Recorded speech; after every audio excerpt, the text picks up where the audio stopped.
Volume 1, Chapter 1. Emma Woodhouse, handsome, clever, and rich, with a comfortable home and happy disposition, seemed to unite some of the best blessings of existence, and had lived nearly 21 years in the world with very little to distress or vex her. She was the youngest of the two daughters of a most affectionate, indulgent father, and had, in consequence of her sister's marriage, been mistress of his house from a very early period. Her mother had died too long ago for her to have more than an indistinct remembrance of her caresses, and her place had been supplied by an excellent woman as governess, who had fallen little short of a mother in affection. 16 years had Miss Taylor been in Mr. Woodhouse's family, less as a governess than a friend, very fond of both daughters, but particularly of Emma. Between them it was more the intimacy of sisters. Even before Miss Taylor had ceased to hold the nominal office of governess, the mildness of her temper had hardly allowed her to impose any restraint, and the shadow of authority being now long passed away, they had been living together as friend and friend, very mutually attached, and Emma doing just what she liked, highly esteeming Miss Taylor's judgment, but directed chiefly by her own. The real evils, indeed, of Emma's situation were the power of having rather too much her own way, and a disposition to think a little too well of herself. These were the disadvantages which threatened alloy to her many enjoyments. The danger, however, was at present so unperceived that they did not by any means rank as misfortunes with her. Sorrow came, a gentle sorrow, but not at all in the shape of any disagreeable consciousness. Miss Taylor married. It was Miss Taylor's loss which first brought grief. It was on the wedding day of this beloved friend that Emma first sat in mournful thought of any continuance. The wedding over and the bride people gone, her father and herself were left to dine together, with no prospect of a third to cheer a long evening. Her father composed himself to sleep after dinner as usual, and she had then only to sit and think of what she had lost. The event had every promise of happiness for her friend. Mr. Weston was a man of unexceptionable character, easy fortune, suitable age, and pleasant manners, and there was some satisfaction in considering with what self-denying, generous friendship she had always wished and promoted the match. But it was a black morning's work for her. The want of Miss Taylor would be felt every hour of every day. She recalled her past kindness, the affection of 16 years, how she had taught and how she had played with her from 5 years old, how she had devoted all her powers to attach and amuse her in health, and how nursed her through the various illnesses of childhood. A large debt of gratitude was owing her, but the intercourse of the last 7 years, the equal footing and perfect unreserve which had soon followed Isabella's marriage, on their being left to each other, was yet a dearer, tenderer recollection. She had been a friend and companion such as few possessed, intelligent, well-informed, useful, gentle, knowing all the ways of the family, interested in all its concerns, and peculiarly interested in herself, in every pleasure, every scheme of hers, one to whom she could speak every thought as it arose, and who had such an affection for her as could never find fault. How was she to bear the change? It was true that her friend was going only half a mile from them, but Emma was aware that great must be the difference between a Mrs. Weston only half a mile from them, and a Miss Taylor in the house, and with all her advantages, natural and domestic, she was now in great danger of suffering from intellectual solitude. She dearly loved her father, but he was no companion for her. He could not meet her in conversation, rational or playful. The evil of the actual disparity in their ages, and Mr. Woodhouse had not married early, was much increased by his constitution and habits, for having been a valetudinarian all his life, without activity of mind or body, he was a much older man in ways than in years, and though everywhere beloved for the friendliness of his heart and his amiable temper, his talents could not have recommended him at any time. Her sister, though comparatively but little removed by matrimony, being settled in London, only 16 miles off, was much beyond her daily reach, and many a long October and November evening must be struggled through at Hartfield before Christmas brought the next visit from Isabella and her husband and their little children to fill the house and give her pleasant society again. Highbury, the large and populous village almost amounting to a town, to which Hartfield, in spite of its separate lawn and shrubberies and name, did really belong, afforded her no equals. The Woodhouses were first in consequence there. All looked up to them. She had many acquaintance in the place, for her father was universally civil, but not one among them who could be accepted in lieu of Miss Taylor for even half a day. It was a melancholy change, and Emma could not but sigh over it, and wish for impossible things, till her father awoke and made it necessary to be cheerful. His spirits required support.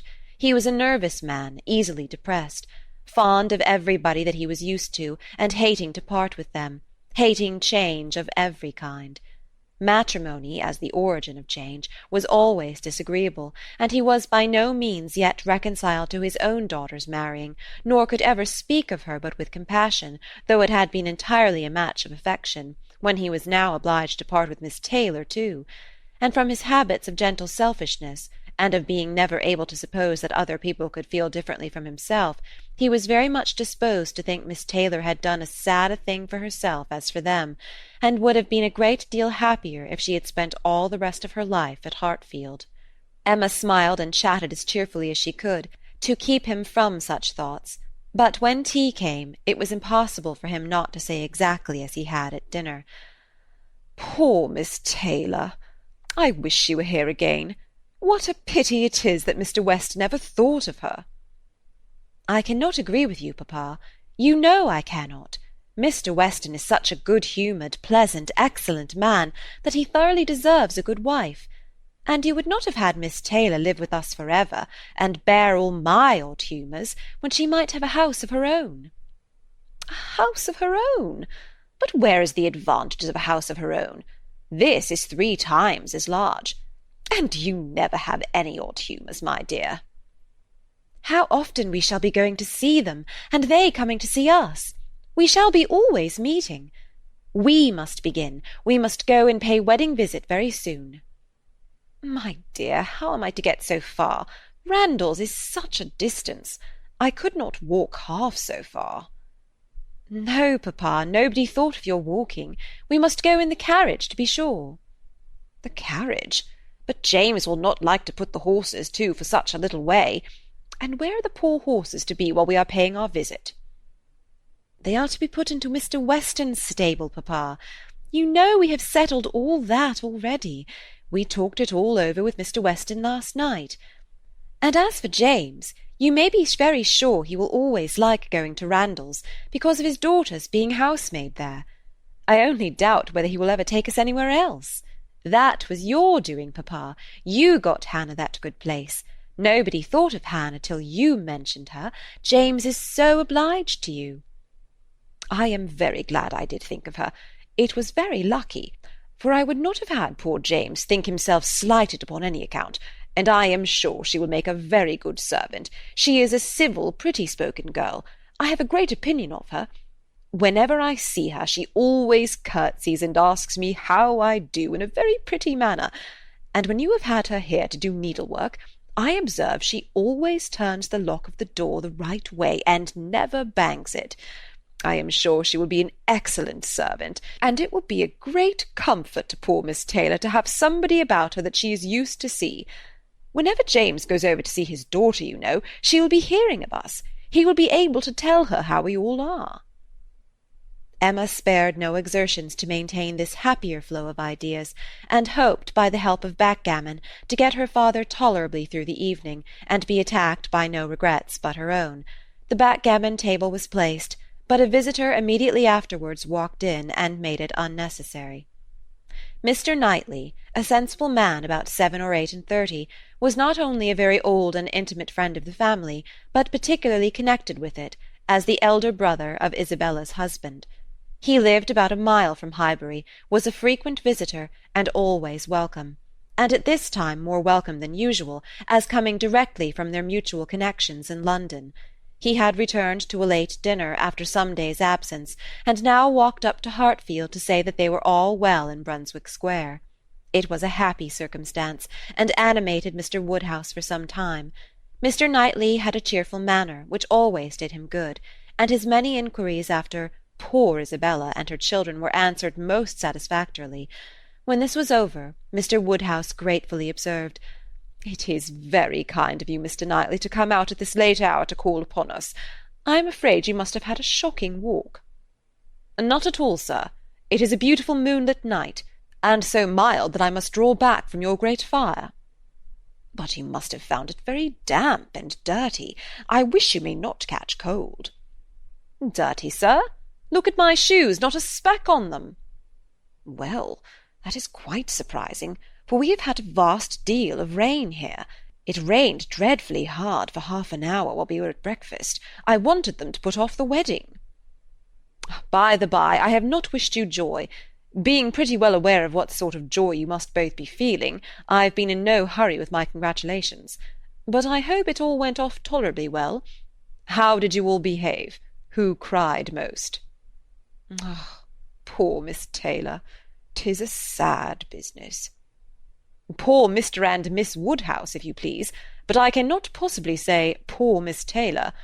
I have a great regard for you and Emma, but when it comes to the question of dependence or independence, at any rate, it must be better to have only one to please than two." "Especially when one of those two is such a fanciful, troublesome creature," said Emma playfully. "That is what you have in your head, I know, and what you would certainly say if my father were not by." "I believe it is very true, my dear, indeed," said Mr. Woodhouse with a sigh. "I am afraid I am sometimes very fanciful and troublesome." "My dearest papa, you do not think I could mean you, or suppose Mr. Knightley to mean you? What a horrible idea! Oh, no, I meant only myself. Mr. Knightley loves to find fault with me, you know, in a joke. It is all a joke. We always say what we like to one another." Mr. Knightley, in fact, was one of the few people who could see faults in Emma Woodhouse, and the only one who ever told her of them, and though this was not particularly agreeable to Emma herself, she knew it would be so much less to her father that she would not have him really suspect such a circumstance as her being not thought perfect by everybody. "Emma knows I never flatter her," said Mr. Knightley, "but I meant no reflection on anybody. Miss Taylor has been used to have two persons to please, she will now have but one.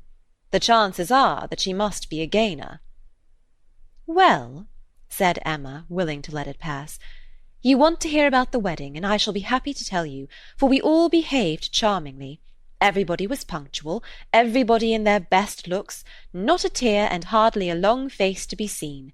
Oh, no, we all felt that we were going to be only half a mile apart, and were sure of meeting every day." "Dear Emma bears everything so well," said her father. "But, Mr. Knightley, she is really very sorry to lose poor Miss Taylor, and I am sure she will miss her more than she thinks for." Emma turned away her head, divided between tears and smiles. "It is impossible that Emma should not miss such a companion," said Mr. Knightley. "We should not like her so well as we do, sir, if we could suppose it. But she knows how much the marriage is to Miss Taylor's advantage. She knows how very acceptable it must be, at Miss Taylor's time of life, to be settled in a home of her own, and how important to her to be secure of a comfortable provision, and therefore cannot allow herself to feel so much pain as pleasure. Every friend of Miss Taylor must be glad to have her so happily married." "And you have forgotten one matter of joy to me," said Emma, "and a very considerable one, that I made the match myself. I made the match, you know, 4 years ago, and to have it take place and be proved in the right, when so many people said Mr. Weston would never marry again, may comfort me for anything." Mr. Knightley shook his head at her. Her father fondly replied, "Ah, my dear, I wish you would not make matches and foretell things, for whatever you say always comes to pass.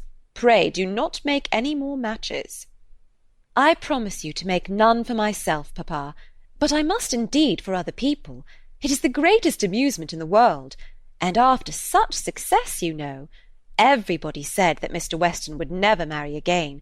Oh dear, no. Mr. Weston, who had been a widower so long, and who seemed so perfectly comfortable without a wife, so constantly occupied either in his business in town or among his friends here, always acceptable wherever he went, always cheerful. Mr. Weston need not spend a single evening in the year alone if he did not like it. Oh no, Mr. Weston certainly would never marry again. Some people even talked of a promise to his wife on her death-bed, and others of the son and the uncle not letting him. All manner of solemn nonsense was talked on the subject, but I believed none of it. Ever since the day, about 4 years ago, that Miss Taylor and I met with him in Broadway Lane, when, because it began to drizzle, he darted away with so much gallantry and borrowed 2 umbrellas for us from Farmer Mitchell's, I made up my mind on the subject. I planned the match from that hour, and when such success has blessed me in this instance, dear papa, you cannot think that I shall leave off match-making. I do not understand what you mean by success, said Mr. Knightley. Success supposes endeavour. Your time has been properly and delicately spent, if you have been endeavouring for the last 4 years to bring about this marriage. A worthy employment for a young lady's mind. But if, which I rather imagine, your making the match, as you call it, means only your planning it, your saying to yourself one idle day, I think it would be a very good thing for Miss Taylor if Mr. Weston were to marry her, and saying it again to yourself every now and then afterwards, why do you talk of success? Where is your merit? What are you proud of? You made a lucky guess, and that is all that can be said. And have you never known the pleasure and triumph of a lucky guess? I pity you. I thought you cleverer. For depend upon it, a lucky guess is never merely luck. There is always some talent in it. And as to my poor word, success, which you quarrel with, I do not know that I am so entirely without any claim to it. You have drawn 2 pretty pictures, but I think there may be a third, a something between the do-nothing and the do-all. If I had not promoted Mr. Weston's visits here, and given many little encouragements, and smoothed many little matters, it might not have come to anything after all. I think you must know Hartfield enough to comprehend that. A straightforward, open-hearted man like Weston, and a rational, unaffected woman like Miss Taylor, may be safely left to manage their own concerns. You are more likely to have done harm to yourself than good to them by interference. Emma never thinks of herself if she can do good to others, rejoined Mr. Woodhouse, understanding but in part. But, my dear, pray do not make any more matches. They are silly things, and break up one's family circle grievously. Only one more, papa, only for Mr. Elton. Poor Mr. Elton! You like Mr. Elton, papa. I must look about for a wife for him. There is nobody in Highbury who deserves him, and he has been here a whole year, and has fitted up his house so comfortably, that it would be a shame to have him single any longer. And I thought when he was joining their hands to-day, he looked so very much as if he would like to have the same kind office done for him. I think very well of Mr. Elton, and this is the only way I have of doing him a service. Mr. Elton is a very pretty young man, to be sure, and a very good young man, and I have a great regard for him. But if you want to show him any attention, my dear, ask him to come and dine with us some day. That'll be a much better thing. I dare say Mr. Knightley will be so kind as to meet him. With a great deal of pleasure, sir, at any time, said Mr. Knightley, laughing, and I agree with you entirely that it will be a much better thing. Invite him to dinner, Emma, and help him to the best of the fish and the chicken, but leave him to choose his own wife. Depend upon it, a man of 6 or 27 can take care of himself. End of chapter 1. Volume 1, Chapter 2. Mr. Weston was a native of Highbury, and born of a respectable family, which for the last 2 or 3 generations had been rising into gentility and property. He had received a good education, but on succeeding early in life to a small independence, had become indisposed for any of the more homely pursuits in which his brothers were engaged, and had satisfied an active, cheerful mind and social temper by entering into the militia of his county then embodied. Captain Weston was a general favourite, and when the chances of his military life had introduced him to Miss Churchill, of a great Yorkshire family, and Miss Churchill fell in love with him, nobody was surprised, except her brother and his wife, who had never seen him, and who were full of pride and importance, which the connection would offend. Miss Churchill, however, being of age, and with the full command of her fortune, though her fortune bore no proportion to the family estate, was not to be dissuaded from the marriage, and it took place, to the infinite mortification of Mr. and Mrs. Churchill, who threw her off with due decorum. It was an unsuitable connection, and did not produce much happiness. Mrs. Weston ought to have found more in it, for she had a husband whose warm heart and sweet temper made him think everything due to her in return for the great goodness of being in love with him, but though she had one sort of spirit, she had not the best. She had resolution enough to pursue her own will in spite of her brother, but not enough to refrain from unreasonable regrets at that brother's unreasonable anger, nor from missing the luxuries of her former home. They had lived beyond their income, but still it was nothing in comparison of Enscombe. She did not cease to love her husband, but she wanted at once to be the wife of Captain Weston and Miss Churchill of Enscombe. Captain Weston, who had been considered, especially by the Churchills, as making such an amazing match, was proved to have much the worst of the bargain, for when his wife died, after a 3 years' marriage, he was rather a poorer man than at first, and with a child to maintain. From the expense of the child, however, he was soon relieved. The boy had, with the additional softening claim of a lingering illness of his mother's, been the means of a sort of reconciliation, and Mr. and Mrs. Churchill, having no children of their own, nor any other young creature of equal kindred to care for, offered to take the whole charge of the little Frank soon after her decease. Some scruples and some reluctance the widower father may be supposed to have felt, but as they were overcome by other considerations, the child was given up to the care and the wealth of the Churchills, and he had only his own comfort to seek, and his own situation to improve as he could. A complete change of life became desirable. He quitted the militia and engaged in trade, having brothers already established in a good way in London, which afforded him a favourable opening. It was a concern which brought just employment enough. He had still a small house in Highbury, where most of his leisure days were spent, and between useful occupation and the pleasures of society, the next 18 or 20 years of his life passed cheerfully away. He had by that time realized an easy competence, enough to secure the purchase of a little estate adjoining Highbury, which he had always longed for, enough to marry a woman as portionless even as Miss Taylor, and to live according to the wishes of his own friendly and social disposition. It was now some time since Miss Taylor had begun to influence his schemes, but as it was not the tyrannic influence of youth on youth, it had not shaken his determination of never settling till he could purchase Randalls, and the sale of Randalls was long looked forward to, but he had gone steadily on, with these objects in view, till they were accomplished.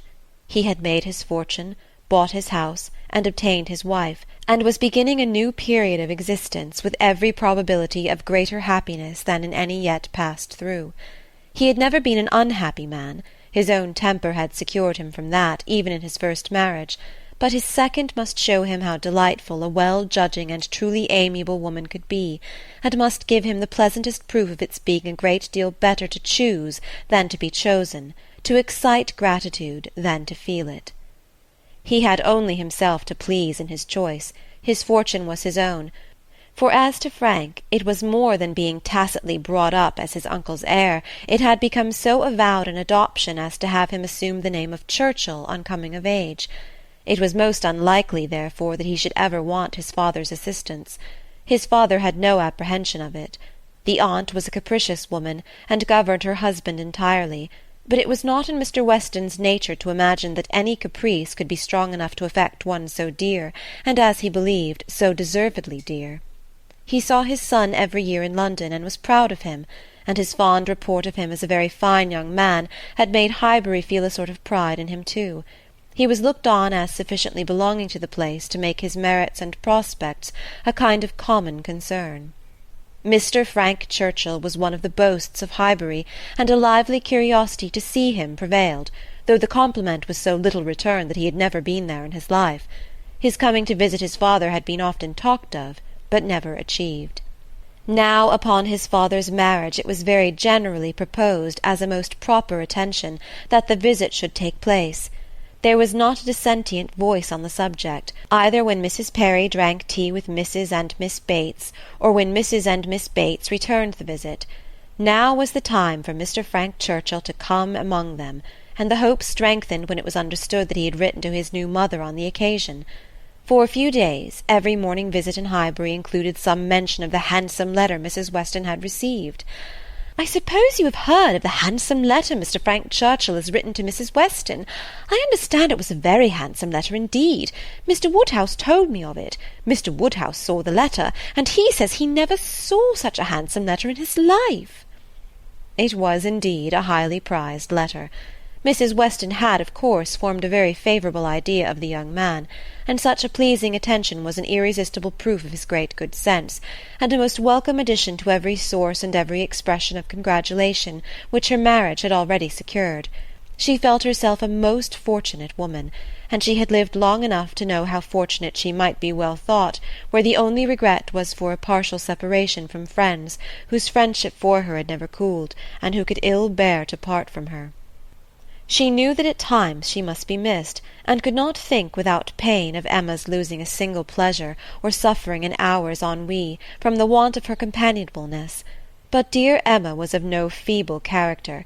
She was more equal to her situation than most girls would have been, and had sense and energy and spirits that might be hoped would bear her well and happily through its little difficulties and privations. And then there was such comfort in the very easy distance of Randalls from Hartfield, so convenient for even solitary female walking, and in Mr. Weston's disposition and circumstances, which would make the approaching season no hindrance to their spending half the evenings in the week together. Her situation was altogether the subject of hours of gratitude to Mrs. Weston, and of moments only of regret, and her satisfaction, her more than satisfaction, her cheerful enjoyment was so just and so apparent, that Emma, well as she knew her father was sometimes taken by surprise at his being able to still pity poor Miss Taylor when they left her at Randalls in the centre of every domestic comfort, or saw her go away in the evening attended by her pleasant husband to a carriage of her own. But never did she go without Mr. Woodhouse's giving a gentle sigh and saying, "Ah, poor Miss Taylor! She would be very glad to stay." There was no recovering Miss Taylor, nor much likelihood of ceasing to pity her, but a few weeks brought some alleviation to Mr. Woodhouse. The compliments of his neighbours were over, he was no longer teased by being wished joy of so sorrowful an event, and the wedding cake, which had been a great distress to him, was all ate up. His own stomach could bear nothing rich, and he could never believe other people to be different from himself. What was unwholesome to him he regarded as unfit for anybody, and he had therefore earnestly tried to dissuade them from having any wedding cake at all, and when that proved vain, as earnestly tried to prevent anybody's eating it. He had been at the pains of consulting Mr. Perry, the apothecary, on the subject. Mr. Perry was an intelligent, gentlemanlike man, whose frequent visits were one of the comforts of Mr. Woodhouse's life, and upon being applied to, he could not but acknowledge, though it seemed rather against the bias of inclination, that wedding cake might certainly disagree with many, perhaps with most people, unless taken moderately. With such an opinion, in confirmation of his own, Mr. Woodhouse hoped to influence every visitor of the newly married pair, but still the cake was eaten, and there was no rest for his benevolent nerves till it was all gone. There was a strange rumour in Highbury of all the little Perrys being seen with a slice of Mrs. Weston's wedding cake in their hands, but Mr. Woodhouse would never believe it. End of Chapter 2. Volume 1, Chapter 3. Mr. Woodhouse was fond of society in his own way. He liked very much to have his friends come and see him, and from various united causes, from his long residence at Hartfield, and his good nature, from his fortune, his house, and his daughter, he could command the visits of his own little circle in a great measure as he liked. He had not much intercourse with any families beyond that circle. His horror of late hours and large dinner parties made him unfit for any acquaintance but such as would visit him on his own terms. Fortunately for him, Highbury, including Randalls in the same parish, and Donwell Abbey in the parish adjoining, the seat of Mr. Knightley, comprehended many such. Not unfrequently, through Emma's persuasion, he had some of the chosen and the best to dine with him, but evening parties were what he preferred, and unless he fancied himself at any time unequal to company, there was scarcely an evening in the week in which Emma could not make up a card-table for him. Real, long-standing regard brought the Westons and Mr. Knightley. and by Mr. Elton, a young man living alone without liking it, the privilege of exchanging any vacant evening of his own blank solitude for the elegancies and society of Mr. Woodhouse's drawing-room and the smiles of his lovely daughter, was in no danger of being thrown away. After these came a second set, among the most come at table of whom were Mrs. and Miss Bates and Mrs. Goddard, three ladies almost always at the service of an invitation from Hartfield, and who were fetched and carried home so often that Mr. Woodhouse thought it no hardship for either James or the horses. Had it taken place only once a year, it would have been a grievance. Mrs. Bates, the widow of a former vicar of Highbury, was a very old lady, almost past everything but tea and quadrille. She lived with her single daughter in a very small way, and was considered with all the regard and respect which a harmless old lady, under such untoward circumstances, can excite. Her daughter enjoyed a most uncommon degree of popularity for a woman neither young, handsome, rich, nor married. Miss Bates stood in the very worst predicament in the world for having much of the public favour, and she had no intellectual superiority to make atonement to herself, or frighten those who might hate her into outward respect. She had never boasted either beauty or cleverness. Her youth had passed without distinction, and her middle of life was devoted to the care of a failing mother, and the endeavour to make a small income go as far as possible. And yet she was a happy woman, and a woman whom no one named without good-will. It was her own universal good-will and contented temper which worked such wonders. She loved everybody, was interested in everybody's happiness, quick-sighted to everybody's merits, thought herself a most fortunate creature, and surrounded with blessings in such an excellent mother, and so many good neighbours and friends, and a home that wanted for nothing. The simplicity and cheerfulness of her nature, her contented and grateful spirit, were a recommendation to everybody, and a mine of felicity to herself. She was a great talker upon little matters, which exactly suited Mr. Woodhouse, full of trivial communications and harmless gossip. Mrs. Goddard was the mistress of a school, not of a seminary or an establishment or anything which professed in long sentences of refined nonsense to combine liberal acquirements with elegant morality, upon new principles and new systems, and where young ladies for enormous pay might be screwed out of health and into vanity, but a real, honest, old-fashioned boarding-school, where a reasonable quantity of accomplishments were sold at a reasonable price, and where girls might be sent to be out of the way, and scramble themselves into a little education, without any danger of coming back prodigies. Mrs. Goddard's school was in high repute, and very deservedly, for Highbury was reckoned a particularly healthy spot.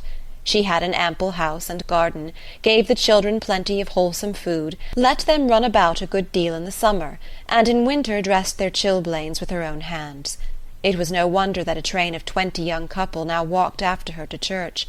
She was a plain, motherly kind of woman, who had worked hard in her youth, and now thought herself entitled to the occasional holiday of a tea visit, and having formerly owed much to Mr. Woodhouse's kindness, felt his particular claim on her to leave her neat parlour, hung round with fancy work, whenever she could, and win or lose a few sixpences by his fireside. These were the ladies whom Emma found herself very frequently able to collect, and happy was she, for her father's sake, in the power, though, as far as she herself was concerned, it was no remedy for the absence of Mrs. Weston. She was delighted to see her father look comfortable, and very much pleased with herself for contriving things so well, but the quiet prosings of 3 such women made her feel that every evening so spent was indeed one of the long evenings she had fearfully anticipated.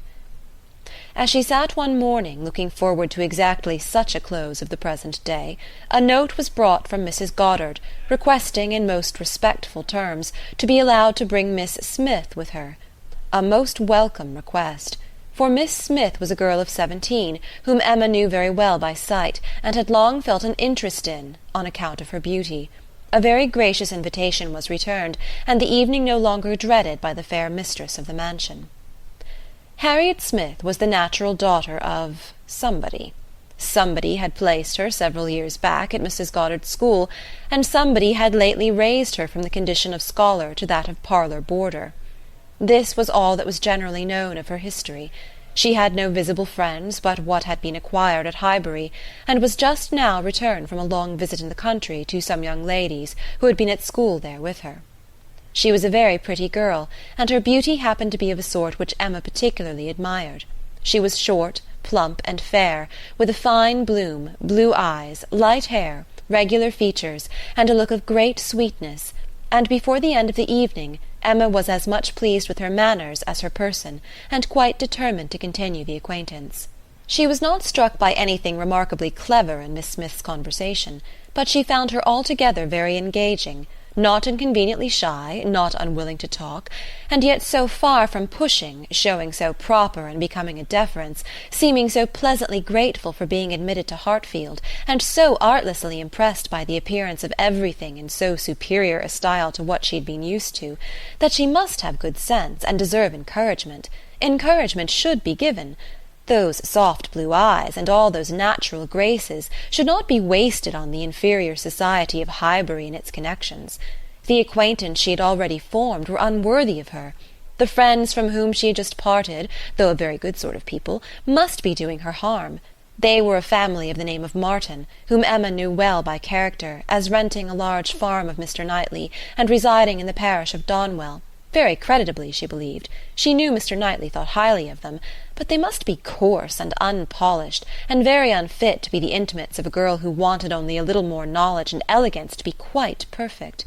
She would notice her, she would improve her, she would detach her from her bad acquaintance and introduce her into good society, she would form her opinions and her manners.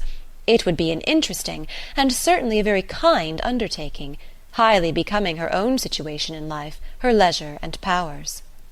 She was so busy in admiring those soft blue eyes, in talking and listening, and forming all these schemes in the in-betweens, that the evening flew away at a very unusual rate, and the supper-table, which always closed such parties, and for which she had been used to sit and watch the due time, was all set out and ready, and moved forwards to the fire, before she was aware. With an alacrity beyond the common impulse of a spirit which yet was never indifferent to the credit of doing everything well and attentively, with the real good will of a mind delighted with its own ideas, did she then do all the honours of the meal, and help and recommend the minced chicken and scalloped oysters, with an urgency which she knew would be acceptable to the early hours and civil scruples of their guests. Upon such occasions poor Mr. Woodhouse's feelings were in sad warfare.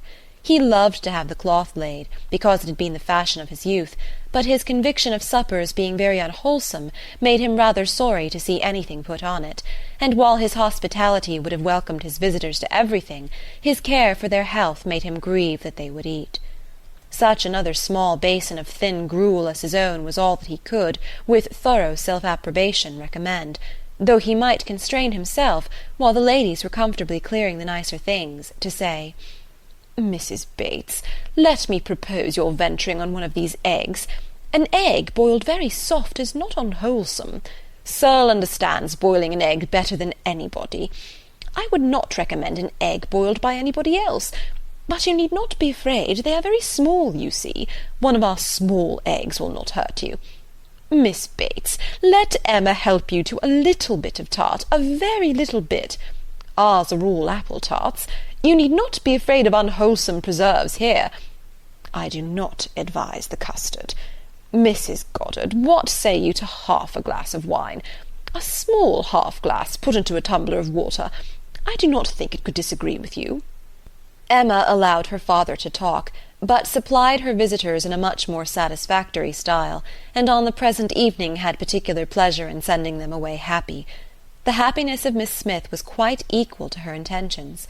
Miss Woodhouse was so great a personage in Highbury that the prospect of the introduction had given as much panic as pleasure, but the humble, grateful little girl went off with highly gratified feelings, delighted with the affability with which Miss Woodhouse had treated her all the evening, and actually shaken hands with her at last. End of Chapter 3. Volume 1, Chapter 4. Harriet Smith's intimacy at Hartfield was soon a settled thing. Quick and decided in her ways, Emma lost no time in inviting, encouraging, and telling her to come very often, and as their acquaintance increased, so did their satisfaction in each other. As a walking companion, Emma had very early foreseen how useful she might find her. In that respect Mrs. Weston's loss had been important. Her father never went beyond the shrubbery, where 2 divisions of the ground sufficed him for his long walk, or his short, as the year varied. And since Mrs. Weston's marriage, her exercise had been too much confined. She had ventured once alone to Randalls, but it was not pleasant, and a Harriet Smith, therefore, one whom she could summon at any time to a walk, would be a valuable addition to her privileges. But in every respect, as she saw more of her, she approved her, and was confirmed in all her kind designs. Harriet certainly was not clever, but she had a sweet, docile, grateful disposition, was totally free from conceit, and only desiring to be guided by any one she looked up to. Her early attachment to herself was very amiable, and her inclination for good company, and power of appreciating what was elegant and clever, showed that there was no want of taste, though strengthening of understanding must not be expected. Altogether she was quite convinced of Harriet Smith's being exactly the young friend she wanted, exactly the something which her home required. Such a friend as Mrs. Weston was out of the question. 2 such could never be granted. 2 such she did not want. It was quite a different sort of thing, a sentiment distinct and independent. Mrs. Weston was the object of a regard which had its basis in gratitude and esteem. Harriet would be loved as one to whom she could be useful. For Mrs. Weston there was nothing to be done, for Harriet everything. Her first attempts at usefulness were in an endeavour to find out who were the parents, but Harriet could not tell. She was ready to tell everything in her power, but on this subject questions were vain. Emma was obliged to fancy what she liked, but she could never believe that in the same situation she should not have discovered the truth. Harriet had no penetration. She had been satisfied to hear and believe just what Mrs. Goddard chose to tell her, and looked no farther. Mrs. Goddard, and the teachers, and the girls, and the affairs of the school in general, formed naturally a great part of the conversation, and but for her acquaintance with the Martins of Abbey Mill Farm, it must have been the whole. But the Martins occupied her thoughts a good deal. She had spent 2 very happy months with them, and now loved to talk of the pleasures of her visit, and describe the many comforts and wonders of the place. Emma encouraged her talkativeness, amused by such a picture of another set of beings, and enjoying the youthful simplicity which could speak with so much exultation of Mrs. Martin's having 2 parlours, 2 very good parlours indeed. One of them is quite as large as Mrs. Goddard's drawing-room, and of her having an upper maid who had lived 25 years with her, and of their having 8 cows, 2 of them Alderneys, and one a little Welch cow, a very pretty little Welch cow indeed, and of Mrs. Martin's saying, as she was so fond of it, it should be called her cow, and of their having a very handsome summer-house in their garden, where some day next year they were all to drink tea, a very handsome summer-house, large enough to hold 12 people. For some time she was amused, without thinking beyond the immediate cause, but as she came to understand the family better, other feelings arose. She had taken up a wrong idea, fancying it was a mother and daughter, a son and son's wife, who all lived together.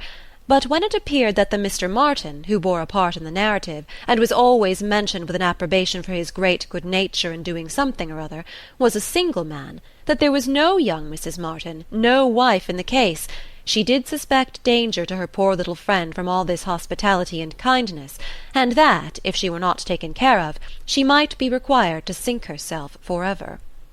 With this inspiriting notion, her questions increased in number and meaning, and she particularly led Harriet to talk more of Mr. Martin, and there was evidently no dislike to it. Harriet was very ready to speak of the share he had had in their moonlight walks and merry evening games, and dwelt a good deal upon his being so very good-humoured and obliging. He had gone 3 miles round one day in order to bring her some walnuts, because she had said how fond she was of them, and in everything else he was so very obliging. He had his shepherd's son to the parlour one night on purpose to sing to her. She was very fond of singing. He could sing a little himself. She believed he was very clever and understood everything. He had a very fine flock, and while she was with them, he had been bid more for his wool than anybody in the country. She believed everybody spoke well of him. His mother and sisters were very fond of him. Mrs. Martin had told her one day, and there was a blush as she said it, that it was impossible for anybody to be a better son, and therefore she was sure, whenever he married, he would make a good husband. Not that she wanted him to marry. She was in no hurry at all. "Well done, Mrs. Martin," thought Emma. "You know what you are about." And when she had come away, Mrs. Martin was so very kind as to send Mrs. Goddard a beautiful goose, the finest goose Mrs. Goddard had ever seen. Mrs. Goddard had dressed it on a Sunday, and asked all the 3 teachers, Miss Nash and Miss Prince and Miss Richardson, to sup with her. Mr. Martin, I suppose, is not a man of information beyond the line of his own business. He does not read? Oh, yes! That is, no. I do not know, but I believe he has read a good deal, but not what you would think anything of. He reads the agricultural reports and some other books that lay in one of the window-seats, but he reads all them to himself. But sometimes of an evening before we went to cards, he would read something aloud of the elegant extracts, very entertaining, and I know he has read the Vicar of Wakefield. He never read the Romance of the Forest, nor the Children of the Abbey. He has never heard of such books before I mentioned them, but he is determined to get them now as soon as ever he can. The next question was, what sort of looking man is Mr. Martin? Oh, not handsome, not at all handsome. I thought him very plain at first, but I do not think him so plain now. One does not, you know, after a time. But did you never see him? He is in Highbury every now and then, and he is sure to ride through every week in his way to Kingston. He has passed you very often. That may be, and I may have seen him 50 times, but without having any idea of his name. A young farmer, whether on horseback or on foot, is the very last sort of person to raise my curiosity. The yeomanry are precisely the order of people with whom I feel I can have nothing to do. A degree or 2 lower, and a creditable appearance might interest me. I might hope to be useful to their families in some way or other, but a farmer can need none of my help, and is therefore in one sense as much above my notice as in every other he is below it. Oh, to be sure! Oh, yes! It is not likely you should ever have observed him, but he knows you very well indeed, I mean by sight. I have no doubt of his being a very respectable young man. I know indeed that he is so, and as such wish him well. What do you imagine his age to be? He was 24 the 8th of last June, and my birthday is the 23rd, just a fortnight and a day's difference, which is very odd. Only 24? That is too young to settle. His mother is perfectly right not to be in a hurry. They seem very comfortable as they are, and if she were to take any pains to marry him, she would probably repent it. 6 years hence, if he could meet with a good sort of young woman in the same rank as his own, with a little money, it might be very desirable. 6 years hence? Dear Miss Woodhouse, he would be 30 years old. Well, and that is as early as most men can afford to marry who are not born to an independence. Mr. Martin, I imagine, has his fortune entirely to make, cannot be at all beforehand with the world. Whatever money he might come into when his father died, whatever his share of family property, it is, I dare say, all afloat, all employed in his stock and so forth, and though with diligence and good luck he may be rich in time, it is next to impossible that he should realize anything yet. To be sure, so it is. But they live very comfortably. They have no indoors man, else they do not want for anything, and Mrs. Martin talks of taking a boy another year. I wish you may not get into a scrape, Harriet, whenever he does marry. I mean as to being acquainted with his wife, for though his sisters from a superior education are not to be altogether objected to, it does not follow that he might marry anybody at all fit for you to notice. The misfortune of your own birth ought to make you particularly careful as to your associates. There can be no doubt of your being a gentleman's daughter, and you must support your claim to that station by everything within your own power, or there will be plenty of people who would take pleasure in degrading you. Yes, to be sure, I suppose there are. But while I visit at Hartfield, and you are so kind to me, Miss Woodhouse, I am not afraid of what anybody can do. You understand the force of influence pretty well, Harriet, but I would have you so firmly established in good society as to be independent even of Hartfield and Miss Woodhouse. I want to see you permanently well connected, and to that end it will be advisable to have as few odd acquaintance as may be. And therefore I say if you should still be in this country when Mr. Martin marries, I wish you may not be drawn in by your intimacy with the sisters to be acquainted with the wife, who will probably be some mere farmer's daughter without education. To be sure, yes. Not that I think Mr. Martin would ever marry anybody but what had had some education, and been very well brought up. However, I do not mean to set up my opinion against yours, and I am sure I shall not wish for the acquaintance of his wife. I shall always have a great regard for the Miss Martins, especially Elizabeth, and should be very sorry to give them up, for they are quite as well educated as me. But if he marries a very ignorant, vulgar woman, certainly I had better not visit her if I can help it." Emma watched her through the fluctuations of this speech, and saw no alarming symptoms of love. The young man had been the first admirer, but she trusted there was no other hold, and that there would be no serious difficulty on Harriet's side to oppose any friendly arrangement of her own. They met Mr. Martin the very next day as they were walking on the Donwell road. He was on foot, and after looking very respectfully at her, looked with most unfeigned satisfaction at her companion. Emma was not sorry to have such an opportunity of survey, and walking a few yards forward while they talked together, soon made her quick eye sufficiently acquainted with Mr. Robert Martin. His appearance was very neat, and he looked like a sensible young man.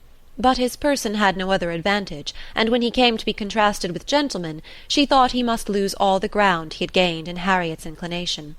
Harriet was not insensible of manner. She had voluntarily noticed her father's gentleness with admiration as well as wonder. Mr. Martin looked as if he did not know what manner was. They remained but a few minutes together, as Miss Woodhouse must not be kept waiting, and Harriet then came running to her with a smiling face and in a flutter of spirits, which Miss Woodhouse hoped very soon to compose. "Only think of our happening to meet him! How very odd! It was quite a chance, he said, that he had not gone round by Randalls. He did not think we ever walked this road. He thought we walked towards Randalls most days. He has not been able to get the romance of the forest yet. He was so busy the last time he was at Kingston that he quite forgot it, but he goes again to-morrow. So very odd we should happen to meet. Well, Miss Woodhouse, is he like what you expected? What do you think of him? Do you think him so very plain?" "He is very plain, undoubtedly, remarkably plain. But that is nothing compared with his entire want of gentility. I had no right to expect much, and I did not expect much, but I had no idea that he could be so very clownish, so totally without air. I had imagined him, I confess, a degree or two nearer gentility." "To be sure," said Harriet in a mortified voice, "he is not so genteel as real gentlemen." "I think, Harriet, since your acquaintance with us, you have been repeatedly in the company of some such very real gentlemen, that you must yourself be struck with the difference in Mr. Martin. At Hartfield you have had very good specimens of well-educated, well-bred men. I should be surprised if, after seeing them, you could be in company with Mr. Martin again without perceiving him to be a very inferior creature, and rather wondering at yourself for having ever thought him at all agreeable before. Do not you begin to feel that now? Were not you struck? I am sure you must have been struck by his awkward look and abrupt manner, and the uncouthness of a voice which I heard to be wholly unmodulated as I stood here." "Certainly, he is not like Mr. Knightley. He has not such a fine air and way of walking as Mr. Knightley. I see the difference plain enough. But Mr. Knightley is so very fine a man." "Mr. Knightley's air is so remarkably good, that it is not fair to compare Mr. Martin with him. You might not see one in 100 with gentlemen so plainly written as in Mr. Knightley. But he is not the only gentleman you have been lately used to. What say you to Mr. Weston and Mr. Elton? Compare Mr. Martin with either of them. Compare their manner of carrying themselves, of walking, of speaking, of being silent. You must see the difference." "Oh, yes, there is a great difference. But Mr. Weston is almost an old man. Mr. Weston must be between 40 and 50. "Which makes his good manners the more valuable. The older a person grows, Harriet, the more important it is that their manners should not be bad, the more glaring and disgusting any loudness or coarseness or awkwardness becomes. What is passable in youth is detestable in later age. Mr. Martin is now awkward and abrupt. What will he be at Mr. Weston's time of life?" "There is no saying, indeed," replied Harriet rather solemnly. "But there may be pretty good guessing. He will be a completely gross, vulgar farmer, totally inattentive to appearances, and thinking of nothing but profit and loss." "Will he, indeed? That will be very bad." "How much his business engrosses him already is very plain from the circumstance of his forgetting to inquire for the book you recommended. He was a great deal too full of the market to think of anything else, which is just as it should be for a thriving man. What has he to do with books? and I have no doubt that he will thrive and be a very rich man in time, and his being illiterate and coarse need not disturb us." "I wonder he did not remember the book," was all Harriet's answer, and spoken with a degree of grave displeasure which Emma thought might be safely left to itself. She therefore said no more for some time. Her next beginning was, "In one respect, perhaps, Mr. Elton's manners are superior to Mr. Knightley's or Mr. Weston's. They have more gentleness. They might be more safely held up as a pattern. There is an openness, a quickness, almost a bluntness in Mr. Weston, which everybody likes in him, because there is so much good humour with it. But that would not do to be copied. Neither would Mr. Knightley's downright, decided, commanding sort of manner, though it suits him very well. His figure and look and situation in life seem to allow it. But if any young man were to set about copying him, he would not be sufferable. On the contrary, I think a young man might be very safely recommended to take Mr. Elton as a model. Mr. Elton is good-humoured, cheerful, obliging, and gentle. He seems to me to be grown particularly gentle of late. I do not know whether he has any design of ingratiating himself with either of us, Harriet, by additional softness, but it strikes me that his manners are softer than they used to be. If he means anything, it must be to please you. Did not I tell you what he said of you the other day?" She then repeated some warm personal praise which she had drawn from Mr. Elton, and now did full justice to, and Harriet blushed and smiled, and said she had always thought Mr. Elton very agreeable. Mr. Elton was the very person fixed on by Emma for driving the young farmer out of Harriet's head. She thought it would be an excellent match, and only too palpably desirable, natural, and probable for her to have much merit in planning it. She feared it was what everybody else must think of and predict. It was not likely, however, that anybody should have equalled her in the date of the plan, as it had entered her brain during the very first evening of Harriet's coming to Hartfield. The longer she considered it, the greater was her sense of its expediency. Mr. Elton's situation was most suitable, quite the gentleman himself, and without low connections. At the same time, not of any family that could fairly object to the doubtful birth of Harriet. He had a comfortable home for her, and Emma imagined a very sufficient income.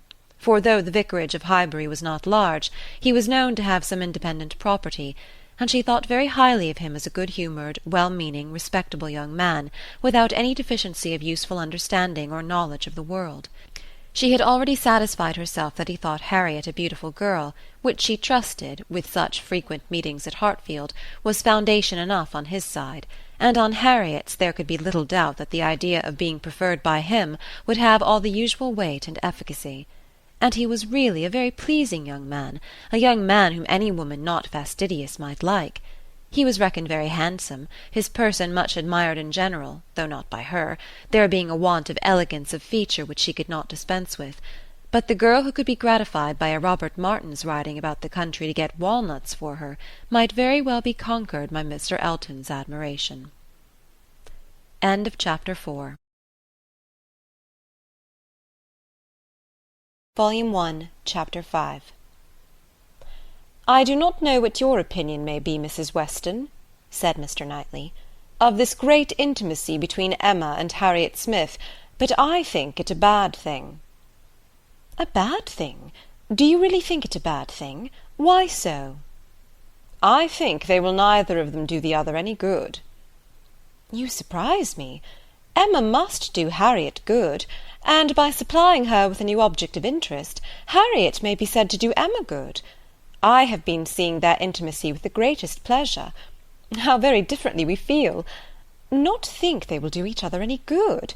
This will certainly be the beginning of one of our quarrels about Emma, Mr. Knightley." "Perhaps you think I am come on purpose to quarrel with you, knowing Weston to be out, and that you must still fight your own battle." "Mr. Weston would undoubtedly support me, if he were here, for he thinks exactly as I do on the subject. We were speaking of it only yesterday, and agreeing how fortunate it was for Emma that there should be such a girl in Highbury for her to associate with. Mr. Knightley, I shall not allow you to be a fair judge in this case. You are so much used to live alone, that you do not know the value of a companion, and perhaps no man can be a good judge of the comfort a woman feels in the society of one of her own sex, after being used to it all her life. I can imagine your objection to Harriet Smith. She is not a superior young woman, which Emma's friend ought to be. But on the other hand, as Emma wants to see her better informed, it will be an inducement to her to read more herself. They will read together. She means it, I know. Emma has been meaning to read more ever since she was 12 years old. I have seen a great many lists of her drawing up at various times of books that she meant to read regularly through. And very good lists they were, very well chosen and very neatly arranged, sometimes alphabetically, and sometimes by some other rule.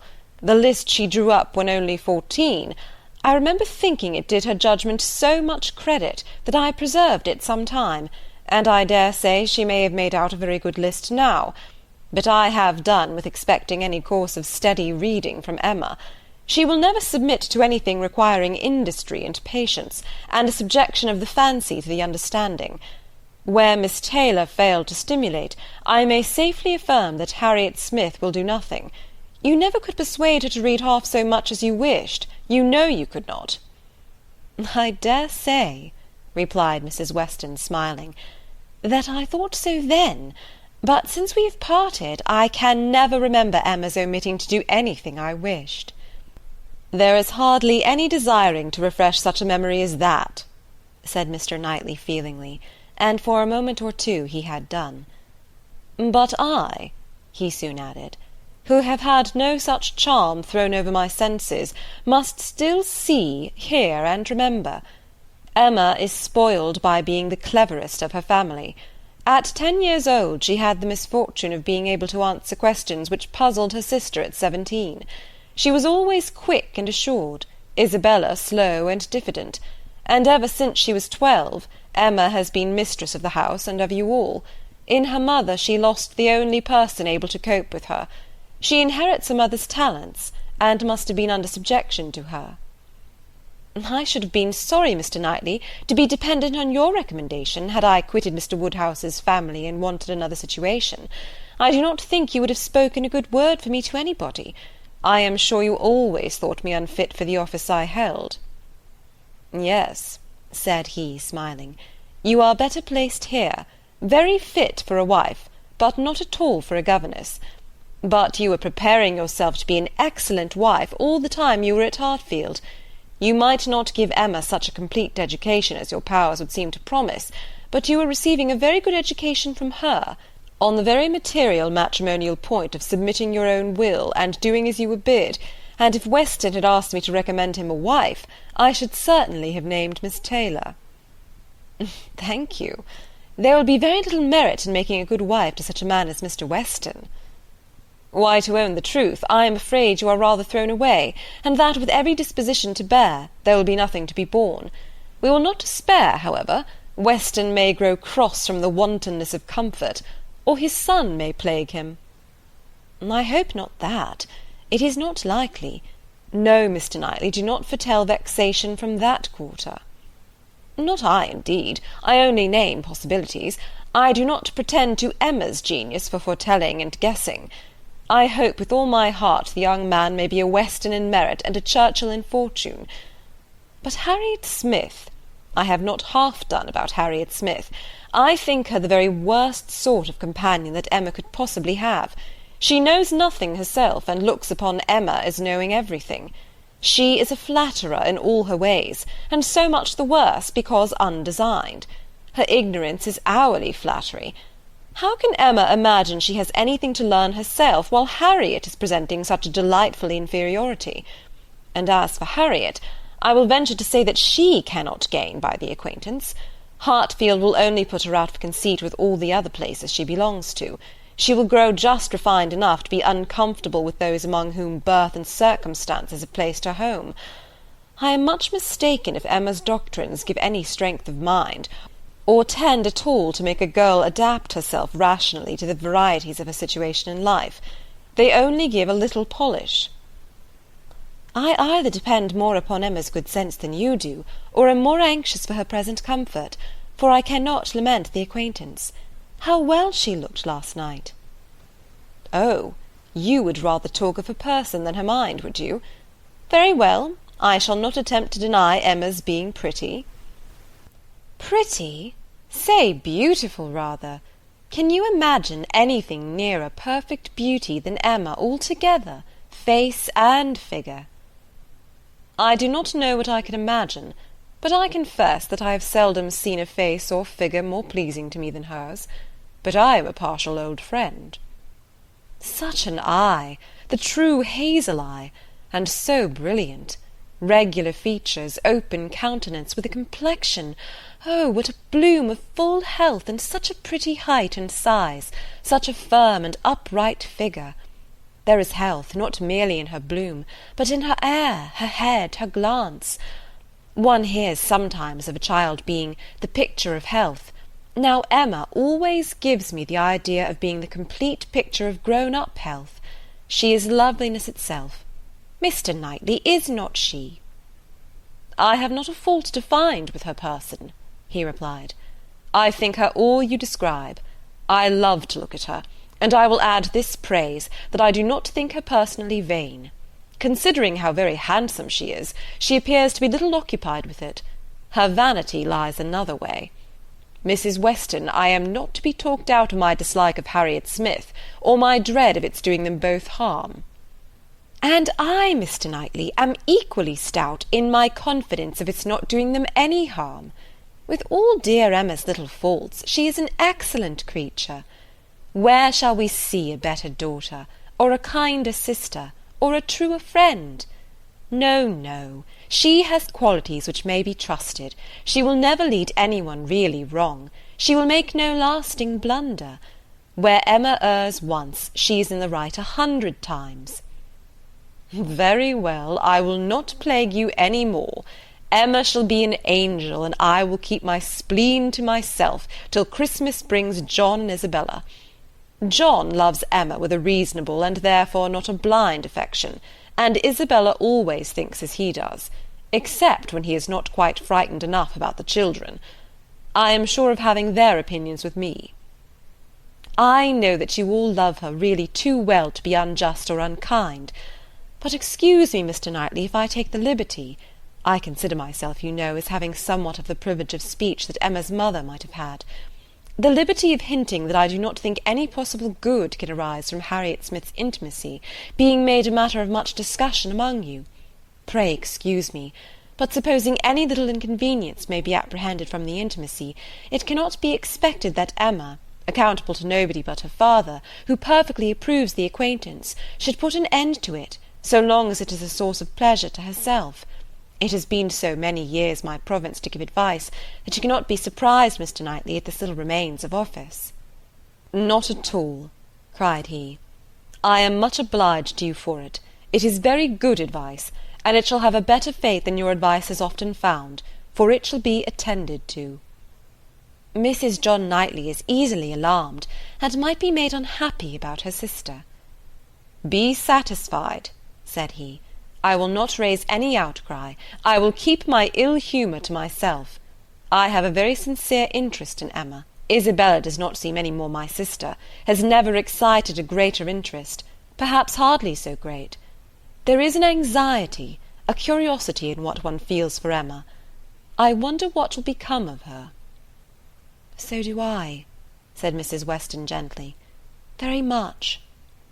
She always declares she will never marry, which of course means just nothing at all. But I have no idea that she has ever yet seen a man she cared for. It would not be a bad thing for her to be very much in love with a proper object. I should like to see Emma in love, and in some doubt of a return. It would do her good. But there is nobody hereabouts to attach her, and she goes so seldom from home. There does indeed seem as little to tempt her to break her resolution at present, said Mrs. Weston, as can well be, and while she is so happy at Hartfield, I cannot wish her to be forming any attachment which would be creating such difficulties on poor Mr. Woodhouse's account. I do not recommend matrimony at present to Emma, though I mean no slight to the state, I assure you. Part of her meaning was to conceal some favourite thoughts of her own and Mr. Weston's on the subject as much as possible. There were wishes at Randalls respecting Emma's destiny, but it was not desirable to have them suspected, and the quiet transition which Mr. Knightley soon afterwards made to "What does Weston think of the weather? Shall we have rain?" convinced her that he had nothing more to say or surmise about Hartfield. End of chapter 5. Volume 1, Chapter 6. Emma could not feel a doubt of having given Harriet's fancy a proper direction and raised the gratitude of her young vanity to a very good purpose, for she found her decidedly more sensible than before of Mr. Elton's being a remarkably handsome man with most agreeable manners, and as she had no hesitation in following up the assurance of his admiration by agreeable hints, she was soon pretty confident of creating as much liking on Harriet's side as there could be any occasion for. She was quite convinced of Mr. Elton's being in the fairest way of falling in love, if not in love already. She had no scruple with regard to him.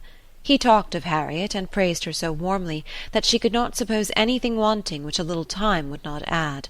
His perception of the striking improvement of Harriet's manner since her introduction at Hartfield was not one of the least agreeable proofs of his growing attachment. "You have given Miss Smith all that she required," said he. "You have made her graceful and easy. She was a beautiful creature when she came to you, but in my opinion the attractions you have added are infinitely superior to what she received from nature." "I am glad you think I have been useful to her, but Harriet only wanted drawing out, and receiving a very few hints. She had all the natural grace of sweetness of temper and artlessness in herself. I have done very little." "If it were admissible to contradict a lady," said the gallant Mr. Elton. "I have perhaps given her a little more decision of character, have taught her to think on points which had not fallen in her way before." "Exactly so. That is what principally strikes me. So much superadded decision of character. Skilful has been the hand." "Great has been the pleasure, I am sure. I never met with a disposition more truly amiable." "I have no doubt of it." And it was spoken with a sort of sighing animation, which had a vast deal of the lover. She was not less pleased another day with the manner in which he seconded a sudden wish of hers to have Harriet's picture. "Did you ever have your likeness taken, Harriet?" said she. "Did you ever sit for your picture?" Harriet was on the point of leaving the room, and only stopped to say with a very interesting naivete, "Oh, dear no, never!" No sooner was she out of sight than Emma exclaimed, "What an exquisite possession a good picture of her would be! I would give any money for it. I almost long to attempt her likeness myself.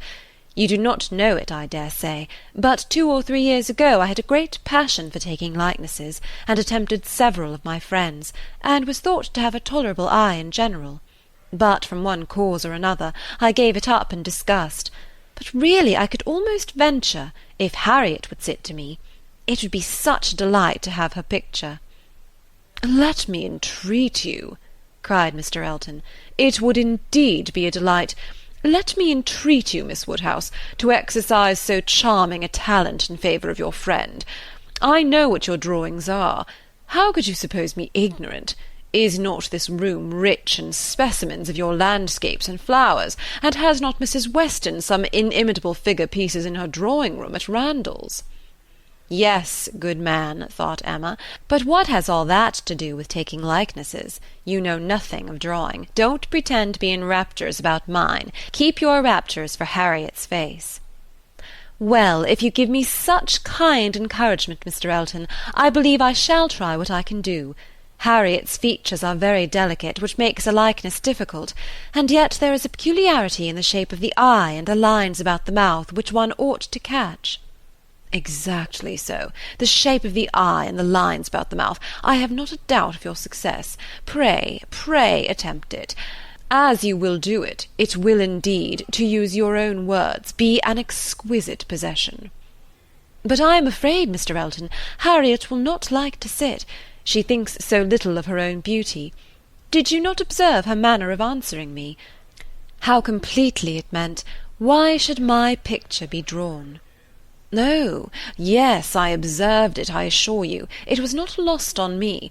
But still I cannot imagine she would not be persuaded." Harriet was soon back again, and the proposal almost immediately made, and she had no scruples which could stand many minutes against the earnest pressing of both the others. Emma wished to go to work directly, and therefore produced the portfolio containing her various attempts at portraits, for not one of them had ever been finished, that they might decide together on the best size for Harriet. Her many beginnings were displayed. Miniatures, half-lengths, whole-lengths, pencil, crayon, and water-colours had all been tried in turn. She had always wanted to do everything, and had made more progress both in drawing and music than many might have done with so little labour as she would ever submit to. She played and sang, and drew in almost every style, but steadiness had always been wanting, and in nothing had she approached the degree of excellence which she would have been glad to command and ought not to have failed of. She was not much deceived as to her own skill either as an artist or a musician, but she was not unwilling to have others deceived, or sorry to know her reputation for accomplishment often higher than it deserved. There was merit in every drawing, in the least finished perhaps the most. Her style was spirited, but had there been much less, or had there been 10 times more, the delight and admiration of her two companions would have been the same. They were both in ecstasies. A likeness pleases everybody, and Miss Woodhouse's performances must be capital. "No great variety of faces for you," said Emma. "I had only my own family to study from. There is my father, another of my father, but the idea of sitting for his picture made him so nervous that I could only take him by stealth, neither of them very like, therefore. Mrs. Weston again, and again, and again, you see. Dear Mrs. Weston! Always my kindest friend on every occasion. She would sit whenever I asked her. There is my sister, and really quite her own little elegant figure, and the face not unlike. I should have made a good likeness of her, if she would have sat longer, but she was in such a hurry to have me draw her 4 children that she would not be quiet. Then here come all my attempts at 3 of those 4 children. There they are, Henry and John and Bella, from one end of the sheet to the other, and any one of them might do for any of the rest. She was so eager to have them drawn that I could not refuse, but there is no making children of 3 or 4 years old stand still, you know, nor can it be very easy to take any likeness of them beyond the air and complexion, unless they are coarser feature than any of mamma's children ever were. Here is my sketch of the 4th, who is a baby. I took him as he was sleeping on the sofa, and it is as strong a likeness of his cockade as you would wish to see. He had nestled down his head most conveniently. That's very like. I am rather proud of little George. The corner of the sofa is very good. Then here is my last, unclosing a pretty sketch of a gentleman in small size, whole length. My last and my best, my brother, Mr. John Knightley. This did not want much of being finished, when I put it away in a pet, and vowed I would never take another likeness. I could not help being provoked, for after all my pains, and when I had really made a very good likeness of it, Mrs. Weston and I were quite agreed in thinking it very like, only too handsome, too flattering, but that was a fault on the right side. After all this came poor dear Isabella's cold approbation of, yes, it was a little like, but to be sure it did not do him justice. We had had a great deal of trouble in persuading him to sit at all. It was made a great favour of, and altogether it was more than I could bear. And so I never would finish it, to have it apologized over as an unfavourable likeness to every morning visitor in Brunswick Square. And as I said, I did then forswear ever drawing anybody again. But for Harriet's sake, or rather for my own, and as there are no husbands and wives in the case at present, I will break my resolution now. Mr. Elton seemed very properly struck and delighted by the idea, and was repeating, "No husbands and wives in the case at present indeed, as you observe. Exactly so. No husbands and wives," with so interesting a consciousness that Emma began to consider whether she had not better leave them together at once. But she wanted to be drawing. The declaration must wait a little longer. She had soon fixed on the size and sort of portrait. It was to be a whole length in water-colours, like Mr. John Knightley's, and was destined, if she could please herself, to hold a very honourable station over the mantelpiece. The sitting began, and Harriet, smiling and blushing, and afraid of not keeping her attitude and countenance, presented a very sweet mixture of youthful expression to the steady eyes of the artist. But there was no doing anything, with Mr. Elton fidgeting behind her and watching every touch. She gave him credit for stationing himself where he might gaze and gaze again without offence, but was really obliged to put an end to it, and request him to place himself elsewhere. It then occurred to her to employ him in reading. If he would be so good as to read to them, it would be a kindness indeed. It would amuse away the difficulties of her part, and lessen the irksomeness of Miss Smith's. Mr. Elton was only too happy. Harriet listened, and Emma drew in peace. She must allow him to be still frequently coming to look. Anything less would certainly have been too little in a lover, and he was ready at the smallest intermission of the pencil to jump up and see the progress and be charmed. There was no being displeased with such an encourager, for his admiration made him discern a likeness almost before it was possible. She could not respect his eye, but his love and his complaisance were unexceptionable. The sitting was altogether very satisfactory. She was quite enough pleased with the first day's sketch to wish to go on. There was no want of likeness, she had been fortunate in the attitude, and as she meant to throw in a little improvement to the figure, to give a little more height and considerably more elegance, she had great confidence of its being in every way a pretty drawing at last, and of its filling its destined place with a credit to them both, a standing memorial of the beauty of one, the skill of the other, and the friendship of both, with as many other agreeable associations as Mr. Elton's very promising attachment was likely to add. Harriet was to sit again the next day, and Mr. Elton, just as he ought, entreated for the permission of attending and reading to them again. "By all means. We shall be most happy to consider you as one of the party." The same civilities and courtesies, the same success and satisfaction, took place on the morrow, and accompanied the whole progress of the picture, which was rapid and happy. Everybody who saw it was pleased, but Mr. Elton was in continual raptures, and defended it through every criticism. "Miss Woodhouse has given her friend the only beauty she wanted," observed Mrs. Weston to him, not in the least suspecting that she was addressing a lover. "The expression of the eye is most correct, but Miss Smith has not those eyebrows and eyelashes.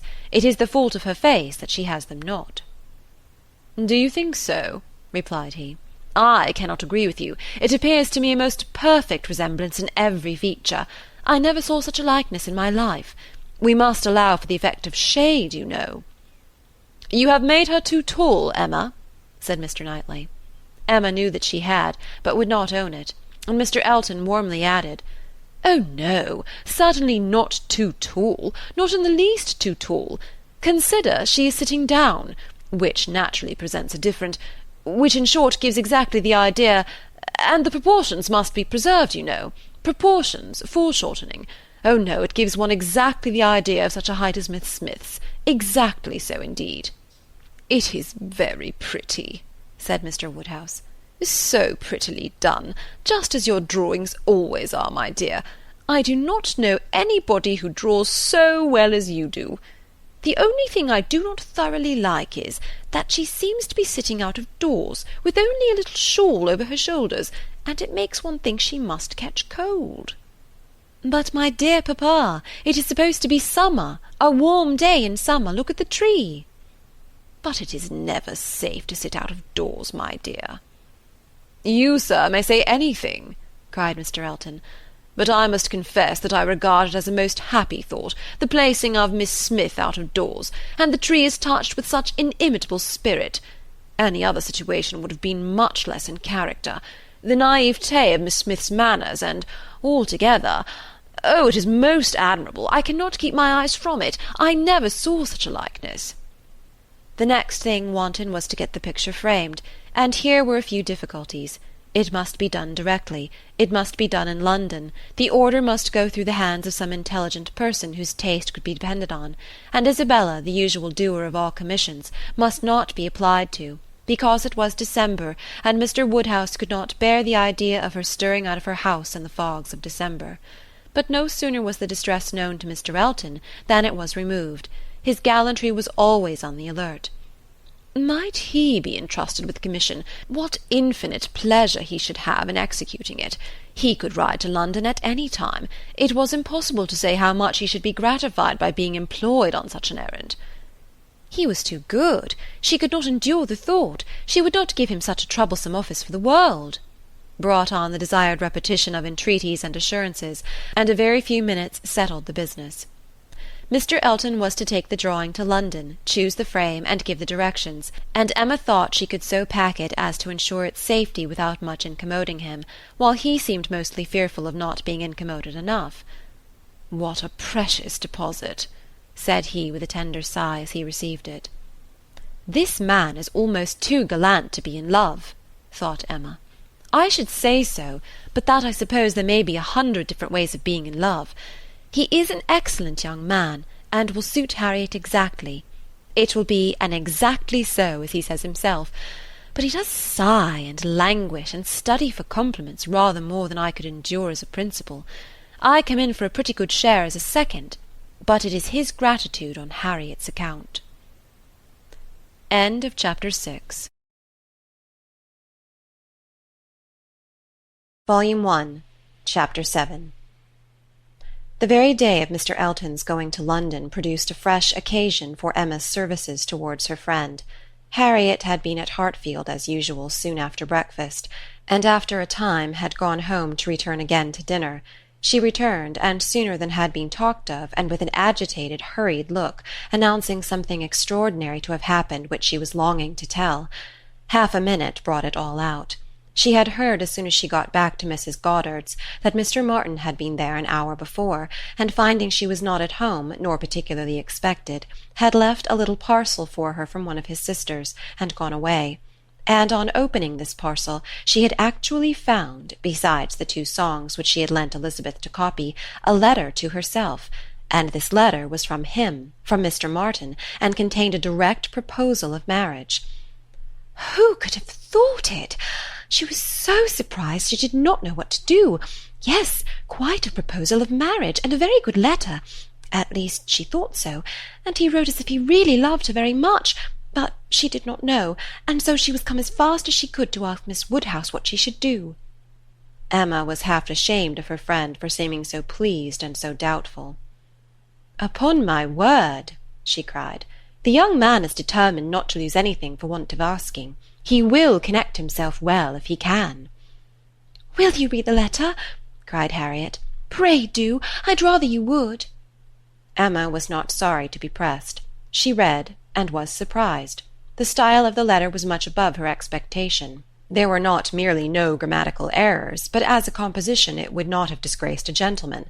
The language, though plain, was strong and unaffected, and the sentiments it conveyed very much to the credit of the writer.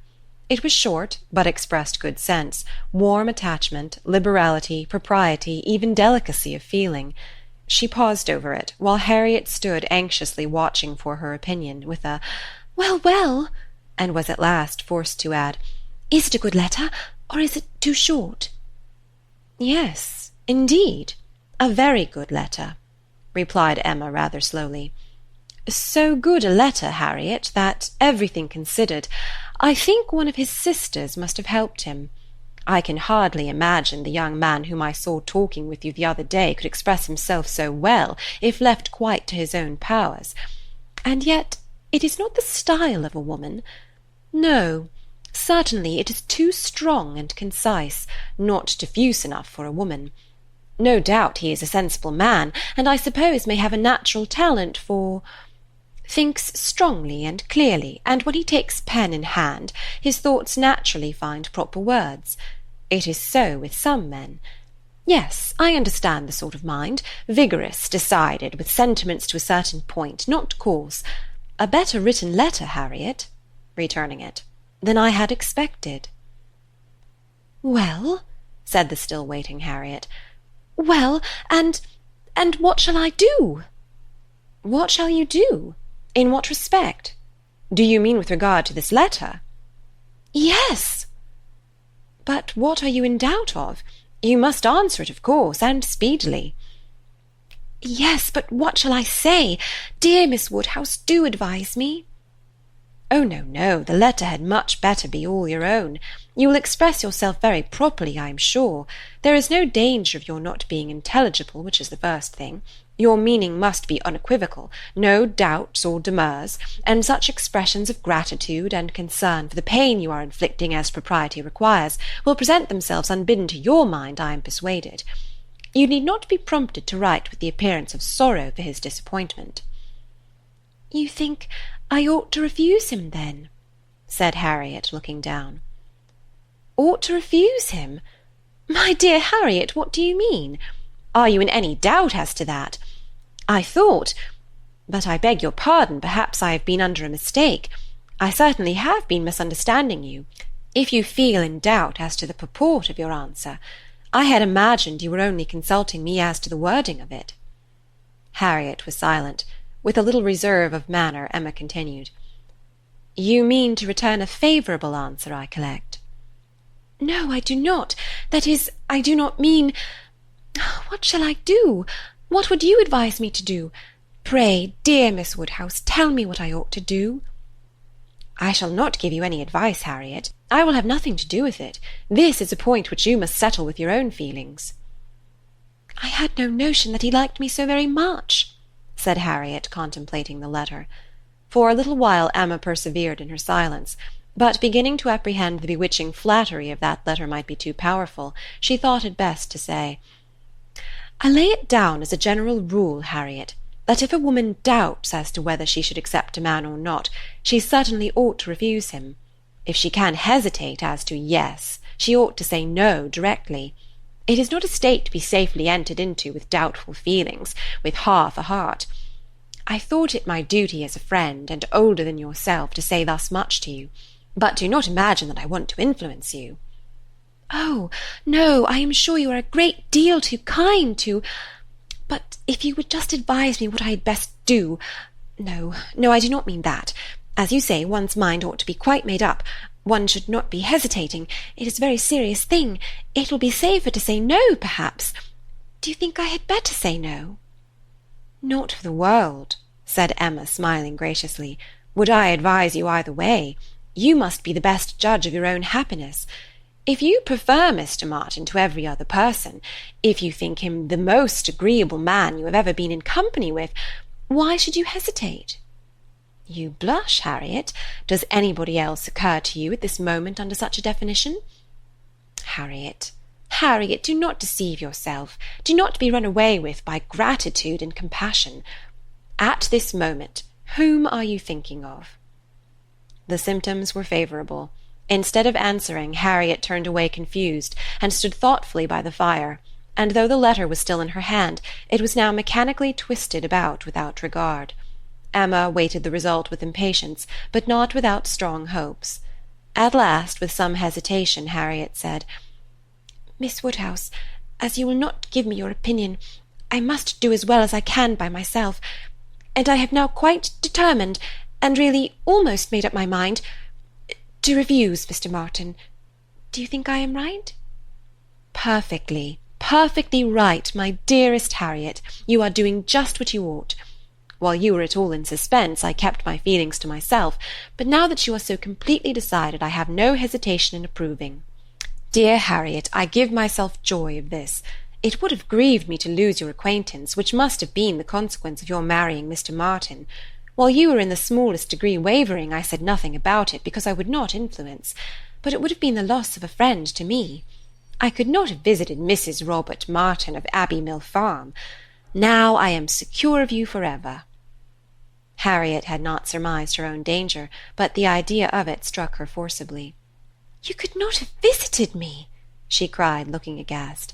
"No, to be sure you could not, but I never thought of that before. That would have been too dreadful. What an escape! Dear Miss Woodhouse, I would not give up the pleasure and honour of being intimate with you for anything in the world." "Indeed, Harriet, it would have been a severe pang to lose you, but it must have been. You would have thrown yourself out of all good society. I must have given you up." "Dear me! How should I ever have borne it? It would have killed me never to come to Hartfield any more." "Dear, affectionate creature! You banished to Abbey Mill Farm! You confined to the society of the illiterate and vulgar all your life! I wonder how the young man could have had the assurance to ask it. He must have a pretty good opinion of himself." "I do not think he is conceited either in general," said Harriet, her conscience opposing such censure. "At least, he is very good-natured, and I shall always feel much obliged to him, and have a great regard for— But that is quite a different thing from— And you know, though he may like me, it does not follow that I should— And certainly I must confess that since my visiting here I have seen people— And if one comes to compare them, person and manners, there is no comparison at all. One is so very handsome and agreeable. However, I do really think Mr. Martin a very amiable young man, and have a great opinion of him, and his being so much attached to me, and his writing such a letter. But as to leaving you, it is what I would not do upon any consideration. Thank you, my own sweet little friend. We will not be parted. A woman is not to marry a man merely because she is asked, or because he is attached to her, and can write a tolerable letter. Oh, no, and it is but a short letter, too. Emma felt the bad taste of her friend, but let it pass with a very true, and it would be a small consolation to her, for the clownish manner which might be offending her every hour of the day, to know that her husband could write a good letter. Oh, yes, very. Nobody cares for a letter. The thing is to be always happy with pleasant companions. I am quite determined to refuse him. But how shall I do? What shall I say? Emma assured her there would be no difficulty in the answer, and advised its being written directly, which was agreed to, in the hope of her assistance. And though Emma continued to protest against any assistance being wanted, it was in fact given in the formation of every sentence.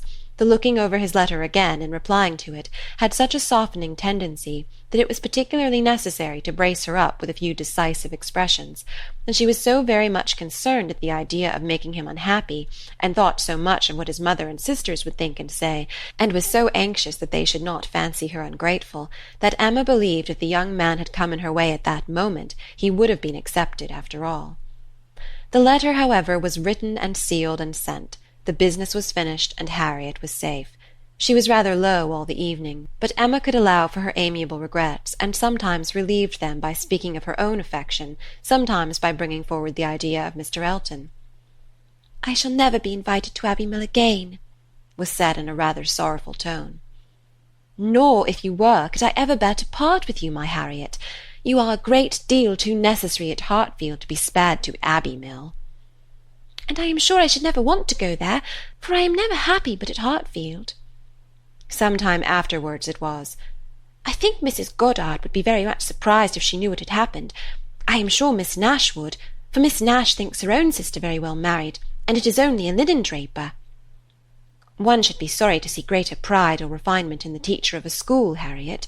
I dare say Miss Nash would envy you such an opportunity as this of being married.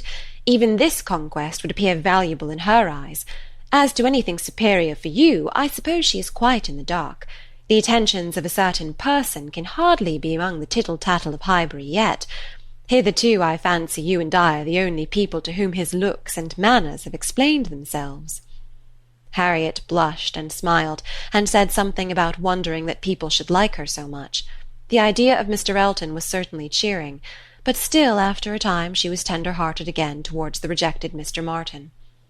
"Now he has got my letter," said she softly. "I wonder what they are all doing, whether his sisters know. If he is unhappy, they will be unhappy too. I hope he will not mind it so very much." "Let us think of those among our absent friends who are more cheerfully employed," cried Emma. "At this moment, perhaps, Mr. Elton is showing your picture to his mother and sisters, telling how much more beautiful is the original, and after being asked for it 5 or 6 times, allowing them to hear your name, your own dear name." "My picture? But he has left my picture in Bond Street." "Has he so? Then I know nothing of Mr. Elton. No, my dear little modest Harriet, depend upon it the picture will not be in Bond Street till just before he mounts his horse to-morrow. It is his companion all this evening, his solace, his delight. It opens his designs to his family. It introduces you among them. It diffuses through the party those pleasantest feelings of our nature, eager curiosity and warm prepossession. How cheerful, how animated, how suspicious, how busy their imaginations all are." Harriet smiled again, and her smiles grew stronger. Chapter 7. Volume 1, Chapter 8. Harriet slept at Hartfield that night. For some weeks past she had been spending more than half her time there, and gradually getting to have a bedroom appropriated to herself, and Emma judged it best in every respect, safest and kindest, to keep her with them as much as possible just at present. She was obliged to go the next morning for an hour or 2 to Mrs. Goddard's, but it was then to be settled that she should return to Hartfield, to make a regular visit of some days. While she was gone, Mr. Knightley called, and sat some time with Mr. Woodhouse and Emma, till Mr. Woodhouse, who had previously made up his mind to walk out, was persuaded by his daughter not to defer it, and was induced by the entreaties of both, though against the scruples of his own civility, to leave Mr. Knightley for that purpose. Mr. Knightley, who had nothing of ceremony about him, was offering by his short decided answers an amusing contrast to the protracted apologies and civil hesitations of the other. "Well, I believe, if you will excuse me, Mr. Knightley, if you will not consider me as doing a very rude thing, I shall take Emma's advice and go out for a quarter of an hour. As the sun is out, I believe I had better take my 3 turns while I can. I treat you without ceremony, Mr. Knightley. We invalids think we are privileged people." "My dear sir, do not make a stranger of me." "I leave an excellent substitute in my daughter. Emma will be happy to entertain you, and therefore I think I will beg your excuse and take my 3 turns, my winter walk." "You cannot do better, sir." "I would ask for the pleasure of your company, Mr. Knightley, but I am a very slow walker, and my pace would be tedious to you. And besides, you have another long walk before you to Donwell Abbey." "Thank you, sir, thank you. I am going this moment myself, and I think the sooner you go the better. I will fetch your greatcoat and open the garden door for you." Mr. Woodhouse at last was off, but Mr. Knightley, instead of being immediately off likewise, sat down again, seemingly inclined for more chat. He began speaking of Harriet, and speaking of her with more voluntary praise than Emma had ever heard before. "I cannot rate her beauty as you do," said he, "but she is a pretty little creature, and I am inclined to think very well of her disposition. Her character depends upon those she is with, but in good hands she will turn out a valuable woman." "I am glad you think so, and the good hands, I hope, may not be wanting." "Come," said he, "you are anxious for a compliment, so I will tell you that you have improved her. You have cured her of her schoolgirl's giggle. She really does you credit." "Thank you. I should be mortified indeed if I did not believe I had been of some use, but it is not everybody who will bestow praise where they may. You do not often overpower me with it." "You are expecting her again, you say, this morning?" "Almost every moment. She has been gone longer already than she intended." "Something has happened to delay her? Some visitors, perhaps?" "Highbury gossips, tiresome wretches." "Harriet may not consider everybody tiresome that you would." Emma knew this was too true for contradiction, and therefore said nothing. He presently added with a smile, "I do not pretend to fix on times or places, but I must tell you that I have good reason to believe your little friend will soon hear of something to her advantage." "Indeed? How so? Of what sort?" "A very serious sort, I assure you." Still smiling. "Very serious? I can think of but one thing. Who is in love with her? Who makes you their confidant?" Emma was more than half in hopes of Mr. Elton's having dropped a hint. Mr. Knightley was a sort of general friend and adviser, and she knew Mr. Elton looked up to him. "I have reason to think," he replied, "that Harriet Smith will soon have an offer of marriage, and from a most unexceptionable quarter. Robert Martin is the man. Her visit to Abbey Mill this summer seems to have done his business. He is desperately in love and means to marry her." "He is very obliging," said Emma. "But is he sure that Harriet means to marry him?" "Well, well, means to make her an offer, then. Will that do?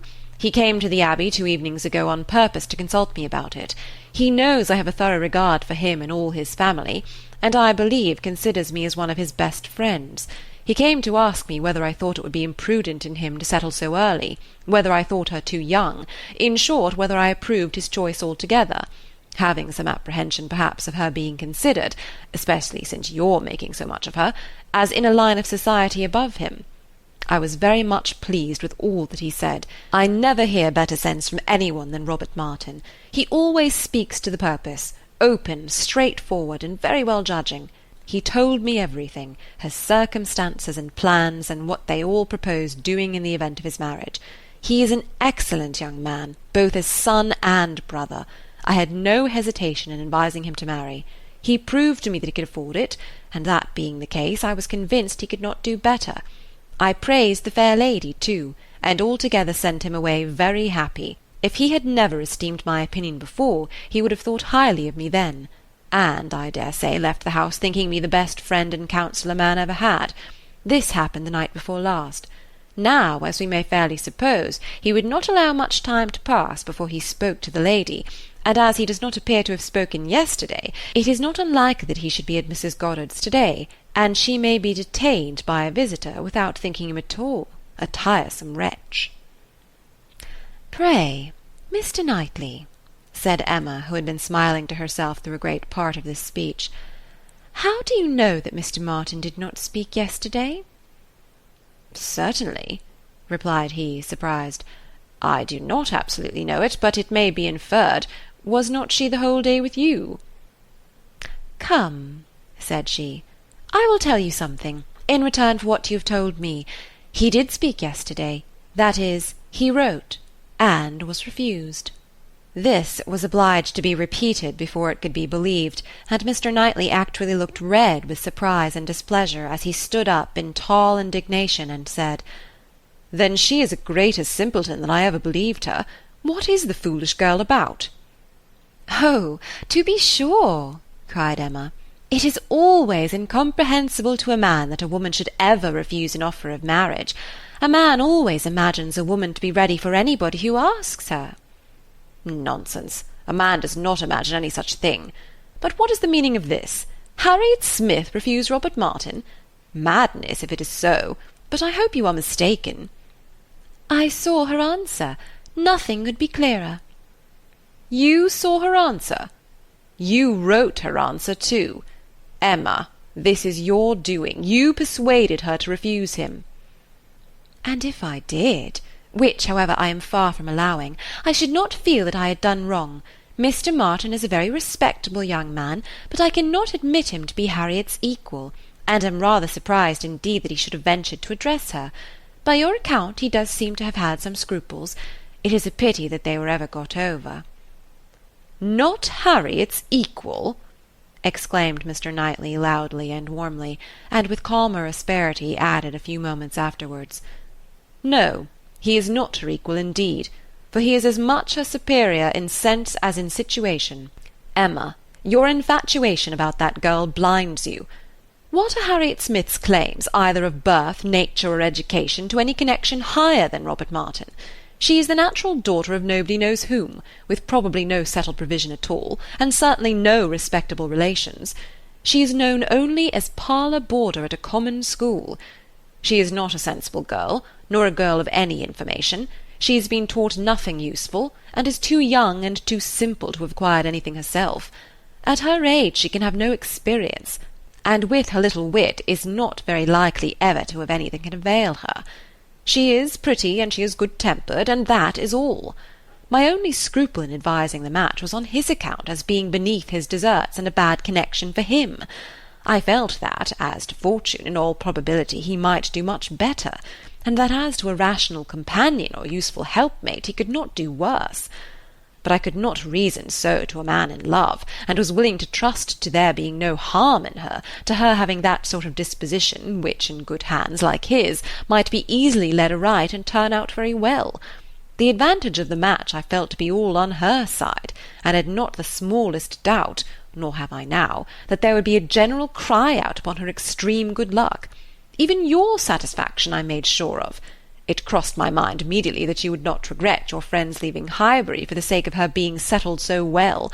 I remember saying to myself, even Emma, with all her partiality for Harriet, will think this a good match." "I cannot help wondering at your knowing so little of Emma to say any such thing. What! Think a farmer! And with all his sense and all his merit, Mr. Martin is nothing more. A good match for my intimate friend. Not regret her leaving Highbury for the sake of marrying a man whom I could never admit as an acquaintance of my own. I wonder you should think it possible for me to have such feelings. I assure you mine are very different. I must think your statement by no means fair. You are not just to Harriet's charms. They would be estimated very differently by others as well as myself. Mr. Martin may be the richest of the two, but he is undoubtedly her inferior as to rank in society. The sphere in which she moves is much above his. It would be a degradation. A degradation to illegitimacy and ignorance to be married to a respectable, intelligent gentleman farmer. As to the circumstances of her birth, though in a legal sense she may be called nobody, it will not hold in common sense. She is not to pay for the offence of others by being held below the level of those with whom she is brought up. There can scarcely be a doubt that her father is a gentleman, and a gentleman of fortune. Her allowance is very liberal, nothing has ever been grudged for her improvement or comfort. That she is a gentleman's daughter is indubitable to me. That she associates with gentlemen's daughters, no one, I apprehend, will deny. She is superior to Mr. Robert Martin. Whoever might be her parents, said Mr. Knightley, whoever may have had the charge of her, it does not appear to have been any part of their plan to introduce her into what you would call good society. After receiving a very indifferent education, she is left in Mrs. Goddard's hand to shift as she can, to move, in short, in Mrs. Goddard's line, to have Mrs. Goddard's acquaintance. Her friends evidently thought this good enough for her, and it was good enough. She desired nothing better herself.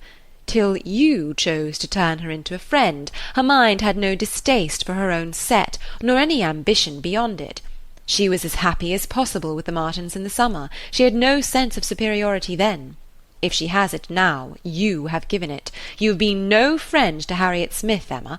Robert Martin would have never proceeded so far if he had not felt persuaded of her not being disinclined to him. I know him well. He has too much real feeling to address any woman on the haphazard of selfish passion. And as to conceit, he is the farthest from it of any man I know. Depend upon it, he had encouragement. It was most convenient to Emma not to make a direct reply to this assertion. She chose rather to take up her own line of the subject again.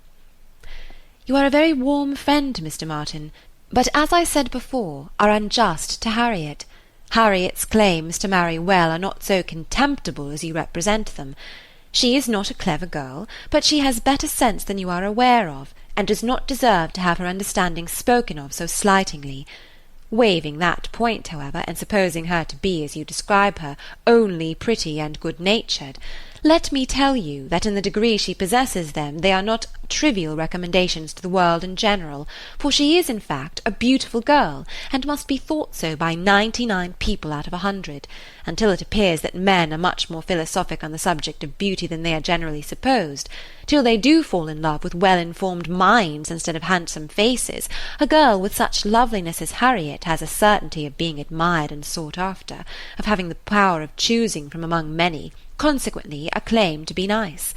Her good nature, too, is not so very slight a claim, comprehending as it does real, thorough sweetness of temper and manner, a very humble opinion of herself, and a great readiness to be pleased with other people. I am very much mistaken if your sex in general would not think such beauty and such temper the highest claims a woman could possess.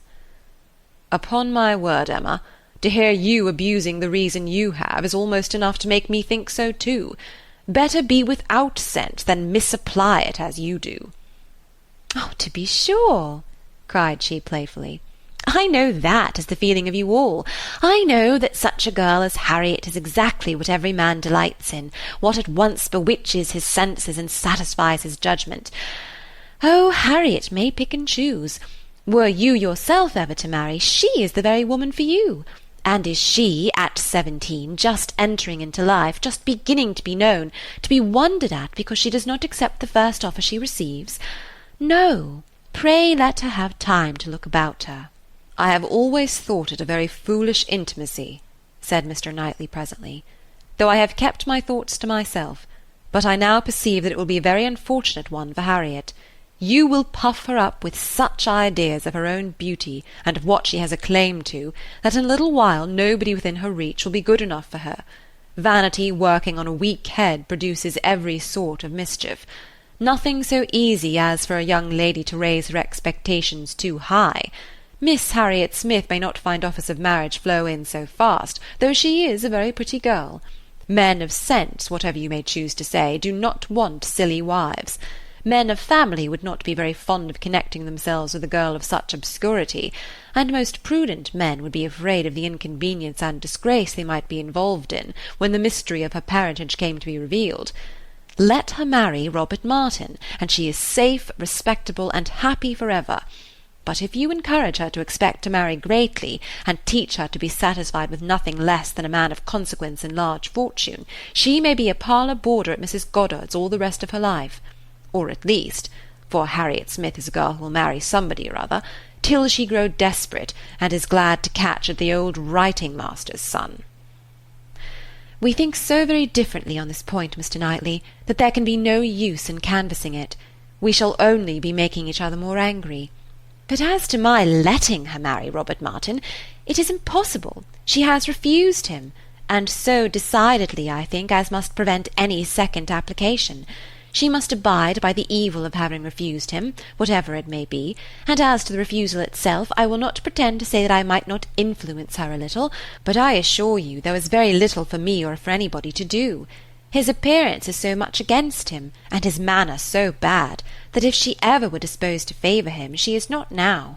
I can imagine that before she had seen anybody superior, she might tolerate him.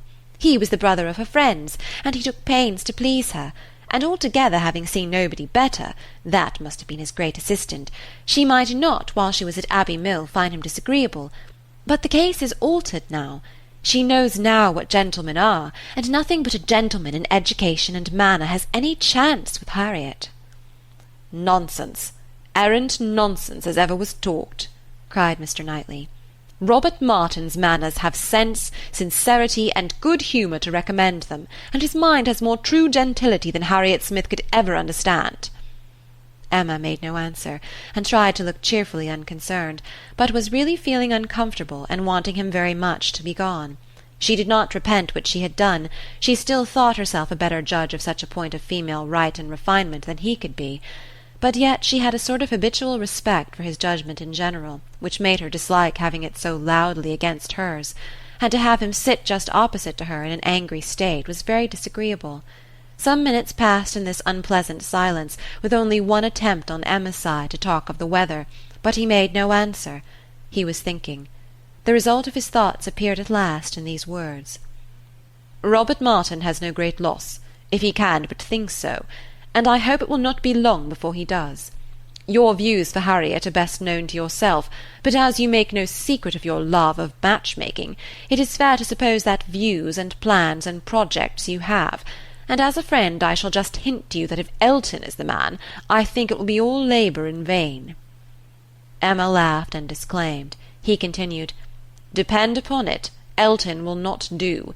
Elton is a very good sort of a man, and a very respectable vicar of Highbury, but not at all likely to make an imprudent match. He knows the value of a good income as well as anybody. Elton may talk sentimentally, but he will act rationally. He is as well acquainted with his own claims as you can be with Harriet's. He knows that he is a very handsome young man, and a great favourite wherever he goes, and from his general way of talking in unreserved moments, when there are only men present, I am convinced that he does not mean to throw himself away. I have heard him speak with great animation of a large family of young ladies that his sisters are intimate with, who all have 20,000 apiece. I am very much obliged to you, said Emma, laughing again. If I had set my heart on Mr. Elton's marrying Harriet, it would have been very kind to open my eyes, but at present I only want to keep Harriet to myself. I have done with matchmaking indeed. I could never hope to equal my own doings at Randalls. I shall leave off while I am well. Good morning to you, said he, rising and walking off abruptly. He was very much vexed. He felt the disappointment of the young man, and was mortified to have been the means of promoting it, by the sanction he had given, and the part which he was persuaded Emma had taken in the affair was provoking him exceedingly. Emma remained in a state of vexation too, but there was more indistinctness in the causes of hers than in his. She did not always feel so absolutely satisfied with herself, so entirely convinced that her opinions were right and her adversaries wrong, as Mr. Knightley. He walked off in more complete self-approbation than he left for her. She was not so materially cast down, however, but that a little time and the return of Harriet were very adequate restoratives. Harriet staying away so long was beginning to make her uneasy. The possibility of the young man's coming to Mrs. Goddard's that morning, and meeting with Harriet and pleading his own cause, gave alarming ideas. The dread of such a failure after all became the prominent uneasiness, and when Harriet appeared, and in very good spirits, and without having any such reason to give for her long absence, she felt a satisfaction which settled her with her own mind, and convinced her that, let Mr. Knightley think or say what he would, she had done nothing which woman's friendship and woman's feelings would not justify. He had frightened her a little about Mr. Elton, but when she considered that Mr. Knightley could not have observed him as she had done, neither with the interest, nor, she must be allowed to tell herself, in spite of Mr. Knightley's pretensions, with the skill of such an observer on such a question as herself, that he had spoken it hastily and in anger, she was able to believe that he had rather said what he had wished resentfully to be true than what he knew anything about. He certainly might have heard Mr. Elton speak with more unreserve than she had ever done, and Mr. Elton might not be of an imprudent, inconsiderate disposition as to money matters. He might naturally be rather attentive than otherwise to them. But then Mr. Knightley did not make due allowance for the influence of a strong passion at war with all interested motives. Mr. Knightley saw no such passion, and of course thought nothing of its effects. But she saw too much of it to feel a doubt of its overcoming any hesitations that a reasonable prudence might originally suggest, and more than a reasonable, becoming degree of prudence she was very sure did not belong to Mr. Elton. Harriet's cheerful look and manner established hers. She came back, not to think of Mr. Martin, but to talk of Mr. Elton. Miss Nash had been telling her something which she repeated immediately with great delight.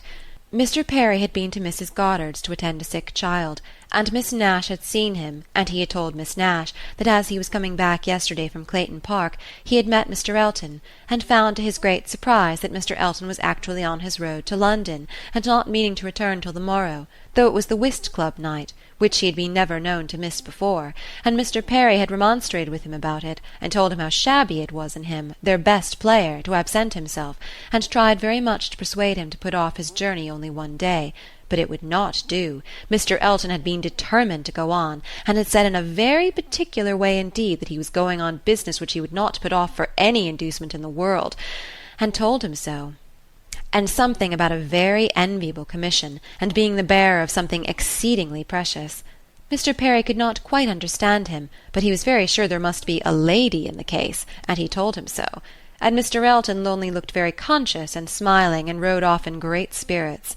Miss Nash had told her all this, and had talked a great deal more about Mr. Elton, and said, looking so very significantly at her, that she did not pretend to understand what his business might be, but she only knew that any woman whom Mr. Elton could prefer, she should think the luckiest woman in the world, for beyond a doubt Mr. Elton had not his equal for beauty or agreeableness. End of Chapter 8. Volume 1, Chapter 9. Mr. Knightley might quarrel with her, but Emma could not quarrel with herself. He was so much displeased that it was longer than usual before he came to Hartfield again, and when they did meet, his grave looks showed that she was not forgiven. She was sorry, but could not repent. On the contrary, her plans and proceedings were more and more justified and endeared to her by the general appearances of the next few days. The picture, elegantly framed, came safely to hand soon after Mr. Elton's return, and being hung over the mantelpiece of the common sitting-room, he got up to look at it, and sighed out his half-sentences of admiration just as he ought.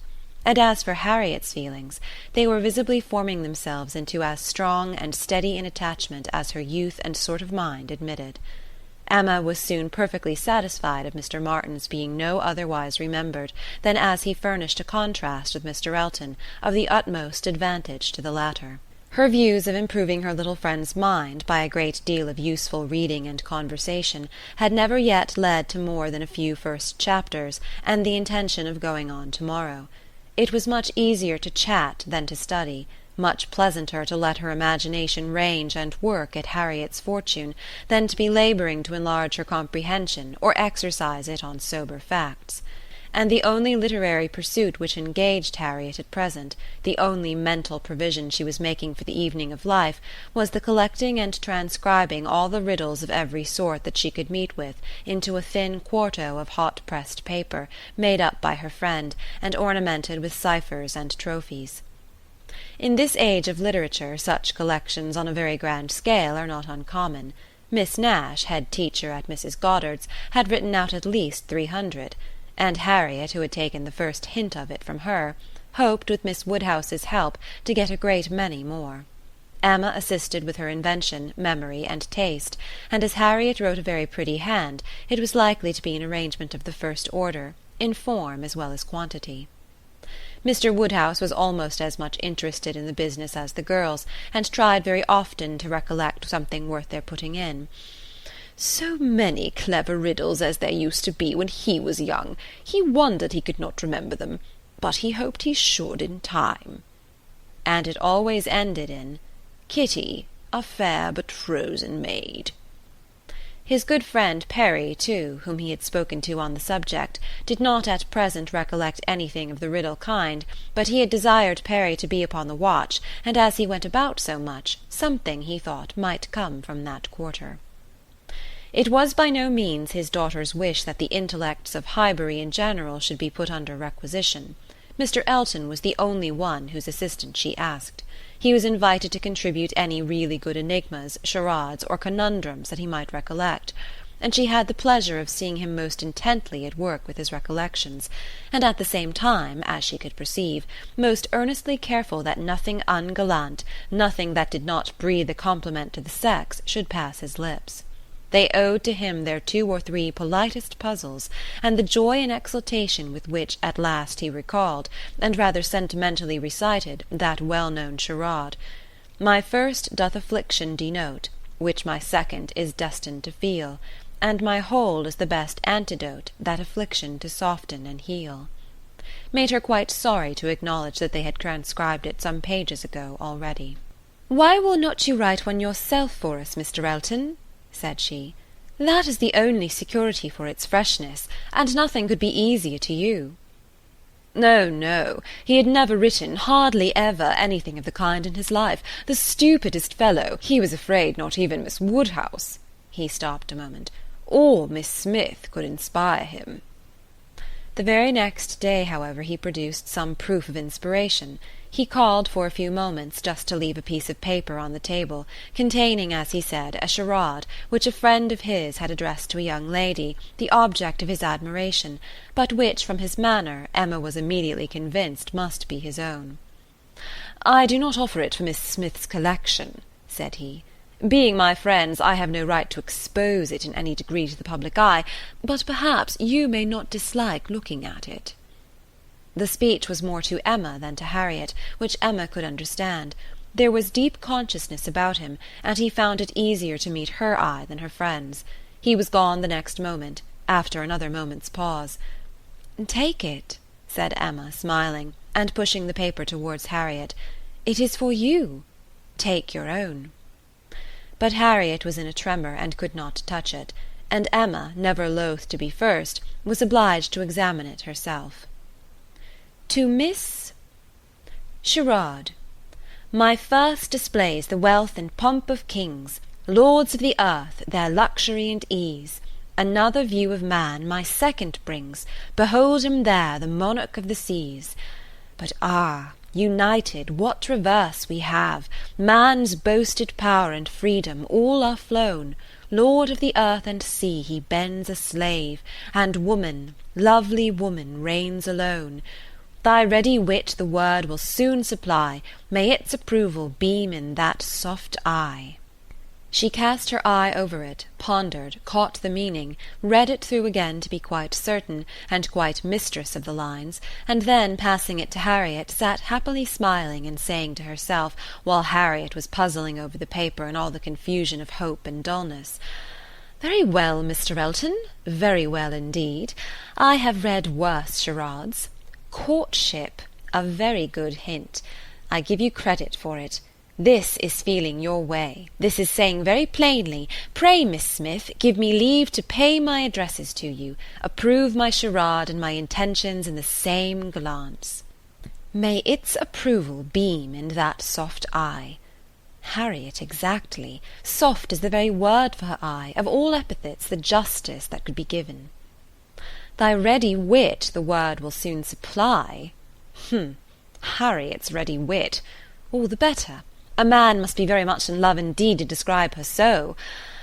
Ah, Mr. Knightley, I wish you had the benefit of this. I think this would convince you. For once in your life you would be obliged to own yourself mistaken. An excellent charade indeed, and very much to the purpose. Things must come to a crisis soon now. She was obliged to break off from these very pleasant observations, which were otherwise of a sort to run into great length, by the eagerness of Harriet's wondering questions. "What can it be, Miss Woodhouse? What can it be? I have not an idea.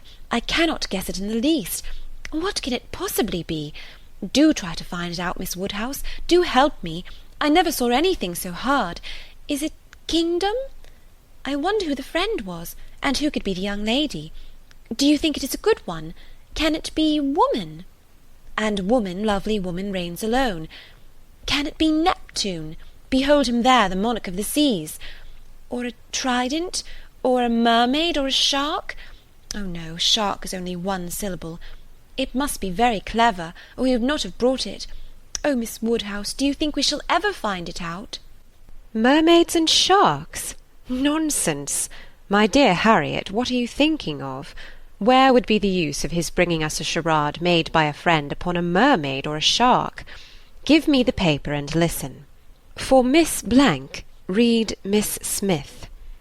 My first displays the wealth and pomp of kings, lords of the earth, their luxury and ease. That is court. Another view of man my second brings. Behold him there, the monarch of the seas. That is ship, plain as it can be. Now for the cream. But united, courtship, you know, what reverse we have? Man's boasted power and freedom all are flown. Lord of the earth and sea, he bends a slave, and woman, lovely woman, reigns alone. A very proper compliment, and then follows the application, which I think, my dear Harriet, you cannot find much difficulty in comprehending.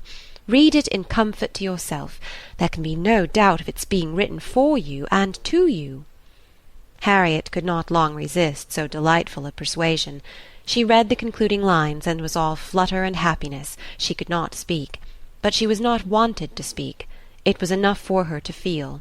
Emma spoke for her. "There is so pointed and so particular a meaning in this compliment," said she, "that I cannot have a doubt as to Mr. Elton's intentions. You are his object, and you will soon receive the completest proof of it. I thought it must be so. I thought I could not be so deceived, but now it is clear. The state of his mind is as clear and decided as my wishes on the subject have been ever since I knew you. Yes, Harriet, just so long have I been wanting the very circumstance to happen which has happened. I could never tell whether an attachment between you and Mr. Elton were the most desirable or the most natural. Its probability and its eligibility have really so equalled each other. I am very happy. I congratulate you, my dear Harriet, with all my heart. This is an attachment which a woman may well feel pride in creating. This is a connection which offers nothing but good. It will give you everything that you want, consideration, independence, a proper home. It will fix you in the centre of all your real friends, close to Hartfield and to me, and confirm our intimacy for ever. This, Harriet, is an alliance which can never raise a blush in either of us." "Dear Miss Woodhouse," and "Dear Miss Woodhouse," was all that Harriet, with many tender embraces, could articulate at first. But when they did arrive at something more like conversation, it was sufficiently clear to her friend that she saw, felt, anticipated, and remembered just as she ought. Mr. Elton's superiority had very ample acknowledgment. "Whatever you say is always right," cried Harriet, "and therefore I suppose, and believe, and hope it must be so. But otherwise I could not have imagined it. It is so much beyond anything I deserve. Mr. Elton, who might marry anybody.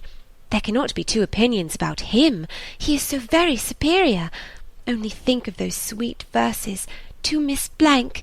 Dear me, how clever! Could it really be meant for me? I cannot make a question, or listen to a question about that. It is a certainty. Receive it on my judgment.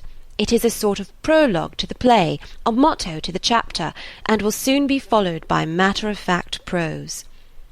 It is a sort of thing which nobody could have expected, I am sure, a month ago. I had no more idea myself. The strangest things do take place." When Miss Smiths and Mr. Eltons get acquainted, they do indeed, and really it is strange. It is out of the common course that what is so evidently, so palpably desirable, what courts the prearrangement of other people, should so immediately shape itself into the proper form. You and Mr. Elton are by situation called together. You belong to one another by every circumstance of your respective homes. Your marrying will be the equal to the match at Randalls.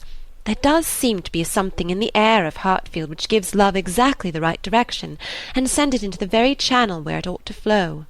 The course of true love never did run smooth. A Hartfield edition of Shakespeare would have a long note on that passage. That Mr. Elton should really be in love with me of all people, who did not know him, to speak to him at Michaelmas, and he the very handsomest man that ever was, and a man that everybody looks up to, quite like Mr. Knightley. His company so sought after, that everybody says he need not eat a single meal by himself if he does not choose it, that he has more invitations than there are days in the week, and so excellent in the church. Miss Nash has put down all the texts he has ever preached from since he came to Highbury. Dear me, when I look back to the first time I saw him, how little did I think! The two abbots and I ran into the front room and peeped through the blind when we heard he was going by, and Miss Nash came and scolded us away, and stayed to look through herself. However, she called me back presently, and let me look too, which was very good-natured. And how beautiful we thought he looked! He was arm in arm with Mr. Cole. This is an alliance which, whoever, whatever your friends may be, must be agreeable to them, provided at least they have common sense, and we are not to be addressing our conduct to fools. If they are anxious to see you happily married, here is a man whose amiable character gives us every assurance of it. If they wish to have you settled in the same country and circle which they have chosen to place you in, here it will be accomplished, and if their only object is that you should, in the common phrase, be well married, here is the comfortable fortune, the respectable establishment, the rise in the world which must satisfy them. Yes, very true. How nicely you talk. I love to hear you. You understand everything. You and Mr. Elton are one as clever as the other. This charade, if I had studied a 12-month, I could never have made anything like it. I thought he meant to try his skill by his manner of declining it yesterday. I do think it is, without exception, the best charade I ever read. I never read one more to the purpose, certainly. It is as long again as almost all we have had before. I do not consider its length as particularly in its favour. Such things in general cannot be too short. Harriet was too intent on the lines to hear. The most satisfactory comparisons were rising in her mind. It is one thing, said she presently, her cheeks in a glow, to have very good sense in a common way, like everybody else, and if there is anything to say, to sit down and write a letter, and say just what you must in a short way, and another to write verses and charades like this. Emma could not have desired a more spirited rejection of Mr. Martin's prose. Such sweet lines, continued Harriet, these two last. But how shall I ever be able to return the paper, or say I have found it out? Oh, Miss Woodhouse, what can we do about that? Leave it to me. You do nothing. He will be here this evening, I dare say, and then I will give it him back, and some nonsense or other will pass between us, and you shall not be committed. Your soft eyes shall choose their own time for beaming. Trust to me. Oh, Miss Woodhouse, what a pity that I must not write this beautiful charade into my book. I am sure I have not got one half so good. Leave out the last two lines, and there is no reason why you should not write it into your book. Oh, but those two lines are the best of all. Granted, for private enjoyment, and for private enjoyment keep them. They are not at all the less written, you know, because you divide them. The couplet does not cease to be, nor does its meaning change. But take it away, and all appropriation ceases, and a very pretty gallant charade remains, fit for any collection. Depend upon it, he would not like to have his charades slighted, much better than his passion. A poet in love must be encouraged in both capacities, or neither. Give me the book, I will write it down, and then there can be no possible reflection on you. Harriet submitted, though her mind could hardly separate the parts, so as to feel quite sure that her friend were not writing down a declaration of love. It seemed too precious an offering for any degree of publicity. I shall never let that book go out of my own hands, said she. Very well, replied Emma. A most natural feeling, and the longer it lasts, the better I shall be pleased. But here is my father coming. You will not object to my reading the charade to him. It will be giving him so much pleasure. He loves anything of the sort, and especially anything that pays a woman a compliment. He has the tenderest spirit of gallantry towards us all. You must let me read it to him." Harriet looked grave. "My dear Harriet, you must not refine too much upon this charade. You will betray your feelings improperly if you are too conscious and too quick, and appear to fix more meaning, or even quite all the meaning which may be affixed to it. Do not be overpowered by such a little tribute of admiration. If he had been anxious for secrecy, he would not have left the paper while I was by, but he rather pushed it towards me than towards you. Do not let us be too solemn on the business. He has encouragement enough to proceed, without our sighing out our souls over this charade." "Oh, no, I hope I shall not be ridiculous about it. Do as you please." Mr. Woodhouse came in, and very soon led to the subject again by the recurrence of his very frequent inquiry of, "Well, my dears, how does your book go on? Have you got anything fresh?" "Yes, papa, we have something to read you, and something quite fresh. A piece of paper was found on the table this morning, dropped, we suppose, by a fairy, containing a very pretty charade, and we have just copied it in." She read it to him just as he liked to have anything read, slowly and distinctly, and 2 or 3 times over, with explanations of every part as she proceeded, and he was very much pleased, and, as she had foreseen, especially struck with the complimentary conclusion. "Ay, that's very just indeed. That's very properly said. Very true. Woman, lovely woman. It is such a pretty charade, my dear, that I can easily guess what fairy brought it. Nobody could have written so prettily but you, Emma." Emma only nodded and smiled. After a little thinking and a very tender sigh, he added, "Ah, it is no difficulty to see who you take after. Your dear mother was so clever at all those things. If I had but her memory. But I can remember nothing, not even that particular riddle which you have heard me mention. I can only recollect the first stanza, and there are several. Kitty, a fair but frozen maid, kindled a flame I yet deplore. The hoodwinked boy I called to aid, though of his near approach afraid, so fatal to my suit before. And that is all that I can recollect of it. But it is very clever all the way through. But I think, my dear, you said you had got it." "Yes, papa, it is written out on our 2nd page. We copied it from the Elegant Extracts. It was Garrick's, you know." "Ay, very true. I wish I could recollect more of it. Kitty, a fair but frozen maid. The name makes me think of poor Isabella, for she was very near being christened Catherine after her grandmamma. I hope we shall have her here next week. Have you thought, my dear, where you shall put her, and what room there will be for the children?" "Oh, yes, she will have her own room, of course, the room she always has, and there is the nursery for the children, just as usual, you know. Why should there be any change?" "I do not know, my dear, but it is so long since she was here, not since last Easter, and then only for a few days. Mr. John Knightley's being a lawyer is very inconvenient. Poor Isabella! She is sadly taken away from us all, and how sorry she will be when she comes not to see Miss Taylor here." "She will not be surprised, papa, at least." "I do not know, my dear. I am sure I was very much surprised when I first heard she was going to be married." "We must ask Mr. and Mrs. Weston to dine with us while Isabella is here." "Yes, my dear, if there is time. But," in a very depressed tone, "she is coming only for 1 week. There will not be time for anything." "It is unfortunate that they cannot stay longer, but it seems a case of necessity. Mr. John Knightley must be in town again on the 28th, and we ought to be thankful, papa, that we are to have the whole of the time they can give to the country, that 2 or 3 days are not to be taken out for the Abbey. Mr. Knightley promises to give up his claim this Christmas, though you know it is longer since they were with him than with us." "It would be very hard indeed, my dear, if poor Isabella were to be anywhere but at Hartfield." Mr. Woodhouse could never allow for Mr. Knightley's claims on his brother, or anybody's claims on Isabella except his own. He sat musing a little while, and then said, "But I do not see why poor Isabella should be obliged to go back so soon, though he does. I think, Emma, I shall try and persuade her to stay longer with us. She and the children might stay very well."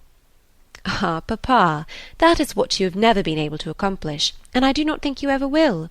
Isabella cannot bear to stay behind her husband." This was too true for contradiction.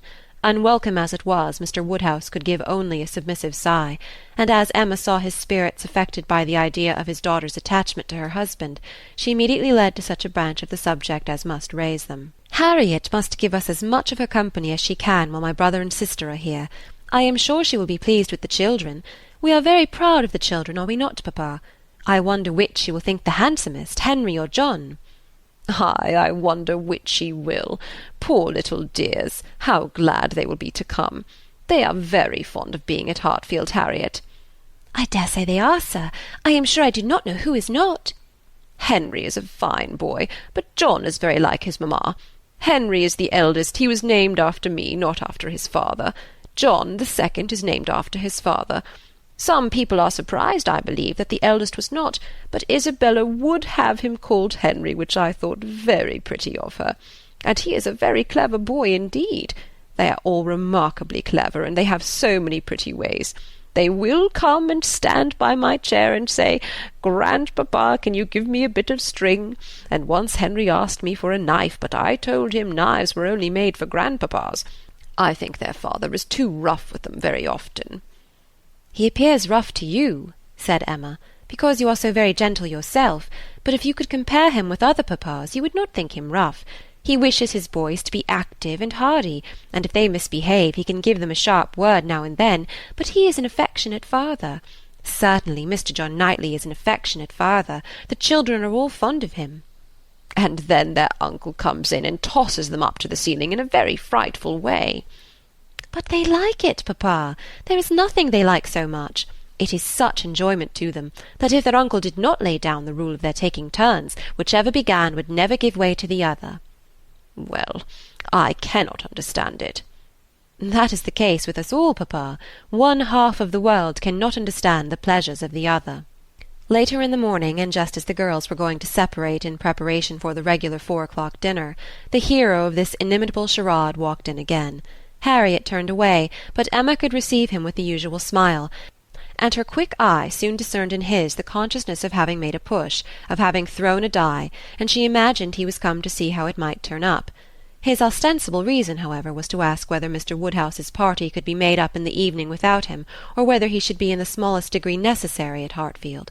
If he were, everything else must give way, but otherwise his friend Cole had been saying so much about dining with him, had made such a point of it, that he had promised him conditionally to come. Emma thanked him, but could not allow of his disappointing his friend on their account. Her father was sure of his rubber. He re-urged, she re-declined, and he seemed then about to make his bow, when, taking the paper from the table, she returned it. "Oh, here's the charade you were so obliging as to leave with us. Thank you for the sight of it. We admired it so much that I have ventured to write it into Miss Smith's collection. Your friend will not take it amiss, I hope. Of course I have not transcribed beyond the first 8 lines." Mr. Elton certainly did not very well know what to say. He looked rather doubtingly, rather confused, said something about honour, glanced at Emma and at Harriet, and then, seeing the book open on the table, took it up and examined it very attentively. With the view of passing off an awkward moment, Emma smilingly said, "You must make my apologies to your friend, but so good a charade must not be confined to 1 or 2. He may be sure of every woman's approbation while he writes with such gallantry." "I have no hesitation in saying," replied Mr. Elton, though hesitating a good deal while he spoke, "I have no hesitation in saying, at least if my friend feels at all as I do, I have not the smallest doubt that, could he see his little effusion honoured as I see it," looking at the book again and replacing it on the table, "he would consider it as the proudest moment of his life." After this speech he was gone as soon as possible. Emma could not think it too soon, for with all his good and agreeable qualities, there was a sort of parade in his speeches which was very apt to incline her to laugh. She ran away to indulge the inclination, leaving the tender and the sublime of pleasure to Harriet's share. End of Chapter 9. Volume 1, Chapter 10. Though now the middle of December, there had yet been no weather to prevent the young ladies from tolerably regular exercise, and on the morrow Emma had a charitable visit to pay to a poor sick family who lived a little way out of Highbury. Their road to this detached cottage was down Vicarage Lane, a lane leading at right angles from the broad, though irregular, main street of the place, and, as may be inferred, containing the blessed abode of Mr. Elton. A few inferior dwellings were first to be passed, and then about a quarter of a mile down the lane rose the vicarage, an old and not very good house, almost as close to the road as it could be. It had no advantage of situation, but had been very much smartened up by the present proprietor, and such as it was, there could be no possibility of the two friends passing it without a slackened pace and observing eyes. Emma's remark was, "There it is. There go you and your riddle book one of these days." Harriet's was, "Oh, what a sweet house! How very beautiful! There are the yellow curtains that Miss Nash admires so much." "I do not often walk this way now," said Emma as they proceeded, "but then there will be an inducement, and I shall gradually get intimately acquainted with all the hedges, gates, pools, and pollards of this part of Highbury." Harriet, she found, had never in her life been inside the vicarage, and her curiosity to see it was so extreme, that, considering exteriors and probabilities, Emma could only class it as a proof of love, with Mr. Elton's seeing ready wit in her. "I wish we could contrive it," said she, "but I cannot think of any tolerable pretence for going in. No servant that I want to inquire about of his housekeeper, no message from my father." She pondered, but could think of nothing. After a mutual silence of some minutes, Harriet thus began again. "I do so wonder, Miss Woodhouse, that you should not be married, or going to be married, so charming as you are." Emma laughed and replied, "My being charming, Harriet, is not quite enough to induce me to marry. I must find other people charming, one other person at least. And I am not only not going to be married at present, but have very little intention of ever marrying at all." "Ah, so you say, but I cannot believe it." "I must see somebody very superior to any one I have seen yet to be tempted. Mr. Elton, you know," recollecting herself, "is out of the question, and I do not wish to see any such person. I would rather not be tempted. I really cannot change for the better. If I were to marry, I must expect to repent it." "Dear me, it is so odd to hear a woman talk so." "I have none of the usual inducements of women to marry. Were I to fall in love, indeed, it would be a different thing. But I have never been in love. It is not my way, or my nature, and I do not think I ever shall. And without love, I am sure I should be a fool to change such a situation as mine. Fortune I do not want. Employment I do not want. Consequence I do not want. I believe few married women are half as much mistress of their husband's house as I am of Hartfield, and never, never could I expect to be so truly beloved and important, so always first and always right in any man's eyes, as I am in my father's." "But then to be an old maid at last, like Miss Bates!" "That is as formidable an image as you could present, Harriet, and if I thought I should ever be like Miss Bates, so silly, so satisfied, so smiling, so prosing, so undistinguishing and unfastidious, and so apt to tell everything relative to everybody about me, I would marry to-morrow. But between us, I am convinced there can never be any likeness, except in being unmarried." "But still, you will be an old maid, and that's so dreadful." "Never mind, Harriet, I shall not be a poor old maid, and it is poverty only which makes celibacy contemptible to a generous public. A single woman with a very narrow income must be a ridiculous, disagreeable old maid. The proper sport of boys and girls, but a single woman of good fortune is always respectable, and may be as sensible and pleasant as anybody else, and the distinction is not quite so much against the candour and common sense of the world as appears at first, for a very narrow income has a tendency to contract the mind and sour the temper. Those who can barely live, and who live perforce in a very small and generally very inferior society, may well be illiberal and cross. This does not apply, however, to Miss Bates. She is only too good-natured and too silly to suit me, but in general she is very much to the taste of everybody, though single and though poor. Poverty certainly has not contracted her mind. I really believe if she had only a shilling in the world, she would be very likely to give away sixpence of it, and nobody is afraid of her. That is a great charm." "Dear me, but what shall you do? How shall you employ yourself when you grow old?" "If I know myself, Harriet, mine is an active, busy mind, with a great many independent resources, and I do not perceive why I should be in more want of employment at 40 or 50 than 1 and 20. Woman's usual occupations of hand and mind will be as open to me then as they are now, or with no important variation. If I draw less, I shall read more. If I give up music, I shall take to carpet work. And as for objects of interest, objects to the affections, which is in truth the great point of inferiority, the want of which is really the great evil to be avoided in not marrying, I shall be very well off, with all the children of a sister I love so much to care about. There will be enough of them, in all probability, to supply every sort of sensation that declining life can need. There will be enough for every hope and every fear, and though my attachment to none can equal that of a parent, it suits my ideas of comfort better than what is warmer and blinder. My nephews and nieces. I shall often have a niece with me. Do you know Miss Bates's niece? That is, I know you must have seen her 100 times, but are you acquainted? Oh, yes, we are always forced to be acquainted whenever she comes to Highbury. By the by, that is almost enough to put one out of conceit with a niece. Heaven forbid, at least, that I should ever bore people half so much about all the Knightleys together as she does about Jane Fairfax. One is sick of the very name of Jane Fairfax. Every letter from her is read 40 times over, her compliments to all friends go round and round again, and if she does but send her aunt the pattern of a stomacher, or knit a pair of garters for her grandmother, one hears of nothing else for a month. I wish Jane Fairfax very well, but she tires me to death. They were now approaching the cottage, and all idle topics were superseded. Emma was very compassionate, and the distresses of the poor were as sure of relief from her personal attention and kindness, her counsel and her patience, as from her purse. She understood their ways, could allow for their ignorance and their temptations, had no romantic expectations of extraordinary virtue from those for whom education had done so little, entered into their troubles with ready sympathy, and always gave her assistance with as much intelligence as good-will. In the present instance it was sickness and poverty together which she came to visit, and after remaining there as long as she could give comfort or advice, she quitted the cottage with such an impression of the scene as made her say to Harriet as they walked away, "These are the sights, Harriet, to do one good.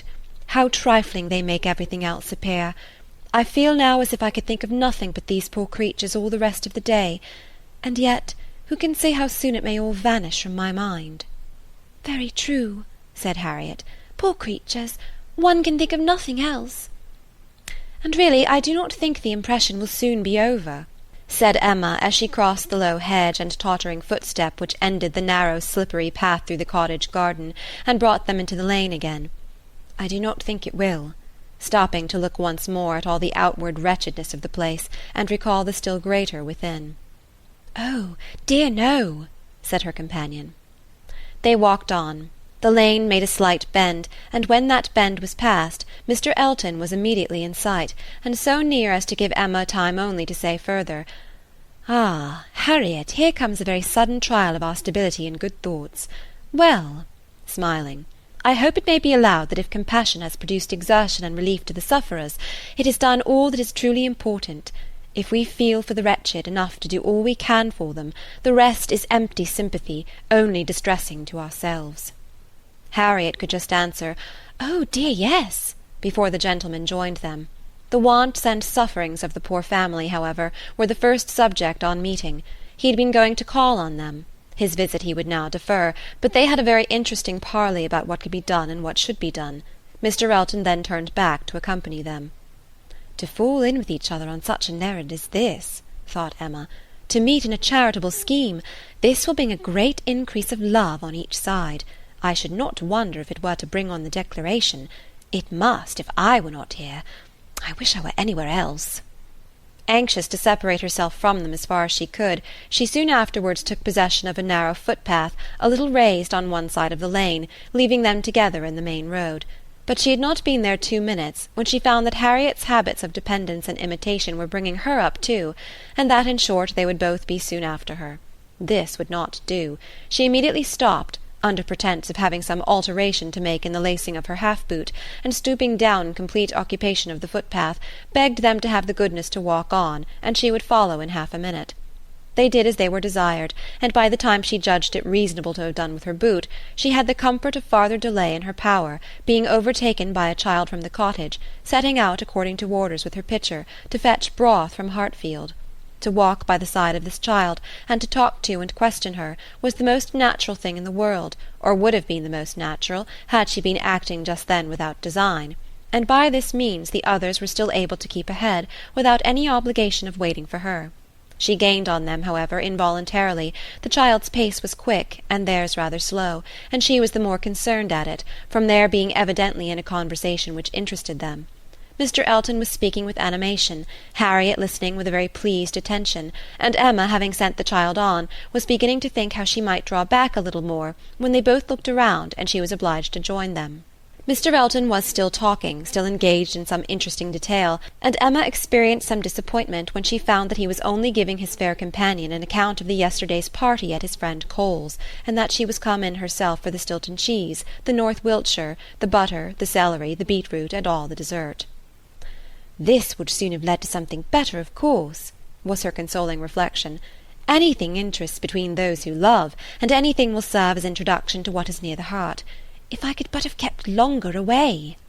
They now walked on together quietly, till within view of the vicarage pales, when a sudden resolution, of at least getting Harriet into the house, made her again find something very much amiss about her boot, and fall behind to arrange it once more.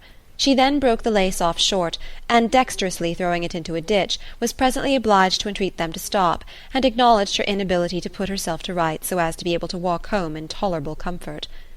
"Part of my lace is gone," said she, "and I do not know how I am to contrive.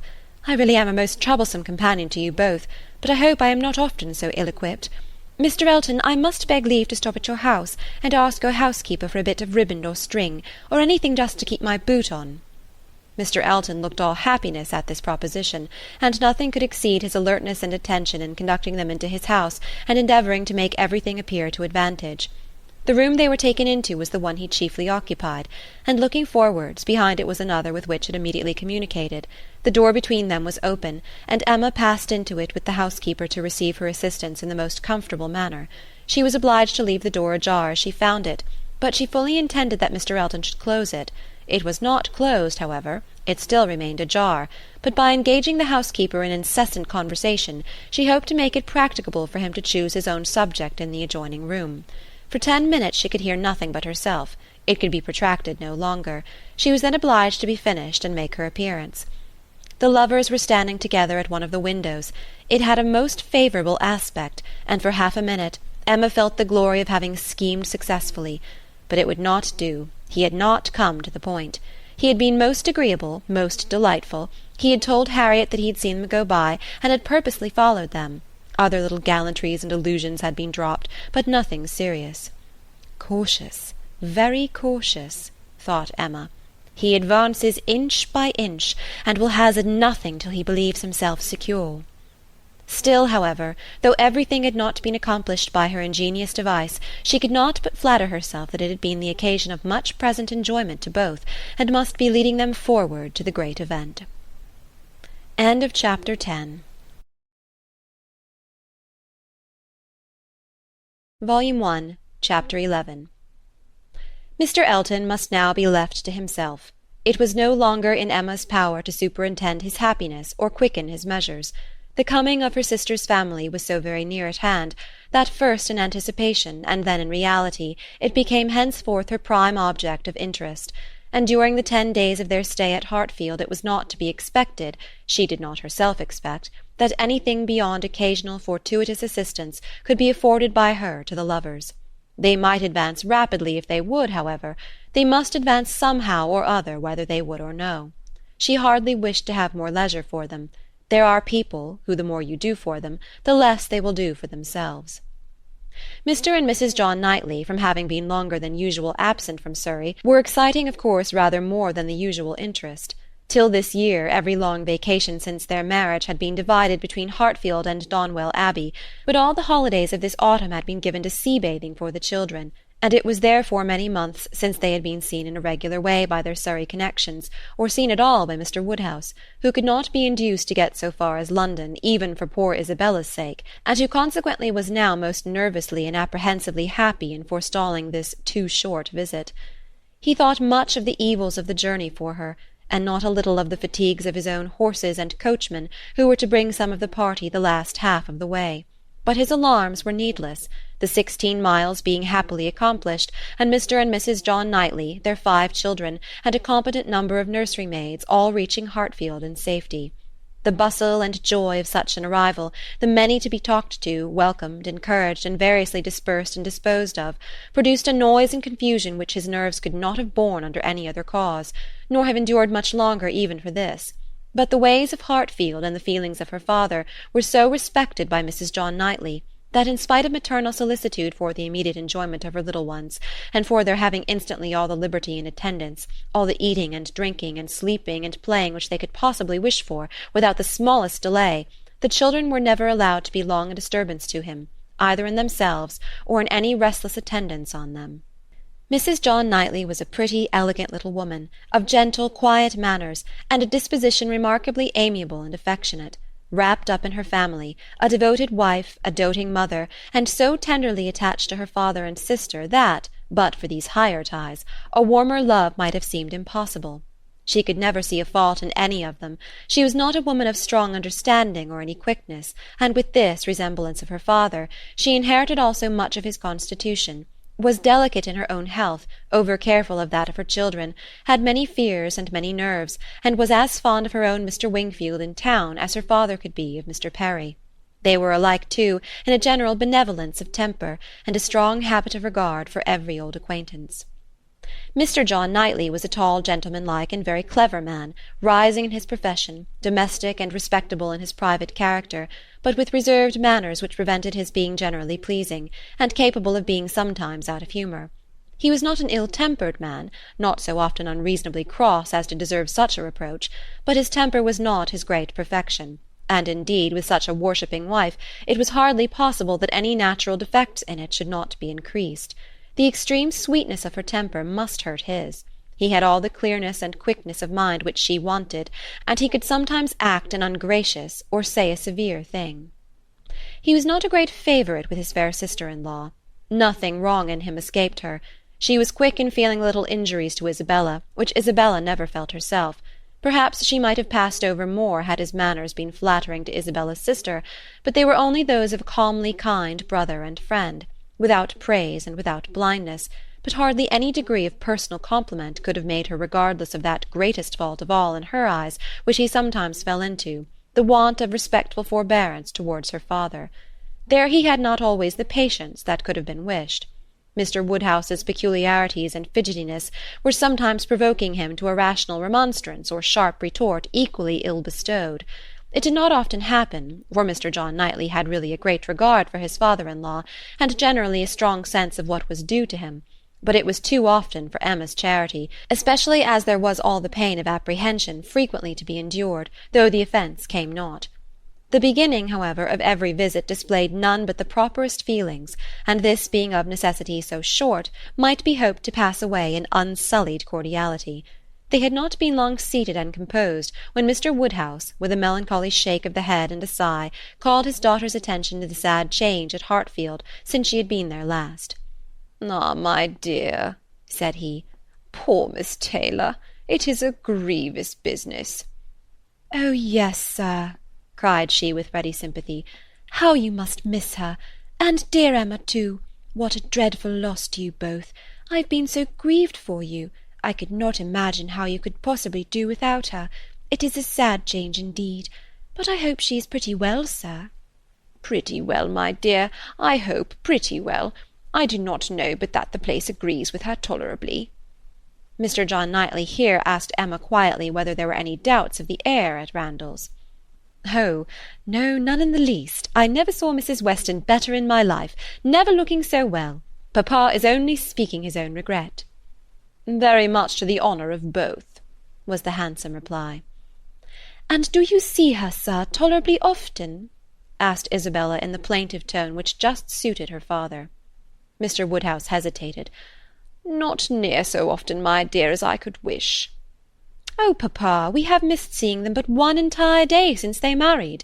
Either in the morning or evening of every day, excepting one, have we seen either Mr. Weston or Mrs. Weston, and generally both, either at Randalls or here, and as you may suppose, Isabella, most frequently here.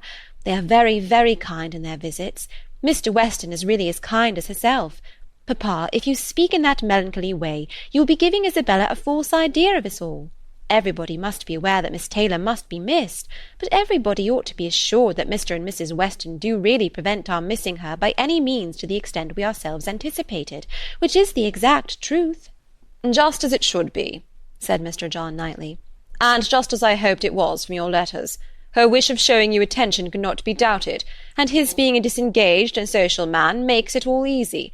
I've been always telling you, my love, that I'd no idea of the change being so very material to Hartfield as you apprehended, and now you have Emma's account, I hope you'll be satisfied."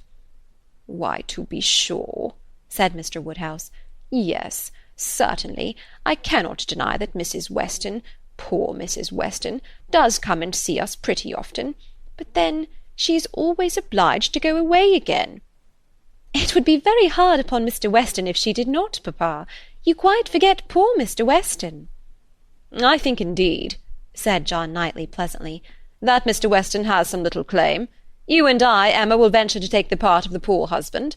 I, being a husband, and you not being a wife, the claims of the man may very likely strike us with equal force. As for Isabella, she has been married long enough to see the convenience of putting all the Mr. Westons aside as much as she can." "Me, my love?" cried his wife, hearing and understanding only in part. "Are you talking about me? I am sure nobody ought to be or can be a greater advocate for matrimony than I am, and if it had not been for the misery of her leaving Hartfield, I should never have thought of Miss Taylor but as the most fortunate woman in the world. And as to slighting Mr. Weston, that excellent Mr. Weston, I think there is nothing he does not deserve. I believe he is one of the very best-tempered men that ever existed. Excepting yourself and your brother, I do not know his equal for temper.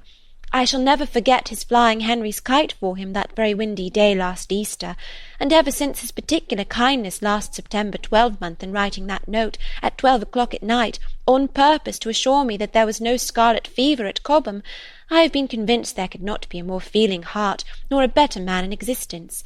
If anybody can deserve him, it must be Miss Taylor." "Where is the young man?" said John Knightley. "Has he been here on this occasion, or has he not?" "He has not been here yet," replied Emma. "There was a strong expectation of his coming soon after the marriage, but it ended in nothing, and I have not heard him mentioned lately." "But you should tell them of the letter, my dear," said her father. "He wrote a letter to poor Mrs. Weston to congratulate her, and a very proper, handsome letter it was. She showed it to me. I thought it very well done of him indeed. Whether it was his own idea, you know, one cannot tell. He is but young, and his uncle, perhaps—" "My dear papa, he is 23. You forget how time passes." 23? Is he indeed? Well, I could not have thought it, and he was but 2 years old when he lost his poor mother. Well, time does fly indeed, and my memory is very bad. However, it was an exceeding good, pretty letter, and gave Mr. and Mrs. Weston a great deal of pleasure. I remember it was written from Weymouth, and dated September 28th, and began, "My dear Madam," but I forget how it went on, and it was signed F.C. Weston Churchill. I remember that perfectly. "How very pleasing and proper of him!" cried the good-hearted Mrs. John Knightley. "I have no doubt of his being a most amiable young man.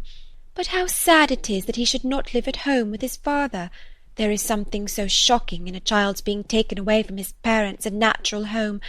I never could comprehend how Mr. Weston could part with him. To give up one's child, I really never could think well of anybody who proposed such a thing to anybody else." "Nobody ever did think well of the Churchills, I fancy," observed Mr. John Knightley coolly. "But you need not imagine Mr. Weston to have felt what you would feel in giving up Henry or John.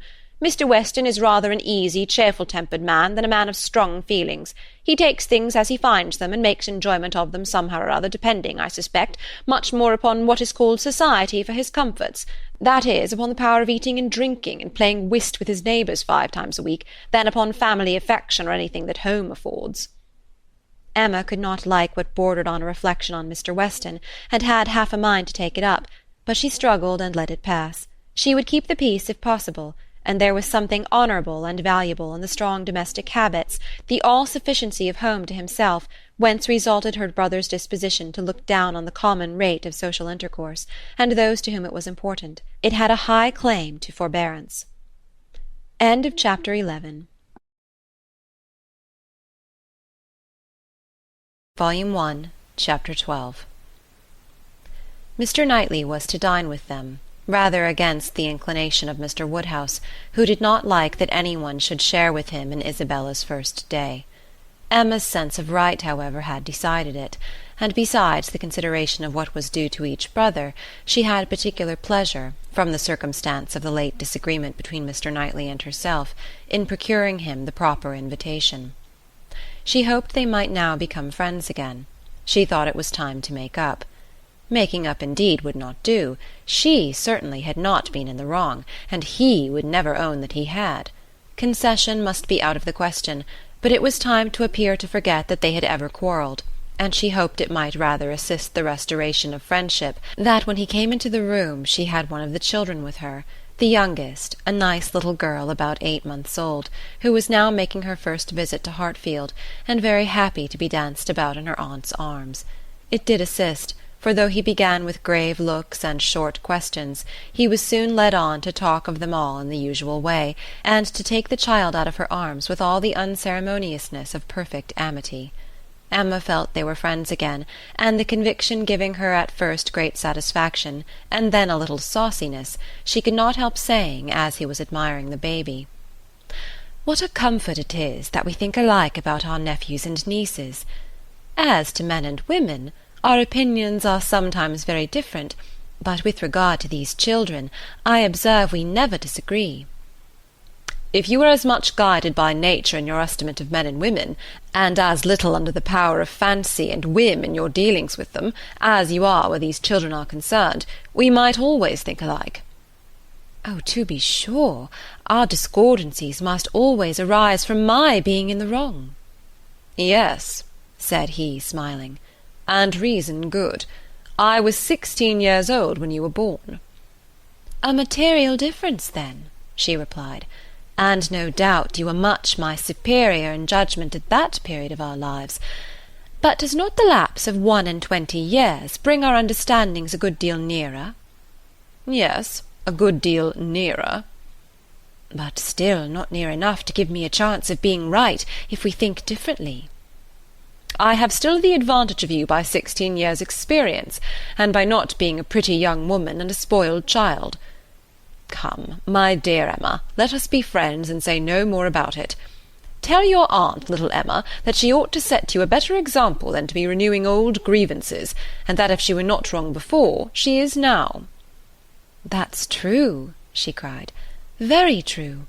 Little Emma, grow up a better woman than your aunt. Be infinitely cleverer, and not half so conceited. Now, Mr. Knightley, a word or two more, and I have done.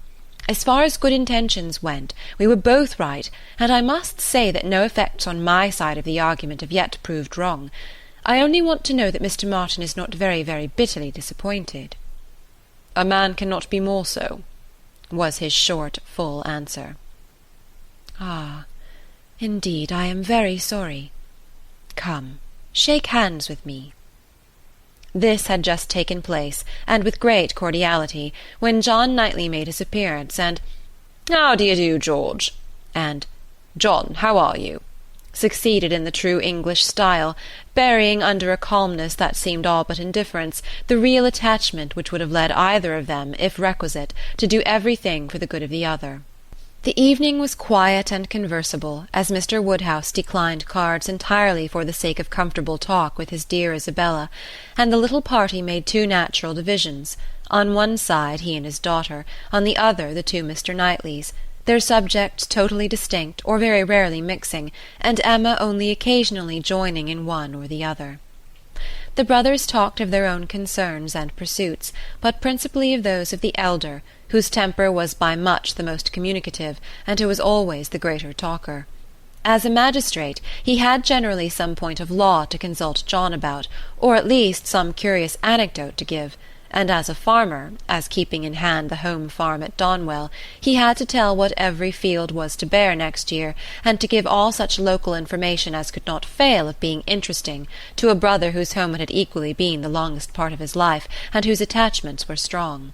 The plan of a drain, the change of a fence, the felling of a tree, and the destination of every acre for wheat, turnips, or spring corn, was entered into with as much equality of interest by John as his cooler manners rendered possible, and if his willing brother ever left him anything to inquire about, his inquiries even approached a tone of eagerness. While they were thus comfortably occupied, Mr. Woodhouse was enjoying a full flow of happy regrets and fearful affection with his daughter. "My poor dear Isabella," said he, fondly taking her hand, and interrupting for a few moments her busy labours for some one of her 5 children. "How long it is, how terribly long since you were here, and how tired you must be after your journey. You must go to bed early, my dear, and I recommend a little gruel to you before you go. You and I will have a nice basin of gruel together. My dear Emma, suppose we all have a little gruel." Emma could not suppose any such thing, knowing as she did that both the Mr. Knightleys were as unpersuadable on that article as herself, and 2 basins only were ordered. After a little more discourse in praise of gruel, with some wondering at its not being taken every evening by everybody, he proceeded to say, with an air of grave reflection, "It was an awkward business, my dear, your spending the autumn at Southend instead of coming here. I never had much opinion of the sea air." "Mr. Wingfield most strenuously recommended it, sir, or we should not have gone. He recommended it for all the children, but particularly for the weakness in little Bella's throat, both sea air and bathing." "Ah, my dear, but Perry had many doubts about the sea doing her any good, and as to myself, I have been long perfectly convinced, though perhaps I never told you so before, that the sea is very rarely of use to anybody. I am sure it almost killed me once." "Come, come," cried Emma, feeling this to be an unsafe subject, "I must beg you not to talk of the sea. It makes me envious and miserable, I who have never seen it. Southend is prohibited, if you please. My dear Isabella, I have not heard you make one inquiry about Mr. Perry yet, and he never forgets you." "Oh, good Mr. Perry, how is he, sir?" "Why, pretty well, but not quite well. Poor Perry is bilious, and he has not time to take care of himself. He tells me he has not time to take care of himself, which is very sad, but he is always wanted all round the country. I suppose there is not a man in such practice anywhere, but then there is not so clever a man anywhere." "And Mrs. Perry and the children, how are they? Do the children grow? I have a great regard for Mr. Perry. I hope he will be calling soon. He will be so pleased to see my little ones." "I hope he will be here to-morrow, for I have a question or 2 to ask him about myself of some consequence. And, my dear, whenever he comes, you had better let him look at little Bella's throat." "Oh, my dear sir, her throat is so much better that I have hardly any uneasiness about it. Either bathing has been of the greatest service to her, or else it is to be attributed to an excellent embrocation of Mr. Wingfield's, which we have been applying at times ever since August." "It is not very likely, my dear, that bathing should have been of use to her, and if I had known you were wanting an embrocation, I would have spoken to—" "You seem to me to have forgotten Mrs. and Miss Bates," said Emma. "I have not heard one inquiry after them." "Oh, the good Bateses! I am quite ashamed of myself, but you mention them in most of your letters. I hope they are quite well. Good old Mrs. Bates! I will call upon her to-morrow, and take my children. They are always so pleased to see my children. And that excellent Miss Bates, such thorough, worthy people. How are they, sir?" "Why, pretty well, my dear, upon the whole, but poor Mrs. Bates had a bad cold about a month ago." "How sorry I am! But colds were never so prevalent as they have been this autumn. Mr. Wingfield told me that he has never known them more general or heavy, except when it has been quite an influenza." "That has been a good deal the case, my dear, but not to the degree you mention. Perry says that colds have been very general, but not so heavy as he has very often known them in November. Perry does not call it altogether a sickly season." "No, I do not know that Mr. Wingfield considers it very sickly, except—" "Ah, my poor dear child, the truth is that in London it is always a sickly season. Nobody is healthy in London. Nobody can be.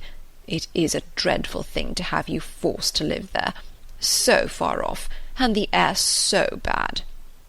"No, indeed, we are not at all in a bad air. Our part of London is very superior to most others.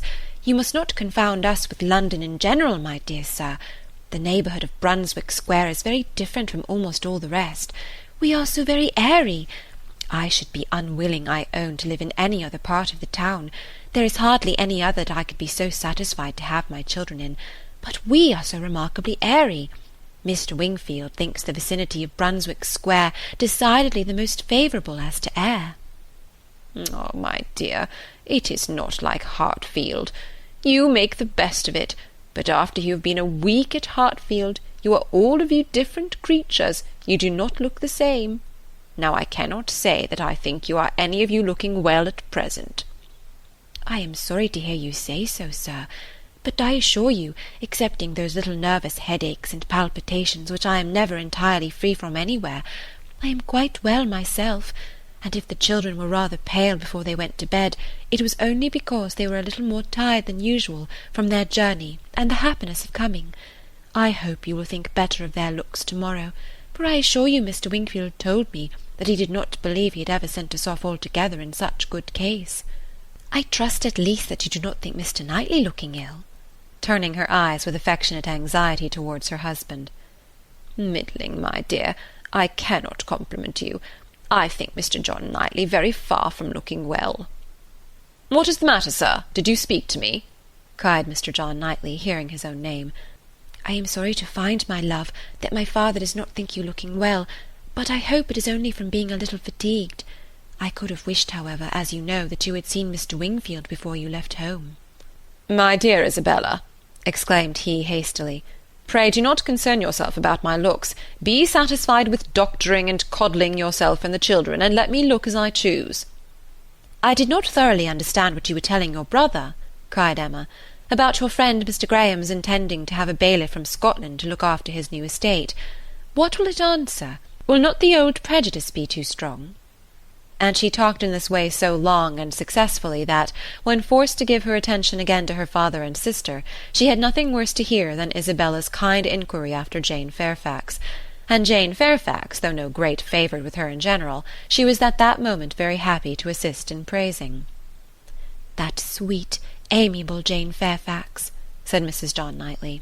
"It is so long since I have seen her, except now and then for a moment accidentally in town. What happiness it must be to her good old grandmother and excellent aunt when she comes to visit them.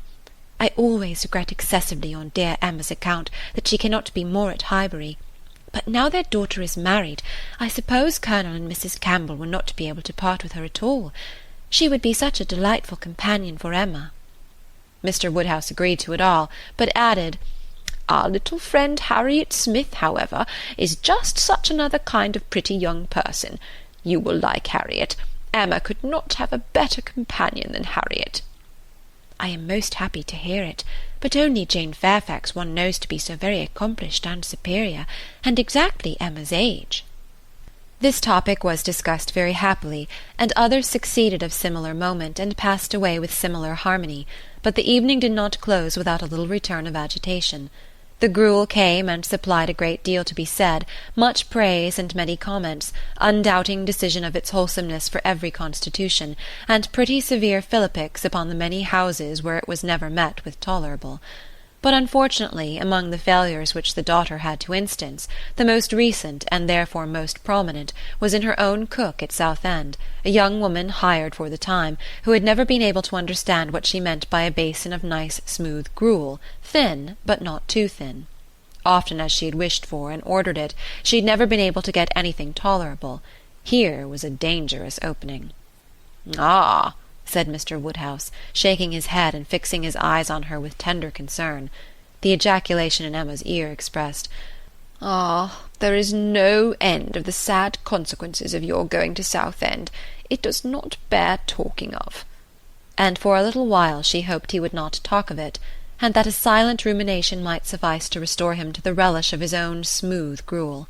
After an interval of some minutes, however, he began with, "I shall always be very sorry that you went to the sea this autumn instead of coming here." But why should you be sorry, sir? I assure you it did the children a great deal of good.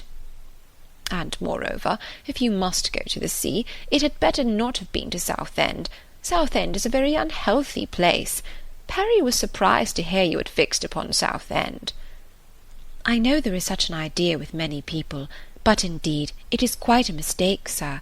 We all had our health perfectly well there, never found the least inconvenience from the mud, and Mr. Wingfield says it is entirely a mistake to suppose the place unhealthy, and I am sure he may be depended upon, for he thoroughly understands the nature of the air, and his own brother and family have been there repeatedly.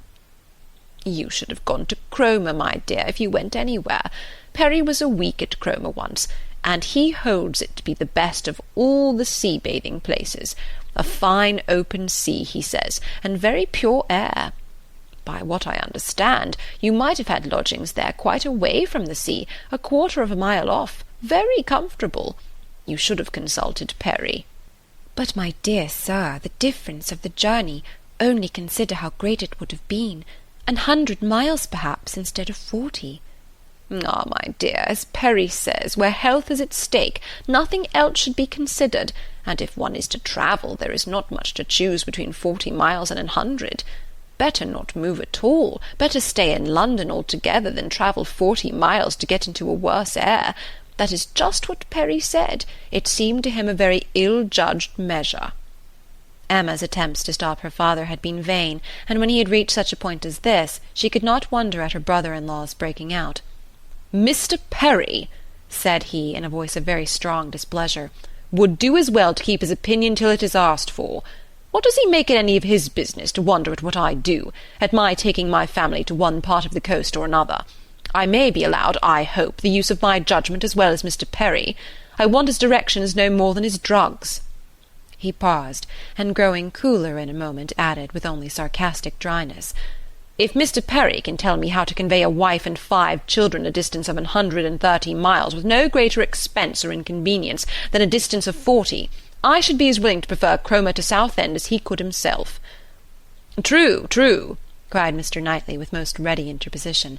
Very true. That's a consideration indeed.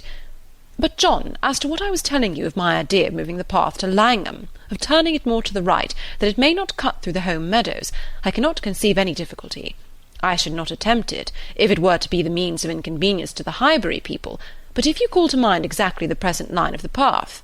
The only way of proving it, however, will be to turn to our maps. I shall see you at the Abbey to-morrow morning, I hope, and then we will look them over, and you shall give me your opinion. Mr. Woodhouse was rather agitated by such harsh reflections on his friend Perry, to whom he had, in fact, though unconsciously, been attributing many of his own feelings and expressions, but the soothing attentions of his daughters gradually removed the present evil, and the immediate alertness of one brother, and better recollections of the other, prevented any renewal of it. End of chapter 12. Volume 1, Chapter 13. There could hardly be a happier creature in the world than Mrs. John Knightley, in this short visit to Hartfield, going about every morning among her old acquaintance with her 5 children, and talking over what she had done every evening with her father and sister. She had nothing to wish otherwise, but that the days did not pass so swiftly. It was a delightful visit, perfect in being much too short. In general, their evenings were less engaged with friends than their mornings, but one complete dinner engagement, and out of the house too, there was no avoiding, though at Christmas. Mr. Weston would take no denial. They must all dine at Randall's one day. Even Mr. Woodhouse was persuaded to think it a possible thing in preference to a division of the party. How they were all to be conveyed he would have made a difficulty if he could, but as his son and daughter's carriage and horses were actually at Hartfield, he was not able to make more than a simple question on that head. It hardly amounted to a doubt, nor did it occupy Emma long to convince him that they might in one of the carriages find room for Harriet also. Harriet, Mr. Elton, and Mr. Knightley, their own especial set, were the only persons invited to meet them. The hours were to be early, as well as the numbers few, Mr. Woodhouse's habits and inclination being consulted in everything. The evening before this great event, for it was a very great event that Mr. Woodhouse should dine out on the 24th of December, had been spent by Harriet at Hartfield, and she had gone home so much indisposed with the cold, that, but for her own earnest wish of being nursed by Mrs. Goddard, Emma could not have allowed her to leave the house. Emma called on her the next day, and found her doom already signed with regard to Randalls. She was very feverish, and had a bad sore throat. Mrs. Goddard was full of care and affection. Mr. Perry was talked of, and Harriet herself was too ill and low to resist the authority which excluded her from this delightful engagement, though she could not speak of her loss without many tears. Emma sat with her as long as she could, to attend her in Mrs. Goddard's unavoidable absences, and raise her spirits by representing how much Mr. Elton's would be depressed when he knew her state, and left her at last tolerably comfortable in the sweet dependence of his having a most comfortless visit, and of their all missing her very much. She had not advanced many yards from Mrs. Goddard's door, when she was met by Mr. Elton himself, evidently coming towards it, and as they walked on slowly together in conversation about the invalid, of whom he, on the rumour of considerable illness, had been going to inquire, that he might carry some report of her to Hartfield, they were overtaken by Mr. John Knightley returning from the daily visit to Donwell, with his two eldest boys, whose healthy, glowing faces showed all the benefit of country run, and seemed to ensure a quick dispatch of the roast mutton and rice pudding they were hastening home for. They joined company and proceeded together. Emma was just describing the nature of her friend's complaint. A throat very much inflamed, with a great deal of heat about her, a quick low pulse, etc., and she was sorry to find from Mrs. Goddard that Harriet was liable to very bad sore throats, and had often alarmed her with them. Mr. Elton looked all alarm on the occasion, as he exclaimed, "A sore throat! I hope not infectious. I hope not of a putrid infectious sort. Has Perry seen her? Indeed, you should take care of yourself as well as of your friend. Let me entreat you to run no risks. Why does not Perry see her?" Emma, who was not at all frightened herself, tranquillized this excess of apprehension by assurances of Mrs. Goddard's experience and care, but as there must still remain a degree of uneasiness which she could not wish to reason away, which she would rather feed and assist than not, she added soon afterwards, as if quite another subject, "It is so cold, so very cold, and looks and feels so very much like snow, that if it were to any other place or with any other party, I should really try not to go out to-day, and dissuade my father from venturing.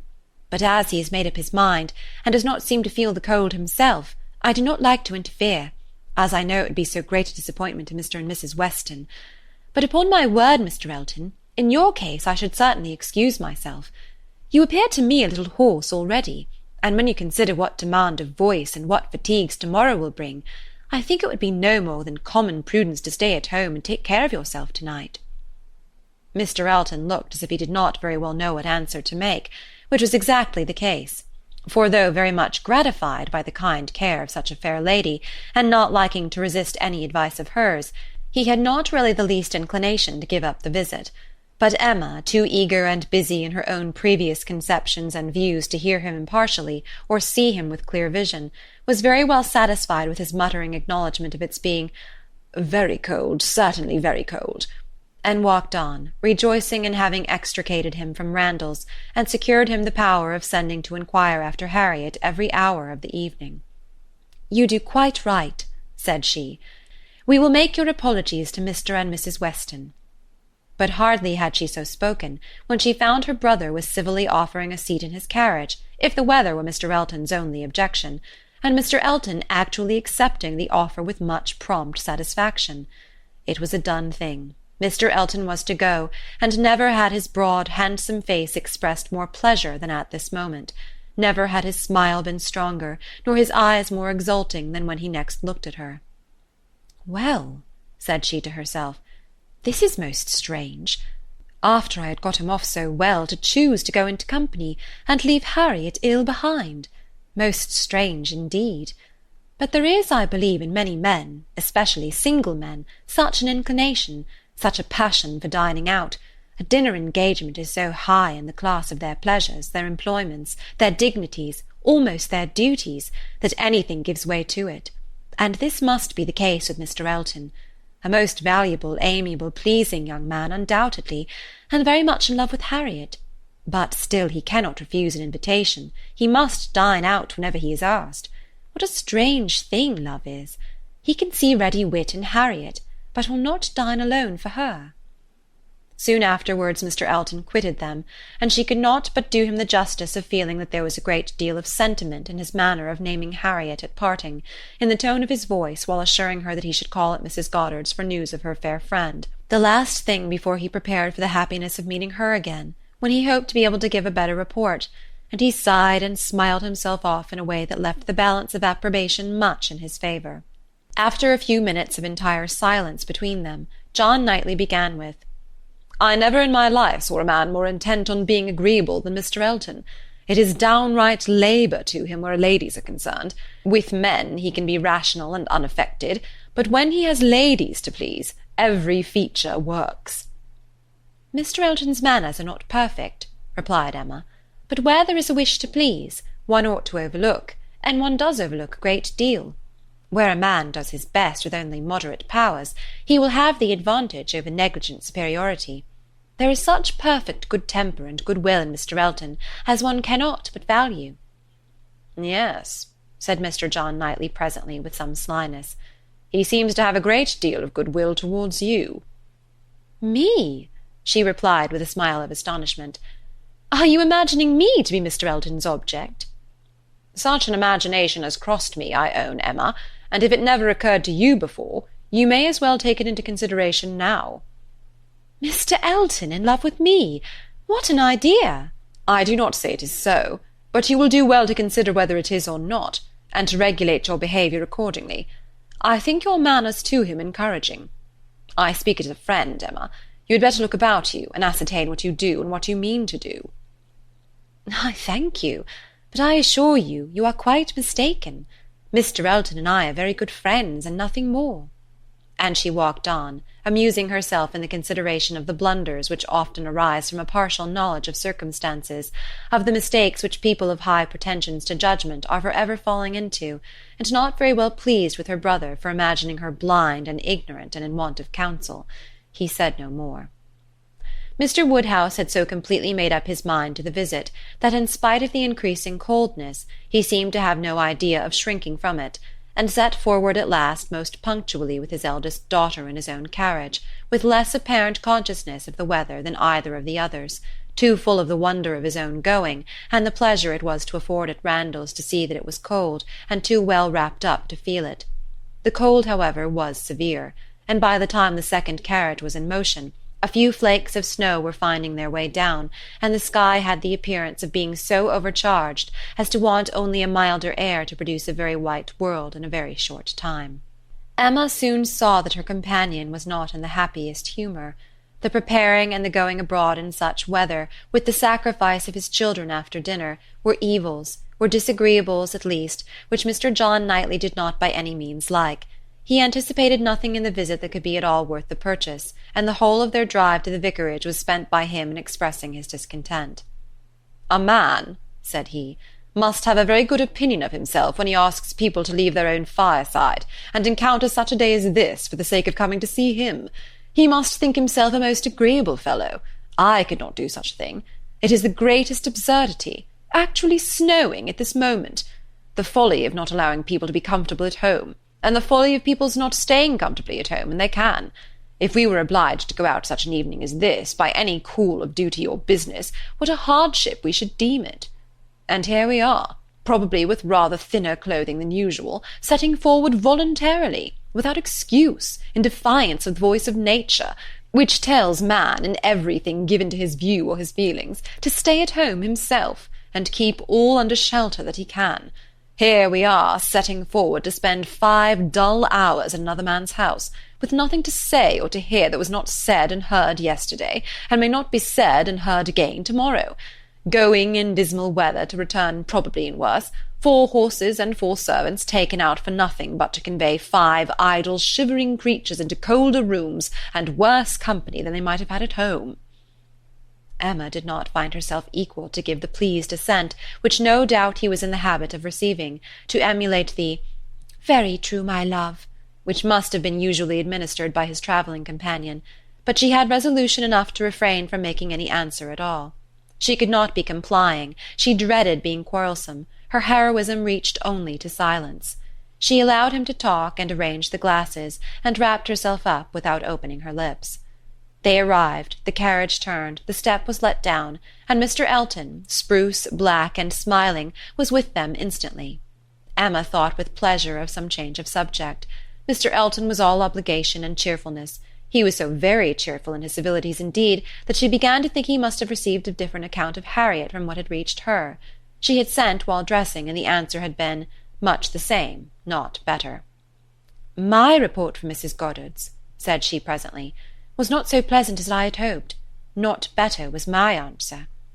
His face lengthened immediately, and his voice was the voice of sentiment as he answered, "No, no, I am grieved to find. I was on the point of telling you that when I had called at Mrs. Goddard's door, which I did the very last thing before I turned to dress, I was told that Miss Smith was not better, by no means better, rather worse, very much grieved and concerned. I had flattered myself that she must be better after such a cordial as I knew she had been given in the morning." Emma smiled and answered, "My visit was of use to the nervous part of her complaint, I hope. When not even I can charm away a sore throat, it is a most severe cold indeed. Mr. Perry has been with her, as you probably heard." "Yes, I imagined, that is, I did not. He has been used to her in these complaints, and I hope to-morrow morning will bring us both a more comfortable report. But it is impossible not to feel uneasiness. Such a sad loss to our party to-day." "Dreadful. Exactly so indeed. She will be missed at every moment." This was very proper. The sigh which accompanied it was really estimable, but it should have lasted longer.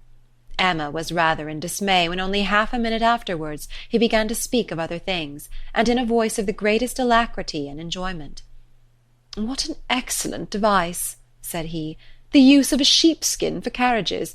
How very comfortable they make it! Impossible to feel cold with such precautions. The contrivances of modern days indeed have rendered a gentleman's carriage perfectly complete. One is so fenced and guarded from the weather that not a breath of air can find its way unpermitted. Weather becomes absolutely of no consequence. It is a very cold afternoon, but in this carriage we know nothing of the matter.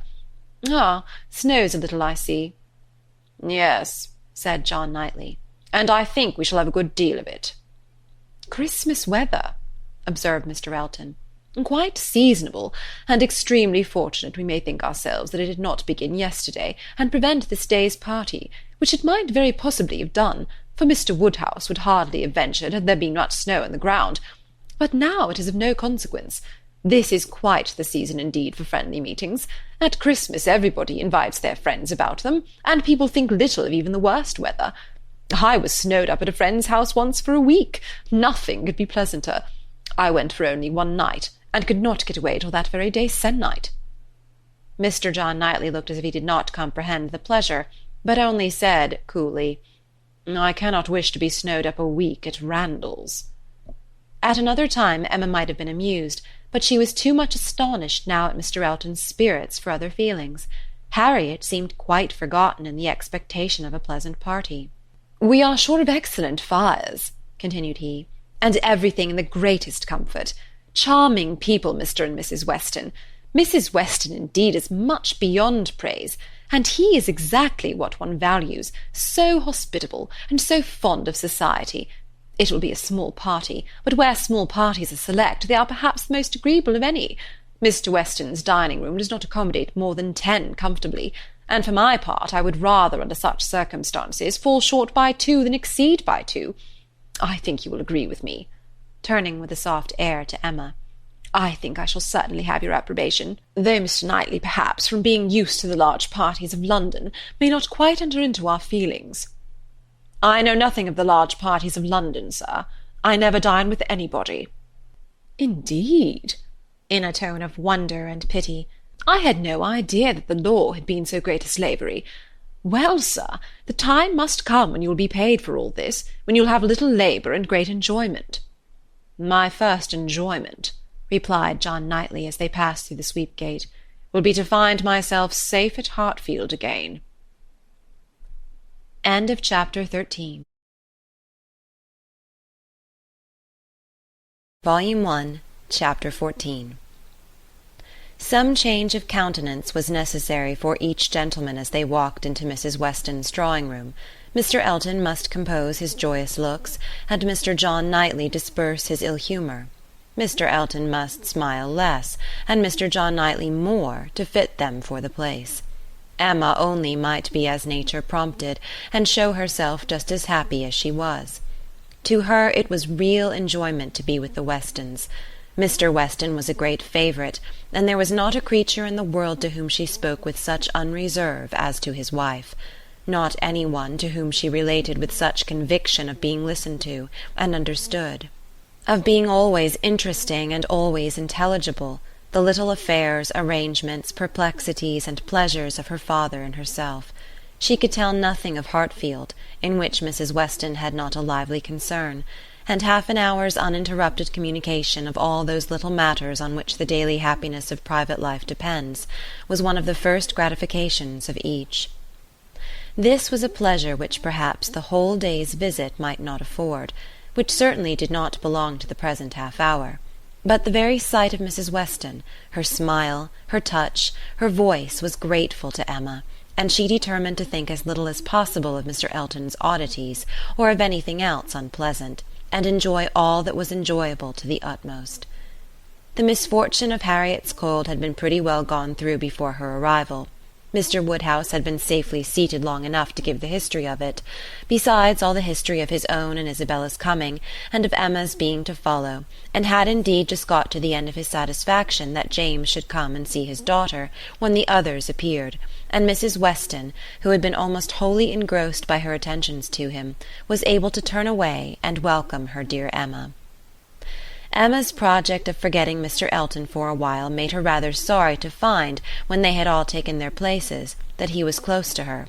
The difficulty was great of driving his strange insensibility towards Harriet from her mind, while he not only sat at her elbow, but was continually obtruding his happy countenance on her notice, and solicitously addressing her upon every occasion. Instead of forgetting him, his behaviour was such that she could not avoid the internal suggestion of, "Can it really be as my brother imagined?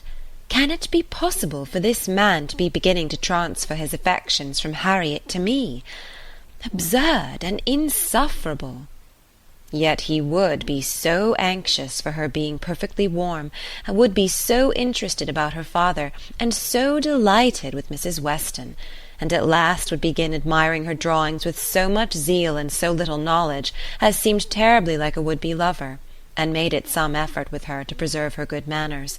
For her own sake she could not be rude, and for Harriet's, in the hope that all would yet turn out right, she was even positively civil. But it was an effort, especially as something was going on amongst the others, in the most overpowering period of Mr. Elton's nonsense, which she particularly wished to listen to. She heard enough to know that Mr. Weston was giving some information about his son. She heard the words "my son" and "Frank" and "my son" repeated several times over, and from a few other half-syllables very much suspected that he was announcing an early visit from his son. But before she could quiet Mr. Elton, the subject was so completely past that any reviving question from her would have been awkward. Now it so happened that in spite of Emma's resolution of never marrying, there was something in the name, in the idea of Mr. Frank Churchill, which always interested her. She had frequently thought, especially since his father's marriage with Miss Taylor, that if she were to marry, he was the very person to suit her in age, character, and condition. He seemed, by this connection between the families, quite to belong to her. She could not but suppose it to be a match that everybody who knew them must think of. That Mr. and Mrs. Weston did think of it she was very strongly persuaded, and though not meaning to be induced by him, or by anybody else, to give up a situation which she believed more replete with good than any she could change it for, she had a great curiosity to see him, a decided intention of finding him pleasant, of being liked by him to a certain degree, and a sort of pleasure in the idea of their being coupled in their friends' imaginations. With such sensations, Mr. Elton's civilities were dreadfully ill-timed, but she had the comfort of appearing very polite, while feeling very cross, and of thinking that the rest of the visit could not possibly pass without bringing forward the same information again, or the substance of it, from the open-hearted Mr. Weston. So it proved, for when happily released from Mr. Elton, and seated by Mr. Weston at dinner, he made use of the very first interval in the cares of hospitality, the very first leisure from the saddle of mutton, to say to her, "We want only 2 more to be just the right number. I should like to see 2 more here, your pretty little friend, Miss Smith, and my son, and then I should say we were quite complete. I believe you did not hear me telling the others in the drawing-room that we are expecting Frank. I had a letter from him this morning, and he will be with us within a fortnight." Emma spoke with a very proper degree of pleasure, and fully assented to his proposition of Mr. Frank Churchill and Miss Smith making their party quite complete. "He has been wanting to come to us," continued Mr. Weston, "ever since September. Every letter has been full of it, but he cannot command his own time. He has those to please who must be pleased, and who, between ourselves, are sometimes to be pleased only by a good many sacrifices. But now I have no doubt of seeing him here about the 2nd week in January." "What a very great pleasure it will be to you, and Mrs. Weston is so anxious to be acquainted with him that she must be almost as happy as yourself." "Yes, she would be, but that she thinks there will be another put off. She does not depend upon his coming so much as I do, but she does not know the parties so well as I do. The case, you see, is, but this is quite between ourselves, I did not mention a syllable of it in the other room. There are secrets in all families, you know. The case is that a party of friends are invited to pay a visit at Enscombe in January, and that Frank's coming depends upon their being put off. If they are not put off, he cannot stir. But I know they will, because it is a family that a certain lady of some consequence at Enscombe has a particular dislike to, and though it is thought necessary to invite them once in 2 or 3 years, they always are put off when it comes to the point. I have not the smallest doubt of the issue. I am as confident of seeing Frank here before the middle of January as I am of being here myself. But your good friend there," nodding towards the upper end of the table, "has so few vagaries herself, and has been so little used to them at Hartfield, that she cannot calculate on their effects as I have been long in the practice of doing." "I am sorry there should be anything like doubt in the case," replied Emma, "but am disposed to side with you, Mr. Weston. If you think he will come, I shall think so too, for you know Enscombe." "Yes, I have some right to that knowledge, though I have never been at the place in my life. She is an odd woman. But I never allow myself to speak ill of her on Frank's account, for I do believe her to be very fond of him. I used to think she was not capable of being fond of anybody except herself, but she has always been kind to him, in her way, allowing for little whims and caprices, and expecting everything to be as she likes, and it is no small credit, in my opinion, to him that he should excite such an affection, for though I would not say it to anybody else, she has no more heart than a stone to people in general, and the devil of a temper." Emma liked the subject so well that she began upon it to Mrs. Weston very soon after their moving into the drawing-room, wishing her joy, yet observing that she knew the first meeting must be rather alarming. Mrs. Weston agreed to it, but added that she should be very glad to be secure of undergoing the anxiety of a first meeting at the time talked of. "For I cannot depend upon his coming. I cannot be so sanguine as Mr. Weston. I am very much afraid that it will all end in nothing. Mr. Weston, I dare say, has been telling you exactly how the matter stands." "Yes, it seems to depend upon nothing but the ill humour of Mrs. Churchill, which I imagine to be the most certain thing in the world." "My Emma," replied Mrs. Weston, smiling, "what is the certainty of caprice?" Then, turning to Isabella, who had not been attending before, "You must know, my dear Mrs. Knightley, that we are by no means so sure of seeing Mr. Frank Churchill, in my opinion, as his father thinks. It depends entirely upon his aunt's spirits and pleasure, in short, upon her temper. To you, to my 2 daughters, I may venture on the truth. Mrs. Churchill rules at Enscombe, and is a very odd-tempered woman, and his coming now depends upon her being willing to spare him." "Oh, Mrs. Churchill, everybody knows Mrs. Churchill," replied Isabella, "and I am sure I never think of that poor young man without the greatest compassion. To be constantly living with an ill-tempered person must be dreadful. It is what we, happily, have never known anything of, but it must be a life of misery. What a blessing that she never had any children. Poor little creatures, how unhappy she would have made them." Emma wished she had been alone with Mrs. Weston. She should then have heard more. Mrs. Weston would speak to her with a degree of unreserve which she would not hazard with Isabella, and she really believed would scarcely try to conceal anything relative to the Churchills from her, excepting those views on the young man of which her own imagination had already given her such instinctive knowledge. But at present there was nothing more to be said. Mr. Woodhouse very soon followed them into the drawing-room. To be sitting long after dinner was a confinement that he could not endure. Neither wine nor conversation was anything to him, and gladly did he move to those with whom he was always comfortable. While he talked to Isabella, however, Emma found an opportunity of saying, "And so you do not consider this visit from your son as by any means certain? I am sorry for it. The introduction must be unpleasant whenever it takes place, and the sooner it could be over the better." "Yes, and every delay makes one more apprehensive of other delays. Even if this family, the Braithwaites, are put off, I am still afraid that some excuse may be found for his disappointing us. I cannot bear to imagine any reluctance on his side, but I am sure there is a great wish on the Churchills to keep him to themselves. There is jealousy. They are jealous even of his regard for his father. In short, I can feel no dependence on his coming, and I wish Mr. Weston were less sanguine." "He ought to come," said Emma. "If he could only stay a couple of days, he ought to come.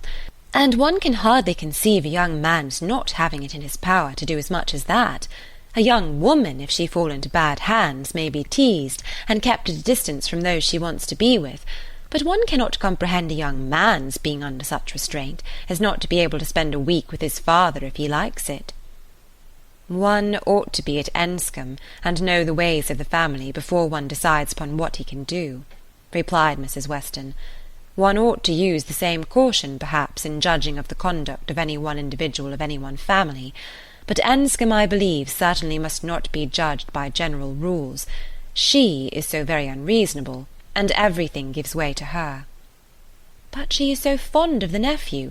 He is so very great a favourite. Now, according to my idea of Mrs. Churchill, it would be most natural that while she makes no sacrifice for the comfort of the husband, to whom she owes everything, while she exercises incessant caprice towards him, she should frequently be governed by the nephew, to whom she owes nothing at all." "My dearest Emma, do not pretend with your sweet temper to understand a bad one, or to lay down rules for it. You must let it go its own way. I have no doubt of his having at times considerable influence, but it may be perfectly impossible for him to know beforehand when it will be." Emma listened, and then coolly said, "I shall not be satisfied unless he comes." "He may have a great deal of influence on some points," continued Mrs. Weston, "and on others very little, and among those on which she is beyond his reach, it is but too likely may be this very circumstance of his coming away from them to visit us." End of chapter 14. Volume 1, Chapter 15. Mr. Woodhouse was soon ready for his tea, and when he had drank his tea he was quite ready to go home, and it was as much as his three companions could do to entertain away his notice of the lateness of the hour, before the other gentlemen appeared. Mr. Weston was chatty and convivial, and no friend to early separations of any sort, but at last the drawing-room party did receive an augmentation. Mr. Elton, in very good spirits, was one of the first to walk in. Mrs. Weston and Emma were sitting together on a sofa. He joined them immediately, and with scarcely an invitation, seated himself between them. Emma, in good spirits too, from the amusement afforded her mind by the expectation of Mr. Frank Churchill, was willing to forget his late improprieties, and be as well satisfied with him as before, and on his making Harriet his first subject, was ready to listen with most friendly smiles. He professed himself extremely anxious about her fair friend, her fair, lovely, amiable friend. Did she know? Had she heard anything about her since their being at Randalls? He felt much anxiety. He must confess that the nature of her complaint alarmed him considerably. And in this style he talked on for some time very properly, not much attending to any answer, but altogether sufficiently awake to the terror of a bad sore throat, and Emma was quite in charity with him. But at last there seemed a perverse turn.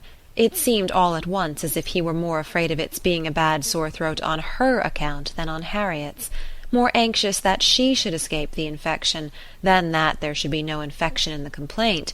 He began with great earnestness to entreat her to refrain from visiting the sick-chamber again for the present, to entreat her to promise him not to venture into any such hazard till he had seen Mr. Perry and learnt his opinion, and though she tried to laugh it off and bring the subject back into its proper course, there was no putting an end to his extreme solicitude about her. She was vexed. It did appear, there was no concealing it, exactly like the pretence of being in love with her instead of Harriet, an inconstancy, if real, the most contemptible and abominable, and she had difficulty in behaving with temper. He turned to Mrs. Weston to implore her assistance. Would not she give him her support? Would not she add her persuasions to his, to induce Miss Woodhouse not to go to Mrs. Goddard's, till it was certain that Miss Smith's disorder had no infection? He could not be satisfied without a promise. Would not she give him her influence in procuring it? So scrupulous for others, he continued, and yet so careless for herself. She wanted me to nurse my cold by staying at home to-day, and yet will not promise to avoid the danger of catching an ulcerated sore throat herself. Is this fair, Mrs. Weston? Judge between us. Have not I some right to complain? I am sure of your kind support and aid. Emma saw Mrs. Weston's surprise, and felt that it must be great, at an address which, in words and manner, was assuming to himself the right of first interest in her, and as for herself, she was too much provoked and offended to have the power of directly saying anything to the purpose. She could only give him a look, but it was such a look as she thought must restore him to his senses, and then left the sofa, removing to a seat by her sister, and giving her all her attention. She had not time to know how Mr. Elton took the reproof, so rapidly did another subject succeed, for Mr. John Knightley now came into the room from examining the weather, and opened on them all with the information of the ground being covered with snow, and of its still snowing fast, with a strong drifting wind, concluding with these words to Mr. Woodhouse. "This will prove a spirited beginning of your winter engagements, sir. Something new for your coachman and horses to be making their way through a storm of snow." Poor Mr. Woodhouse was silent from consternation, but everybody else had something to say. Everybody was either surprised or not surprised, and had some question to ask, or some comfort to offer. Mrs. Weston and Emma tried earnestly to cheer him and turn his attention from his son-in-law, who was pursuing his triumph rather unfeelingly. "I admired your resolution very much, sir," said he, "in venturing out in such weather, for of course you saw there would be snow very soon. Everybody must have seen the snow coming on. I admired your spirit, and I dare say we shall all get home very well. Another hour or two's snow can hardly make the road impassable, and we are 2 carriages. If one is blown over in the bleak part of the common field, there will be the other at hand. I dare say we shall all be safe at Hartfield before midnight." Mr. Weston, with triumph of a different sort, was confessing that he had known it to be snowing some time, but had not said a word, lest it should make Mr. Woodhouse uncomfortable, and be an excuse for his hurrying away. As to there being any quantity of snow fallen or likely to fall to impede their return, that was a mere joke. He was afraid they would find no difficulty. He wished the road might be impassable, that he might be able to keep them all at Randalls, and with the utmost good-will was sure that accommodation might be found for everybody, calling on his wife to agree with him, that with a little contrivance everybody might be lodged, which she hardly knew how to do, from the consciousness of there being but 2 spare rooms in the house. "What is to be done, my dear Emma? What is to be done?" was Mr. Woodhouse's first exclamation, and all that he could say for some time. To her he looked for comfort, and her assurances of safety, her representation of the excellence of the horses and of James, and of their having so many friends about them, revived him a little. His eldest daughter's alarm was equal to his own. The horror of being blocked up at Randalls while her children were at Hartfield was full in her imagination, and fancying the road to be now just passable for adventurous people, but in a state that admitted no delay, she was eager to have it settled that her father and Emma should remain at Randalls, while she and her husband set forward instantly through all the possible accumulations of drifted snow that might impede them. "You had better order the carriage directly, my love," said she.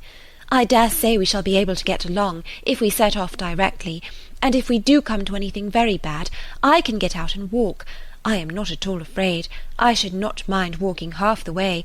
I could change my shoes, you know, the moment I got home, and it is not the sort of thing that gives me cold." "Indeed," replied he. "Then, my dear Isabella, it is the most extraordinary sort of thing in the world, for in general everything does give you cold. Walk home? You are prettily shod for walking home, I dare say. It will be bad enough for the horses."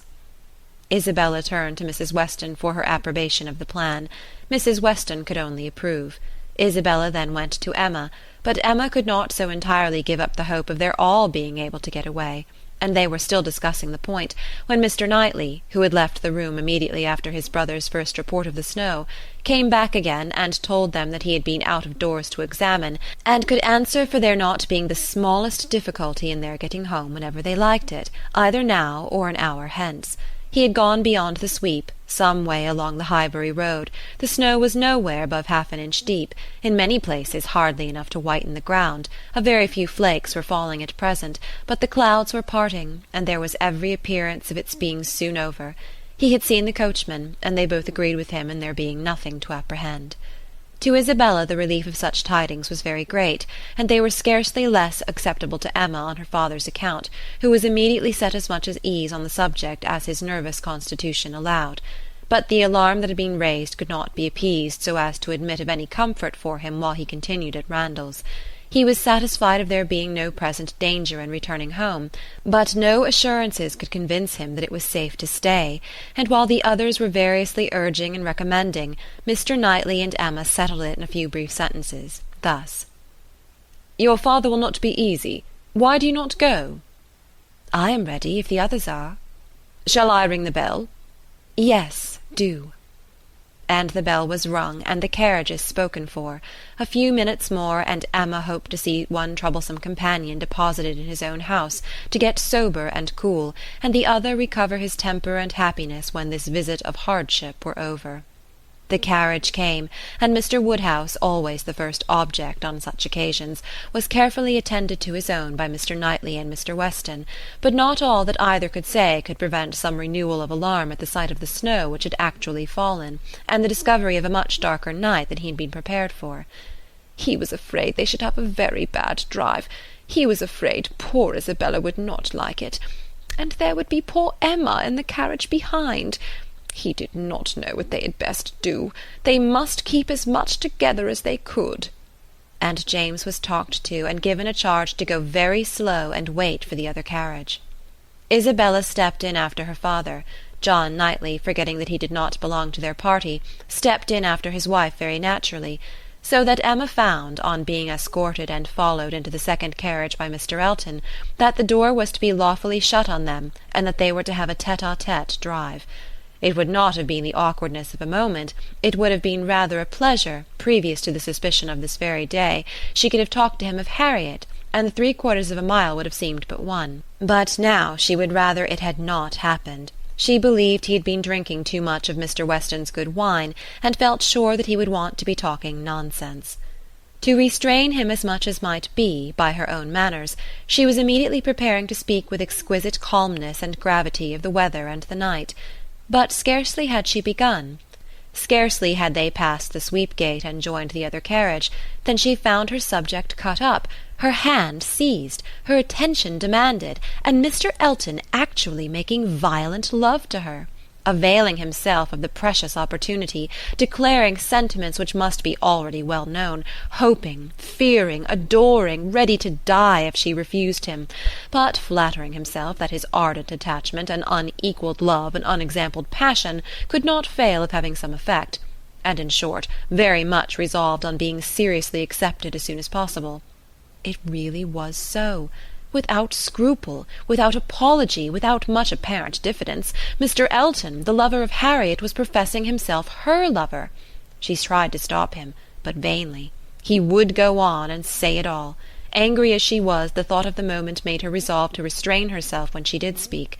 She felt that half this folly must be drunkenness, and therefore could hope it might only belong to the passing hour. Accordingly, with a mixture of the serious and the playful, which she hoped would best suit his half and half state, she replied, "I am very much astonished, Mr. Elton. This to me!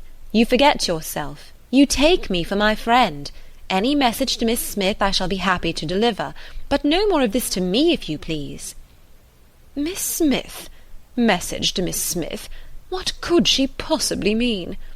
And he repeated her words with such assurance of accent, such boastful pretence of amazement, that she could not help replying with quickness, "Mr. Elton, this is the most extraordinary conduct, and I can account for it only in one way. You are not yourself, or you could not speak either to me or of Harriet in such a manner. Command yourself enough to say no more, and I will endeavour to forget it."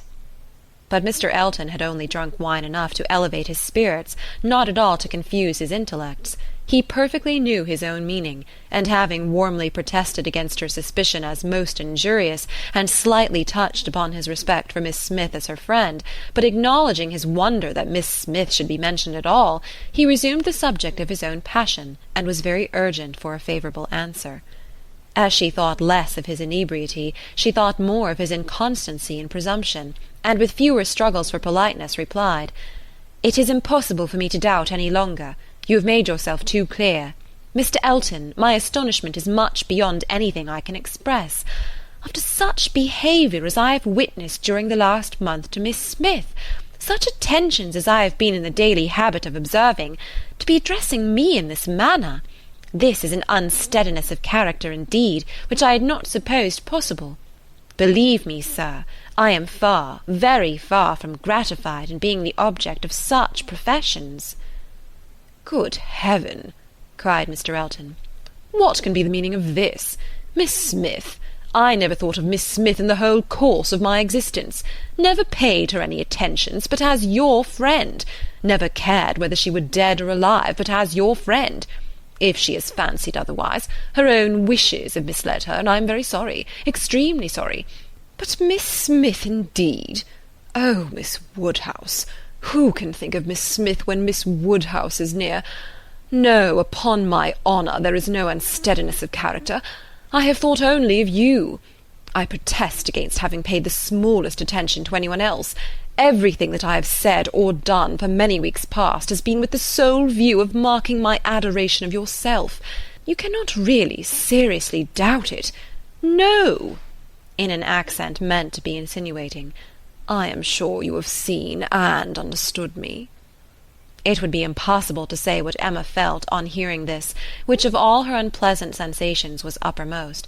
She was too completely overpowered to be immediately able to reply, and 2 moments of silence being ample encouragement for Mr. Elton's sanguine state of mind, he tried to take her hand again, as he joyously exclaimed, "Charming Miss Woodhouse, allow me to interpret this interesting silence. It confesses that you have long understood me." "No, sir," cried Emma, "it confesses no such thing. So far from having long understood you, I have been in a most complete error with respect to your views till this moment. As to myself, I am very sorry that you should have been giving way to any feelings. Nothing could be farther from my wishes. Your attachment to my friend Harriet, your pursuit of her, pursuit it appeared, gave me great pleasure, and I have been very earnestly wishing you success. But had I supposed that she were not your attraction to Hartfield, I should certainly have thought you judged ill in making your visits so frequent. Am I to believe that you have never sought to recommend yourself particularly to Miss Smith, that you have never thought seriously of her?" "Never, madam," cried he, affronted in his turn. "Never, I assure you, I think seriously of Miss Smith. Miss Smith is a very good sort of girl, and I should be happy to see her respectably settled. I wish her extremely well, and no doubt there are men who might not object to... Everybody has their level, but as for myself, I am not, I think, quite so much at a loss. I need not so totally despair of an equal alliance as to be addressing myself to Miss Smith. No, madam, my visits to Hartfield have been for yourself only, and the encouragement I received— Encouragement! I give you encouragement! Sir, you have been entirely mistaken in supposing it. I have seen you only as the admirer of my friend. In no other light could you have been more to me than a common acquaintance. I am exceedingly sorry, but it is well that the mistake ends where it does. Had the same behaviour continued, Miss Smith might have been led into a misconception of your views, not being aware, probably, any more than myself, of the very great inequality which you are so sensible of. But as it is, the disappointment is single, and I trust will not be lasting. I have no thoughts of matrimony at present." He was too angry to say another word. her manner too decided to invite supplication, and in this state of swelling resentment and mutually deep mortification they had to continue together a few minutes longer, for the fears of Mr. Woodhouse had confined them to a foot-pace. If there had not been so much anger, there would have been desperate awkwardness, but their straightforward emotions left no room for the little zigzags of embarrassment. Without knowing when the carriage turned into Vicarage Lane, or when it stopped, they found themselves all at once at the door of his house, and he was out before another syllable passed. Emma then felt it indispensable to wish him a good night. The compliment was just returned, coldly and proudly, and under indescribable irritation of spirits she was then conveyed to Hartfield. There she was welcomed with the utmost delight by her father, who had been trembling for the dangers of a solitary drive from Vicarage Lane, turning a corner which he could never bear to think of, and in strange hands, a mere common coachman, no James, and there it seemed as if her return only were wanted to make everything go well, for Mr. John Knightley, ashamed of his ill humour, was now all kindness and attention, and so particularly solicitous for the comfort of her father as to seem, if not quite ready to join him in a basin of gruel, perfectly sensible of its being exceedingly wholesome, and the day was concluding in peace and comfort to all their little party, except herself. But her mind had never been in such perturbation, and it needed a very strong effort to appear attentive and cheerful till the usual hour of separating allowed her the relief of quiet reflection. End of chapter 15. Volume 1, Chapter 16. The hair was curled and the maid sent away, and Emma sat down to think and be miserable. It was a wretched business indeed. Such an overthrow of everything she had been wishing for, such a development of everything most unwelcome, such a blow for Harriet. That was the worst of all. Every part of it brought pain and humiliation of some sort or other, but compared with the evil to Harriet, all was light, and she would gladly have submitted to feel yet more mistaken, more in error, more disgraced by misjudgment than she actually was, could the effects of her blunders have been confined to herself. If I had not persuaded Harriet into liking the man, I could have borne anything. He might have doubled his presumption to me. But poor Harriet! How she could have been so deceived! He protested that he had never thought seriously of Harriet, never. She looked back as well as she could, but it was all confusion. She had taken up the idea, she supposed, and made everything bend to it. His manners, however, must have been unmarked, wavering, dubious, or she could not have been so misled. The picture! How eager he had been about the picture! And the charade! And 100 other circumstances! How clearly they had seemed to point at Harriet! To be sure, the charade, with its ready wit, but then the soft eyes! In fact, it suited neither. It was a jumble without taste or truth. Who could have seen through such thick-headed nonsense? Certainly she had often, especially of late, thought his manners to herself unnecessarily gallant. But it had passed as his way, as a mere error of judgment, of knowledge, of taste, as one proof among others that he had not always lived in the best society, that with all the gentleness of his address, true elegance was sometimes wanting. But till this very day she had never for an instant suspected it to mean anything but grateful respect to her as Harriet's friend. To Mr. John Knightley she was indebted for her first idea on the subject, for the first start of its possibility. There was no denying that those brothers had penetration. She remembered what Mr. Knightley had once said to her about Mr. Elton, the caution he had given, the conviction he had professed that Mr. Elton would never marry indiscreetly, and blushed to think how much truer a knowledge of his character had been there shown than any she had reached herself. It was dreadfully mortifying. But Mr. Elton was proving himself, in many respects, the very reverse of what she had meant and believed him, proud, assuming, conceited, very full of his own claims, and little concerned about the feelings of others. Contrary to the usual course of things, Mr. Elton's wanting to pay his addresses to her had sunk him in her opinion. His professions and his proposals did him no service. She thought nothing of his attachment, and was insulted by his hopes. He wanted to marry well, and having the arrogance to raise his eyes to her, pretended to be in love, but she was perfectly easy as to his not suffering any disappointment that need be cared for. There had been no real affection either in his language or manners. Sighs and fine words had been given in abundance, but she could hardly devise any set of expressions, or fancy any tone of voice, less allied with real love. She need not trouble herself to pity him. He only wanted to aggrandize and enrich himself, and if Miss Woodhouse of Hartfield, the heiress of £30,000, were not quite so easily obtained as he had fancied, he would soon try for Miss Somebody else with 20 or with 10. But that he should talk of encouragement, and should consider her as aware of his views, accepting his attentions, meaning, in short, to marry him, should suppose himself her equal in connection or mind, look down upon her friend, so well understanding the gradations of rank below him, and be so blind to what rose above, as to fancy himself showing no presumption in addressing her. It was most provoking.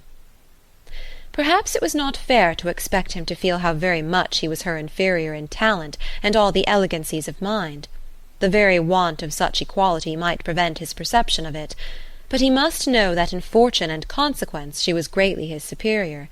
He must know that the Woodhouses had been settled for several generations at Hartfield, the younger branch of a very ancient family, and that the Eltons were nobody. The landed property of Hartfield certainly was inconsiderable, being but a sort of notch in the Donwell Abbey estate, to which all the rest of Highbury belonged. But their fortune, from other sources, was such as to make them scarcely secondary to Donwell Abbey itself, in every other kind of consequence. And the Woodhouses had long held a high place in the consideration of the neighbourhood, which Mr. Elton had first entered not 2 years ago, to make his way as he could, without any alliances but in trade, or anything to recommend him to notice but his situation and his civility. But he had fancied her in love with him. That evidently must have been his dependence, and after raving a little about the seeming incongruity of gentle manners and a conceited head, Emma was obliged in common honesty to stop, and admit that her own behaviour to him had been so complacent and obliging, so full of courtesy and attention, as, supposing her real motive unperceived, might warrant a man of ordinary observation and delicacy, like Mr. Elton, in fancying himself a very decided favourite. If she had so misinterpreted his feelings, she had little right to wonder that he, with self-interest to blind him, should have mistaken hers. The first error and the worst lay at her door. It was foolish, it was wrong to take so active a part in bringing any two people together. It was adventuring too far, assuming too much, making light of what ought to be serious, a trick of what ought to be simple. She was quite concerned and ashamed, and resolved to do such things no more. "Here have I," said she, "actually talked poor Harriet into being very much attached to this man. She might never have thought of him but for me, and certainly never would have thought of him with hope, if I had not assured her of his attachment, for she is as modest and humble as I used to think him. Oh, that I might have been satisfied with persuading her not to accept young Martin! There I was quite right, that was well done of me, but there I should have stopped, and left the rest to time and chance. I was introducing her into good company, and giving her the opportunity of pleasing someone worth having. I ought not to have attempted more. But now, poor girl, her peace is cut up for some time. I have been but half a friend to her, and if she were not to feel this disappointment so very much, I am sure I have not an idea of anybody else who would be at all desirable for her. William Cox? Oh, no, I could not endure William Cox, a pert young lawyer." She stopped to blush and laugh at her own relapse, and then resumed a more serious, more dispiriting cogitation upon what had been, and might be, and must be. The distressing explanation she had to make to Harriet, and all that poor Harriet would be suffering, with the awkwardness of future meetings, the difficulties of continuing or discontinuing the acquaintance, of subduing feelings, concealing resentment, and avoiding éclat, were enough to occupy her in most unmirthful recollection some time longer, and she went to bed at last with nothing settled but the conviction of her having blundered most dreadfully. To youth and natural cheerfulness like Emma's, though under temporary gloom at night, the return of day will hardly fail to bring return of spirits. The youth and cheerfulness of morning are in happy analogy, and of powerful operation, and if the distress be not poignant enough to keep the eyes unclosed, they will be sure to open to sensations of softened pain and brighter hope. Emma got up on the morrow more disposed for comfort than she had gone to bed, more ready to see alleviations of the evil before her, and to depend on getting tolerably out of it. It was a great consolation that Mr. Elton should not really be in love with her, or so particularly amiable as to make it shocking to disappoint him; that Harriet's nature should not be of that superior sort in which the feelings are most acute and retentive, and that there could be no necessity for anybody's knowing what had passed except the three principals, and especially for her father's being given a moment's uneasiness about it. These were very cheering thoughts, and the sight of a great deal of snow on the ground did her further service, for anything was welcome that might justify their all three being quite asunder at present. The weather was most favourable for her, though Christmas Day she could not go to church. Mr. Woodhouse would have been miserable had his daughter attempted it, and she was therefore safe from either exciting or receiving unpleasant and most unsuitable ideas. The ground covered with snow, and the atmosphere in that unsettled state between frost and thaw, which is of all others the most unfriendly for exercise, every morning beginning in rain or snow, and every evening setting in to freeze, she was for many days a most honourable prisoner. No intercourse with Harriet possible but by note, no church for her on Sunday any more than on Christmas Day, and no need to find excuses for Mr. Elton's absenting himself. It was weather which might fairly confine everybody at home, and though she hoped and believed him to be really taking comfort in some society or other, it was very pleasant to have her father so well satisfied with his being all alone in his own house, too wise to stir out, and to hear him say to Mr. Knightley, whom no weather could keep entirely from them, "Ah, Mr. Knightley, why do you not stay at home like poor Mr. Elton?" These days of confinement would have been, but for her private perplexities, remarkably comfortable, as such seclusion exactly suited her brother, whose feelings must always be of great importance to his companions, and he had besides so thoroughly cleared off his ill humour at Randalls that his amiableness never failed him during the rest of his stay at Hartfield. He was always agreeable and obliging, and speaking pleasantly of everybody; but with all the hopes of cheerfulness, and all the present comfort of delay, there was still such an evil hanging over her in the hour of explanation with Harriet as made it impossible for Emma to be ever perfectly at ease. End of chapter 16. Volume 1, Chapter 17. Mr. and Mrs. John Knightley were not detained long at Hartfield. The weather soon improved enough for those to move who must move, and Mr. Woodhouse having, as usual, tried to persuade his daughter to stay behind with all her children, was obliged to see the whole party set off, and return to his lamentations over the destiny of poor Isabella, which poor Isabella, passing her life with those she doted on, full of their merits, blind to their faults, and always innocently busy, might have been a model of right feminine happiness.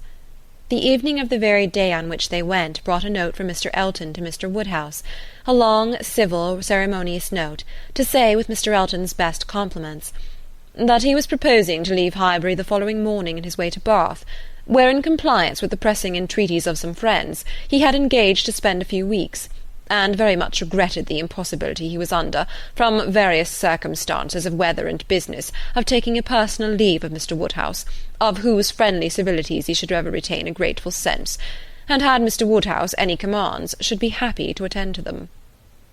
Emma was most agreeably surprised. Mr. Elton's absence just at this time was the very thing to be desired. She admired him for contriving it, though not able to give him much credit for the manner in which it was announced. Resentment could not have been more plainly spoken than in a civility to her father, from which she was so pointedly excluded. She had not even a share in his opening compliments. Her name was not mentioned, and there was so striking a change in all this, and such an ill-judged solemnity of leave-taking in his graceful acknowledgments, as she thought at first could not escape her father's suspicion. It did, however. Her father was quite taken up with the surprise of so sudden a journey, and his fears that Mr. Elton might never get safely to the end of it, and saw nothing extraordinary in his language. It was a very useful note, for it supplied them with fresh matter for thought and conversation during the rest of their lonely evening. Mr. Woodhouse talked over his alarms, and Emma was in spirits to persuade them away with all her usual promptitude. She now resolved to keep Harriet no longer in the dark. She had reason to believe her nearly recovered from her cold, and it was desirable that she should have as much time as possible for getting the better of her other complaint before the gentleman's return. She went to Mrs. Goddard's accordingly the very next day, to undergo the necessary penance of communication. And a severe one it was. She had to destroy all the hopes which she had been so industriously feeding, to appear in the ungracious character of the one preferred, and acknowledge herself grossly mistaken and misjudging in all her ideas on one subject, all her observations, all her convictions, all her prophecies for the last 6 weeks. The confession completely renewed her first shame, and the sight of Harriet's tears made her think that she should never be in charity with herself again. Harriet bore the intelligence very well, blaming nobody, and in everything testifying such an ingenuousness of disposition and lowly opinion of herself as must appear with particular advantage at that moment to her friend. Emma was in the humour to value simplicity and modesty to the utmost, and all that was amiable, all that ought to be attaching, seemed on Harriet's side, not her own. Harriet did not consider herself as having anything to complain of. The affection of such a man as Mr. Elton would have been too great a distinction. She never could have deserved him, and nobody but so partial and kind a friend as Miss Woodhouse would have thought it possible. Her tears fell abundantly, but her grief was so truly artless that no dignity could have made it more respectable in Emma's eyes, and she listened to her and tried to console her with all her heart and understanding, really for the time convinced that Harriet was the superior creature of the two, and that to resemble her would be more for her own welfare and happiness than all that genius or intelligence could do. It was rather too late in the day to set about being simple-minded and ignorant, but she left her with every previous resolution confirmed of being humble and discreet, and repressing imagination all the rest of her life. Her second duty now, inferior only to her father's claims, was to promote Harriet's comfort, and endeavour to prove her own affection in some better method than by matchmaking. She got her to Hartfield, and showed her the most unvarying kindness, striving to occupy and amuse her, and by books and conversation to drive Mr. Elton from her thoughts. Time, she knew, must be allowed for this being thoroughly done, and she could suppose herself but an indifferent judge of such matters in general, and very inadequate to sympathize in an attachment to Mr. Elton in particular. But it seemed to her reasonable that at Harriet's age, and with the entire extinction of all hope, such a progress might be made towards a state of composure by the time of Mr. Elton's return, as to allow them all to meet again in the common routine of acquaintance, without any danger of betraying sentiments or increasing them. Harriet did think him all perfection, and maintained the non-existence of anybody equal to him in person or goodness, and did, in truth, prove herself more resolutely in love than Emma had foreseen. But yet it appeared to her so natural, so inevitable to strive against an inclination of that sort unrequited, that she could not comprehend its continuing very long in equal force. If Mr. Elton, on his return, made his own indifference as evident and indubitable as she could not doubt he would anxiously do, she could not imagine Harriet's persisting to place her happiness in the sight or the recollection of him. Their being fixed, so absolutely fixed, in the same place was bad for each, for all three. Not one of them had the power of removal, or of effecting any material change of society. They must encounter each other, and make the best of it. Harriet was farther unfortunate in the tone of her companions at Mrs. Goddard's, Mr. Elton being the adoration of all the teachers and great girls in the school, and it must be at Hartfield only that she could have any chance of hearing him spoken of with cooling moderation or repellent truth. Where the wound had been given, there must the cure be found, if anywhere, and Emma felt that, till she saw her in the way of cure, there could be no true peace for herself. End of chapter 17. Volume 1, Chapter 18. Mr. Frank Churchill did not come. When the time proposed drew near, Mrs. Weston's fears were justified in the arrival of a letter of excuse. For the present he could not be spared, to his very great mortification and regret, but still he looked forward with the hope of coming to Randalls at no distant period. Mrs. Weston was exceedingly disappointed, much more disappointed, in fact, than her husband, though her dependence on seeing the young man had been so much more sober, but a sanguine temper, though forever expecting more good than occurs, does not always pay for its hopes by any proportionate depression. It soon flies over the present failure, and begins to hope again. For half an hour Mr. Weston was surprised and sorry, but then he began to perceive that Frank's coming 2 or 3 months later would be a much better plan, better time of year, better weather, and that he would be able without any doubt to stay considerably longer with them than if he had come sooner. These feelings rapidly restored his comfort, while Mrs. Weston, of a more apprehensive disposition, foresaw nothing but a repetition of excuses and delays, and after all her concern for what her husband was to suffer, suffered a great deal more herself. Emma was not at this time in a state of spirits to care really about Mr. Frank Churchill's not coming, except as a disappointment at Randalls. The acquaintance at present had no charm for her. She wanted rather to be quiet and out of temptation. But still, as it was desirable that she should appear in general like her usual self, she took care to express as much interest in the circumstance, and enter as warmly into Mr. and Mrs. Weston's disappointment, as might naturally belong to their friendship. She was the first to announce it to Mr. Knightley, and exclaimed quite as much as was necessary, or, being acting a part, perhaps rather more, at the conduct of the Churchills in keeping him away.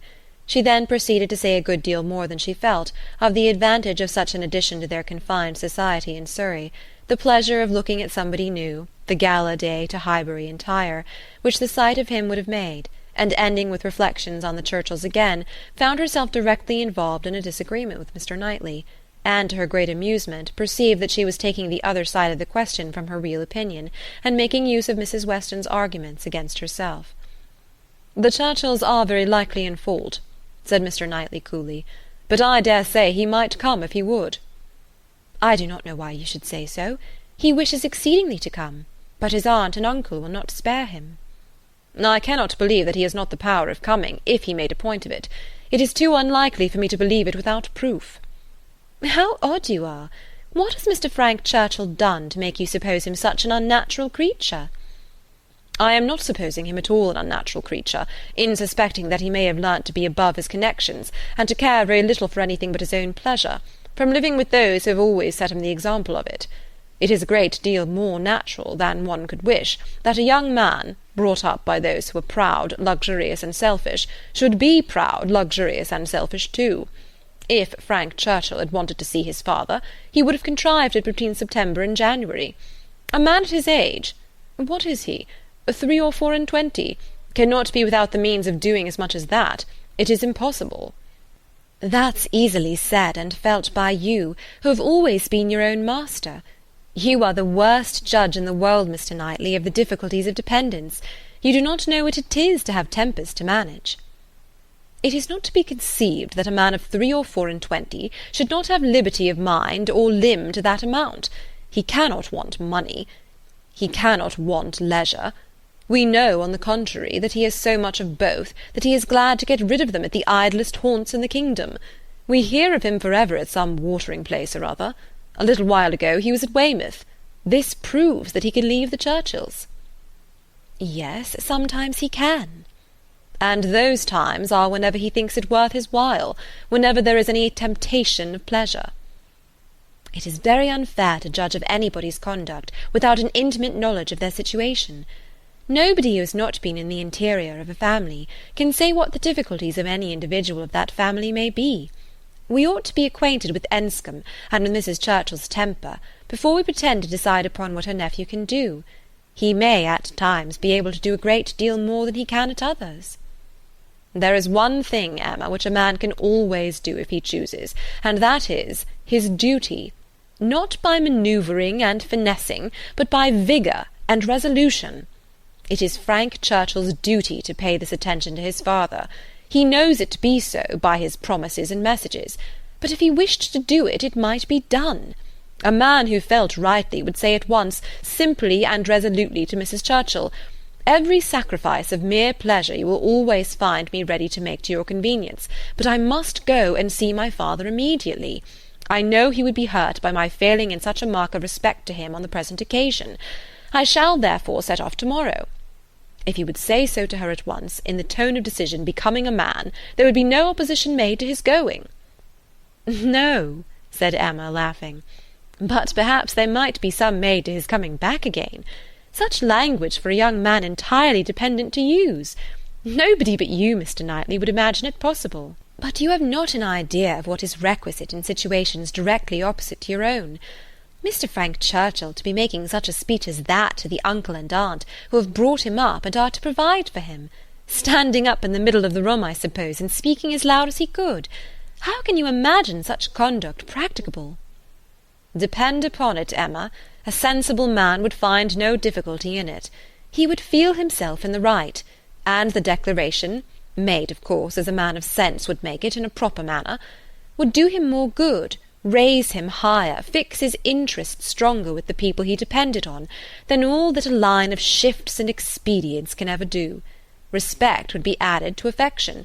They would feel that they could trust him, that the nephew who had done rightly by his father would do rightly by them, for they know as well as he does, as well as all the world must know, that he ought to pay this visit to his father, and while meanly exerting their power to delay it, are in their hearts not thinking the better of him for submitting to their whims. Respect for right conduct is felt by everybody. If he would act in this sort of manner on principle, consistently, regularly, their little minds would bend to his." "I rather doubt that. You are very fond of bending little minds, but where little minds belong to rich people in authority, I think they have a knack of swelling out till they are quite as unmanageable as great ones. I can imagine that if you, as you are, Mr. Knightley, were to be transported and placed all at once in Mr. Frank Churchill's situation, you would be able to say and do just what you have been recommending for him, and it might have a very good effect. The Churchills might not have a word to say in return, but then you would have no habits of early obedience and long observance to break through. To him who has, it might not be so easy to burst forth at once into perfect independence, and set all their claims on his gratitude and regard at naught. He may have as strong a sense of what would be right as you can have, without being so equal under particular circumstances to act up to it." "Then it would not be so strong a sense. If it failed to produce equal exertion, it could not be an equal conviction." "Oh, the difference of situation and habit! I wish you would try to understand what an amiable young man may be likely to feel in directly opposing those whom as child and boy he has been looking up to all his life." "Our amiable young man is a very weak young man, if this be the first occasion of his carrying through a resolution to do right against the will of others. It ought to have been a habit with him by this time of following his duty, instead of consulting expediency. I can allow for the fears of the child, but not of the man. As he became rational, he ought to have roused himself and shaken off all that was unworthy in their authority. He ought to have opposed the first attempt on their side to make him slight his father. Had he begun as he ought, there would have been no difficulty now." "We shall never agree about him," cried Emma, "but that is nothing extraordinary. I have not the least idea of his being a weak young man. I feel sure that he is not. Mr. Weston would not be blind to folly, though in his own son, but he is very likely to have a more yielding, complying, mild disposition than would suit your notions of a man's perfection. I dare say he has, and though it may cut him off from some advantages, it will secure him many others." "Yes, all the advantages of sitting still when he ought to move, and of leading a life of mere idle pleasure, and fancying himself extremely expert in finding excuses for it. He can sit down and write a fine flourishing letter, full of professions and falsehoods, and persuade himself that he has hit upon the very best method in the world of preserving peace at home, and preventing his father's having any right to complain. His letters disgust me." "Your feelings are singular. They seem to satisfy everybody else." "I suspect they do not satisfy Mrs. Weston. They hardly can satisfy a woman of her good sense and quick feelings, standing in a mother's place, but without a mother's affection to blind her. It is on her account that attention to Randalls is doubly due, and she must doubly feel the omission.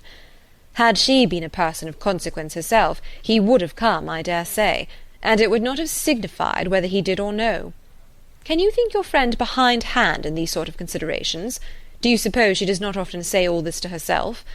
No, Emma, your amiable young man can be amiable only in French, not in English. He may be very aimable, have very good manners, and be very agreeable, but he can have no English delicacy toward the feelings of other people, nothing really amiable about him." "You seem determined to think ill of him." "Me? Not at all," replied Mr. Knightley, rather displeased. "I do not want to think ill of him. I should be as ready to acknowledge his merits as any other man, but I hear of none. except what are merely personal, that he is well-grown and good-looking, with smooth, plausible manners. Well, if he have nothing else to recommend him, he will be a treasure at Highbury. We do not often look upon fine young men, well-bred and agreeable. We must not be nice, and ask for all the virtues into the bargain. Cannot you imagine, Mr. Knightley, what a sensation his coming will produce? There will be but one subject throughout the parishes of Donwell and Highbury, and one interest, one object of curiosity. It will be all Mr. Frank Churchill. We shall think and speak of nobody else. You will excuse my being so much overpowered. If I find him conversable, I shall be glad of his acquaintance. But if he is only a chattering coxcomb, he will not occupy much of my time or thoughts. My idea of him is, that he can adapt his conversation to the taste of everybody, and has the power as well as the wish of being universally agreeable. To you he will talk of farming, to me of drawing or music, and so on to everybody, having that general information on all subjects which will enable him to follow the lead, or take the lead, just as propriety may require, and to speak extremely well on each. That is my idea of him.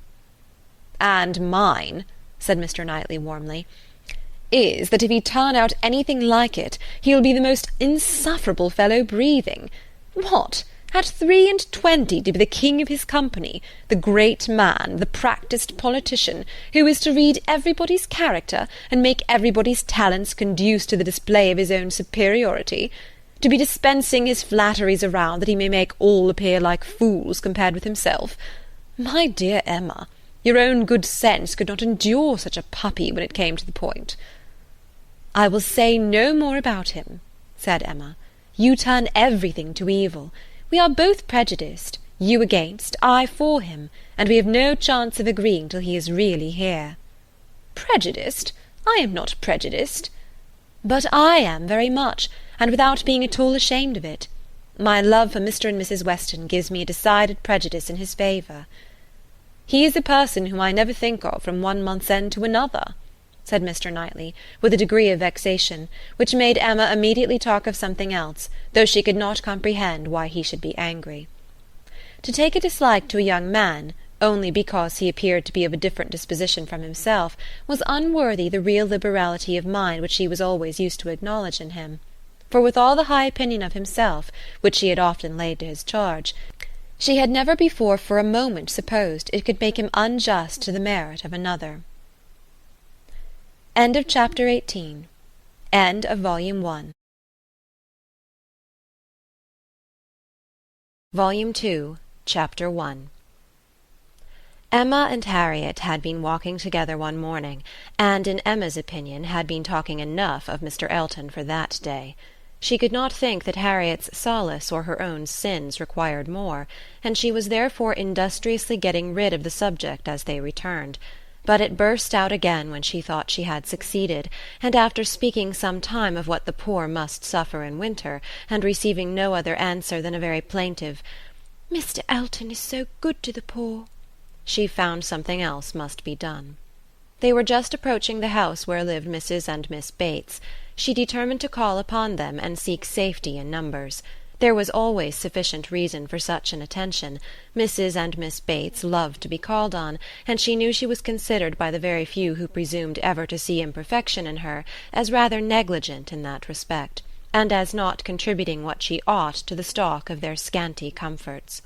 She had had many a hint from Mr. Knightley, and some from her own heart, as to her deficiency, but none were equal to counteract the persuasion of its being very disagreeable, a waste of time, tiresome women, and all the horror of being in danger of falling in with the second-rate and third-rate of Highbury, who were calling on them for ever, and therefore she seldom went near them. But now she made the sudden resolution of not passing their door without going in, observing, as she proposed it to Harriet, that as well as she could calculate, they were just now quite safe from any letter from Jane Fairfax. The house belonged to people in business. Mrs. and Miss Bates occupied the drawing-room floor, and there, in the very moderate-sized apartment which was everything to them, the visitors were most cordially and even gratefully welcomed. the quiet, neat old lady, who with her knitting was seated in the warmest corner, wanting even to give up her place to Miss Woodhouse, and her more active, talking daughter, almost ready to overpower them with care and kindness, thanks for their visit, solicitude for their shoes, anxious inquiries after Mr. Woodhouse's health, cheerful communications about her mother's, and sweet cake from the buffet. Mrs. Cole had just been there, just called in for 10 minutes, and had been so good as to sit an hour with them, and she had taken a piece of cake and been so kind as to say she liked it very much, and therefore she hoped Miss Woodhouse and Miss Smith would do them the favour to eat a piece too. The mention of the Coles was sure to be followed by that of Mr. Elton. There was intimacy between them, and Mr. Cole had heard from Mr. Elton since his going away. Emma knew what was coming. They must have the letter over again, and settle how long he had been gone, and how much he was engaged in company, and what a favourite he was wherever he went, and how full the master of the ceremonies ball had been. And she went through it very well, with all the interest and all the commendation that could be requisite, and always putting forward to prevent Harriet's being obliged to say a word. This she had been prepared for when she entered the house, but meant, having once talked him handsomely over, to be no farther incommoded by any troublesome topic, and to wander at large amongst all the mistresses and misses of Highbury and their card-parties. She had not been prepared to have Jane Fairfax succeed Mr. Elton. But he was actually hurried off by Miss Bates. She jumped away from him at last abruptly to the Coles, to usher in a letter from her niece. "Oh, yes, Mr. Elton, I understand, certainly, as to dancing. Mrs. Cole was telling me that dancing in the rooms at Bath was— Mrs. Cole was so kind as to sit some time with us, talking of Jane, for as soon as she came in she began inquiring after her. Jane is so very great a favourite there. Whenever she is with us, Mrs. Cole does not know how to shew her kindness enough, and I must say that Jane deserves it as much as anybody can. And so she began inquiring after her directly, saying, 'I know you cannot have heard from Jane lately, because it is not her time for writing.' And when I immediately said, 'But indeed we have. We had a letter this very morning,' I do not know that ever I saw anybody more surprised. 'Have you, upon your honour?' said she. 'Well, that is quite unexpected. Do let me hear what she says.' Emma's politeness was at hand directly, to say with smiling interest, 'Have you heard from Miss Fairfax so lately? I am extremely happy. I hope she is well?' 'Thank you. You are so kind,' replied the happily deceived aunt, while eagerly hunting for the letter. 'Oh, here it is. I was sure it could not be far off. But I had put my huswife upon it, you see, without being aware, and so it was quite hid, but I had it in my hand so very lately that I was almost sure it must be on the table. I was reading it to Mrs. Cole, and since she went away, I was reading it again to my mother, for it is such a pleasure to her. A letter from Jane, that she can never hear it often enough, so I knew it could not be far off. And here it is, only just under my huswife, and since you are so kind as to wish to hear what she says— But first of all I really must, in justice to Jane, apologize for her writing so short a letter. Only 2 pages, you see, hardly 2, and in general she fills the whole paper and crosses half. My mother often wonders that I can make it out so well. She often says, when the letter is first opened, 'Well, Hetty, now I think you will be put to it to make out all that checker work. Don't you, ma'am?' And then I tell her I am sure she would contrive to make it out herself if she had nobody to do it for her, every word of it. I am sure she would pore over it till she had made out every word. And indeed, though my mother's eyes are not so good as they were, she can see amazingly well still, thank God, with the help of spectacles. It is such a blessing. My mothers are really very good indeed. Jane often says, when she is here, 'I am sure, grandmamma, you must have had very strong eyes to see as well as you do, and so much fine work as you have done too. I only wish my eyes may last me as well.' All this spoken extremely fast obliged Miss Bates to stop for breath, and Emma said something very civil about the excellence of Miss Fairfax's handwriting. 'You are extremely kind,' replied Miss Bates, highly gratified. 'You, who are such a judge, and write so beautifully yourself. I am sure there is nobody's praise that could give us so much pleasure as Miss Woodhouse's. My mother does not hear. She is a little deaf, you know.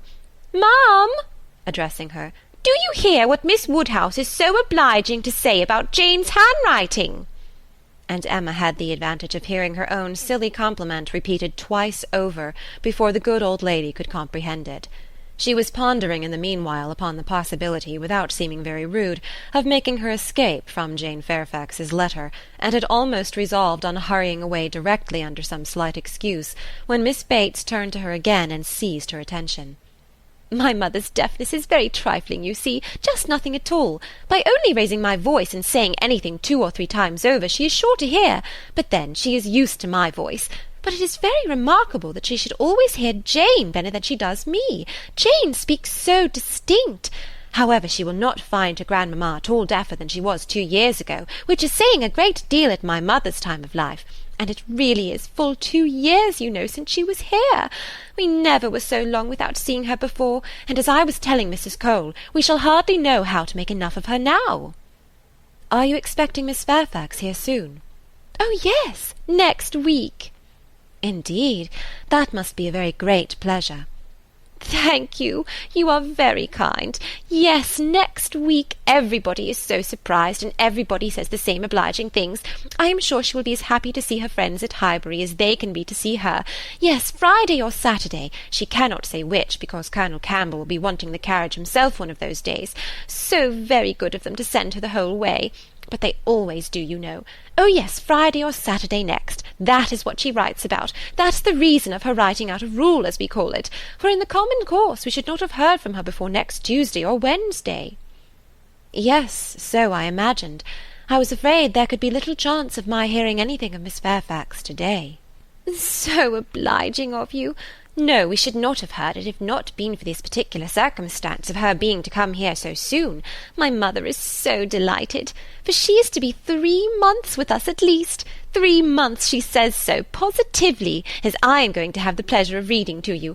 The case is, you see, that the Campbells are going to Ireland. Mrs. Dixon has persuaded her father and mother to come over and see her directly. They had not intended to go over till the summer, but she is so impatient to see them again, for till she married last October she was never away from them so much as a week, which must make it very strange to be in different kingdoms, I was going to say, but however different countries, and so she wrote a very urgent letter to her mother, or her father, I declare I do not know which it was, but we shall see presently in Jane's letter, wrote in Mr. Dixon's name as well as her own, to press their coming over directly, and they would give them the meeting in Dublin, and take them back to their country seat, Ballycraig, a beautiful place, I fancy.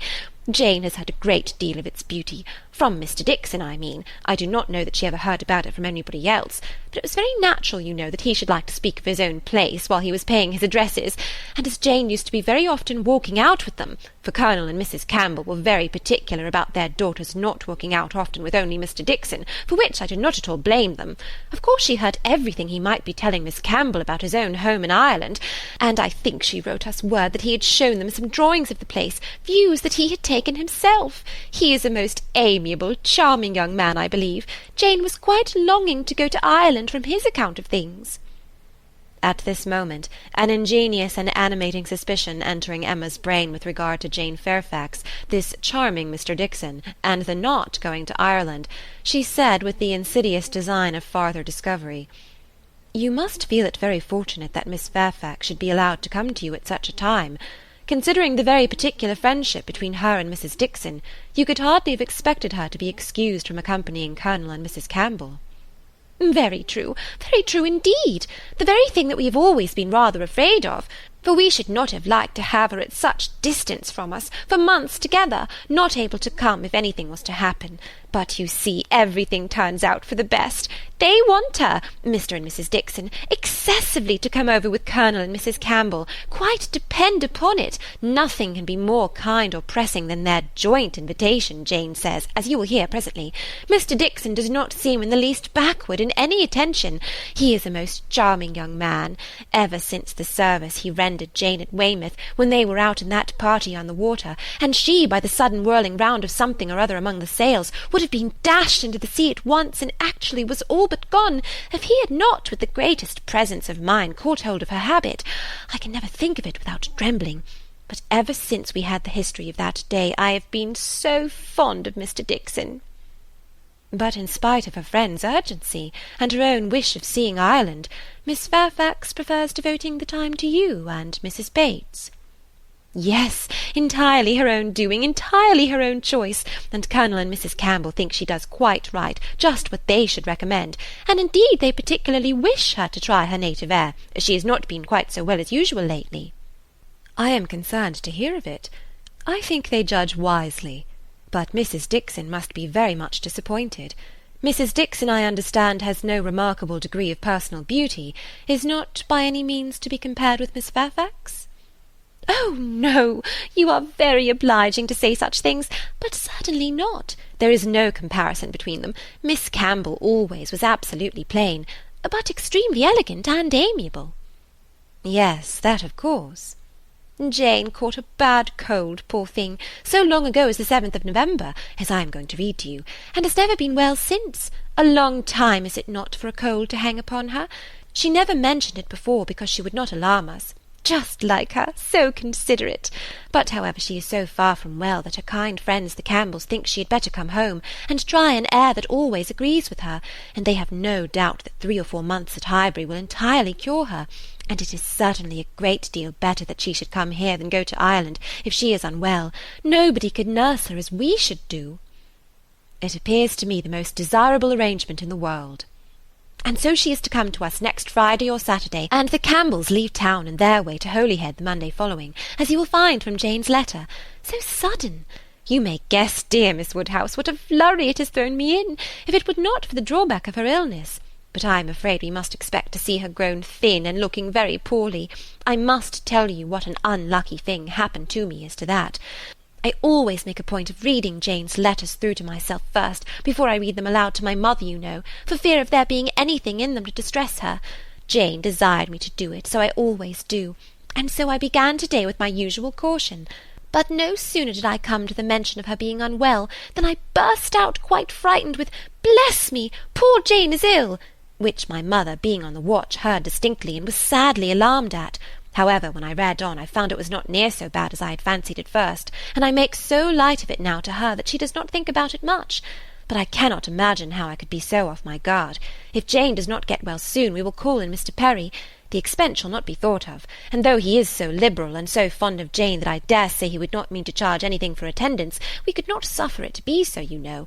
He has a wife and a family to maintain, and is not to be giving away his time. Well, now I have just given you a hint of what Jane writes about. We will turn to her letter, and I am sure she tells her own story a great deal better than I can tell it for her. I am afraid we must be running away, said Emma, glancing at Harriet and beginning to rise. My father will be expecting us. I had no intention, I thought I had no power of staying more than 5 minutes when I first entered the house. I merely called, because I would not pass the door without inquiring after Mrs. Bates. But I have been so pleasantly detained.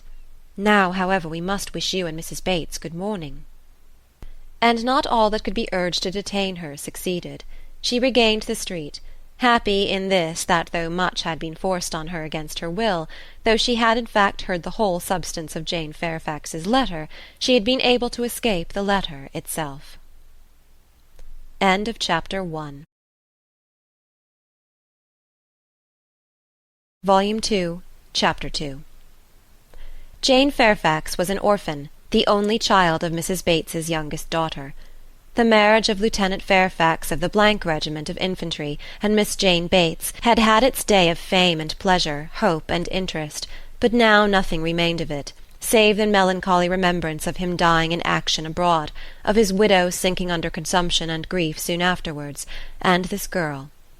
By birth she belonged to Highbury, and when at 3 years old, on losing her mother, she became the property, the charge, the consolation, the fondling of her grandmother and aunt, there had seemed every probability of her being permanently fixed there, of her being taught only what very limited means could command, and growing up with no advantages of connection or improvement, to be engrafted on what nature had given her in a pleasing person, good understanding, and warm-hearted, well-meaning relations. But the compassionate feelings of a friend of her father gave a change to her destiny. This was Colonel Campbell, who had very highly regarded Fairfax as an excellent officer and most deserving young man, and farther had been indebted to him for such attentions, during a severe camp fever, as he believed had saved his life. These were claims which he did not learn to overlook, though some years passed away from the death of poor Fairfax, before his own return to England put anything in his power.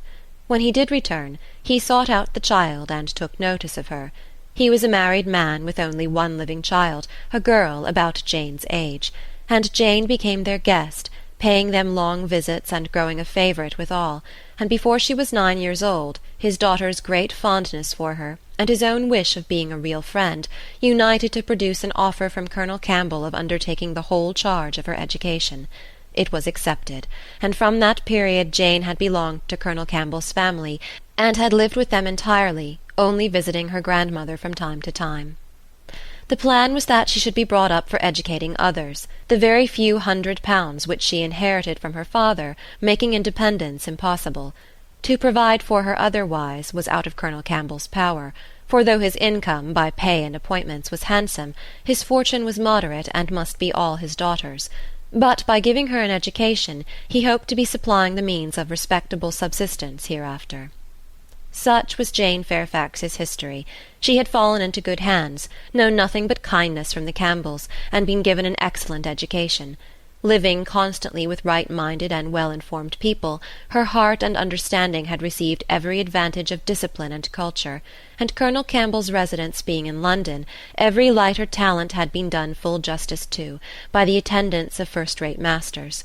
Her disposition and abilities were equally worthy of all that friendship could do, and at 18 or 19 she was, as far as such an early age can be qualified for the care of children, fully competent to the office of instruction herself, but she was too much beloved to be parted with. Neither father nor mother could promote, and the daughter could not endure it. The evil day was put off. It was easy to decide that she was still too young, and Jane remained with them, sharing, as another daughter, in all the rational pleasures of an elegant society, and a judicious mixture of home and amusement, with only the drawback of the future, the sobering suggestions of her own good understanding, to remind her that all this might soon be over. The affection of the whole family, the warm attachment of Miss Campbell in particular, was the more honourable to each party from the circumstance of Jane's decided superiority, both in beauty and acquirements. That nature had given it in feature could not be unseen by the young woman, nor could her higher powers of mind be unfelt by the parents.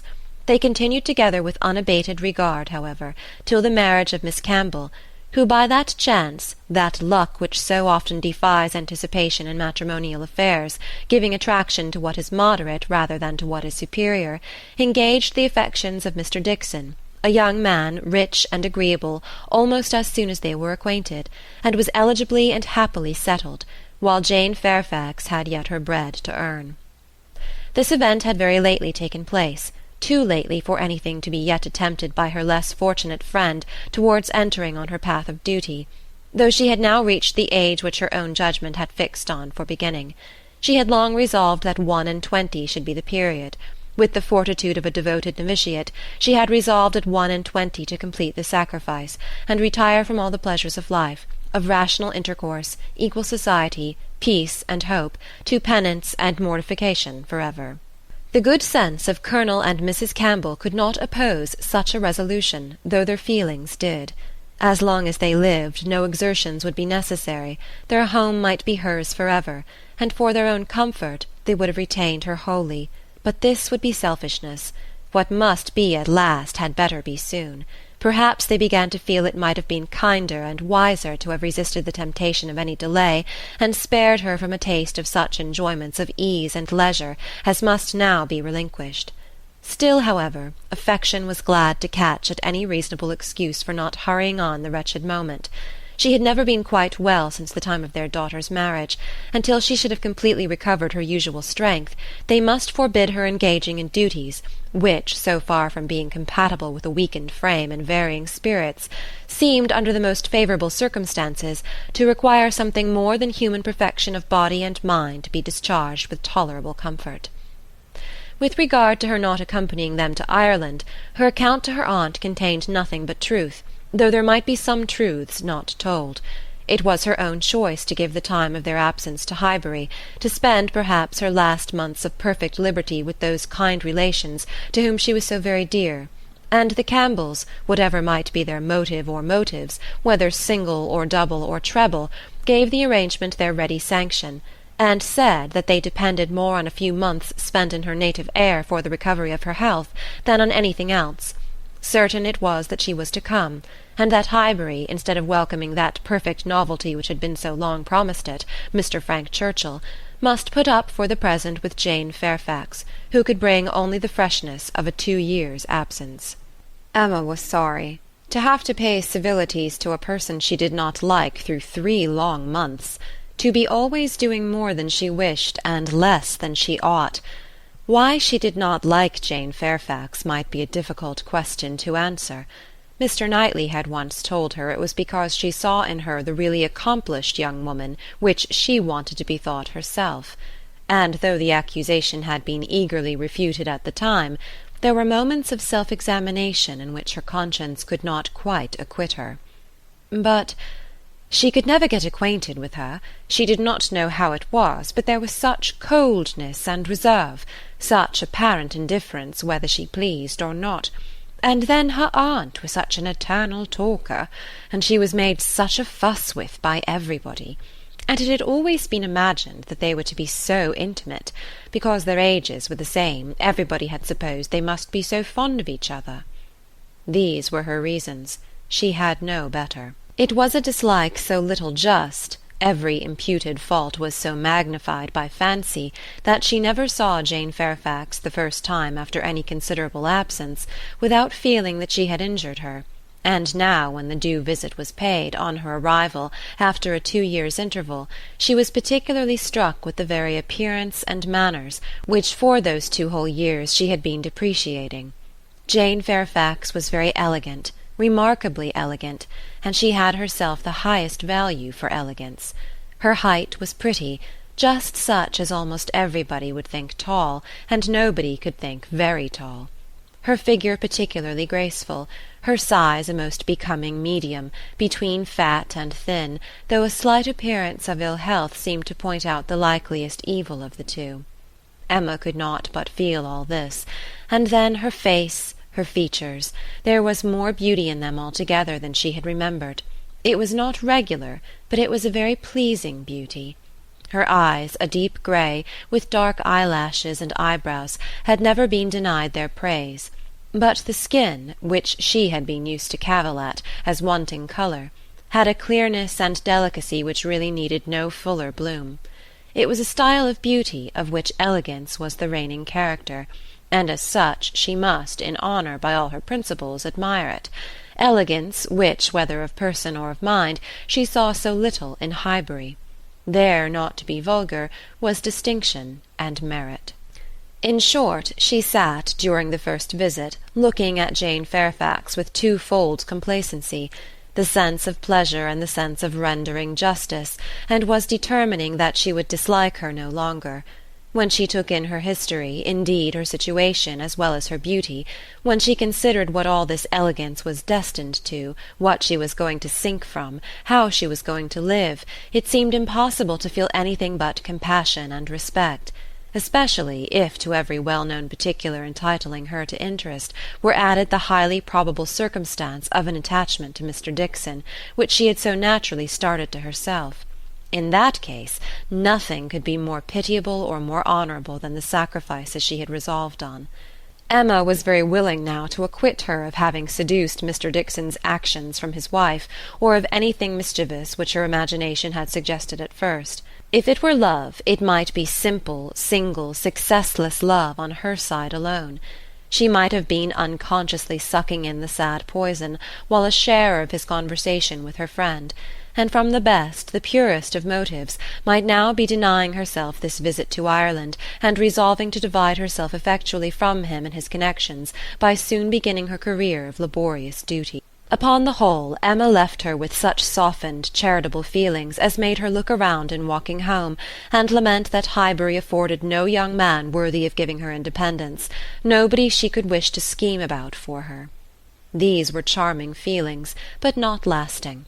Before she had committed herself by any public profession of eternal friendship for Jane Fairfax, or done more towards a recantation of past prejudices and errors, than saying to Mr. Knightley, "She certainly is handsome. She is better than handsome." Jane had spent an evening at Hartfield with her grandmother and aunt, and everything was relapsing much into its usual state. Former provocations reappeared.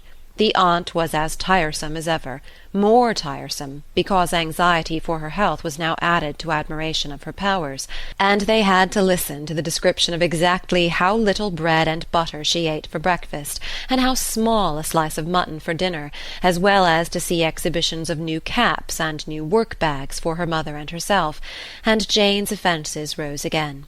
They had music. Emma was obliged to play, and the thanks and praise which necessarily followed appeared to her an affectation of candour, an air of greatness, meaning only to show off in higher style her own very superior performance.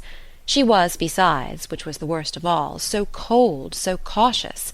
There was no getting at her real opinion. Wrapped up in a cloak of politeness, she seemed determined to hazard nothing. She was disgustingly, was suspiciously reserved. If anything could be more where all was most, she was more reserved on the subject of Weymouth and the Dixons than anything. She seemed bent on giving no real insight into Mr. Dixon's character, or her own value for his company, or opinion of the suitableness of the match.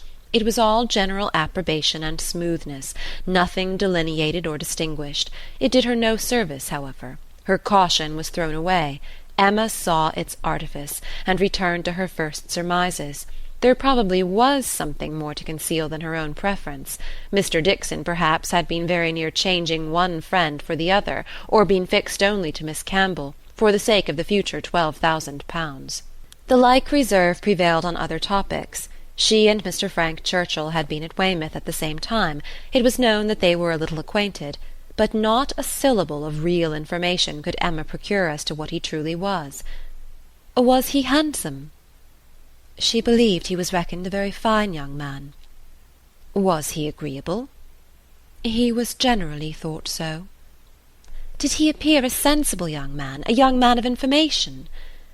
At a watering-place, or in a common London acquaintance, it was difficult to decide on such points. Manners were all that could be safely judged of, under a much longer knowledge than they had had yet of Mr. Churchill. She believed everybody found his manners pleasing. Emma could not forgive her. End of Chapter 2. Volume 2, Chapter 3. Emma could not forgive her, but as neither provocation nor resentment were discerned by Mr. Knightley, who had been of the party, and had seen only proper attention and pleasing behaviour on each side, he was expressing the next morning, being at Hartfield again on business with Mr. Woodhouse, his approbation of the whole, not so openly as he might have done had her father been out of the room, but speaking plain enough to be very intelligible to Emma.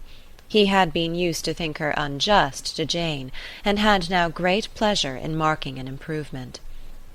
"A very pleasant evening," he began, as soon as Mr. Woodhouse had been talked into what was necessary, told that he understood, and the papers swept away. "Particularly pleasant. You and Miss Fairfax gave us some very good music. I do not know a more luxurious state, sir, than sitting at one's ease to be entertained a whole evening by two such young women, sometimes with music and sometimes with conversation. I am sure Miss Fairfax must have found the evening pleasant, Emma. You left nothing undone. I was glad you made her play so much, for having no instrument at her grandmother's, it must have been a real indulgence." "I am happy you approved," said Emma, smiling. "But I hope I am not often deficient in what is due to guests at Hartfield." "No, my dear," said her father instantly, "that I am sure you are not. There is nobody half so attentive and civil as you are. If anything, you are too attentive. The muffin last night, if it had been handed round once, I think it would have been enough." "No," said Mr. Knightley nearly at the same time, "you are not often deficient, not often deficient either in manner or comprehension. I think you understand me, therefore." An arch look expressed, "I understand you well enough," but she said only, "Miss Fairfax is reserved." "I always told you she was, a little, but you will soon overcome all that part of her reserve which ought to be overcome, all that has its foundation in diffidence. What arises from discretion must be honoured." "You think her diffident? I do not see it." "My dear Emma," said he, moving from his chair into one close by her, "you are not going to tell me, I hope, that you had not a pleasant evening?" "Oh, no. I was pleased with my own perseverance in asking questions, and amused to think how little information I obtained." "I am disappointed," was his only answer. "I hope everybody had a pleasant evening," said Mr. Woodhouse in his quiet way. "I had.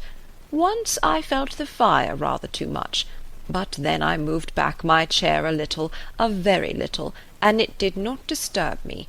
Miss Bates was very chatty and good-humoured, as she always is, though she speaks rather too quick. However, she is very agreeable, and Mrs. Bates too, in a different way. I like old friends, and Miss Jane Fairfax is a very pretty sort of young lady, a very pretty and a very well-behaved young lady indeed. She must have found the evening agreeable, Mr. Knightley, because she had Emma." "True, sir, and Emma because she had Miss Fairfax." Emma saw his anxiety, and wishing to appease it, at least for the present, said, and with a sincerity which no one could question, "She is a sort of elegant creature that one cannot keep one's eyes from. I am always watching her to admire, and I do pity her from my heart." Mr. Knightley looked as if he were more gratified than he cared to express, and before he could make any reply, Mr. Woodhouse, whose thoughts were on the Bateses, said, "It is a great pity that their circumstances should be so confined, a great pity indeed, and I have often wished, but it is so little one can venture to do, small trifling presents of anything uncommon. Now we have killed a porker, and Emma thinks of sending them a loin or a leg. It is very small and delicate. Hartfield pork is not like any other pork, but still it is pork, and, my dear Emma, unless one could be sure of their making it into steaks nicely fried, as ours are fried, without the smallest grease, and not roast it, for no stomach can bear roast pork, I think we had better send the leg. Do not you think so, my dear?" "My dear papa, I sent the whole hind quarter. I knew you would wish it. There will be the leg to be salted, you know, which is so very nice, and the loin to be dressed directly in any manner they like." "That's right, my dear, very right. I had not thought of it before, but that is the best way. They must not over-salt the leg. And then, if it is not over-salted, and if it is very thoroughly boiled, just as Searle boils ours, and eaten very moderately of, with a boiled turnip and a little carrot or parsnip, I do not consider it unwholesome." "Emma," said Mr. Knightley presently, "I have a piece of news for you. You like news, and I heard an article in my way hither that I think will interest you." "News? Oh, yes, I always like news. What is it? Why do you smile so? Where did you hear it? At Randall's?" He had time only to say, "No, not at Randall's. I have not been near Randall's," when the door was thrown open, and Miss Bates and Miss Fairfax walked into the room. Full of thanks and full of news, Miss Bates knew not which to give quickest. Mr. Knightley soon saw that he had lost his moment, and that not another syllable of communication could rest with him. "Oh, my dear sir, how are you this morning? My dear Miss Woodhouse, I am quite overpowered. Such a beautiful hind quarter of pork. You are too bountiful. Have you heard the news? Mr. Elton is going to be married." Emma had not had time even to think of Mr. Elton, and she was so completely surprised that she could not avoid a little start, and a little blush at the sound. "There is my news. I thought it would interest you," said Mr. Knightley, with a smile which implied a conviction of some part of what had passed between them. "But where could you hear it?" cried Miss Bates. "Where could you possibly hear it, Mr. Knightley? For it is not 5 minutes since I received Mrs. Cole's note. No, it cannot be more than 5, or at least 10, for I had got my bonnet and spencer on, just ready to come out. I was only gone down to speak to Patty again about the pork. Jane was standing in the passage. Were not you, Jane? For my mother was so afraid that we had not any salting-pan large enough. So I said I would go down and see, and Jane said, shall I go down instead? For I think you have a little cold, and Patty has been washing the kitchen. Oh, my dear, said I. Well, and just then came the note. A Miss Hawkins, that's all I know, a Miss Hawkins of Bath. But, Mr. Knightley, how could you possibly have heard it? For the very moment Mr. Cole told Mrs. Cole of it, she sat down and wrote to me, a Miss Hawkins. I was with Mr. Cole on business an hour and a half ago. He had just read Elton's letter as I was shown in, and handed it to me directly. Well, that is quite... I suppose there was never a piece of news more generally interesting. My dear sir, you really are too bountiful. My mother desires her very best compliments and regards, and 1,000 thanks, and says you really quite oppress her. We consider our Hartfield pork, replied Mr. Woodhouse. Indeed, it certainly is so very superior to all other pork, that Emma and I cannot have a greater pleasure than— Oh, my dear sir, as my mother says, our friends are only too good to us. If ever there were people who, without having great wealth themselves, had everything they could wish for, I am sure it is us.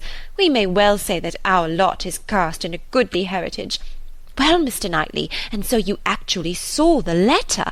Well! It was short, merely to announce, but cheerful, exulting, of course. Here was a sly glance at Emma. He had been so fortunate as to—I forget the precise words, one has no business to remember them. The information was, as you state, that he was going to be married to a Miss Hawkins. By his style, I should imagine it just settled. "Mr. Elton going to be married?" said Emma as soon as she could speak. "He will have everybody's wishes for his happiness." "He is very young to settle," was Mr. Woodhouse's observation. "He had better not be in a hurry. He seemed to me very well off as he was.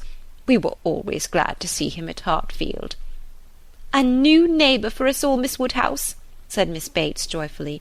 "My mother is so pleased. She says she cannot bear to have the poor old vicarage without a mistress.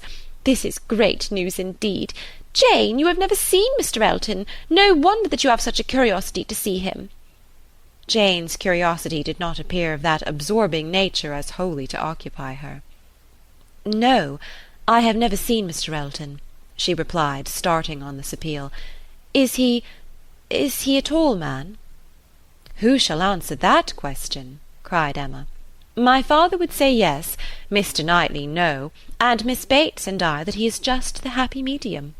When you have been here a little longer, Miss Fairfax, you will understand that Mr. Elton is the standard of perfection in Highbury, both in person and mind." "Very true, Miss Woodhouse, so she will. He is the very best young man. But, my dear Jane, if you remember, I told you yesterday he was precisely the height of Mr. Perry. Miss Hawkins, I dare say an excellent young woman. His extreme attention to my mother, wanting her to sit in the vicarage pew that she might hear the better, for my mother is a little deaf, you know. It is not much, but she does not hear quite quick. Jane says that Colonel Campbell is a little deaf. He fancied bathing might be good for it, the warm bath, but she says it did him no lasting benefit.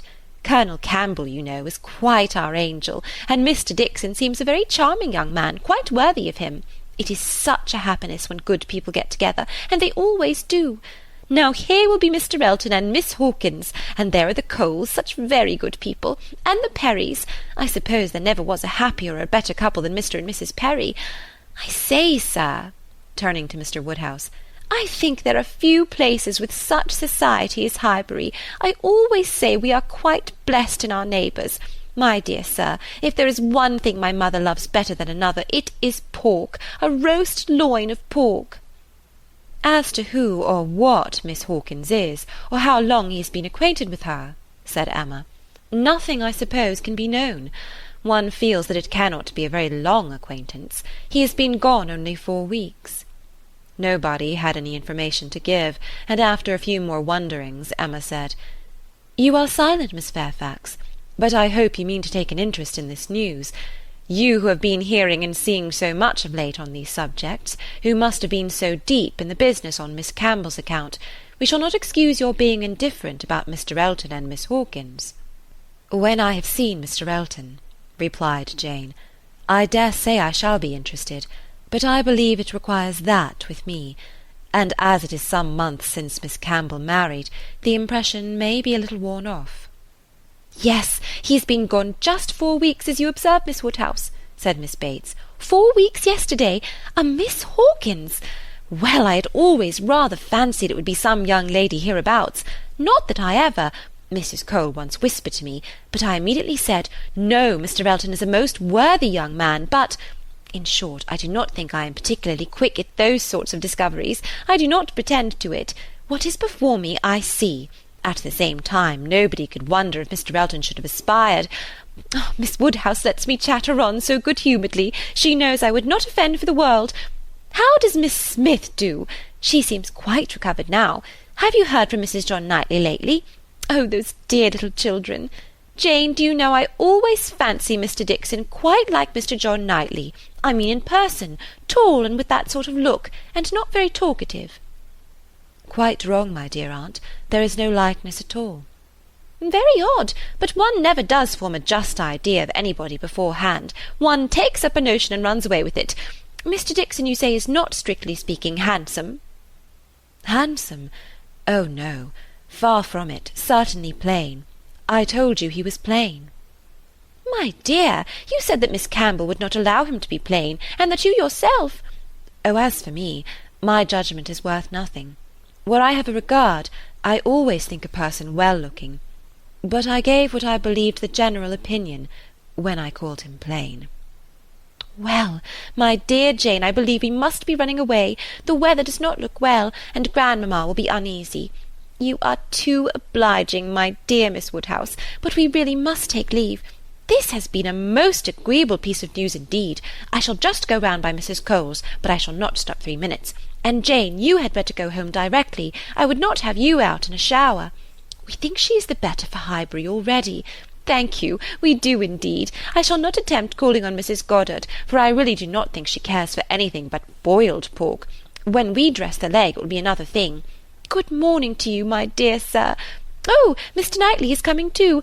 Well, that is so very— I am sure if Jane is tired, you'll be so kind as to give her your arm. Mr. Elton and Miss Hawkins, good morning to you." Emma, alone with her father, had half her attention wanted by him while he lamented that young people would be in such a hurry to marry, and to marry strangers too, and the other half she could give to her own view of the subject. It was to herself an amusing and a very welcome piece of news, as proving that Mr. Elton could not have suffered long, but she was sorry for Harriet. Harriet must feel it, and all that she could hope was, by giving the first information herself, to save her from hearing it abruptly from others. It was now about the time that she was likely to call. If she were to meet Miss Bates in her way— and upon its beginning to rain, Emma was obliged to expect that the weather would be detaining her at Mrs. Goddard's, and that the intelligence would undoubtedly rush upon her without preparation.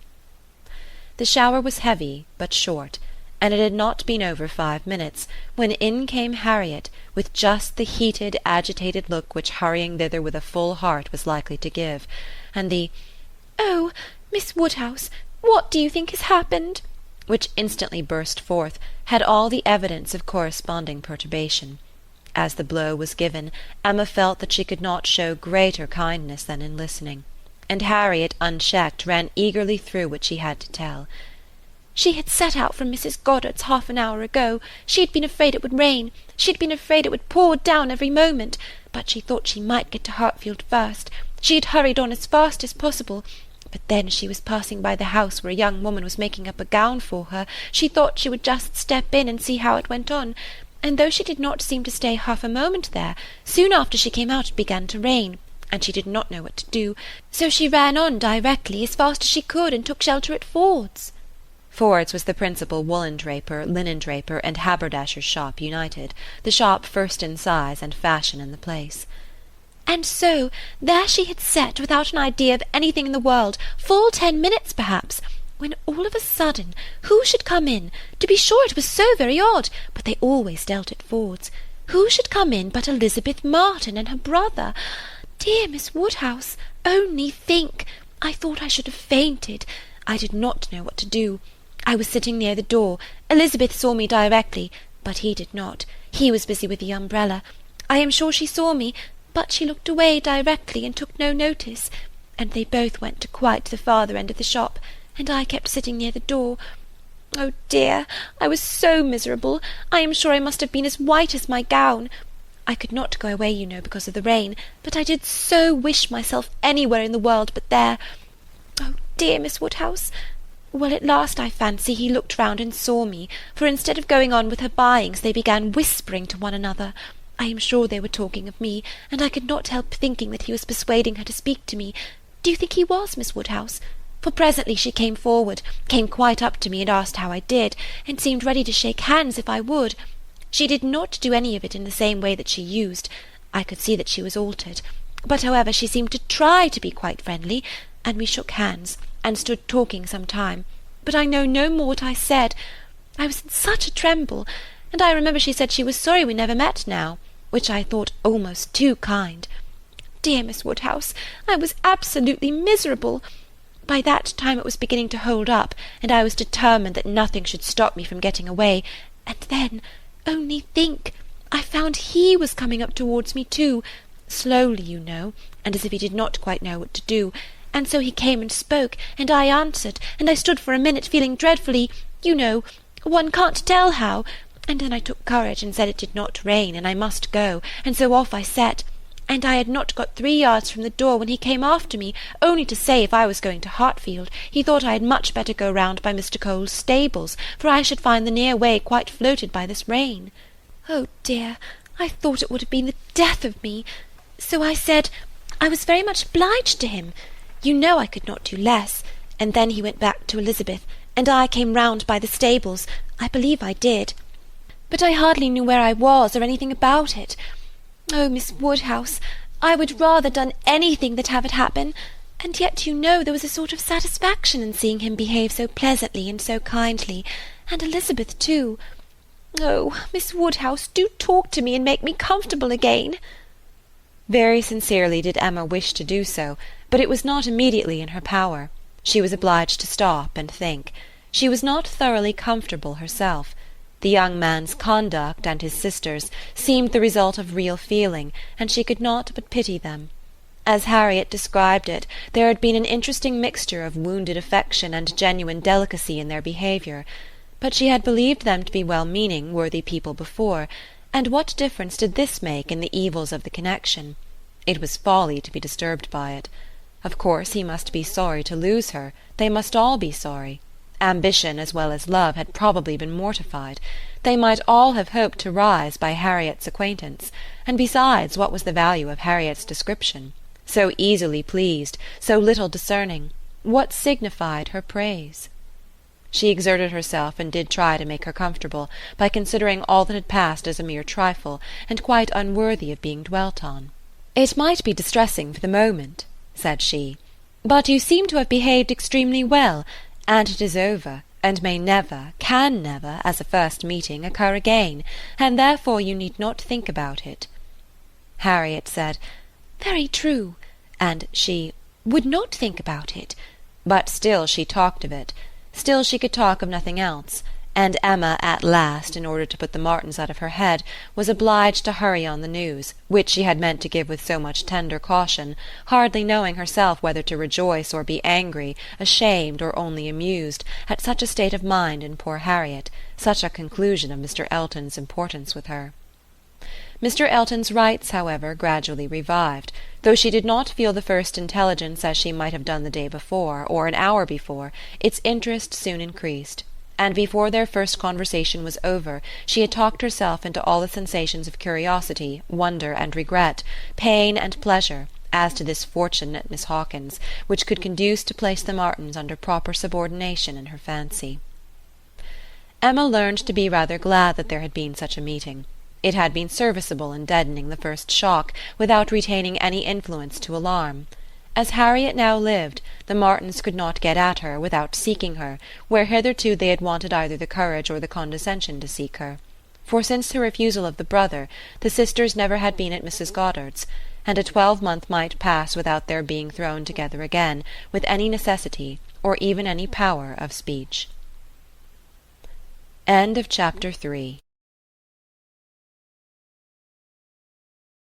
Volume 2, Chapter 4.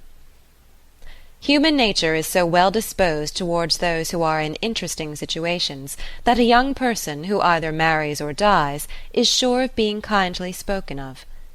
A week had not passed since Miss Hawkins's name was first mentioned in Highbury before she was, by some means or other, discovered to have every recommendation of person and mind, to be handsome, elegant, highly accomplished, and perfectly amiable.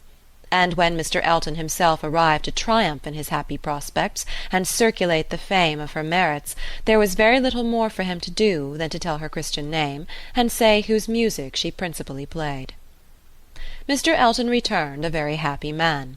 He had gone away rejected and mortified, disappointed in a very sanguine hope, after a series of what appeared to him strong encouragement, and not only losing the right lady, but finding himself debased to the level of a very wrong one. He had gone away deeply offended.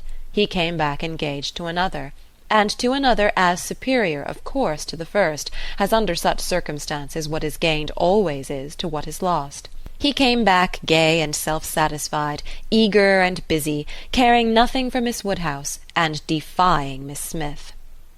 The charming Augusta Hawkins, in addition to all the usual advantages of perfect beauty and merit, was in possession of an independent fortune, of so many thousands as would be always called 10, a point of some dignity, as well as some convenience. The story told well. He had not thrown himself away. He had gained a woman of £10,000 or thereabouts, and he had gained her with such delightful rapidity. The first hour of introduction had been so very soon followed by distinguishing notice, the history which he had to give Mrs. Cole of the rise and progress of the affair was so glorious, the steps so quick, from the accidental rencontre to the dinner at Mr. Green's and the party at Mrs. Brown's, smiles and blushes rising in importance, with consciousness and agitation richly scattered. The lady had been so easily impressed, so sweetly disposed, had, in short, to use a most intelligible phrase, been so very ready to have him, that vanity and prudence were equally contented. He had caught both substance and shadow, both fortune and affection, and was just the happy man he ought to be, talking only of himself and his own concerns, expecting to be congratulated, ready to be laughed at, and with cordial fearless smiles, now addressing all the young ladies of the place, to whom, a few weeks ago, he would have been more cautiously gallant. The wedding was no distant event, as the parties had only themselves to please, and nothing but the necessary preparations to wait for. And when he set out for Bath again, there was a general expectation, which a certain glance of Mrs. Cole's did not seem to contradict, that when he next entered Highbury he would bring his bride. During his present short stay Emma had barely seen him, but just enough to feel that the first meeting was over, and to give her the impression of his not being improved by the mixture of pique and pretension now spread over his air. She was, in fact, beginning very much to wonder that she had ever thought him pleasing at all, and his sight was so inseparably connected with some very disagreeable feelings, that except in a moral light, as a penance, a lesson, a source of profitable humiliation to her own mind, she would have been thankful to be assured of never seeing him again. She wished him very well, but he gave her pain, and his welfare 20 miles off would administer most satisfaction. The pain of his continued residence in Highbury, however, must certainly be lessened by his marriage. Many vain solicitudes would be prevented, many awkwardnesses smoothed by it. A Mrs. Elton would be an excuse for any change of intercourse. Former intimacy might sink without remark. It would be almost beginning their life of civility again. Of the lady individually Emma thought very little. She was good enough for Mr. Elton, no doubt, accomplished enough for Highbury, handsome enough, to look plain, probably by Harriet's side. As to connection, there Emma was perfectly easy, persuaded that after all his own vaunted claims and disdain of Harriet, he had done nothing. On that article truth seemed attainable. What she was must be uncertain, but who she was might be found out, and setting aside the £20,000, it did not appear that she was at all Harriet's superior. She brought no name, no blood, no alliance. Miss Hawkins was the youngest of the 2 daughters of a Bristol merchant. Of course he must be called. but as the whole of the profits of his mercantile life appeared so very moderate, it was not unfair to guess the dignity of his line of trade had been very moderate also. Part of every winter she had been used to spend in Bath, but Bristol was her home, the very heart of Bristol, for though the father and mother had died some years ago, an uncle remained. In the law line, nothing more distinctly honourable was hazarded of him than that he was in the law line, and with him the daughter had lived. Emma guessed him to be the drudge of some attorney and too stupid to rise, and all the grandeur of the connection seemed dependent on the elder sister, who was very well married to a gentleman in a great way, near Bristol, who kept 2 carriages. That was the wind-up of the history. That was the glory of Miss Hawkins. Could she but have given Harriet her feelings about it all! She had talked her into love, but alas, she was not so easily to be talked out of it. The charm of an object to accompany the many vacancies of Harriet's mind was not to be talked away. He might be superseded by another, he certainly would indeed, nothing could be clearer, even a Robert Martin would have been sufficient. But nothing else, she feared, would cure her. Harriet was one of those who, having once begun, would be always in love. And now, poor girl, she was considerably worse from this reappearance of Mr. Elton. She was always having a glimpse of him somewhere or other. Emma saw him only once, but 2 or 3 times every day Harriet was sure just to meet with him, or just to miss him, just to hear his voice or see his shoulder, just to have something occur to preserve him in her fancy, in all the favouring warmth of surprise and conjecture. She was, moreover, perpetually hearing about him, for, excepting when at Hartfield, she was always among those who saw no fault in Mr. Elton, and found nothing so interesting as the discussion of his concerns, and every report, therefore, every guess, all that had already occurred, all that might occur in the arrangement of his affairs, comprehending income, servants, and furniture, was continually in agitation around her. Her regard was receiving strength by invariable praise of him, and her regrets kept alive, and feelings irritated by ceaseless repetitions of Miss Hawkins's happiness, and continual observation of how much he seemed attached, his air as he walked by the house, the very sitting of his hat, being all in proof of how much he was in love. Had it been allowable entertainment, had there been no pain to her friend or reproach to herself in the waverings of Harriet's mind, Emma would have been amused by its variations. Sometimes Mr. Elton predominated, sometimes the Martins, and each was occasionally useful as a check to the other. Mr. Elton's engagement had been the cure of the agitation of meeting Mr. Martin. The unhappiness produced by the knowledge of that engagement had been a little put aside by Elizabeth Martin's calling at Mrs. Goddard's a few days afterwards. Harriet had not been at home, but a note had been prepared and left for her, written in the very style to touch, a small mixture of reproach, with a great deal of kindness, and till Mr. Elton himself appeared, she had been much occupied by it, continually pondering over what could be done in return, and wishing to do more than she dared to confess. But Mr. Elton in person had driven away all such cares. While he stayed, the Martins were forgotten, and on the very morning of his setting off for Bath again, Emma, to dissipate some of the distress it occasioned, judged it best for her to return Elizabeth Martin's visit. How that visit was to be acknowledged, what would be necessary, and what might be safest, had been a point of some doubtful consideration. Absolute neglect of the mother and sisters, when invited to come, would be ingratitude. It must not be, and yet the danger of a renewal of the acquaintance. After much thinking, she could determine on nothing better than Harriet's returning the visit, but in a way that, if they had understanding, should convince them that it was only to be a formal acquaintance. She meant to take her in the carriage, leave her at the Abbey Mill while she drove a little further, and call for her again so soon as to allow no time for insidious applications or dangerous recurrences to the past, and give the most decided proof of what degree of intimacy was chosen for the future. She could think of nothing better, and though there was something in it which her own heart could not approve, something of ingratitude merely glossed over, it must be done, or what would become of Harriet?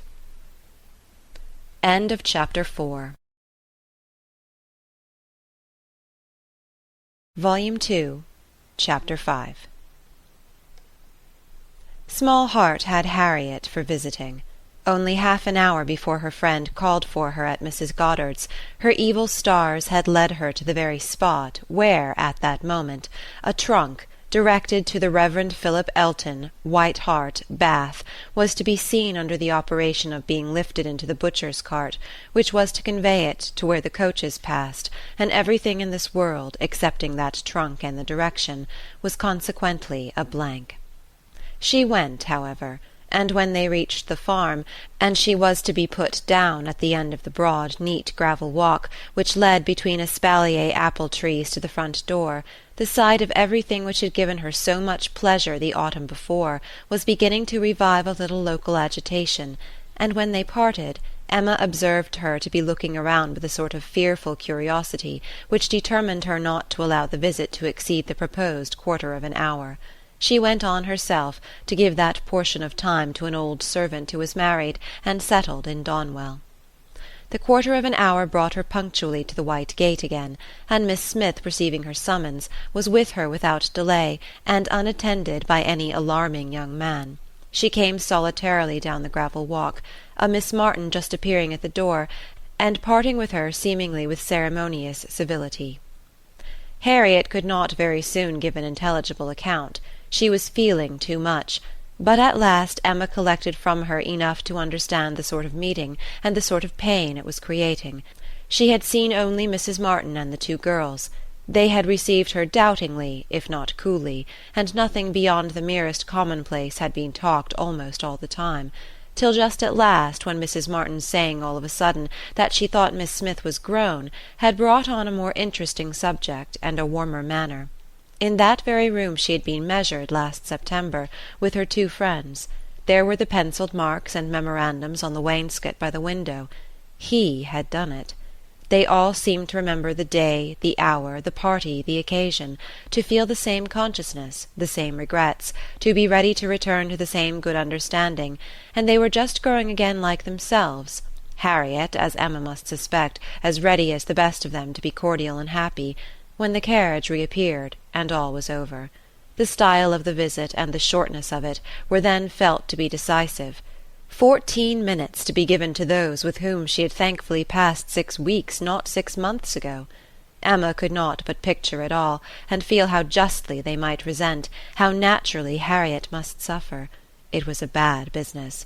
She would have given a great deal, or endured a great deal, to have had the Martins in a higher rank of life. They were so deserving that a little higher should have been enough. But as it was, how could she have done otherwise? Impossible. She could not repent. They must be separated. But there was a great deal of pain in the process, so much to herself at this time, that she soon felt the necessity of a little consolation, and resolved on going home by way of Randalls to procure it. Her mind was quite sick of Mr. Elton and the Martins. The refreshment of Randalls was absolutely necessary.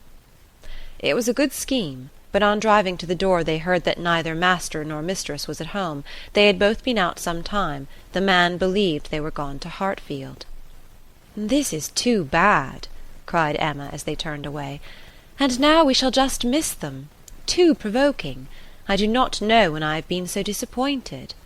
And she leaned back in the corner, to indulge her murmurs or to reason them away, probably a little of both, such being the commonest process of a not ill-disposed mind. Presently the carriage stopped. She looked up. It was stopped by Mr. and Mrs. Weston, who were standing to speak to her.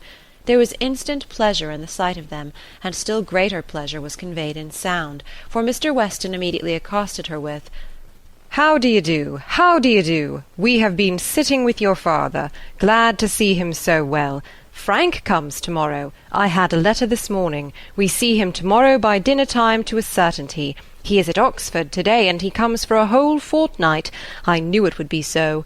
If he had come at Christmas he could not have stayed 3 days. I was always glad he did not come at Christmas. Now we are going to have just the right weather for him. Fine, dry, settled weather. We shall enjoy him completely. Everything has turned out exactly as we could wish."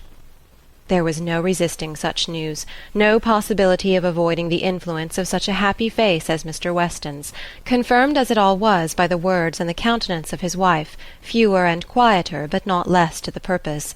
To know that she thought his coming certain was enough to make Emma consider it so, and sincerely did she rejoice in their joy. It was a most delightful reanimation of exhausted spirits. The worn-out past was sunk in the freshness of what was coming, and in the rapidity of half a moment's thought she hoped Mr. Elton would now be talked of no more. Mr. Weston gave her the history of the engagements at Enscombe, which allowed his son to answer for having an entire fortnight at his command, as well as the route and the method of his journey, and she listened and smiled and congratulated. "I shall soon bring him over to Hartfield," said he at the conclusion. Emma could imagine she saw a touch of the arm at this speech from his wife. "We had better move on, Mr. Weston," said she. "We are detaining the girls." "Well, well, I am ready." And turning again to Emma, "But you must not be expecting such a very fine young man. You've only had my account, you know. I dare say he is really nothing extraordinary," though his own sparkling eyes at the moment were speaking a very different conviction. Emma could look perfectly unconscious and innocent, and answer in a manner that appropriated nothing. "Think of me tomorrow, my dear Emma, about 4 o'clock," was Mrs. Weston's parting injunction, spoken with some anxiety, and meant only for her. 4 o'clock! Depend upon it he will be here by 3, was Mr. Weston's quick amendment, and so ended a most satisfactory meeting. Emma's spirits were mounted quite up to happiness, everything wore a different air, James and his horses seemed not half so sluggish as before. When she looked at the hedges, she thought the elder at least must soon be coming out, and when she turned round to Harriet, she saw something like a look of spring, a tender smile even there. "Will Frank Churchill pass through Bath as well as Oxford?"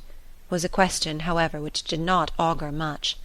But neither geography nor tranquillity could come all at once, and Emma was now in a humour to resolve that they should both come in time. The morning of the interesting day arrived, and Mrs. Weston's faithful pupil did not forget either at 10 or 11 or 12 o'clock that she was to think of her at 4.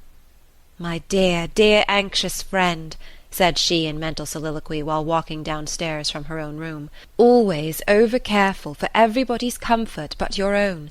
I see you now in all your little fidgets, going again and again into his room, to be sure that all is right."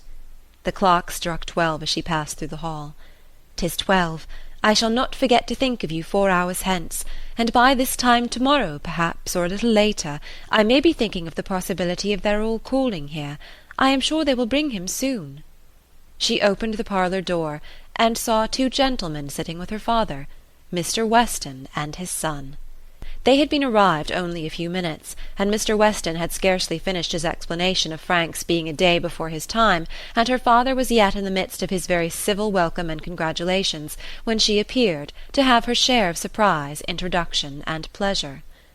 The Frank Churchill so long talked of, so high in interest, was actually before her. He was presented to her, and she did not think too much had been said in his praise. He was a very good-looking young man. Height, air, address, all were unexceptionable, and his countenance had a great deal of the spirit and liveliness of his father's. He looked quick and sensible.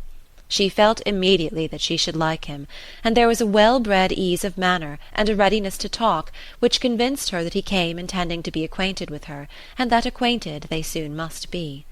He had reached Randalls the evening before. She was pleased with the eagerness to arrive which had made him alter his plan, and travel earlier, later, and quicker, that he might gain half a day. "I told you yesterday," cried Mr. Weston with exultation, "I told you all that he would be here before the time named. I remembered what I used to do myself. One cannot creep upon a journey. One cannot help getting on faster than one has planned, and the pleasure of coming in upon one's friends before the look-out begins is worth a great deal more than any little exertion it needs." "It is a great pleasure where one can indulge in it," said the young man, "though there are not many houses that I should presume on so far, but in coming home I felt I might do anything." The word home made his father look on him with fresh complacency. Emma was directly sure that he knew how to make himself agreeable. The conviction was strengthened by what followed. He was very much pleased with Randalls, thought it a most admirably arranged house, would hardly allow it even to be very small, admired the situation, the walk to Highbury, Highbury itself, Hartfield still more, and professed himself to have always felt the sort of interest in the country which none but one's own country gives, and the greatest curiosity to visit it. That he should never have been able to indulge so amiable a feeling before passed suspiciously through Emma's brain. But still, if it were a falsehood, it was a pleasant one, and pleasantly handled. His manner had no air of study or exaggeration. He did really look and speak as if in a state of no common enjoyment. Their subjects in general were such as belonged to an opening acquaintance. On his side were the inquiries, was she a horsewoman? Pleasant rides, pleasant walks, had they a large neighbourhood? Highbury perhaps afforded society enough. There were several very pretty houses in and about it. Balls, had they balls? Was it a musical society? But when satisfied on all these points, and their acquaintance proportionately advanced, he contrived to find an opportunity, while their two fathers were engaged with each other, of introducing his mother-in-law, and speaking of her with so much handsome praise, so much warm admiration, so much gratitude for the happiness she secured to his father, and her very kind reception of himself, as was an additional proof of his knowing how to please, and of his certainly thinking it worth while to try to please her. He did not advance a word of praise beyond what she knew to be thoroughly deserved by Mrs. Weston, but undoubtedly he could know very little of the matter. He understood what would be welcome, he could be sure of little else. His father's marriage, he said, had been the wisest measure. Every friend must rejoice in it, and the family from whom he had received such a blessing must be ever considered as having conferred the highest obligation on him. He got as near as he could to thanking her for Miss Taylor's merits, without seeming quite to forget that in the common course of things it was to be rather supposed that Miss Taylor had formed Miss Woodhouse's character than Miss Woodhouse Miss Taylor's. And at last, as if resolved to qualify his opinion completely for travelling round to its object, he wound it all up with astonishment at the youth and beauty of her person. "Elegant, agreeable manners I was prepared for," said he. "But I confess that, considering everything, I had not expected more than a very tolerably well-looking woman of a certain age. I did not know that I was to find a pretty young woman in Mrs. Weston." "You cannot see too much perfection in Mrs. Weston for my feelings," said Emma. "Were you to guess her to be 18, I should listen with pleasure, but she would be ready to quarrel with you for using such words. Don't let her imagine that you have spoken of her as a pretty young woman." "I hope I should know better," he replied. "No, depend upon it," with a gallant bow, "that in addressing Mrs. Weston I should understand whom I might praise, without any danger of being thought extravagant in my terms." Emma wondered whether the same suspicion of what might be expected from their knowing each other, which had taken strong possession of her mind, had ever crossed his, and whether his compliments were to be considered as marks of acquiescence or proofs of defiance. She must see more of him to understand his ways. At present she only felt they were agreeable. She had no doubt of what Mr. Weston was thinking about. His quick eye she detected again and again glancing towards them with a happy expression, and even when he might have determined not to look, she was confident that he was often listening. Her own father's perfect exemption from any thought of the kind, the entire deficiency in him of all such sort of penetration or suspicion, was a most comfortable circumstance. Happily he was not farther from approving matrimony than from foreseeing it. Though always objecting to every marriage that was arranged, he never suffered beforehand from the apprehension of any. It seemed as if he could not think so ill of any two persons understanding as to suppose they meant to marry till it were proved against them. She blessed the favouring blindness. He could now, without the drawback of a single unpleasant surmise, without a glance forward at any possible treachery in his guest, give way to all his natural kind-hearted civility in solicitous inquiries after Mr. Frank Churchill's accommodation on his journey, through the sad evils of sleeping 2 nights on the road, and express very genuine unmixed anxiety to know that he had certainly escaped catching cold, which, however, he could not allow him to feel quite assured of himself till after another night. A reasonable visit paid, Mr. Weston began to move. He must be going. He had business at the Crown about his hay, and a great many errands for Mrs. Weston at Ford's, but he need not hurry anybody else. His son, too well bred to hear the hint, rose immediately also, saying, "As you are going farther on business, sir, I will take the opportunity of paying a visit, which must be paid some day or other, and therefore may as well be paid now. I have the honour of being acquainted with a neighbour of yours," turning to Emma, "a lady residing in or near Highbury, a family of the name of Fairfax. I shall have no difficulty, I suppose, in finding the house. though Fairfax, I believe, is not the proper name. I should rather say Barnes or Bates. Do you know any family of that name?" "To be sure we do," cried his father. "Mrs. Bates, we passed her house. I saw Miss Bates at the window. True, true, you are acquainted with Miss Fairfax. I remember you knew her at Weymouth, and a fine girl she is. Call upon her by all means." "There is no necessity for my calling this morning," said the young man. "Another day would do as well, but there was that degree of acquaintance at Weymouth which—" "Oh, go to-day, go to-day. Do not defer it. What is right to be done cannot be done too soon. And besides, I must give you a hint, Frank. Any want of attention to her here should be carefully avoided. You saw her with the Campbells when she was the equal of everybody she mixed with, but here she is with a poor old grandmother who has barely enough to live on. If you do not call early, it will be a slight." The son looked convinced. "I have heard her speak of the acquaintance," said Emma. "She is a very elegant young woman." He agreed to it, but with so quiet a "yes," as inclined her almost to doubt his real concurrence, and yet there must be a very distinct sort of elegance for the fashionable world if Jane Fairfax could be thought only ordinarily gifted with it. "If you were never particularly struck by her manners before," said she, "I think you will to-day. You will see her to advantage. See her and hear her. No, I am afraid you will not hear her at all, for she has an aunt who never holds her tongue." "You are acquainted with Miss Jane Fairfax, sir, are you?" said Mr. Woodhouse, always the last to make his way in conversation. "Then give me leave to assure you that you will find her a very agreeable young lady. She is staying here on a visit to her grandmamma and aunt, very worthy people. I have known them all my life. They will be extremely glad to see you, I am sure, and one of my servants shall go with you to show you the way." "My dear sir, upon no account in the world. My father can direct me."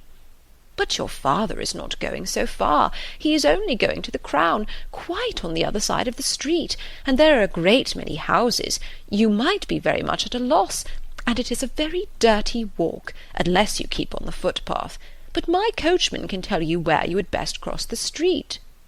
Mr. Frank Churchill still declined it, looking as serious as he could, and his father gave his hearty support by calling out, "My good friend, this is quite unnecessary. Frank knows a puddle of water when he sees it, and as to Mrs. Bates, he may get there from the Crown in a hop, step, and jump." They were permitted to go alone, and with a cordial nod from one, and a graceful bow from the other, the two gentlemen took leave. Emma remained very well pleased with this beginning of the acquaintance, and could now engage to think of them all at Randalls any hour of the day, with full confidence in their comfort. End of chapter 5. Volume 2, Chapter 6. The next morning brought Mr. Frank Churchill again. He came with Mrs. Weston, to whom and to Highbury he seemed to take very cordially. He had been sitting with her, it appeared, most companionably at home, till her usual hour of exercise, and on being desired to choose their walk, immediately fixed on Highbury. He did not doubt there being very pleasant walks in every direction, but if left to him, he should always choose the same. Highbury, that airy, cheerful, happy-looking Highbury, would be his constant attraction. Highbury, with Mrs. Weston, stood for Hartfield, and she trusted to its bearing the same construction with him. They walked thither directly. Emma had hardly expected them, for Mr. Weston, who had called in for half a minute, in order to hear that his son was very handsome, knew nothing of their plans, and it was an agreeable surprise to her, therefore, to perceive them walking up to the house together, arm in arm. She was wanting to see him again, and especially to see him in company with Mrs. Weston, upon his behaviour to whom her opinion of him was to depend. If he were deficient there, nothing should make amends for it. But on seeing them together, she became perfectly satisfied. It was not merely in fine words or hyperbolical compliment that he paid his duty. Nothing could be more proper or pleasing than his whole manner to her. Nothing could more agreeably denote his wish of considering her as a friend and securing her affection. And there was time enough for Emma to form a reasonable judgment, as their visit included all the rest of the morning. They were all three walking about together for an hour or two, first round the shrubberies of Hartfield, and afterwards in Highbury. He was delighted with everything, admired Hartfield sufficiently for Mr. Woodhouse's ear, and when their going farther was resolved on, confessed his wish to be made acquainted with the whole village, and found matter of commendation and interest much oftener than Emma could have supposed. Some of the objects of his curiosity spoke very amiable feelings. He begged to be shown the house which his father had lived in so long, and which had been the home of his father's father, and on recollecting that an old woman who had nursed him was still living, walked in quest of her cottage from one end of the street to the other, and though in some points of pursuit or observation there was no positive merit, they showed altogether a good will towards Highbury in general, which must be very like a merit to those he was with. Emma watched and decided that with such feelings as were now shown, it could not be fairly supposed that he had ever been voluntarily absenting himself, that he had not been acting a part, or making a parade of insincere professions, and that Mr. Knightley certainly had not done him justice.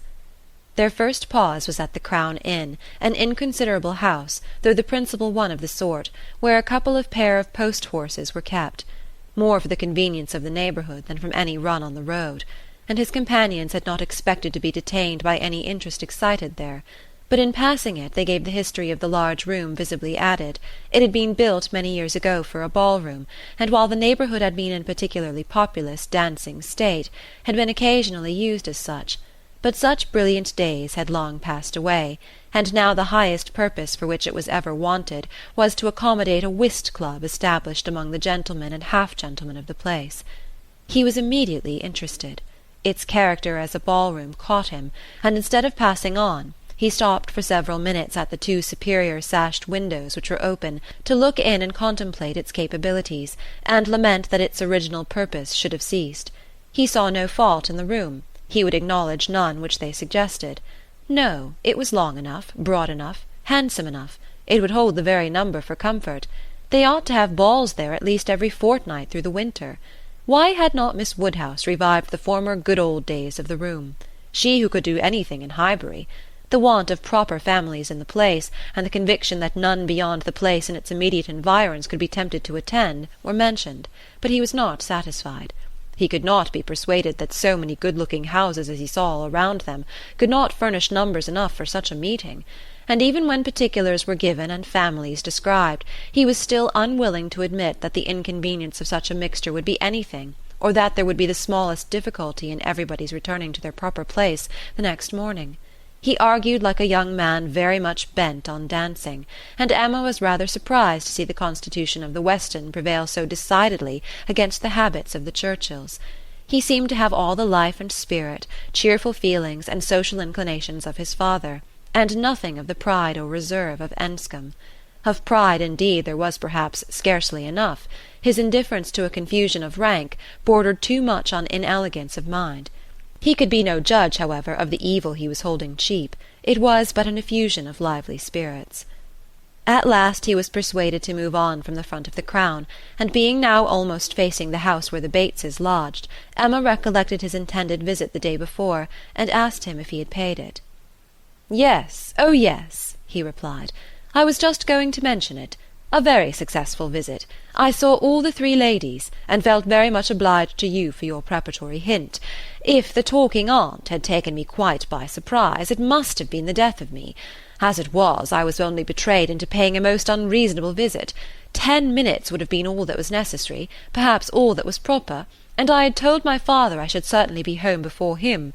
But there was no getting away, no pause, and to my utter astonishment I found when he, finding me nowhere else, joined me there at last, that I had actually been sitting with them very nearly 3/4 of an hour. The good lady had not given me the possibility of escape before." "And how did you think Miss Fairfax looking?" "Ill, very ill.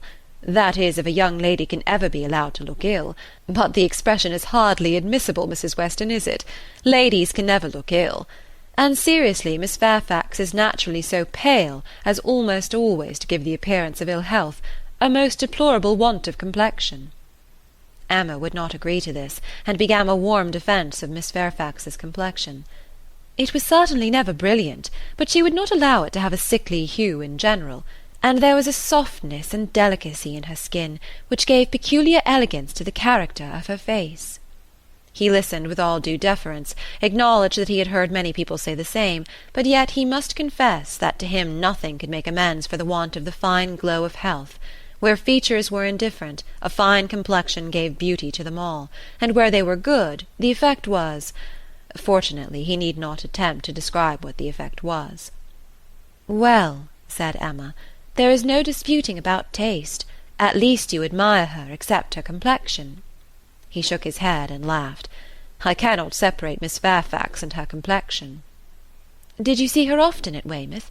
Were you often in the same society?" At this moment they were approaching Ford's, and he hastily exclaimed, "Ha! This must be the very shop that everybody attends every day of their lives, as my father informs me. He comes to Highbury himself, he says, 6 days out of the 7, and has always business at Ford's. If it be not inconvenient to you, pray let us go in, that I may prove myself to belong to the place, to be a true citizen of Highbury. I must buy something at Ford's.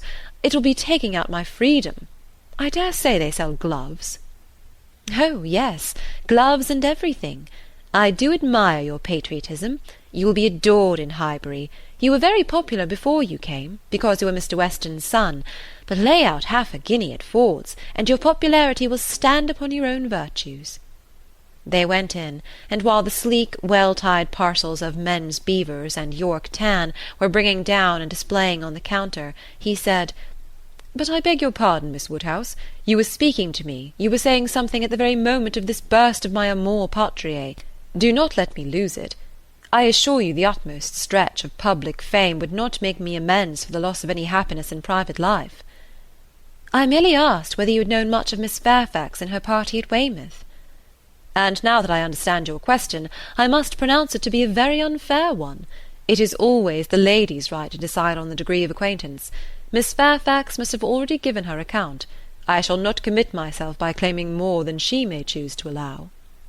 "Upon my word, you answer as discreetly as she could do herself. But her account of everything leaves so much to be guessed, she is so very reserved, so very unwilling to give the least information about anybody, that I really think you may say what you like of your acquaintance with her." "May I indeed? Then I will speak the truth, and nothing suits me so well. I met her frequently at Weymouth. I had known the Campbells a little in town, and at Weymouth we were very much in the same set. Colonel Campbell is a very agreeable man, and Mrs. Campbell a friendly, warm-hearted woman. I like them all." "You know Miss Fairfax's situation in life, I conclude, what she is destined to be?" "Yes," rather hesitatingly, "I believe I do." "You get upon delicate subjects, Emma," said Mrs. Weston, smiling. "Remember that I am here. Mr. Frank Churchill hardly knows what to say when you speak of Miss Fairfax's situation in life. I will move a little farther off." "I certainly do forget to think of her," said Emma, "as having ever been but anything but my friend and my dearest friend." He looked as if he fully understood and honoured such a sentiment. When the gloves were bought, and they had quitted the shop again, "Did you ever hear the young lady we were speaking of play?" said Frank Churchill. "Ever hear her?" repeated Emma. "You forget how much she belongs to Highbury. I have heard her every year of our lives since we both began. She plays charmingly." "You think so, do you? I wanted the opinion of someone who could really judge. She appeared to me to play well, that is, with considerable taste, but I know nothing of the matter myself. I am excessively fond of music, but without the smallest skill or right of judging of anybody's performance. I had been used to hear hers admired, and I remember one proof of her being thought to play well. A man, a very musical man, and in love with another woman, engaged to her, on the point of marriage, would yet never ask that other woman to sit down to the instrument if the lady in question could sit down instead, never seemed to like to hear one if he could hear the other. That, I thought, in a man of known musical talent, was some proof." "Proof indeed," said Emma, highly amused. "Mr. Dixon is very musical, is he? We shall know more about them all in half an hour, from you, than Miss Fairfax would have vouchsafed in half a year." "Yes, Mr. Dixon and Miss Campbell were the persons, and I thought it a very strong proof." "Certainly, very strong it was. To own the truth, a great deal stronger than, if I had been Miss Campbell, would have been at all agreeable to me. I could not excuse a man's having more music than love, more ear than eye, a more acute sensibility to fine sounds than to my feelings. How did Miss Campbell appear to like it? It was her very particular friend, you know. Poor comfort, said Emma, laughing. One would rather have a stranger preferred than one's very particular friend. With a stranger it might not recur again, but the misery of having a very particular friend always at hand to do everything better than one does oneself. Poor Mrs. Dixon! Well, I am glad she has gone to settle in Ireland. You are right. It was not very flattering to Miss Campbell, but really she did not seem to feel it. So much the better, or so much the worse, I do not know which. But be it sweetness or be it stupidity in her, quickness of friendship or dullness of feeling, there was one person, I think, who must have felt it, Miss Fairfax herself. She must have felt the improper and dangerous distinction. As to that, I do not— Oh, do not imagine that I expect an account of Miss Fairfax's sensations from you, or from anybody else. They are known to no human being, I guess, but herself. But if she continued to play whenever she was asked by Mr. Dixon, one may guess what one chooses. There appeared such a perfectly good understanding among them all, he began rather quickly, but checking himself added, however, it is impossible for me to say on what terms they really were, how it might be all behind the scenes. I can only say that there was smoothness outwardly. But you, who have known Miss Fairfax from a child, must be a better judge of her character, and of how she is likely to conduct herself in critical situations than I can be. I have known her from a child, undoubtedly.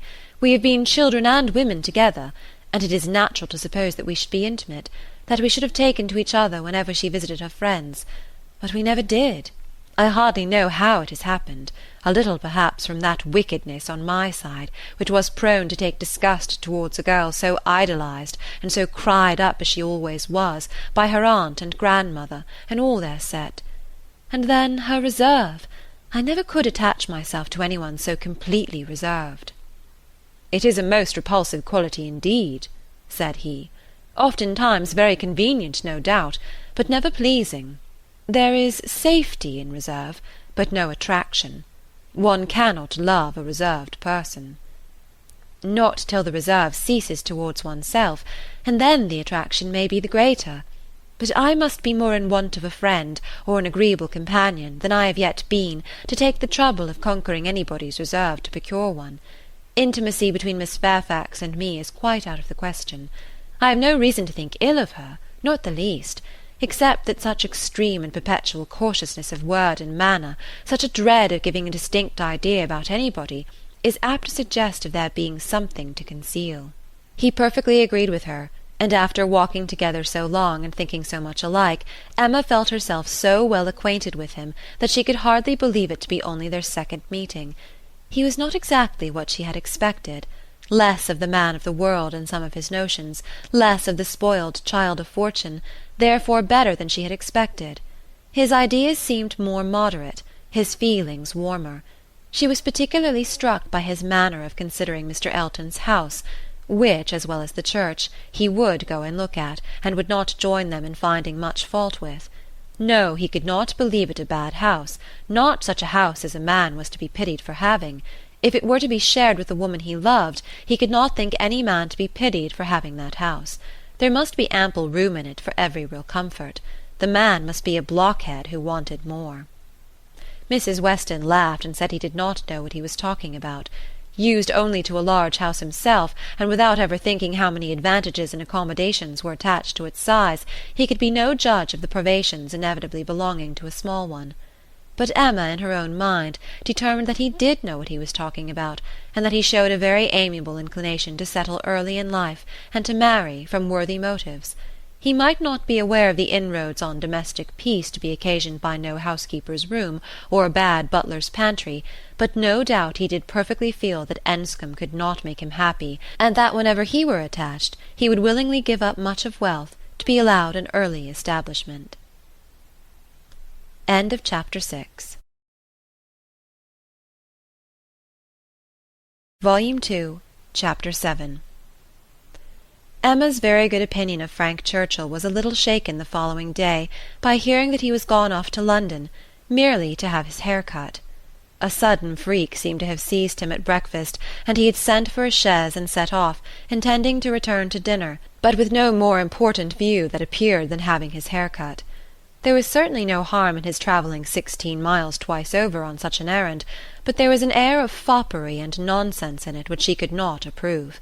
It did not accord with the rationality of plan, the moderation in expense, or even the unselfish warmth of heart which she had believed herself to discern in him yesterday. Vanity, extravagance, love of change, restlessness of temper, which must be doing something, good or bad, heedlessness as to the pleasure of his father and Mrs. Weston, indifferent as to how his conduct might appear in general, he became liable to all these charges.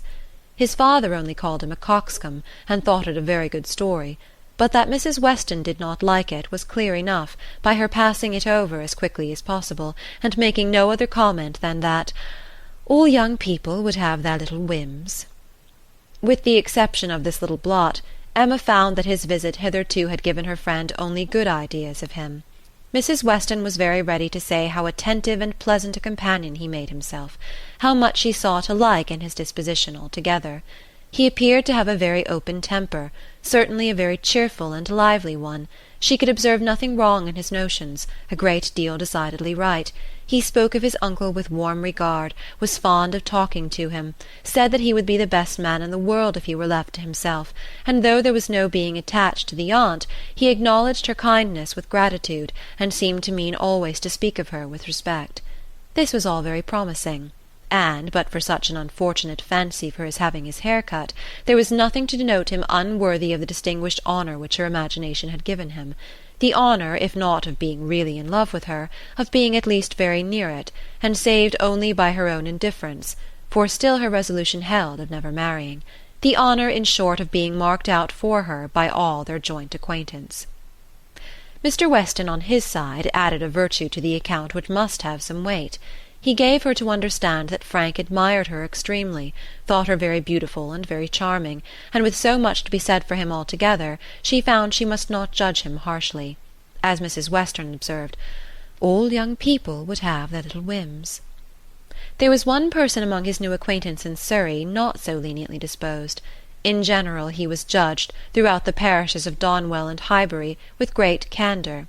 Liberal allowances were made for the little excesses of such a handsome young man, one who smiled so often and bowed so well, but there was one spirit among them not to be softened, from its power of censure, by bows or smiles: Mr. Knightley. The circumstance was told him at Hartfield. For the moment he was silent, but Emma heard him almost immediately afterwards say to himself, over a newspaper he held in his hand, just the trifling, silly fellow I took him for. She had half a mind to resent, but an instant's observation convinced her that it was really said only to relieve his own feelings, and not meant to provoke, and therefore she let it pass. Although in one instance the bearers of not good tidings, Mr. and Mrs. Weston's visit this morning was in another respect particularly opportune. Something occurred while they were at Hartfield, to make Emma want their advice, and which was still more lucky, she wanted exactly the advice they gave. This was the occurrence.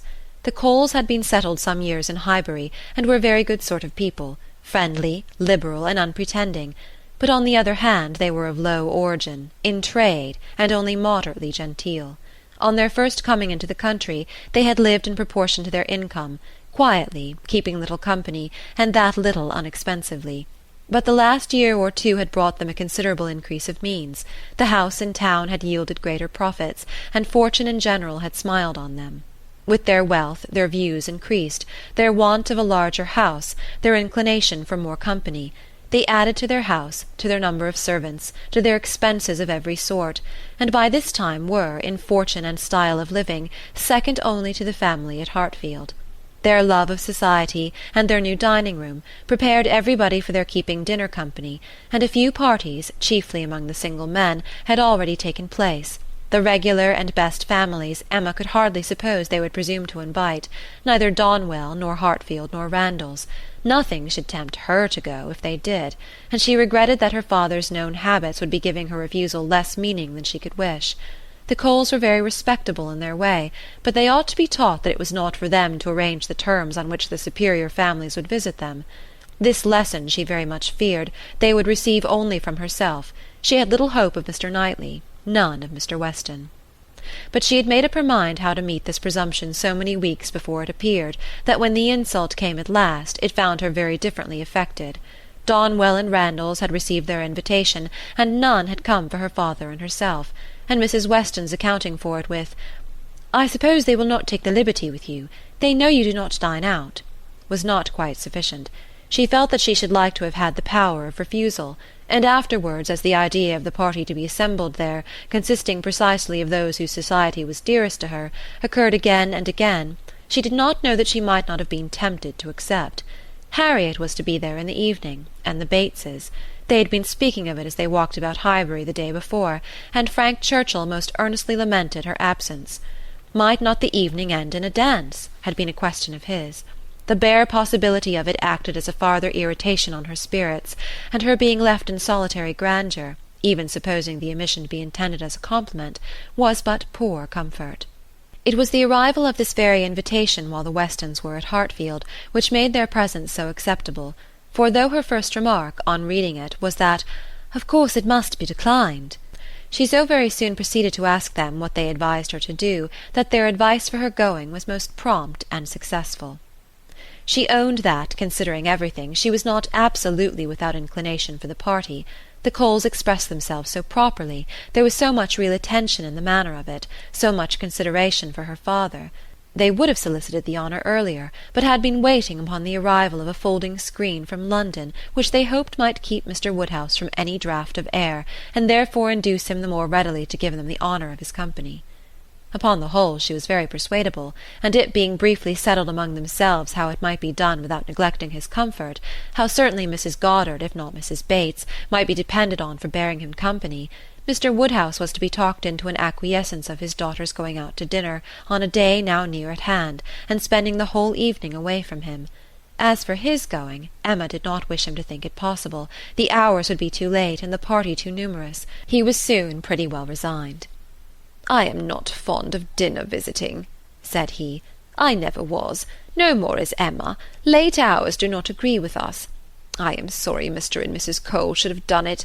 I think it would be much better if they would come in one afternoon next summer, and take their tea with us, take us in their afternoon walk, which they might do, as our hours are so reasonable, and yet get home without being out in the damp of the evening. The dews of a summer evening are what I would not expose anybody to. However, as they are so very desirous to have dear Emma dine with them, and as you will both be there, and Mr. Knightley too, to take care of her, I cannot wish to prevent it, provided the weather be what it ought, neither damp, nor cold, nor windy."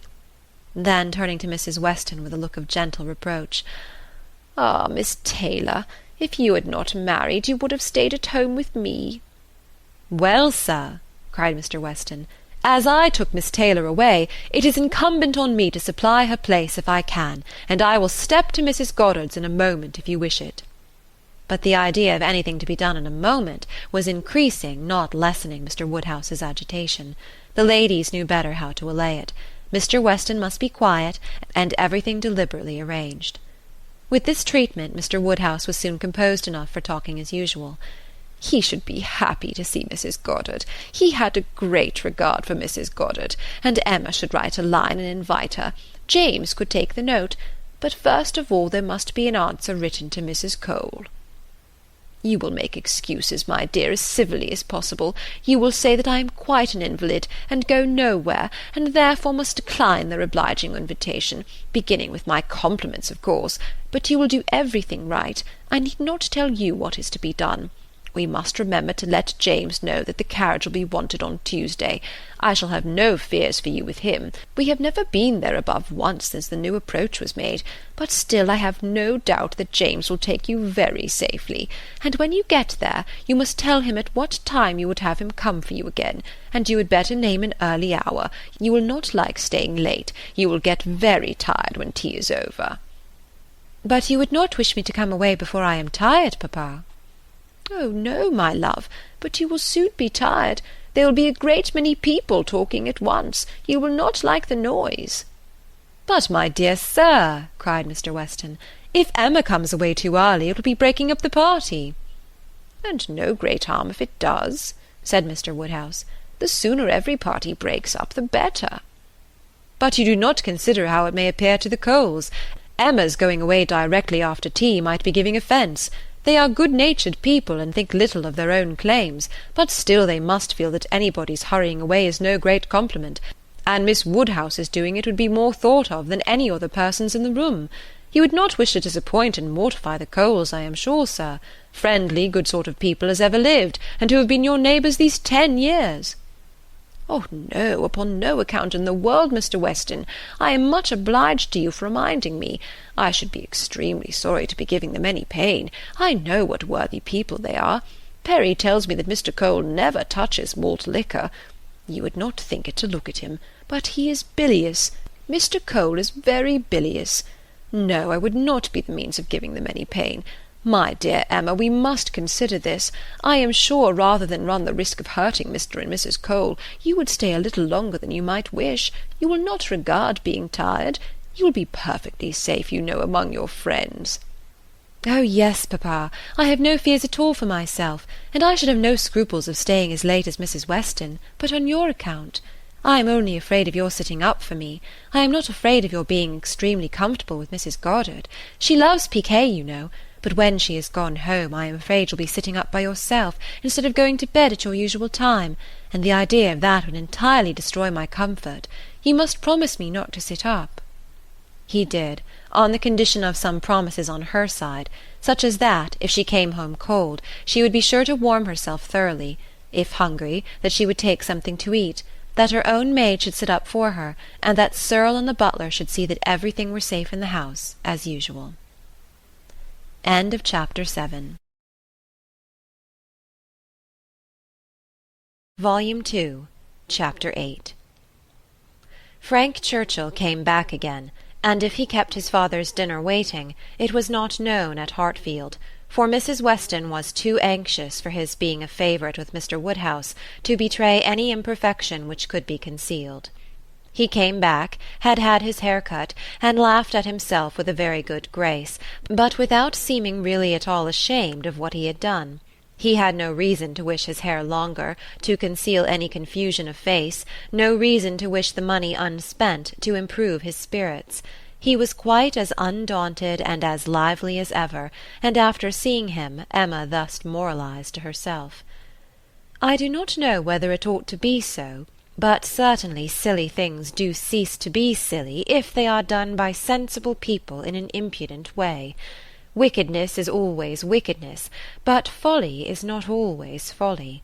It depends upon the character of those who handle it. Mr. Knightley, he is not a trifling, silly young man. If he were, he would have done this differently.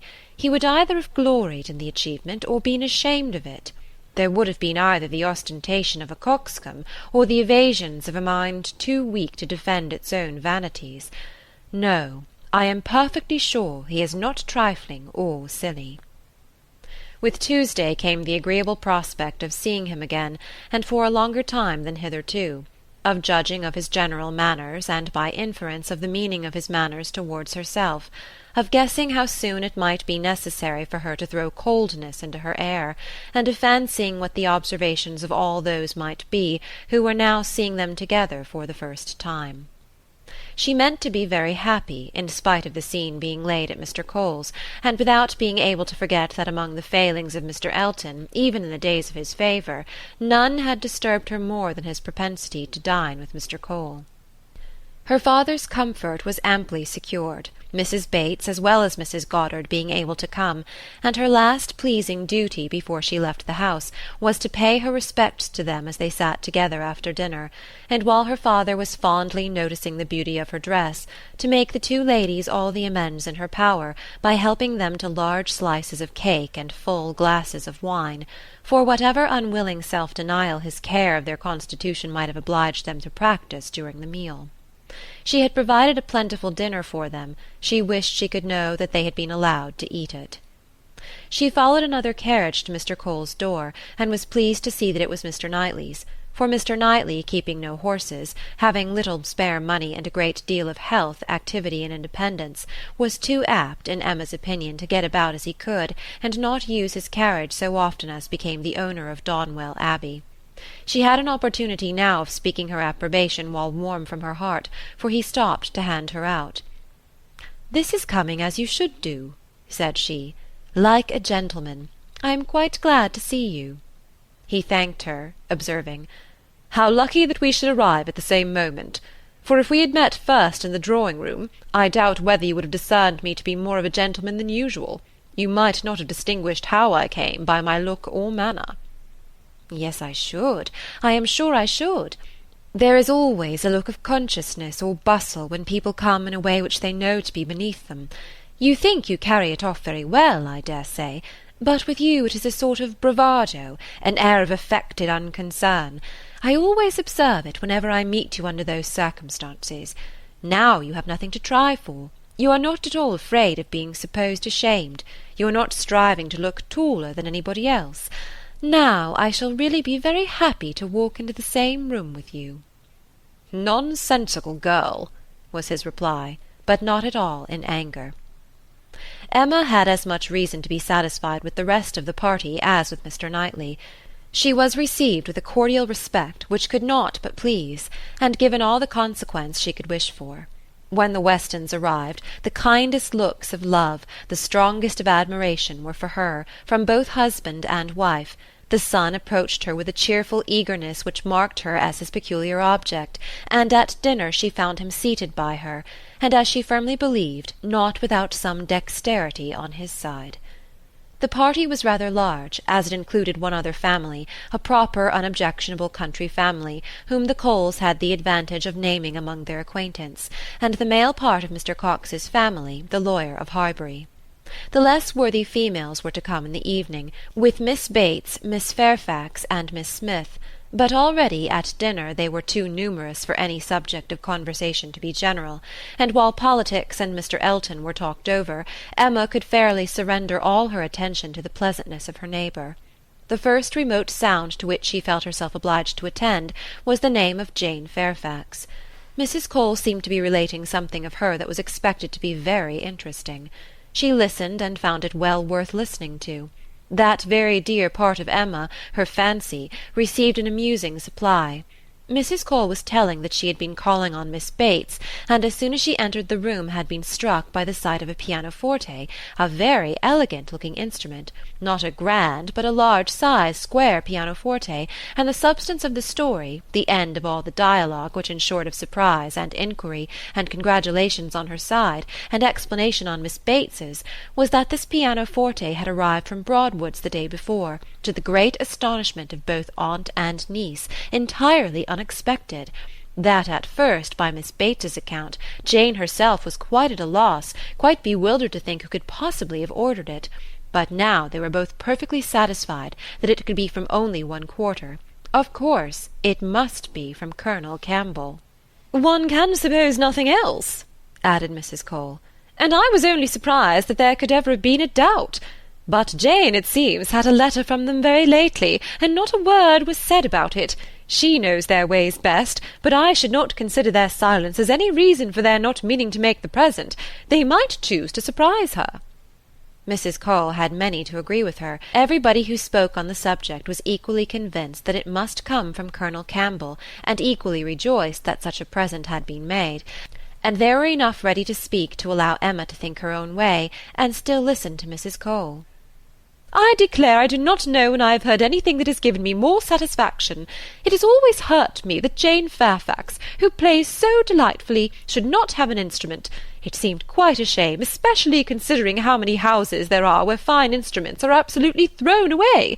This is like giving ourselves a slap, to be sure, and it was but yesterday I was telling Mr. Cole I really was ashamed to look at our new grand pianoforte in the drawing-room, while I do not know one note from another, and our little girls, who are but just beginning, perhaps may never make anything of it.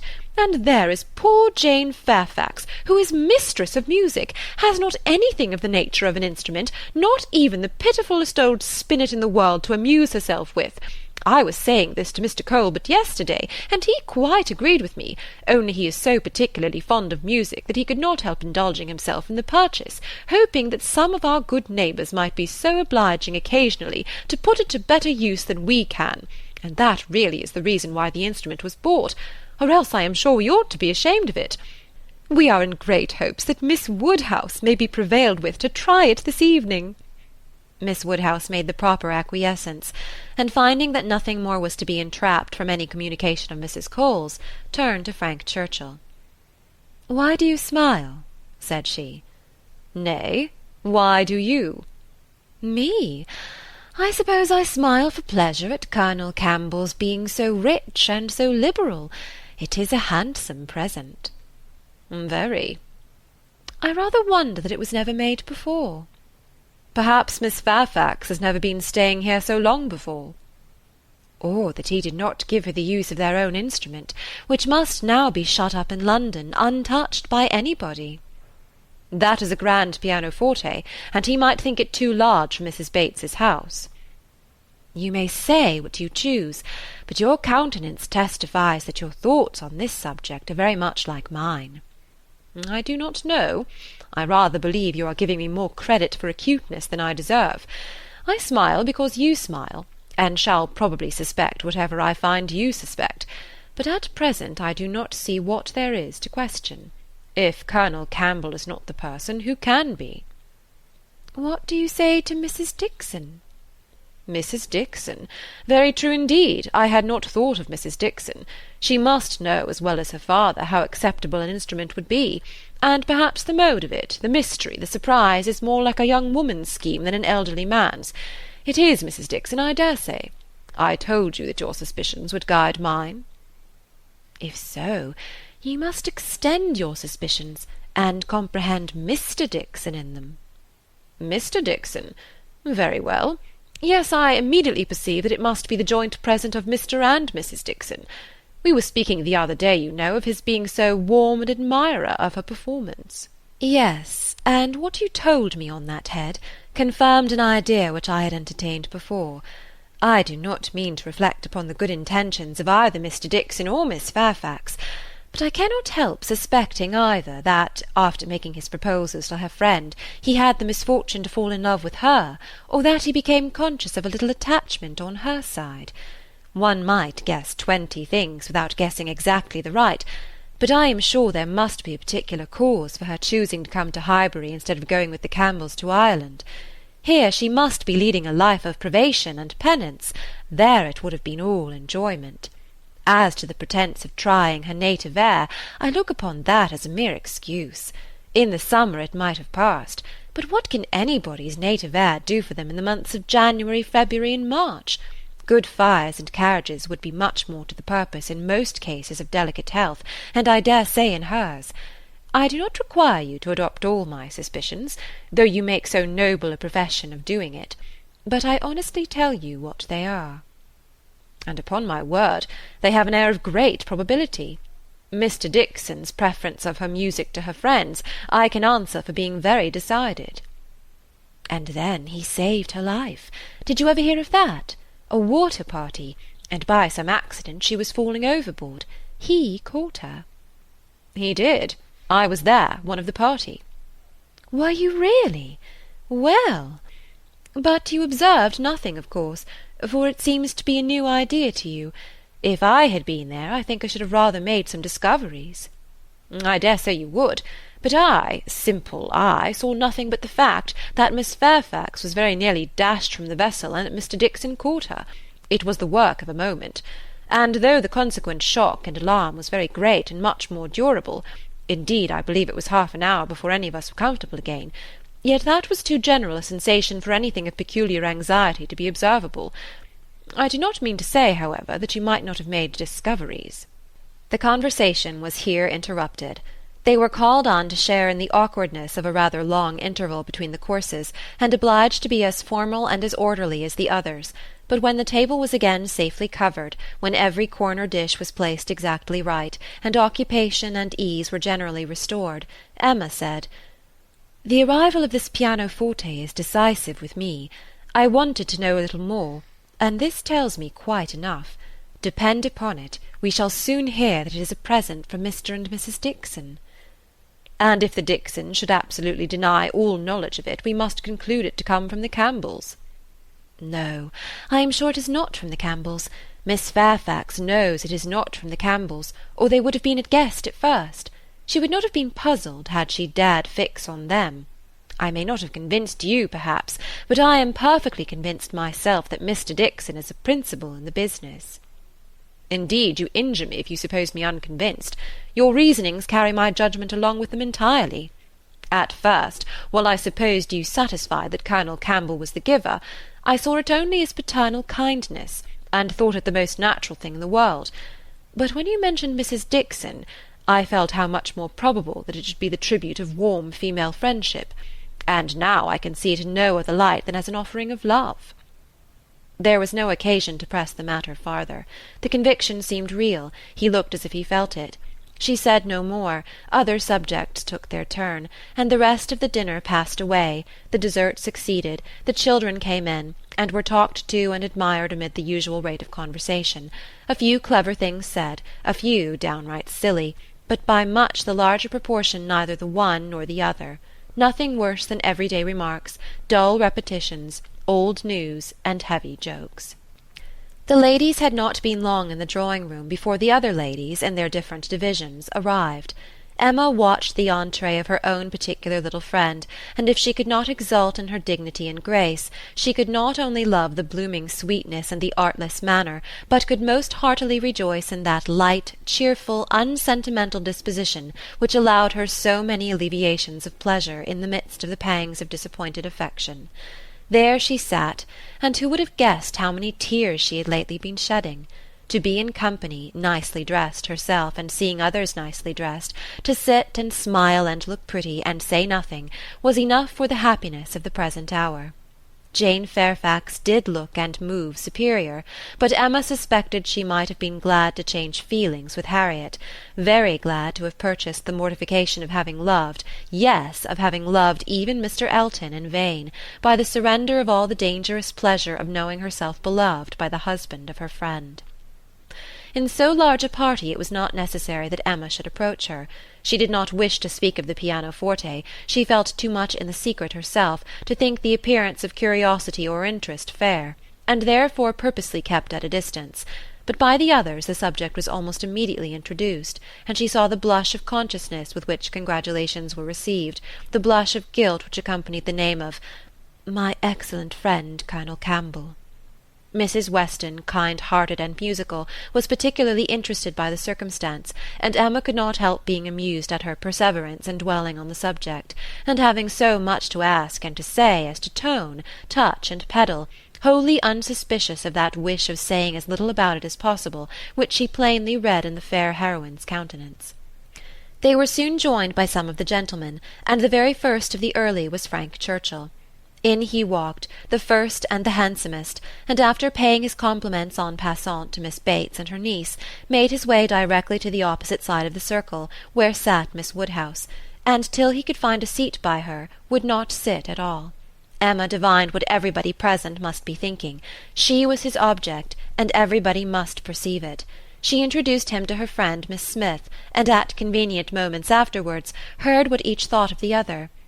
He had never seen so lovely a face, and was delighted with her naivete. And she, "Only to be sure it was paying him too great a compliment, but she did think there were some looks a little like Mr. Elton." Emma restrained her indignation, and only turned from her in silence.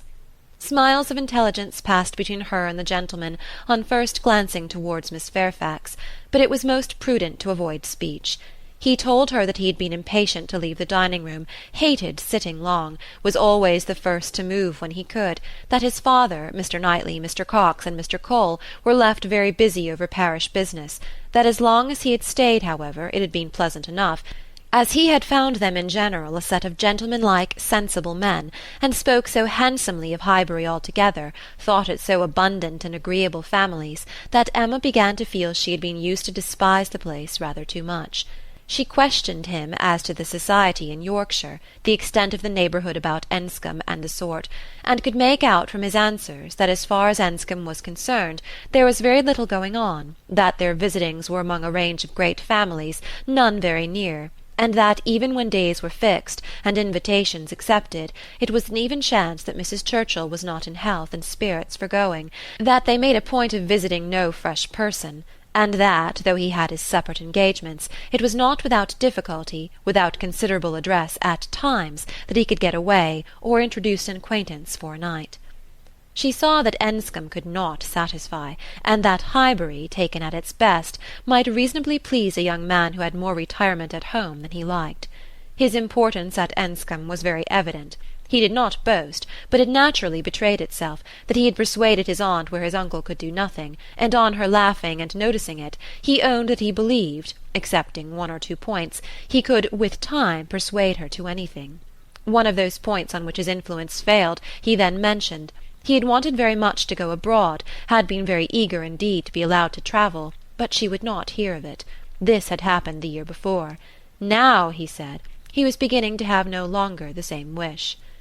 The unpersuadable point, which he did not mention, Emma guessed to be good behaviour to his father. "I have made a most wretched discovery," said he, after a short pause. "I have been here a week to-morrow, half my time. I never knew days fly so fast. A week to-morrow, and I have hardly begun to enjoy myself, but just got acquainted with Mrs. Weston and others. I hate the recollection." "Perhaps you may now begin to regret that you spent one whole day out of so few in having your hair cut." "No," said he, smiling, "that is no subject of regret at all. I have no pleasure in seeing my friends unless I can believe myself fit to be seen." The rest of the gentlemen being now in the room, Emma found herself obliged to turn from him for a few minutes and listen to Mr. Cole. When Mr. Cole had turned away, and her attention could be restored as before, she saw Frank Churchill looking intently across the room at Miss Fairfax, who was sitting exactly opposite. "What is the matter?" said she. He started. "Thank you for rousing me," he replied. "I believe I have been very rude. But really Miss Fairfax has done her hair in so odd a way, so very odd a way, that I cannot keep my eyes from her. I never saw anything so outré. Those curls! This must be a fancy of her own. I see nobody else looking like her. I must go and ask her whether it is an Irish fashion. Shall I? Yes, I will. I declare I will, and you shall see how she takes it, whether she colours." He was gone immediately, and Emma soon saw him standing before Miss Fairfax and talking to her. But as to its effect on the young lady, as he had improvidently placed himself exactly between them, exactly in front of Miss Fairfax, she could absolutely distinguish nothing. Before he could return to his chair, it was taken by Mrs. Weston.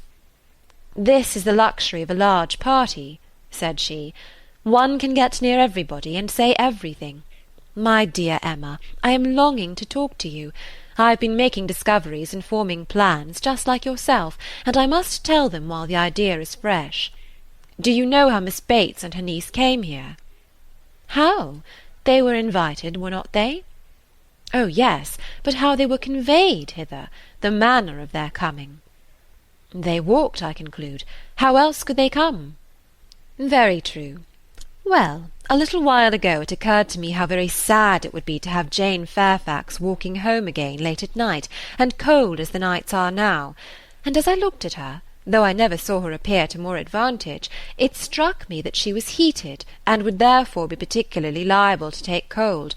Poor girl! I could not bear the idea of it, so as soon as Mr. Weston came into the room and I could get at him, I spoke to him about the carriage. You may guess how readily he came into my wishes, and having his approbation I made my way directly to Miss Bates, to assure her that the carriage would be at her service before it took us home, for I thought it would be making her comfortable at once. Good soul! She was as grateful as possible, you may be sure. Nobody was ever so fortunate as herself, but with many, many thanks. There was no occasion to trouble us, for Mr. Knightley's carriage had brought and was to take them home again. I was very surprised, very glad, I am sure, but really quite surprised. Such a very kind attention, and so thoughtful an attention, the sort of thing that so few men would think of, and in short, from knowing his usual ways, I am very much inclined to think that it was for their accommodation the carriage was used at all. I do suspect he would not have had a pair of horses for himself, and that it was only an excuse for assisting them." "Very likely," said Emma. "Nothing more likely. I know no man more likely than Mr. Knightley to do the sort of thing, to do anything really good-natured, useful, considerate, or benevolent. He is not a gallant man, but he is a very humane one, and this, considering Jane Fairfax's ill health, would appear a case of humanity to him. And for an act of unostentatious kindness, there is nobody whom I would fix on more than Mr. Knightley. I know he had horses to-day, for we arrived together, and I laughed at him about it, but he said not a word that could betray." "Well," said Mrs. Weston, smiling, "you give him credit for more simple disinterested benevolence in this instance than I do, for while Miss Bates was speaking, a suspicion darted into my head, and I have never been able to get it out again. The more I think of it, the more probable it appears. In short, I have made a match between Mr. Knightley and Jane Fairfax. See the consequence of keeping you company. What do you say to it?" "Mr. Knightley and Jane Fairfax!" exclaimed Emma. "Dear Mrs. Weston, how could you think of such a thing? Mr. Knightley! Mr. Knightley must not marry. You would not have little Henry cut out from Donwell. Oh, no, no, Henry must have Donwell. I cannot at all consent to Mr. Knightley's marrying, and I am sure it is not at all likely. I am amazed that you should think of such a thing." "My dear Emma, I have told you what led me to think of it. I do not want the match. I do not want to injure little Henry, but the idea has been given me by circumstances, and if Mr. Knightley really wished to marry, you would not have him refrain on Henry's account, a boy of 6 years old who knows nothing of the matter." "Yes, I would. I could not bear to have Henry supplanted. Mr. Knightley marry! No, I have never had such an idea, and I cannot adopt it now. And Jane Fairfax, too, of all women." "Nay, she has always been a first favourite with him, as you very well know." "But the imprudence of such a match!" "I am not speaking of its prudence, merely its probability." "I see no probability in it, unless you have any better foundation than what you mention. His good nature, his humanity, as I tell you, would be quite enough to account for the horses. He has a great regard for the Bateses, you know, independent of Jane Fairfax, and is always glad to show them attention. My dear Mrs. Weston, do not take to match-making. You do it very ill. Jane Fairfax, mistress of the Abbey! Oh, no, no, every feeling revolts. For his own sake I would not have him do so mad a thing." "Imprudent, if you please, but not mad. Excepting inequality of fortune, and perhaps a little disparity of age, I can see nothing unsuitable." "But Mr. Knightley does not want to marry. I am sure he has not the least idea of it. Do not put it into his head. Why should he marry? He is as happy as possible by himself, with his farm, and his sheep, and his library, and all the parish to manage, and he is extremely fond of his brother's children. He has no occasion to marry, either to fill up his time or his heart." "My dear Emma, as long as he thinks so, it is so. But if he really loves Jane Fairfax—" "Nonsense! He does not care about Jane Fairfax. In the way of love, I am sure he does not. He would do any good to her or her family, but—" "Well," said Mrs. Weston, laughing, "perhaps the greatest good he could do them would be to give Jane such a respectable home." "If it would be good to her, I am sure it would be evil to himself. A very shameful and degrading connection. How would he bear to have Miss Bates belonging to him, to have her haunting the Abbey and thanking him all day long for his great kindness in marrying Jane? So very kind and obliging. But he has always been such a very kind neighbour. And then fly off through half a sentence to her mother's old petticoat. Not that it was such a very old petticoat either, for still it would last a great while, and indeed she must say thankfully that their petticoats were all very strong." "For shame, Emma! Do not mimic her. You divert me against my conscience, and upon my word I do not think Mr. Knightley would be much disturbed by Miss Bates. Little things do not irritate him. She might talk on, and if he wanted to say anything himself, he would only talk louder and drown her voice. but the question is not whether it would be a bad connection for him, but whether he wishes it, and I think he does. I have heard him speak, and so must you, so very highly of Jane Fairfax. The interest he's taken in her, his anxiety about her health, his concern that she should have no happier prospect. I have heard him express himself so warmly on those points, such an admirer of her performance on the pianoforte, and of her voice. I have heard him say that he could listen to her forever. Oh, and I had almost forgotten one idea that occurred to me. This pianoforte that has been sent here by somebody, though we have all been so well satisfied to consider it a present from the Campbells, may it not be from Mr. Knightley? I cannot help suspecting him. I think he is just the person to do it, even without being in love. Then it can be no argument to prove that he is in love. But I do not think it is at all a likely thing for him to do. Mr. Knightley does nothing mysteriously. I have heard him lamenting her having no instrument repeatedly, oftener than I should suppose such a circumstance would, in the common course of things, occur to him. Very well, and if he had intended to give her one, he would have told her so.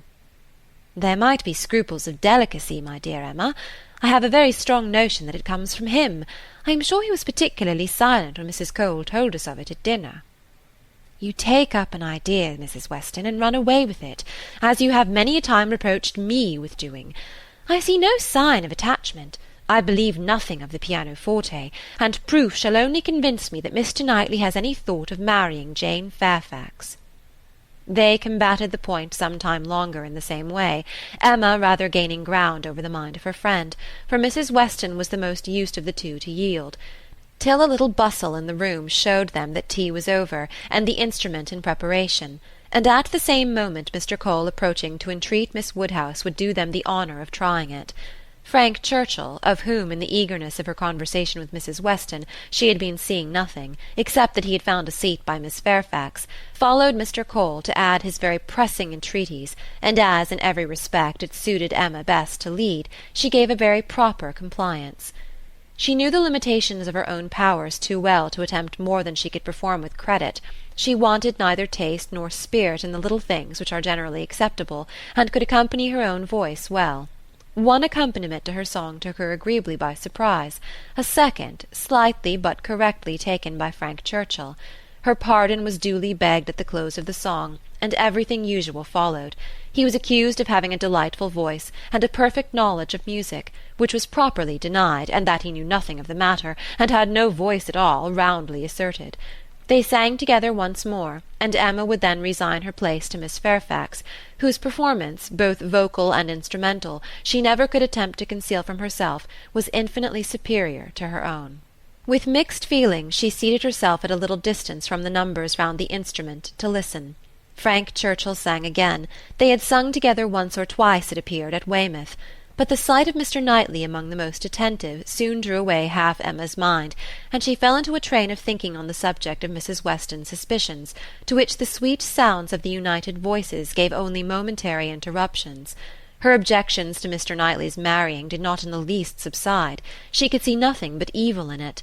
It would be a great disappointment to Mr. John Knightley, consequently to Isabella, a real injury to the children, a most mortifying change, and material loss to them all, a very great deduction from her father's daily comfort, and as to herself, she could not at all endure the idea of Jane Fairfax at Donwell Abbey, a Mrs. Knightley for them all to give way to.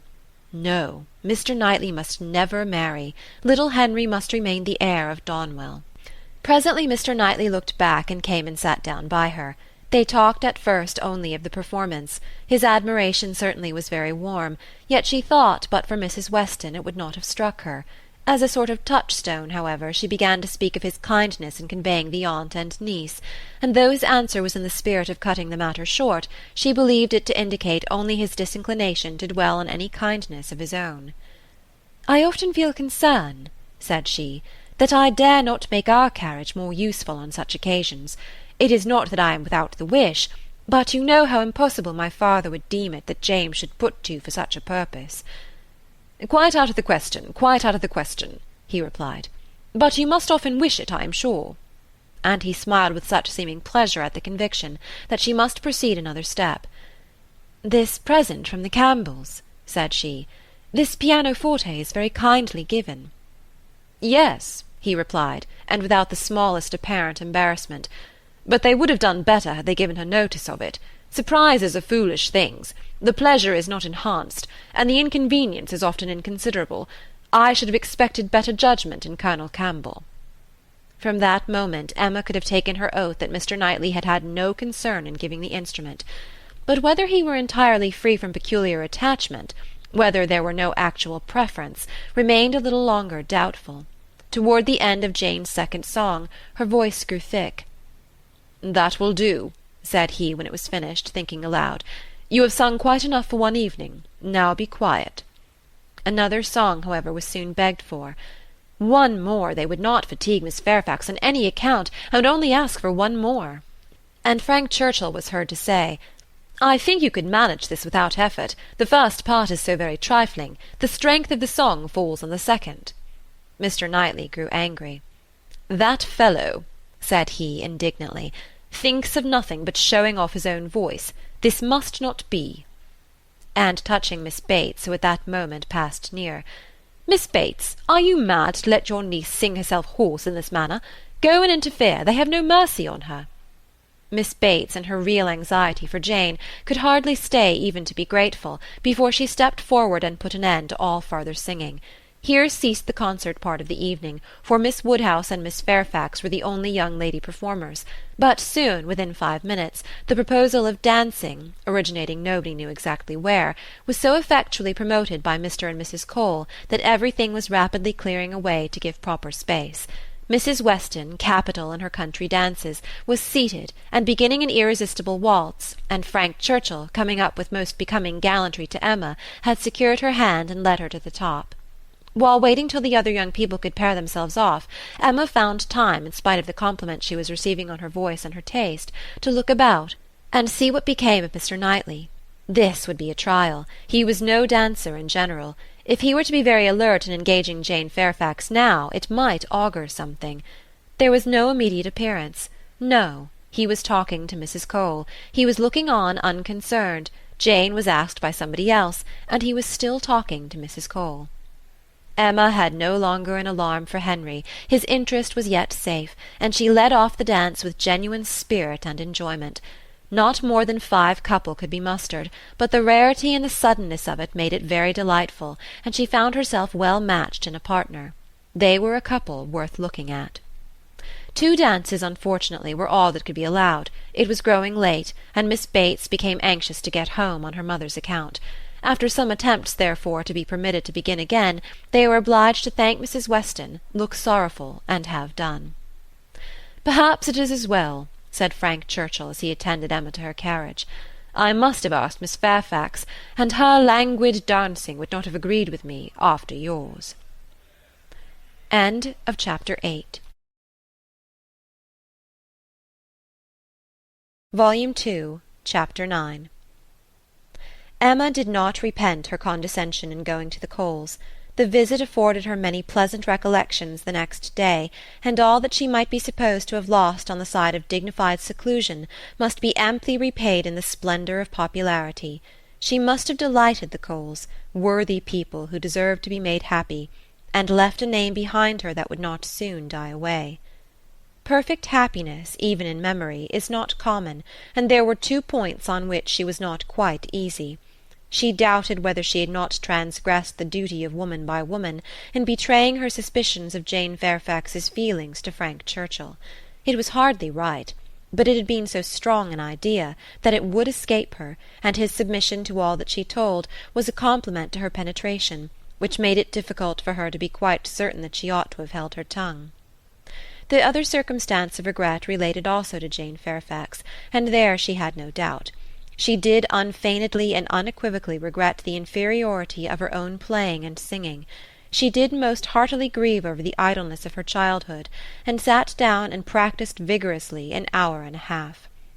She was then interrupted by Harriet's coming in, and if Harriet's praise could have satisfied her, she might soon have been comforted. "Oh, if I could but play as well as you and Miss Fairfax!" "Don't class us together, Harriet. My playing is no more like hers than a lamp is like sunshine." Oh dear, I think you play the best of the two. I think you play quite as well as she does. I am sure I'd much rather hear you. Everybody last night said how well you played. Those who knew anything about it must have felt the difference. The truth is, Harriet, that my playing is just good enough to be praised, but Jane Fairfax's is much beyond it. Well, I shall always think that you play quite as well as she does, or that if there is any difference nobody would ever find it out. Mr. Cole said how much taste you had, and Mr. Frank Churchill talked a great deal about your taste, and that he valued taste much more than execution. Ah, but Jane Fairfax has them both, Harriet. Are you sure? I saw she had execution, but I did not know she had any taste. Nobody talked about it. And I hate Italian singing. There is no understanding a word of it. Besides, if she does play so very well, you know it is no more than she is obliged to do, because she will have to teach. The Coxes were wondering last night whether she would get into any great family. How did you think the Coxes looked? Just as they always do, very vulgar. They told me something, said Harriet rather hesitatingly, but it is nothing of any consequence. Emma was obliged to ask what they had told her, though fearful of its producing Mr. Elton. They told me that Mr. Martin dined with them last Saturday. Oh? He came to their father upon some business, and he asked him to stay to dinner. Oh. They talked a great deal about him, especially Anne Cox. I do not know what she meant, but she asked me if I thought I should go and stay there again next summer. She meant to be impertinently curious, just as such an Anne Cox should be.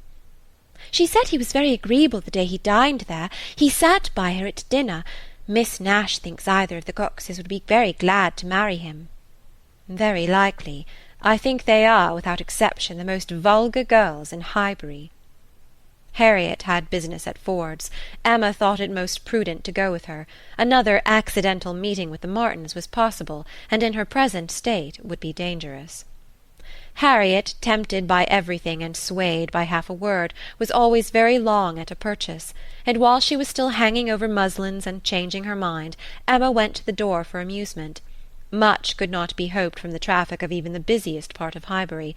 Mr. Perry walking hastily by, Mr. William Cox letting himself in at the office door, Mr. Cole's carriage-horses returning from exercise, or a stray letter-boy on an obstinate mule, were the liveliest objects she could presume to expect, and when her eyes fell only on the butcher with his tray, a tidy old woman travelling homewards from shop with her full basket, 2 curs quarrelling over a dirty bone, and a string of dawdling children round the baker's little bow window eyeing the gingerbread, she knew she had no reason to complain, and was amused enough, quite enough still to stand at the door. A mind lively and at ease can do with seeing nothing, and can see nothing that does not answer. She looked down the Randalls road. The scene enlarged. 2 persons appeared. Mrs. Weston and her son-in-law. They were walking into Highbury, to Hartfield, of course.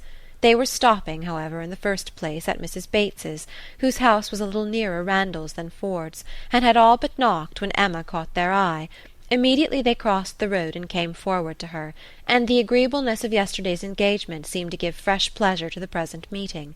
Mrs. Weston informed her that she was going to call on the Bateses, in order to hear the new instrument. "For my companion tells me," said she, "that I absolutely promised Miss Bates last night that I would come this morning. I was not aware of it myself. I did not know that I had fixed a day, but as he says I did, I am going now." "And while Mrs. Weston pays her visit, I may be allowed, I hope," said Frank Churchill, "to join your party and wait for her at Hartfield, if you are going home." Mrs. Weston was disappointed. "I thought you meant to go with me. They would be very much pleased." "Me? I should be quite in the way. But perhaps I may be equally in the way here. Miss Woodhouse looks as if she did not want me. My aunt always sends me off when she is shopping. She says I fidget her to death, and Miss Woodhouse looks as if she could almost say the same. What am I to do?" "I am here on no business of my own," said Emma. "I am only waiting for my friend. She will probably have soon done, and then we shall go home. But you had better go with Mrs. Weston and hear the instrument." "Well, if you advise it. But," with a smile, "if Colonel Campbell should have employed a careless friend, and if it should prove to have an indifferent tone, What shall I say? I shall be no support to Mrs. Weston. She might do very well by herself. A disagreeable truth would be palatable through her lips, but I am the wretchedest being in the world at a civil falsehood. I do not believe any such thing, replied Emma. I am persuaded that you can be as insincere as your neighbours when it is necessary, but there is no reason to suppose the instrument is indifferent. Quite otherwise, indeed, if I understood Miss Fairfax's opinion last night.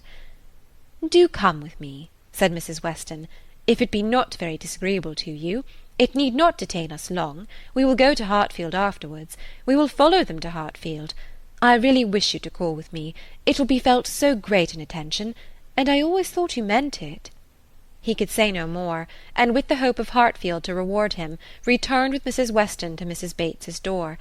Emma watched them in, and then joined Harriet at the interesting counter, trying with all the force of her own mind to convince her that if she wanted plain muslin it was of no use to look at figured, and that a blue ribbon, be it ever so beautiful, would still never match her yellow pattern. At last it was all settled, even to the destination of the parcel. "Should I send it to Mrs. Goddard's, ma'am?" asked Mrs. Ford. Yes, to Mrs. Goddard's. Only my pattern gown is at Hartfield. No, you shall send it to Hartfield if you please. But then Mrs. Goddard will want to see it, and I could take the pattern gown home any day. But I shall want the ribbon directly, so it had better go to Hartfield, at least the ribbon.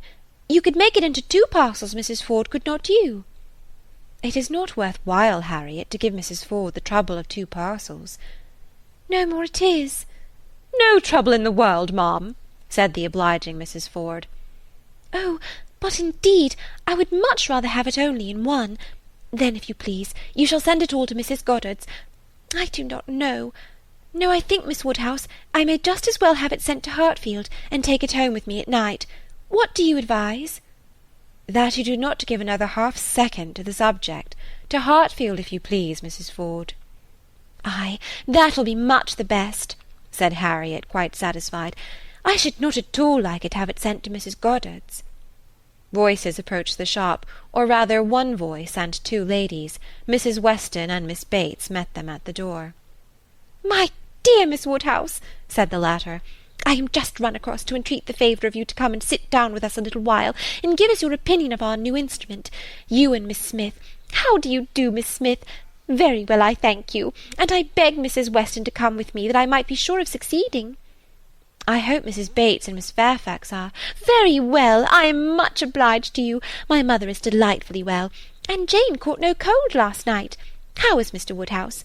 I am so glad to hear such a good account. Mrs. Weston told me you were here. Oh, then, I said, I must run across. I am sure Miss Woodhouse will allow me just to run across and entreat her to come in. My mother will be so very happy to see her. And now we are such a nice party, she cannot refuse. Ay, pray do, said Mr. Frank Churchill. Miss Woodhouse's opinion of the instrument will be worth having. But, said I shall be more sure of succeeding if one of you will go with me. Oh, said he, wait half a minute till I have finished my job. For would you believe it, Miss Woodhouse, there he is in the most obliging manner in the world, fastening the rivet of my mother's spectacles. The rivet came out, you know, this morning. So very obliging. For my mother had no use of her spectacles, could not put them on. And by the by, everybody ought to have 2 pair of spectacles. They should indeed. Jane said so. I meant to take them over to John Saunders the first thing I did, but something or other hindered me all the morning. First one thing, then another. There is no saying what, you know. At one time Patty came to say she thought the kitchen chimney wanted sweeping. Oh, said I, Patty, do not come with your bad news to me. Here is the rivet of your mistress's spectacles out. Then the baked apples came home. Mrs. Wallace sent them by her boy. They are extremely civil and obliging to us, the Wallaces, always. I have heard some people say that Mrs. Wallace can be uncivil and give a very rude answer, but we have never known anything but the greatest attention from them. And it cannot be for the value of our custom now, for what is our consumption of bread, you know? Only 3 of us, besides dear Jane at present, and she really eats nothing. Makes such a shocking breakfast, you would be quite frightened if you saw it. I dare not let my mother know how little she eats, so I say one thing and then I say another, and it passes off.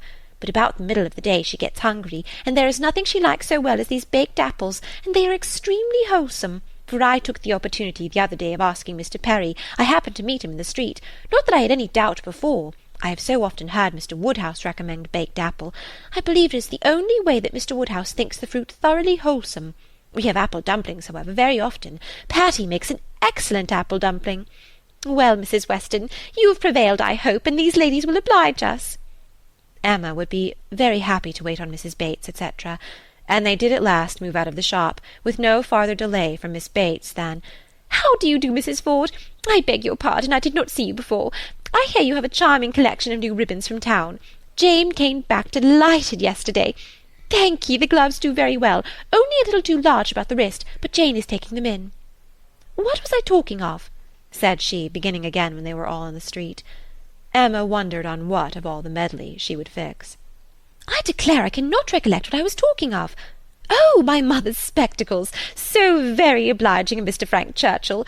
Oh, said he, I do think I can fasten the rivet. I like a job of this kind excessively, which you know showed him to be so very— Indeed, I must say that as much as I had heard of him before and much as I had expected, he very far exceeds anything. I do congratulate you, Mrs. Weston, most warmly. He seems everything the fondest parent could— Oh, said he, I can fasten the rivet. I like a job of that sort excessively. I never shall forget his manner. And when I brought out the baked apples from the closet, and hoped our friends would be very so much obliging as to take some, "Oh," said he directly, "there is nothing in the way of fruit half so good, and these are the finest-looking home-baked apples I ever saw in my life." That, you know, was so very— And I am sure by his manner it was no compliment. Indeed, they are very delightful apples, and Mrs. Wallace does them full justice, only we do not have them baked more than twice, and Mr. Woodhouse made us promise to have them done 3 times. But Miss Woodhouse will be so good as not to mention it. The apples themselves are the very finest sort for baking, beyond a doubt. All from Donwell, some of Mr. Knightley's most liberal supply. He sends us a sack every year, and certainly there never was such a keeping apple anywhere as one of his trees. I believe there is 2 of them. My mother says the orchard was always famous in her younger days, but I was really quite shocked the other day, for Mr. Knightley called one morning, and Jane was eating these apples, and we talked about them and said how much she enjoyed them, and he asked whether we were not got to the end of our stock. "I am sure you must be," said he, "and I will send you another supply, for I have a great many more than I can ever use. William Larkins let me keep a larger quantity than usual this year. I will send you some more before they get good for nothing." So I begged he would not, for really, as to ours being gone, I could not absolutely say that we had a great many left. It was but 6 indeed, but they should be all kept for Jane, and I could not at all bear that he should be sending us more, so liberal as he has been already, and Jane said the same. And when he was gone, she almost quarrelled with me. No, I should not say quarrelled, for we never had a quarrel in our lives, but she was quite distressed that I had owned the apples were so nearly gone. She wished I had made him believe we had a great many left. "Oh," said I, "my dear, I did say as much as I could." However, the very same evening William Larkins came over with a large basket of apples, the same sort of apples, a bushel at least, and I was very much obliged, and went down and spoke to William Larkins, and said everything, as you may suppose. William Larkins is such an old acquaintance. I am always glad to see him. But, however, I found afterwards from Patty that William said it was all the apples of that sort his master had. He had brought them all, and now his master had not one left to bake or boil. William did not seem to mind it himself, he was so pleased to think his master had sold so many, for William, you know, thinks more of his master's profit than anything. But Mrs. Hodges, he said, was quite displeased at their being all sent away. She could not bear that her master should not be able to have another apple tart this spring. He told Patty this, but bid her not mind it, and be sure not to say anything to us about it, for Mrs. Hodges would be cross sometimes, and as long as so very many sacks were sold, it did not signify who ate the remainder. And so Patty told me, and I was excessively shocked indeed. I would not have Mr. Knightley know anything about it for the world. He would be so very— I wanted to keep it from Jane's knowledge, but unluckily I had mentioned it before I was aware. Miss Bates had just done as Patty opened the door, and her visitors walked upstairs without having any regular narration to attend to, pursued only by the sounds of her desultory goodwill. "Pray take care, Mrs. Weston, there is a step at the turning. Pray take care, Miss Woodhouse, ours is rather a dark staircase, rather darker and narrower than one could wish. Miss Smith, pray take care. Miss Woodhouse, I am quite concerned. I am sure you hit your foot. Miss Smith, the step at the turning." End of chapter 9. Volume 2, Chapter 10. The appearance of the little sitting-room as they entered was tranquillity itself. Mrs. Bates, deprived of her usual employment, slumbering on one side of the fire. Frank Churchill at a table near her, most deedily occupied about her spectacles, and Jane Fairfax standing with her back to them, intent on her pianoforte. Busy as he was, however, the young man was yet able to show a most happy countenance on seeing Emma again. "This is a pleasure," said he, in rather a low voice, "coming at least 10 minutes earlier than I had calculated. You find me trying to be useful. Tell me if you think I shall succeed." "What?" said Mrs. Weston. "Have not you finished it yet? You would not earn a very good livelihood as a working silversmith at this rate." "I have not been working uninterruptedly," he replied. "I have been assisting Miss Fairfax in trying to make her instrument stand steadily. It was not quite firm. An unevenness in the floor, I believe. You see we have been wedging one leg with paper. This was very kind of you to be persuaded to come. I was almost afraid you would be hurrying home."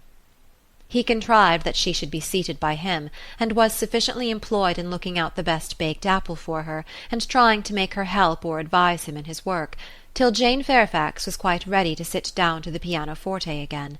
That she was not immediately ready, Emma did suspect to arise from the state of her nerves. She had not yet possessed the instrument long enough to touch it without emotion. She must reason herself into the power of performance, and Emma could not but pity such feelings, whatever their origin, and could not but resolve never to expose them to her neighbour again. At last Jane began, and though the first bars were feebly given, the powers of the instrument were gradually done full justice to. Mrs. Weston had been delighted before, and was delighted again. Emma joined her in all her praise, and the pianoforte, with every proper discrimination, was pronounced to be altogether of the highest promise. "Whoever Colonel Campbell might employ," said Frank Churchill with a smile at Emma, "the person has not chosen ill.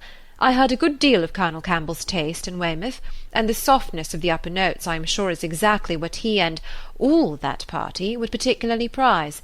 I dare say, Miss Fairfax, that he either gave his friend very minute directions, or wrote to Broadwood himself.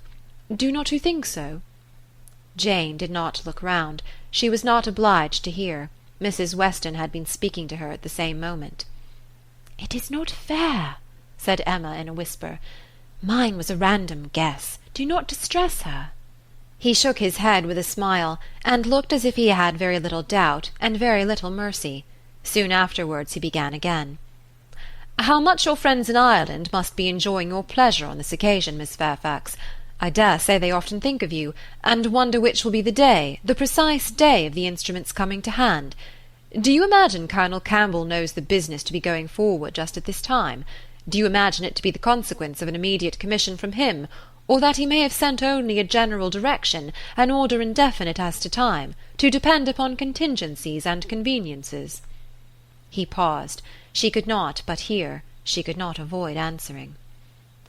"Till I have a letter from Colonel Campbell," said she in a voice of forced calmness, "I can imagine nothing with any confidence. It must be all conjecture." "Conjecture? Ay, sometimes one conjectures right, and sometimes one conjectures wrong. I wish I could conjecture how soon I shall make this rivet quite firm.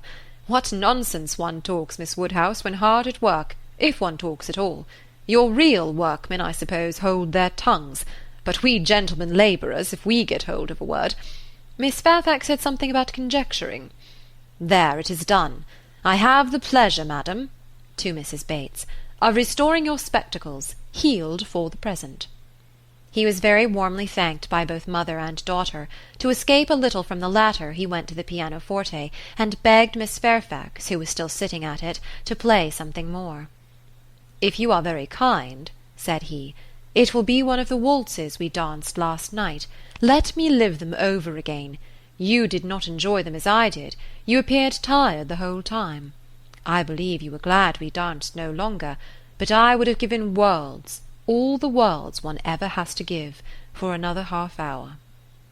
She played. What felicity it is to hear a tune again which has made one happy! If I mistake not, that was danced at Weymouth. She looked up at him for a moment, coloured deeply, and played something else. He took some music from a chair near the pianoforte, and turning to Emma, said, "Here is something quite new to me. Do you know it? Kramer. And here are a new set of Irish melodies. That, from such a quarter, one might expect. This was all sent with the instrument. Very thoughtful of Colonel Campbell, was it not? He knew Miss Fairfax could have no music here. I honour that part of the attention particularly. It shows it to have been so thoroughly from the heart. Nothing hastily done, nothing incomplete. True affection only could have prompted it. Emma wished he would be less pointed, yet could not help being amused, and when, on glancing her eye towards Jane Fairfax, she caught the remains of a smile, when she saw that with all the deep blush of consciousness there had been a smile of secret delight, she had less scruple in the amusement, and much less compunction with respect to her. This amiable, upright, perfect Jane Fairfax was apparently cherishing very reprehensible feelings. He brought all the music to her, and they looked it over together. Emma took the opportunity of whispering, "You speak too plain. She must understand you." "I hope she does. I would have her understand me. I am not in the least ashamed of my meaning." "But really I am half ashamed, and wish I had never taken up the idea." "I am very glad you did, and that you communicated it to me. I have now a key to all her odd looks and ways. Leave shame to her. If she does wrong, she ought to feel it." "She is not entirely without it, I think." "I do not see much sign of it. She is playing Robin Adair at this moment, his favourite." Shortly afterwards Miss Bates, passing near the window, descried Mr. Knightley on horseback not far off. "Mr. Knightley, I declare! I must speak to him if possible, just to thank him. I will not open the window here, it will give you all cold, but I can go into my mother's room, you know. I dare say he will come in when he knows who is here. Quite delightful to have you all meet so. Our little room so honoured." She was in the adjoining chamber while she still spoke, and opening the casement there, immediately called Mr. Knightley's attention, and every syllable of their conversation was as distinctly heard by the others as if it had passed within the same apartment. "How do you do? How do you do? Oh, very well, I thank you. So obliged to you for the carriage last night. We were just in time, my mother just ready for us. Pray come in, do come in, you will find some friends here." So began Miss Bates, and Mr. Knightley seemed determined to be heard in his turn, for most resolutely and commandingly did he say, "How is your niece, Miss Bates? I want to inquire after you all, but particularly your niece. How is Miss Fairfax? I hope she caught no cold last night. How is she to-day? Tell me how Miss Fairfax is." And Miss Bates was obliged to give a direct answer before he would hear her in anything else. The listeners were amused, and Mrs. Weston gave Emma a look of particular meaning, but Emma still shook her head in steady scepticism. "So obliged to you, so very much obliged to you for the carriage," resumed Miss Bates. He cut her short with, "I am going to Kingston. Can I do anything for you?" "Oh, dear, Kingston, are you? Mrs. Cole was saying the other day she wanted something from Kingston." "Mrs. Cole has servants to send. Can I do anything for you?" "No, I thank you. But do come in. Who do you think is here? Miss Woodhouse and Miss Smith, so kind as to call to hear the new pianoforte. Do put up your horse at the Crown and come in." "Well," said he in a deliberating manner, "for 5 minutes, perhaps."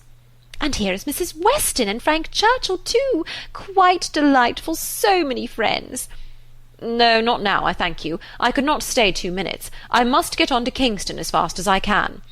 "Oh, do come in. They will be so very happy to see you." "No, no, your room is full enough. I will call another day and hear the pianoforte." "Well, I am so sorry. Oh, Mr. Knightley, what a delightful party last night, and how extremely pleasant. Did you ever see such dancing? Was not it delightful? Miss Woodhouse and Mr. Frank Churchill, I never saw anything equal to it." "Oh, very delightful indeed. I can say nothing less, for I suppose Miss Woodhouse and Mr. Frank Churchill are hearing everything that passes. And," raising his voice still more, "I do not see why Miss Fairfax should not be mentioned too. I think Miss Fairfax dances very well, and Mrs. Weston is the very best country dance player without exception in England. Now, if your friends have any gratitude, they will say something pretty loud about you and me in return, but I cannot stay to hear it." "Oh, Mr. Knightley, one moment more, something of consequence. So shocked! Jane and I are both so shocked about the apples." "What is the matter now?" To think of your sending us all your store apples! You said you had a great many, and now you have not one left. We really are so shocked. Mrs. Hodges may well be angry. William Larkins mentioned it here. You should not have done it, indeed you should not. Ah, he is off. He never can bear to be thanked. But I thought he would have stayed now, and it would have been a pity not to have mentioned. Well," returning to the room, "I have not been able to succeed. Mr. Knightley cannot stop. He is going to Kingston. He asked me if he could do anything." "Yes," said Jane. "We heard his kind offers. We heard everything." "Oh, yes, my dear, I dare say you might, because you know the door was open and the window was open, and Mr. Knightley spoke loud. You must have heard everything, to be sure. 'Can I do anything for you at Kingston?' said he. So I just mentioned, 'Oh, Miss Woodhouse, must you be going? You seem but just come.' So very obliging of you." Emma found it really time to be at home. The visit had already lasted long, and on examining watches so much of the morning was perceived to be gone that Mrs. Weston and her companion, taking leave also, could allow themselves only to walk with the two young ladies to Hartfield gates before they set off for Randalls. End of chapter 10. Volume 2, Chapter 11. It may be possible to do without dancing entirely. Instances have been known of young people passing many, many months successively without being at any ball of any description, and no material injury accrue either to body or mind. But when a beginning is made, when the felicities of rapid motion have once been, though slightly felt, it must be a very heavy set that does not ask for more. Frank Churchill had danced once at Highbury, and longed to dance again, and the last half-hour of an evening which Mr. Woodhouse was persuaded to spend with his daughter at Randalls was passed by the two young people in schemes on the subject. Frank's was the first idea, and his the greatest zeal in pursuing it, for the lady was the best judge of the difficulties, and the most solicitous for accommodation and appearance. But still she had inclination enough for showing people again how delightfully Mr. Frank Churchill and Miss Woodhouse danced, for doing that in which she need not blush to compare herself with Jane Fairfax, and even for simple dancing itself without any of the wicked aids of vanity, to assist him first in pacing out the room where they were in to see what it could be made to hold, and then in taking the dimensions of the other parlour in the hope of discovering, in spite of all that Mr. Weston could say of their exactly equal size, that it was a little the largest.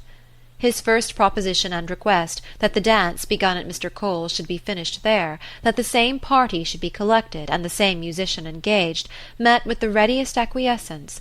Mr. Weston entered into the idea with thorough enjoyment, and Mrs. Weston most willingly undertook to play as long as they could wish to dance, and the interesting employment had followed, of reckoning up exactly who there would be, and apportioning out the indispensable division of space to every couple. "You and Miss Smith and Miss Fairfax will be 3, and the 2 Miss Coxes 5, had been repeated many times over. "And there will be the 2 Gilberts, young Cox, my father, and myself, besides Mr. Knightley. Yes, that will be quite enough for pleasure. You and Miss Smith and Miss Fairfax will be 3, and the 2 Miss Coxes 5, and for 5 couple there will be plenty of room." But soon it came to be on one side. "But will there be good room for 5 couple? I really do not think there will." On another. "And after all, 5 couple are not enough to make it worth while to stand up. 5 couple are nothing, when one thinks seriously about it. It will not do to invite 5 couple. It can be allowable only as the thought of the moment." Somebody said that Miss Gilbert was expected at her brother's, and must be invited with the rest. Somebody else believed Mrs. Gilbert would have danced the other evening if she had been asked. A word was put in for a second young Cox, and at last Mr. Weston naming one family of cousins who must be included, and another of very old acquaintance who could not be left out, it became a certainty that the 5 couple would be at least 10, and a very interesting speculation in what possible manner they could be disposed of. The doors of the 2 rooms were just opposite each other. Might not they use both rooms, and dance across the passage? It seemed the best scheme, and yet it was not so good but that many of them wanted a better. Emma said it would be awkward, Mrs. Weston was in distress about the supper, and Mr. Woodhouse opposed it earnestly on the score of health. It made him so very unhappy, indeed, that it could not be persevered in. "Oh, no," said he, It would be the extreme of imprudence. I could not bear it for Emma. Emma is not strong. She would catch a dreadful cold. So would poor little Harriet. So would you all. Mrs. Weston, you would be quite laid up. Do not let them talk of such a wild thing. Pray do not let them talk of it. That young man," speaking lower, "is very thoughtless. Do not tell his father, but that young man is not quite the thing. He has been opening the doors very often this evening, and keeping them open very inconsiderately. He does not think of the draught. I do not mean to set you against him, but indeed he is not quite the thing." Mrs. Weston was sorry for such a charge. She knew the importance of it, and said everything in her power to do it away. Every door was now closed, the passage plan given up, and the first scheme of dancing only in the room they were in resorted to again, and with such good-will on Frank Churchill's part, that the space which a quarter of an hour before had been deemed barely sufficient for 5 couple was now endeavoured to be made out quite enough for 10. "We were too magnificent," said he. "We allowed unnecessary room. 10 couple may stand here very well." Emma demurred. "It would be a crowd, a sad crowd, and what could be worse than dancing without space to turn in?" "Very true," he gravely replied. "It was very bad." But still he went on measuring, and still he ended with, "I think there will be very tolerable room for 10 couple."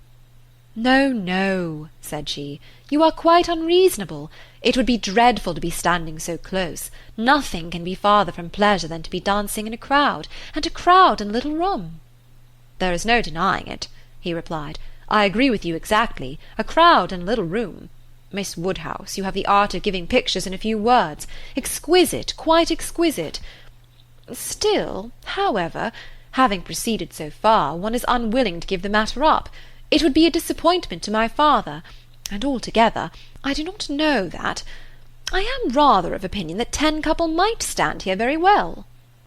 Emma perceived that the nature of his gallantry was a little self-willed, and that he would rather oppose than lose the pleasure of dancing with her, but she took the compliment and forgave the rest.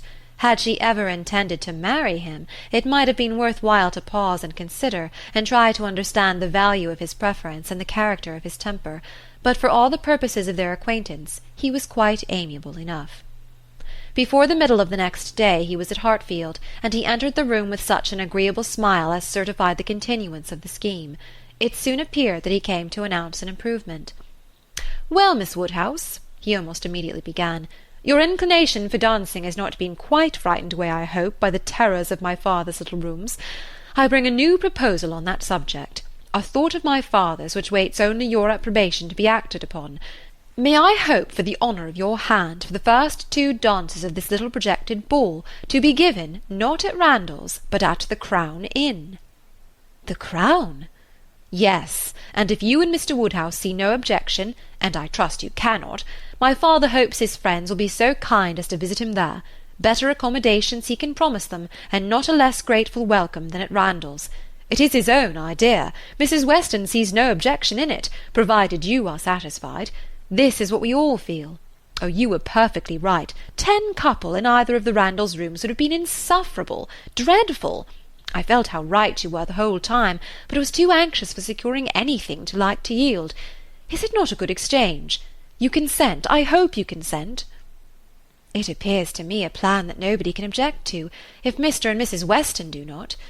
I think it admirable, and as far as I can answer for myself, shall be most happy. It seems the only improvement that could be. Papa, do you not think it an excellent improvement?" She was obliged to repeat and explain it before it was fully comprehended, and then, being quite new, farther representations were necessary to make it acceptable. "No, he thought it very far from an improvement, a very bad plan, much worse than the other. A room at an inn was always damp and dangerous, never properly aired or fit to be inhabited. If they must dance, they had better dance at Randall's. He had never been in the room at the Crown in his life, did not know the people who kept it by sight. Oh, no, a very bad plan. They would catch worse colds at the Crown than anywhere." "I was going to observe, sir," said Frank Churchill, "that one of the great recommendations of this change would be the very little danger of anybody's catching cold. So much less danger at the Crown than at Randall's. Mr. Perry might have reason to regret the alteration, but nobody else could." "Sir," said Mr. Woodhouse rather warmly, "you are very much mistaken if you suppose Mr. Perry to be that sort of character. Mr. Perry is extremely concerned when any of us are ill, but I do not understand how the room at the Crown can be safer for you than your father's house." "From the very circumstance of its being larger, sir. We shall have no occasion to open the windows at all, not once the whole evening, and it is that dreadful habit of opening the windows, letting in cold air upon heated bodies, which, as you well know, sir, does the mischief." "Open the windows! But surely, Mr. Churchill, nobody would think of opening the windows at Randalls. Nobody could be so imprudent. I never heard of such a thing, dancing with open windows. I am sure neither your father nor Mrs. Weston, poor Miss Taylor that was, would suffer it." "Ah, sir, but a thoughtless young person will sometimes step behind a window curtain and throw up a sash, without its being suspected. I have often known it done myself." "Have you indeed, sir? Bless me, I never could have supposed it. But I live out of the world, and am often astonished at what I hear. However, this does make a difference, and perhaps when we come to talk it over. But these sort of things require a good deal of consideration. One cannot resolve upon them in a hurry. If Mr. and Mrs. Weston will be so obliging as to call here one morning, we may talk it over and see what can be done." "But unfortunately, sir, my time is so limited." "Oh," interrupted Emma, "there will be plenty of time for talking everything over. There is no hurry at all. If it can be contrived to be at the Crown, papa, it will be very convenient for the horses. They will be so near their own stable." "So they will, my dear. That is a great thing. Not that James ever complains, but it is right to spare our horses when we can. If I could be sure of the rooms being thoroughly aired. But is Mrs. Stokes to be trusted? I doubt it. I do not know her, even by sight." "I can answer for everything of that nature, sir, because it will be under Mrs. Weston's care. Mrs. Weston undertakes to direct the whole." "There, papa, now you must be satisfied. Our own dear Mrs. Weston, who is carefulness itself. Do not you remember what Mr. Perry said so many years ago, when I had the measles?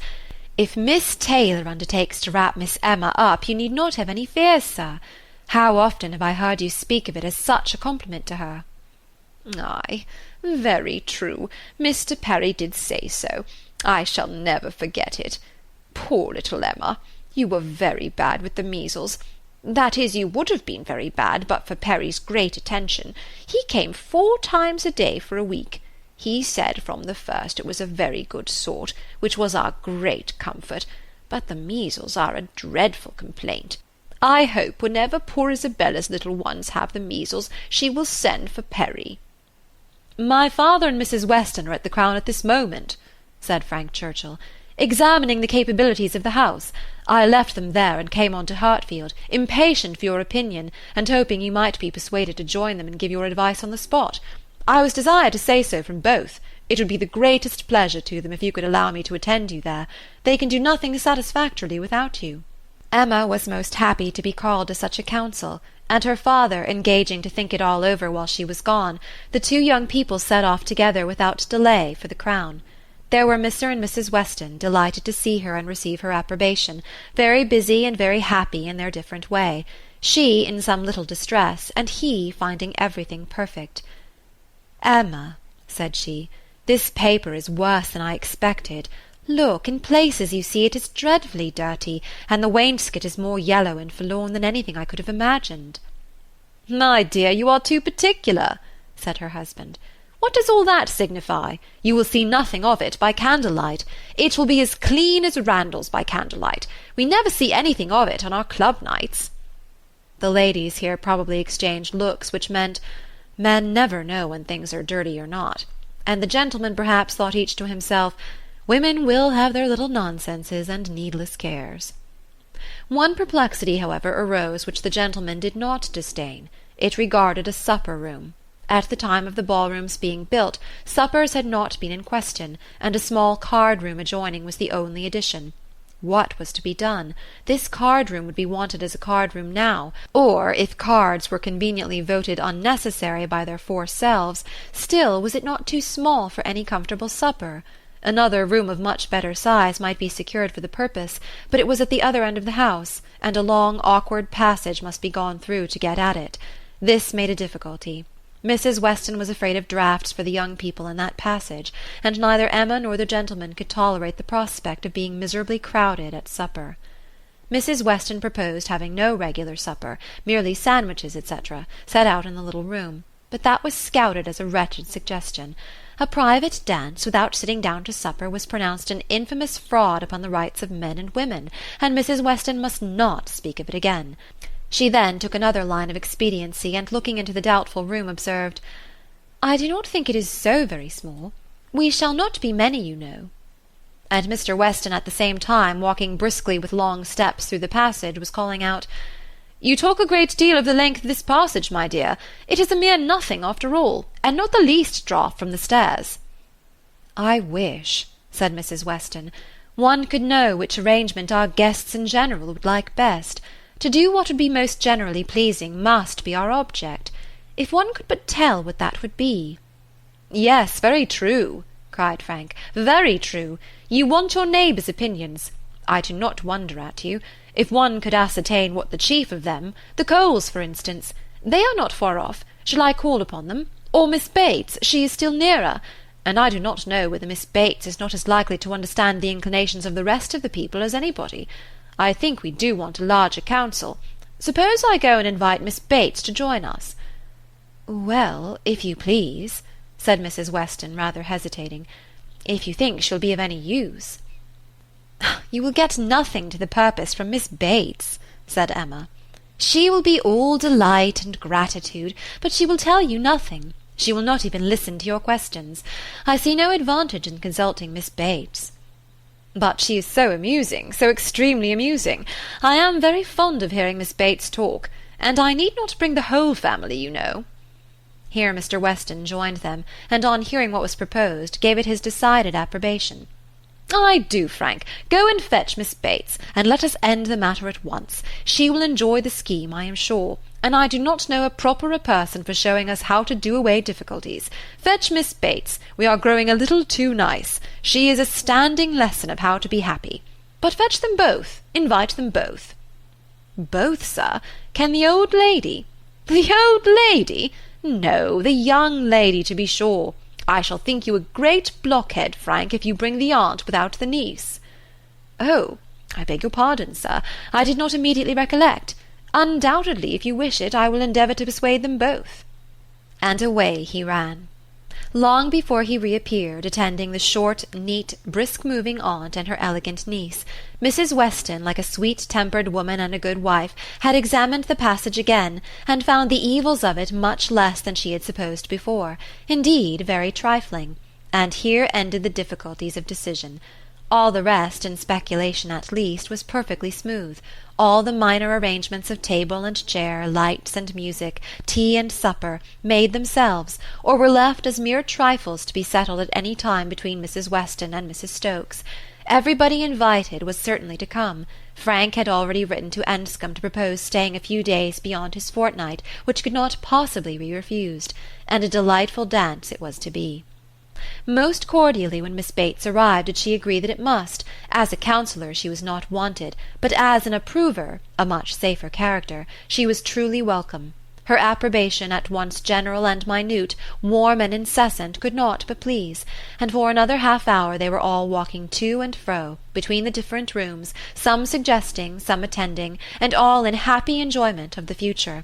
The party did not break up without Emma's being positively secured for the first 2 dances by the hero of the evening, nor without her overhearing Mr. Weston whisper to his wife, "He has asked her, my dear. That's right. I knew he would." End of chapter 11. Volume 2, Chapter 12.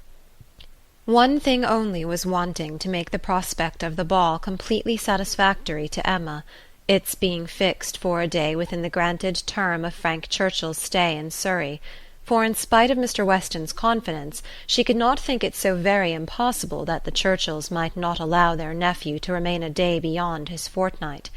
but this was not judged feasible. The preparations must take their time, nothing could be properly ready till the 3rd week were entered on, and for a few days they must be planning, proceeding, and hoping in uncertainty, at the risk, in her opinion, the great risk of its being all in vain. Enscombe, however, was gracious in fact, if not in word. His wish of staying longer evidently did not please, but it was not opposed. All was safe and prosperous, and as the removal of one solicitude generally makes way for another, Emma, being now certain of her ball, began to adopt as the next vexation Mr. Knightley's provoking indifference about it. Either because he did not dance himself, or because the plan had been formed without his being consulted, he seemed resolved that it should not interest him, determined against its exciting any present curiosity, or affording him any future amusement. To her voluntary communications Emma could get no more approving reply than, "Very well. If the Westons think it worth while to be all this trouble for a few hours of noisy entertainment, I have nothing to say against it, but that they shall not choose pleasures for me. Oh yes, I must be there, I could not refuse, and I will keep as much awake as I can. But I would rather be at home, looking over William Larkin's weak account, much rather, I confess. Pleasure in seeing dancing! Not I, indeed. I never look at it. I do not know who does. Fine dancing, I believe, like virtue, must be its own reward. Those who are standing by are usually thinking of something very different." This Emma felt was aimed at her, and it made her quite angry. It was not in compliment to Jane Fairfax, however, that he was so indifferent or so indignant. He was not guided by her feelings in reprobating the ball, for she enjoyed the thought of it to an extraordinary degree. It made her animated, open-hearted. She voluntarily said, "Oh, Miss Woodhouse, I hope nothing may happen to prevent the ball. What a disappointment it would be! I do look forward to it, I own, with very great pleasure." It was not to oblige Jane Fairfax, therefore, that he would have preferred the society of William Larkins. No, she was more and more convinced that Mrs. Weston was quite mistaken in that surmise. There was a great deal of friendly and of compassionate attachment on his side, but no love. Alas, there was soon no leisure for quarrelling with Mr. Knightley. 2 days of joyful security were immediately followed by the overthrow of everything. A letter arrived from Mr. Churchill to urge his nephew's instant return. Mrs. Churchill was unwell, far too unwell to do without him. She had been in a very suffering state, so said her husband, when writing to her nephew 2 days before, though from her usual unwillingness to give pain, and constant habit of never thinking of herself, she had not mentioned it. But now she was too ill to trifle, and must entreat him to set off for Enscombe without delay. The substance of this letter was forwarded to Emma, in a note from Mrs. Weston, instantly. As to his going, it was inevitable. He must be gone within a few hours, though without feeling any real alarm for his aunt, to lessen his repugnance. He knew her illnesses. They never occurred but for her own convenience. Mrs. Weston added, that he could only allow himself time to hurry to Highbury after breakfast, and take leave of the few friends there whom he could suppose to feel any interest in him, and that he might be expected at Hartfield very soon. This wretched note was the finale of Emma's breakfast. When once it had been read, there was no doing anything but lament and exclaim. The loss of the ball, the loss of the young man, and all that the young man might be feeling. It was too wretched. Such a delightful evening as it would have been. Everybody so happy, and she and her partner the happiest. "I said it would be so," was the only consolation. Her father's feelings were quite distinct. He thought principally of Mrs. Churchill's illness, and wanted to know how she was treated, and as for the ball, it was shocking to have dear Emma disappointed, but they would all be safer at home. Emma was ready for her visitor some time before he appeared, but if this reflected at all upon his impatience, his sorrowful look and total want of spirits when he did come might redeem him. He felt the going away almost too much to speak of it. His dejection was most evident. He sat really lost in thought for the first few minutes, and when rousing himself, it was only to say, "Of all horrid things, leave-taking is the worst." "But you will come again," said Emma. "This will not be your only visit to Randalls." "Ah," shaking his head, "the uncertainty of when I may be able to return. I shall try for it with zeal. It'll be the object of all my thoughts and cares. And if my uncle and aunt go to town this spring— but I am afraid they did not stir last spring. I am afraid it is a custom gone for ever. Our poor ball must be quite given up. Ah, that ball! Why did we wait for anything? Why not seize the pleasure at once? How often is happiness destroyed by preparation, foolish preparation? You told us it would be so. Oh, Miss Woodhouse, why are you always so right? Indeed, I am very sorry to be right in this instance. I would much rather have been merry than wise. If I can come again, we are still to have our ball. My father depends on it. Do not forget your engagement. Emma looked graciously. Such a fortnight as it has been, he continued.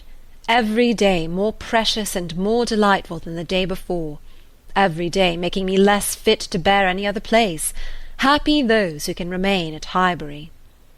As you do us such ample justice now, said Emma, laughing, I will venture to ask whether you did not come a little doubtfully at first. Do not we rather surpass your expectations? I am sure we do. I am sure you did not much expect to like us. You would not have been so long in coming if you had had a pleasant idea of Highbury.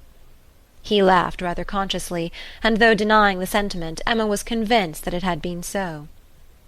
And you must be off this very morning?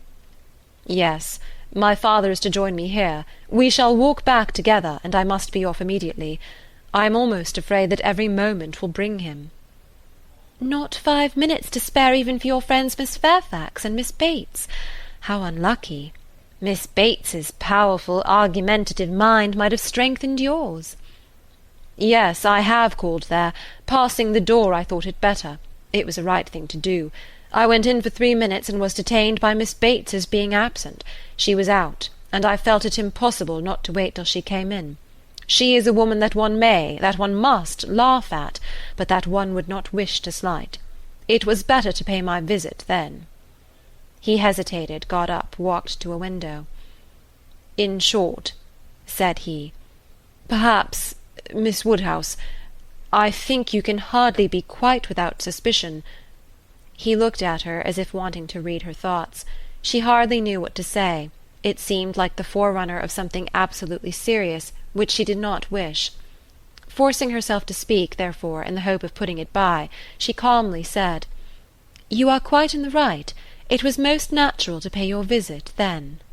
He was silent. She believed he was looking at her, probably reflecting on what she had said and trying to understand the manner. She heard him sigh. It was natural for him to feel that he had cause to sigh. He could not believe her to be encouraging him. A few awkward moments passed, and he sat down again, and in a more determined manner said, It was something to feel that all the rest of my time might be given to Hartfield. My regard for Hartfield is most warm. He stopped again, rose again, and seemed quite embarrassed. He was more in love with her than Emma had supposed, and who can say how it might have ended if his father had not made his appearance? Mr. Woodhouse soon followed, and the necessity of exertion made him composed. A very few minutes more, however, completed the present trial. Mr. Weston, always alert when business was to be done, and as incapable of procrastinating any evil that was inevitable, as of foreseeing any that was doubtful, said, it was time to go. And the young man, though he might and did sigh, could not but agree to take leave. I shall hear about you all, said he. That is my chief consolation. I shall hear of everything that is going on among you. I have engaged Mrs. Weston to correspond with me. She has been so kind as to promise it. Oh, the blessing of a female correspondent, when one is really interested in the absent! She will tell me everything. In her letters I shall be at dear Highbury again. A very friendly shake of the hand, a very earnest "Good-bye," closed the speech, and the door had soon shut out Frank Churchill.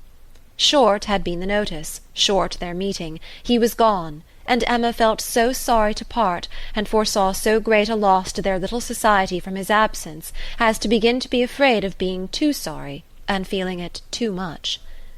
It was a sad change. They had been meeting almost every day since his arrival.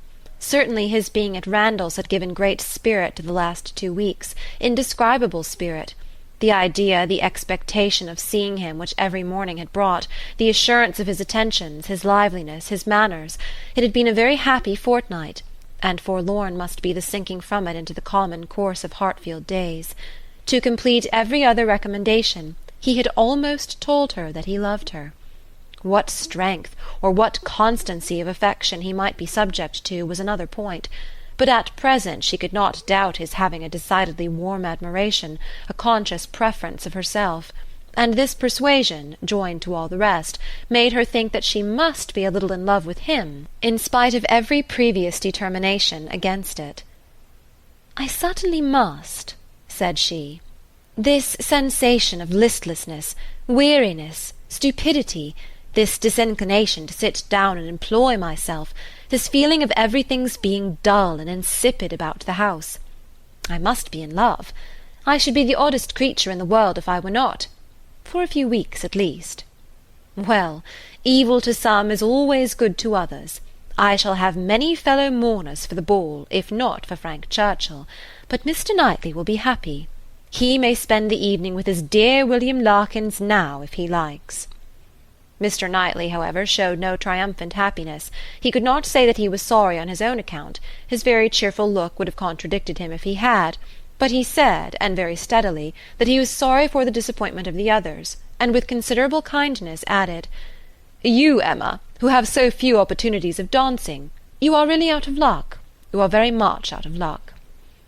It was some days before she saw Jane Fairfax, to judge of her honest regret in this woeful change, but when they did meet, her composure was odious.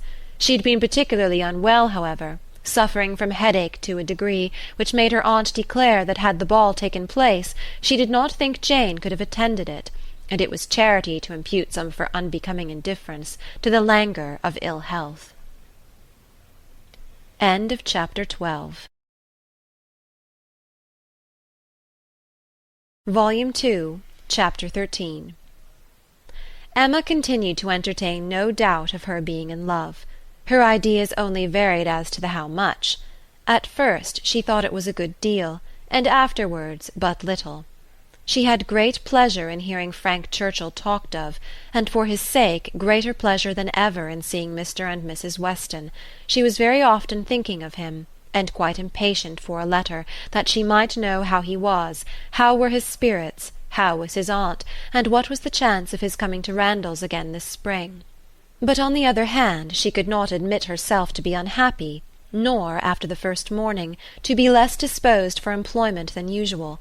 She was still busy and cheerful, and pleasing as he was, she could yet imagine him to have faults, and farther, though thinking of him so much, and as she sat drawing or working, forming 1,000 amusing schemes for the progress and close of their attachment, fancying interesting dialogues, and inventing elegant letters, the conclusion of every imaginary declaration on his side was that she refused him. Their affection was always to subside into friendship. Everything tender and charming was to mark their parting, but still they were to part. When she became sensible of this, it struck her that she could not be very much in love, for in spite of her previous and fixed determination never to quit her father, never to marry, a strong attachment certainly must produce more of a struggle than she could foresee in her own feelings. "I do not find myself making any use of the word sacrifice," said she. "In not one of all my clever replies, my delicate negatives, is there any allusion to making a sacrifice. I do suspect that he is not really necessary to my happiness. So much the better. I certainly will not persuade myself to feel more than I do. I am quite enough in love. I should be sorry to be more." Upon the whole, she was equally contented with her view of his feelings. "He is undoubtedly very much in love. Everything denotes it. Very much in love indeed. And when he comes again, if his affection continue, I must be on my guard not to encourage it. It would be most inexcusable to do otherwise, as my own mind is quite made up. Not that I imagine he can think I have been encouraging him hitherto. No, if he had believed me at all to share his feelings, he would not have been so wretched.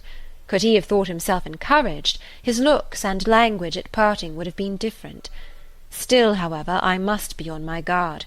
This is in the supposition of his attachment continuing what it now is, but I do not know that I expect it will. I do not look upon him to be quite the sort of man. I do not altogether build upon his steadiness or constancy. His feelings are warm, but I can imagine them rather changeable. Every consideration of the subject, in short, makes me thankful that my happiness is not more deeply involved. I shall do very well again after a little while, and then it will be a good thing over, for they say everybody is in love once in their lives, and I shall have been let off easily." When his letter to Mrs. Weston arrived, Emma had the perusal of it, and she read it with a degree of pleasure and admiration which made her at first shake her head over her own sensations, and think she had undervalued their strength. It was a long, well-written letter, giving the particulars of his journey and of his feelings, expressing all the affection, gratitude, and respect which was natural and honourable, and describing everything exterior and local that could be supposed attractive, with spirit and precision. No suspicious flourishes now of apology or concern. It was the language of real feeling towards Mrs. Weston, and the transition from Highbury to Enscombe, the contrast between the places in some of the first blessings of social life, was just enough touched on to show how keenly it was felt, and how much more might have been said but for the restraints of propriety. The charm of her own name was not wanting. Miss Woodhouse appeared more than once, and never without a something of pleasing connection, either a compliment to her taste, or a remembrance of what she had said, and in the very last time of its meeting her eye, unadorned as it was by any such broad wreath of gallantry, she yet could discern the effect of her influence, and acknowledge the greatest compliment perhaps of all conveyed. Compressed into the very lowest vacant corner were these words: "I had not a spare moment on Tuesday, as you know, for Miss Woodhouse's beautiful little friend. Pray make my excuses and adieus to her." This, Emma could not doubt, was all for herself. Harriet was remembered only from being her friend. His information and prospects as to Enscombe were neither worse nor better than had been anticipated. Mrs. Churchill was recovering, and he dared not yet, even in his own imagination, fix a time for coming to Randalls again. Gratifying, however, and stimulative as was the letter in the material part, its sentiments she yet found, when it was folded up and returned to Mrs. Weston, that it had not added any lasting warmth, that she could still do without the writer, and that he must learn to do without her. Her intentions were unchanged. Her resolution of refusal only grew more interesting by the addition of a scheme for his subsequent constellation and happiness. His recollection of Harriet, and the words which clothed it, the beautiful little friend, suggested to her the idea of Harriet succeeding her in his affections. Was it impossible? No. Harriet undoubtedly was greatly his inferior in understanding, but he had been very much struck with the loveliness of her face and the warm simplicity of her manner, and all the probabilities of circumstance and connection were in her favour. For Harriet it would be advantageous and delightful indeed. "I must not dwell upon it," said she. "I must not think of it. I know the danger of indulging such speculations. But stranger things have happened, and when we cease to care for each other as we do now, it will be the means of confirming us in that sort of true disinterested friendship which I can already look forward to with pleasure." It was well to have a comfort in store on Harriet's behalf, though it might be wise to let the fancy touch it seldom, for evil in that quarter was at hand. As Frank Churchill's arrival had succeeded Mr. Elton's engagement in the conversation of Highbury, as the latest interest had entirely borne down the first, so now, upon Frank Churchill's disappearance, Mr. Elton's concerns were assuming the most irresistible form. His wedding day was named. He would soon be among them again, Mr. Elton and his bride. There was hardly time to talk over the first letter from Enscombe before "Mr. Elton and his bride" was in everybody's mouth, and Frank Churchill was forgotten. Emma grew sick at the sound. She had had 3 weeks of happy exemption from Mr. Elton, and Harriet's mind, she had been willing to hope, had been lately gaining strength. With Mr. Weston's ball in view at least, there had been a great deal of insensibility to other things, but it was now too evident that she had not attained such a state of composure as could stand against the actual approach, new carriage, bell-ringing, and all. Poor Harriet was in a flutter of spirits which required all the reasonings and soothings and attentions of every kind that Emma could give. Emma felt that she could not do too much for her, that Harriet had a right to all her ingenuity and all her patience, but it was heavy work to be for ever convincing without producing any effect, for ever agreed to without being able to make their opinions the same. Harriet listened submissively and said, "It was very true. It was just as Miss Woodhouse described. It was not worth while to think about them, and she would not think about them any longer. But no change of subject could avail, and the next half-hour saw her as anxious and restless about the Eltons as before. At last Emma attacked her on another ground. "Your allowing yourself to be so occupied and so unhappy about Mr. Elton's marrying Harriet is the strongest reproach you can make me. You could not give me a greater reproof for the mistake I fell into. It was all my doing, I know. I have not forgotten it, I assure you. Deceived myself, I did very miserably deceive you, and it will be a painful reflection to me forever. Do not imagine me in danger of forgetting it." Harriet felt this too much to utter more than a few words of eager exclamation. Emma continued, "I have not said exert yourself, Harriet, for my sake. Think less, talk less of Mr. Elton for my sake, because for your own sake, rather, I would wish it to be done. For the sake of what is more important than my comfort, a habit of self-command in you, a consideration of what is your duty, an attention to propriety, an endeavour to avoid the suspicions of others, to save your health and credit, and restore your tranquillity. These are the motives which I have been pressing on you. They are very important, and sorry I am that you cannot feel them sufficiently to act upon them. My being saved from pain is a very secondary consideration. I want you to save yourself from greater pain. Perhaps I may sometimes have felt that Harriet would not forget what was due, or rather what would be kind by me." This appeal to her affections did more than all the rest. The idea of wanting gratitude and consideration for Miss Woodhouse, whom she really loved extremely, made her wretched for a while, and when the violence of grief was comforted away, still remained powerful enough to prompt to what was right and support her in it very tolerably. "You, who have been the best friend I ever had in my life, want gratitude to you. Nobody is equal to you. I care for nobody as I do for you. Oh, Miss Woodhouse, how ungrateful I have been!" Such expressions, assisted as they were by everything that look and manner could do, made Emma feel that she had never loved Harriet so well, nor valued her affection so highly before. "There is no charm equal to tenderness of heart," said she afterwards to herself. "There is nothing to be compared to it. Warmth and tenderness of heart, with an affectionate, open manner, will beat all the clearness of head in the world for attraction, I am sure it will. It is tenderness of heart which makes my dear father so generally beloved, which gives Isabella all her popularity. I have it not, but I know how to prize and respect it. Harriet is my superior in all the charm and all the felicity it gives. Dear Harriet, I would not change you for the clearest-headed, longest-sighted, best-judging female breathing. Oh, the coldness of a Jane Fairfax! Harriet is worth 100 such. And for a wife, a sensible man's wife, it is invaluable. I mention no names, but happy the man who changes Emma for Harriet.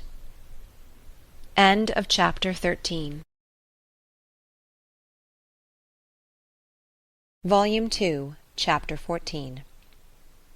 Mrs. Elton was first seen at church, but though devotion might be interrupted, curiosity could not be satisfied by a bride in a pew, and it must be left for the visits in form which were then to be paid, to settle whether she were very pretty indeed, or only rather pretty, or not pretty at all.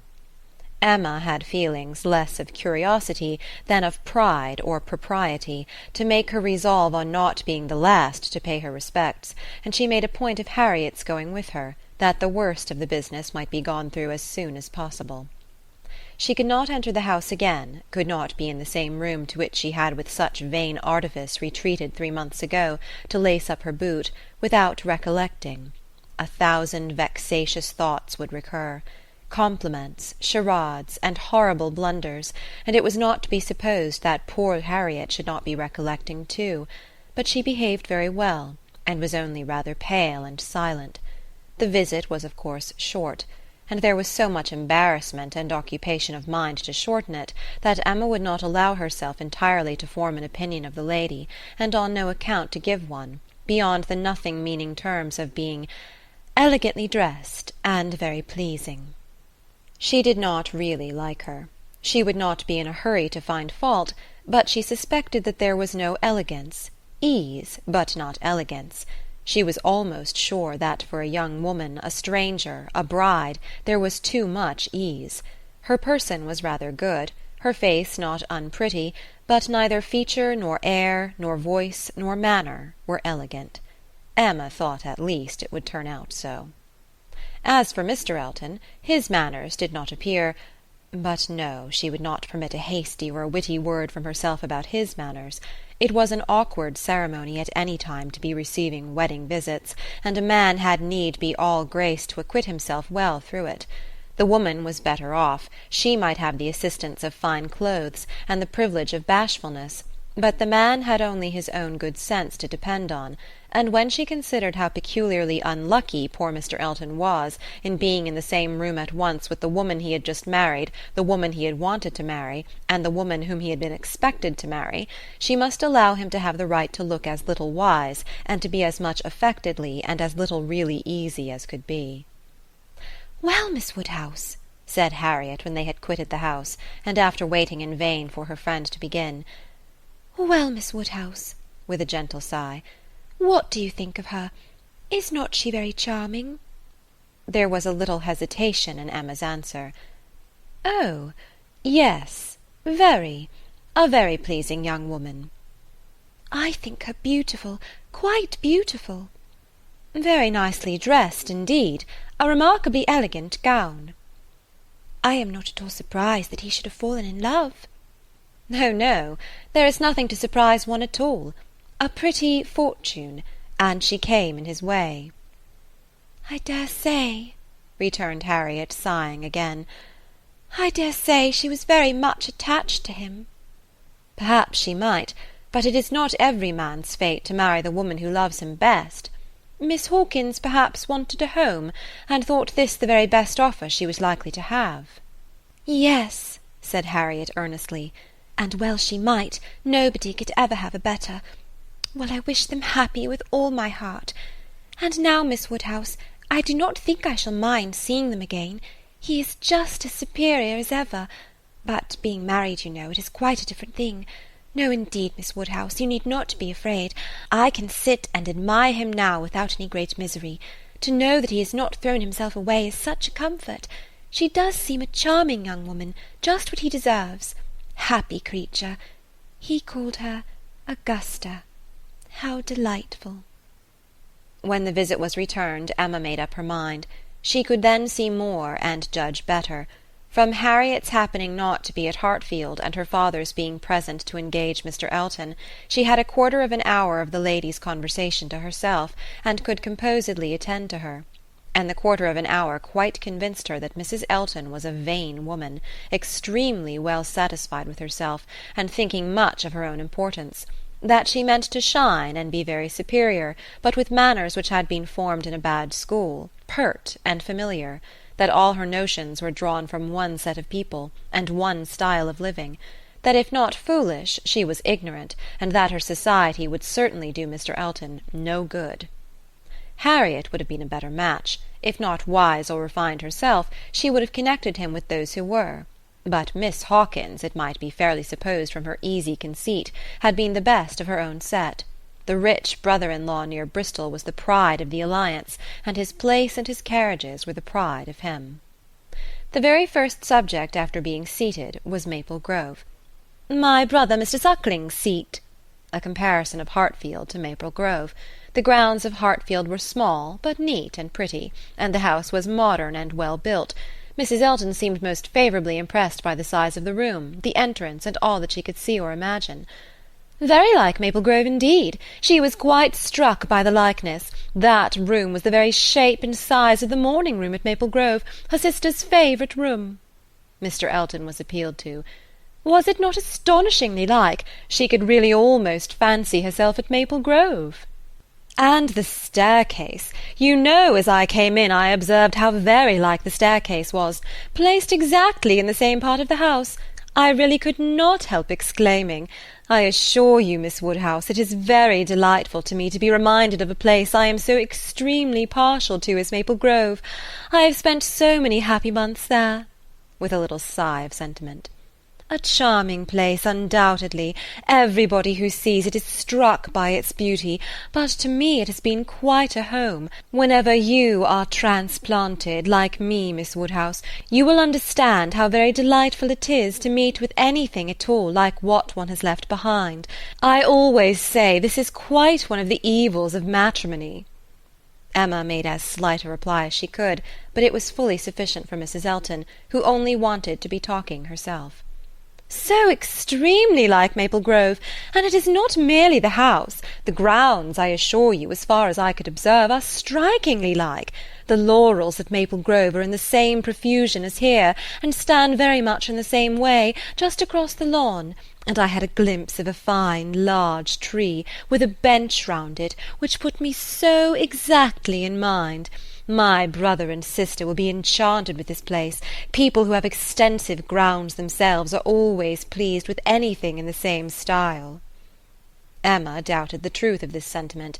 She had a great idea that people who had extensive grounds themselves cared very little for extensive grounds of anybody else, but it was not worth while to attack an error so double-dyed, and therefore only said in reply, "When you have seen more of this country, I am afraid you will think you have overrated Hartfield. Surrey is full of beauties." "Oh, yes, I am quite aware of that. It is the garden of England, you know. Surrey is the garden of England." "Yes, but we must not rest our claims on that distinction. Many counties, I believe, are called the garden of England as well as Surrey." "No, I fancy not," said Mrs. Elton with a most satisfied smile. "I never heard any county but Surrey called so." Emma was silenced. "My brother and sister have promised us a visit in the spring, or summer at farthest," continued Mrs. Elton, "and that will be our time for exploring. While they are with us, we shall explore a great deal, I dare say. They will have their barouche landau, of course, which holds four perfectly, and therefore, without saying anything of our carriage, we should be able to explore the different beauties extremely well. They would hardly come in their chairs, I think, at that season of the year. Indeed, when the time draws on, I shall decidedly recommend their bringing the barouche landau. It will be so very much preferable. When people come into a beautiful country of this sort, you know, Miss Woodhouse, one naturally wishes them to see as much as possible, and Mr. Suckling is extremely fond of exploring. We explored to King's Weston twice last summer, in that way, most delightfully, just after their first having the barouche landau. You have many parties of that kind here, I suppose, Miss Woodhouse, every summer?" "No, not immediately here. We are rather out of distance of the very striking beauties which attract the sort of parties you speak of, and we are a very quiet set of people, I believe, more disposed to stay at home than engage in schemes of pleasure." "Ah, there is nothing like staying at home for real comfort. Nobody can be more devoted to home than I am. I was quite a proverb for it at Maple Grove. Many a time has Selina said, when she has been going to Bristol, 'I really cannot get this girl to move from the house. I absolutely must go in by myself, though I hate being stuck up in the barouche landau without a companion.' But Augusta, I believe, with her own good will, would never stir beyond the park paling. Many a time has she said so, and yet I am no advocate for entire seclusion. I think, on the contrary, when people shut themselves up entirely from society, it is a very bad thing, and that it is much more advisable to mix in the world in a proper degree, without living in it either too much or too little. I perfectly understand your situation, however, Miss Woodhouse," looking towards Mr. Woodhouse. "Your father's state of health must be a great drawback. Why does not he try Bath? Indeed he should. Let me recommend Bath to you. I assure you I have no doubt of its doing Mr. Woodhouse good." "My father tried it more than once, formerly, but without receiving any benefit. And Mr. Perry, whose name I dare say is not unknown to you, does not conceive it would be at all more likely to be useful now."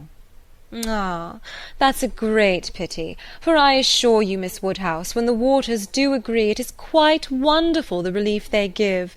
In my Bath life I have seen such instances of it, and it is so cheerful a place that it could not fail of being of use to Mr. Woodhouse's spirits, which I understand are sometimes much depressed. and as to its recommendations to you, I fancy I need not take much pains to dwell on them.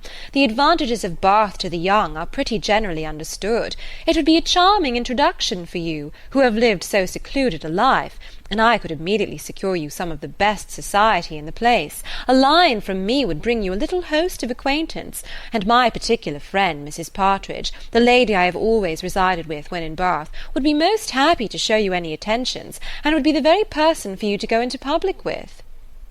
It was as much as Emma could bear without being impolite. The idea of her being indebted to Mrs. Elton for what was called an introduction, of her going into public under the auspices of a friend of Mrs. Elton's, probably some vulgar, dashing widow, who, with the help of a boarder, just made a shift to live. The dignity of Miss Woodhouse of Hartfield was sunk indeed. She restrained herself, however, from any of the reproofs she could have given, and only thanked Mrs. Elton coolly. But their going to Bath was quite out of the question, and she was not perfectly convinced that the place might suit her better than her father. And then, to prevent farther outrage and indignation, changed the subject directly. "I do not ask whether you are musical, Mrs. Elton.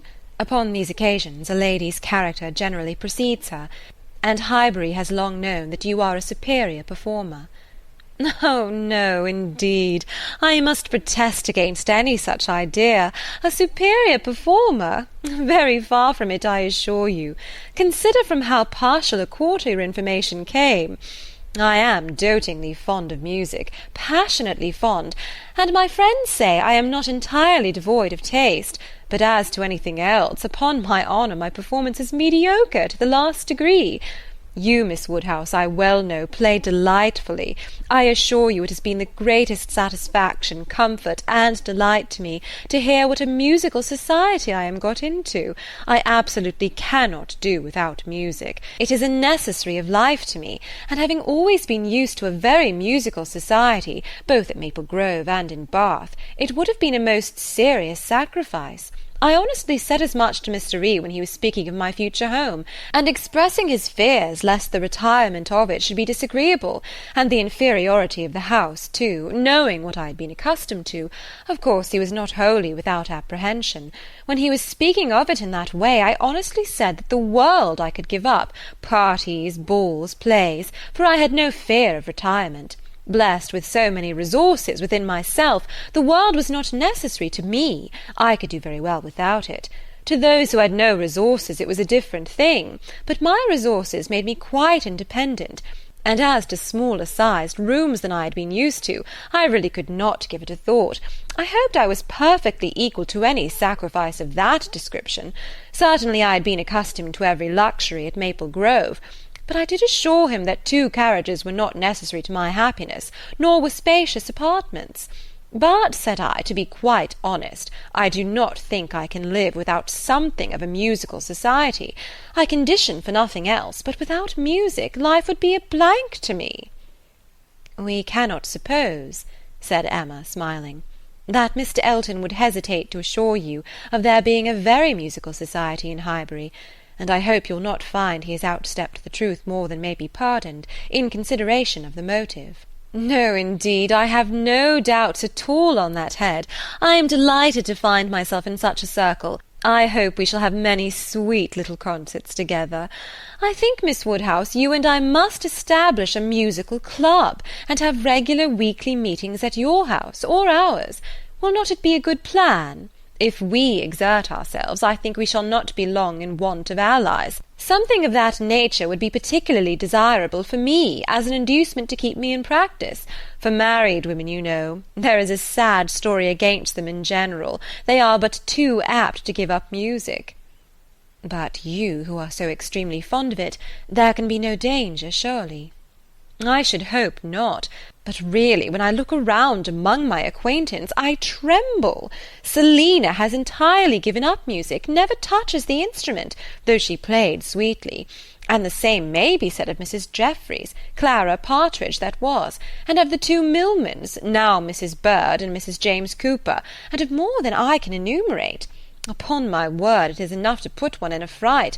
I used to be quite angry with Selina, but really I begin now to comprehend that a married woman has many things to call her attention. I believe I was half an hour this morning shut up with my housekeeper." But everything of that kind, said Emma, will soon be in so regular a train. Well, said Mrs. Elton, laughing, we shall see. Emma, finding her so determined upon neglecting her music, had nothing more to say, and after a moment's pause Mrs. Elton chose another subject. "We have been calling at Randall's," said she, "and found them both at home, and very pleasant people they seem to be. I like them extremely. Mr. Weston seems an excellent creature, quite a first-rate favourite with me already, I assure you. And she appears so truly good. There is something so motherly and so kind-hearted about her that it wins upon one directly. She was your governess, I think?" Emma was almost too much astonished to answer, but Mrs. Elton hardly waited for the affirmative before she went on. "Having understood as much, I was rather astonished to find her so very ladylike, but really she is quite the gentlewoman." "Mrs. Weston's manners," said Emma, "were always particularly good. Their propriety, simplicity, and elegance would make them the safest model for any young woman." "And who do you think came in while we were there?" Emma was quite at a loss. The tone implied some old acquaintance, and how could she possibly guess? "Knightley!" continued Mrs. Elton. "Knightley himself! Was not it lucky? For not being within when he called the other day, I had never seen him before, and of course, as so particular a friend of Mr. E.'s, I had a great curiosity. My friend Knightley had been so often mentioned that I was really impatient to see him, and I must do my caro sposo the justice to say that he need not be ashamed of his friend. Knightley is quite the gentleman. I like him very much. Decidedly, I think, a very gentlemanlike man." Happily, it was now time to be gone. They were off, and Emma could breathe. "Insufferable woman!" was her immediate exclamation. "Worse than I had supposed. Absolutely insufferable. Knightley! I could not have believed it. Knightley!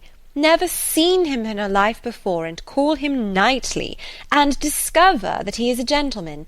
A little upstart, vulgar being, with her Mr. E., and her caro sposo, and her resources, and all her airs of pert pretension and underbred finery. Actually to discover that Mr. Knightley is a gentleman. I doubt whether he will return the compliment and discover her to be a lady. I could not have believed it. And to propose that she and I should unite to form a musical club. One would fancy we were bosom friends. And Mrs. Weston, astonished that the person who had brought me up should be a gentlewoman. Worse and worse. I never met with her equal. Much beyond my hopes. Harriet is disgraced by any comparison. Oh, what would Frank Churchill say to her if he were here? How angry and how diverted he would be! Ah, there I am, thinking of him directly, always the first person to be thought of. How I catch myself out! Frank Churchill comes as regularly into my mind. All this ran so glibly through her thoughts that by the time her father had arranged himself after the bustle of the Eltons' departure, and was ready to speak, she was very tolerably capable of attending. "Well, my dear," he deliberately began, "considering we never saw her before, she seems a very pretty sort of young lady, and I dare say she was much pleased with you. She speaks a little too quick. A little quickness of voice there is which rather hurts the ear. But I believe I am nice. I do not like strange voices, and nobody speaks like you and poor Miss Taylor. However, she seems a very obliging, pretty-behaved young lady, and no doubt will make him a very good wife, though I think he had better not have married. I made the best excuses I could for not having been able to wait on him and Mrs. Elton on this happy occasion. I said that I hoped I should in the course of the summer, but I ought to have gone before. Not to wait upon a bride is very remiss. Oh, it shows what a sad invalid I am. But I do not like the corner into Vicarage Lane." "I dare say your apologies were accepted, sir. Mr. Elton knows you." "Yes, but a young lady, a bride. I ought to have paid my respects to her if possible. It was being very deficient." "But, my dear papa, you are no friend to matrimony, and therefore why should you be so anxious to pay your respects to a bride? It ought to be no recommendation to you. It is encouraging people to marry if you make so much of them."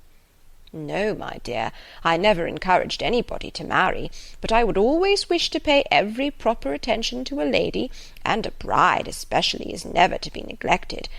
More is avowedly due to her. A bride, you know, my dear, is always the first in company, let the others be who they may. Well, papa, if this is not encouragement to marry, I do not know what is, and I should never have expected you to be lending your sanction to such vanity baits for poor young ladies. My dear, you do not understand me. This is a matter of mere common politeness and good breeding, and has nothing to do with any encouragement to people to marry. Emma had done. Her father was growing nervous, and could not understand her. Her mind returned to Mrs. Elton's offences, and long, very long, did they occupy her. End of chapter 14. Volume 2, Chapter 15. Emma was not required by any subsequent discovery to retract her ill opinion of Mrs. Elton. Her observation had been pretty correct. Such as Mrs. Elton appeared to her on this second interview, such she appeared whenever they met again, self-important, presuming, familiar, ignorant, and ill-bred.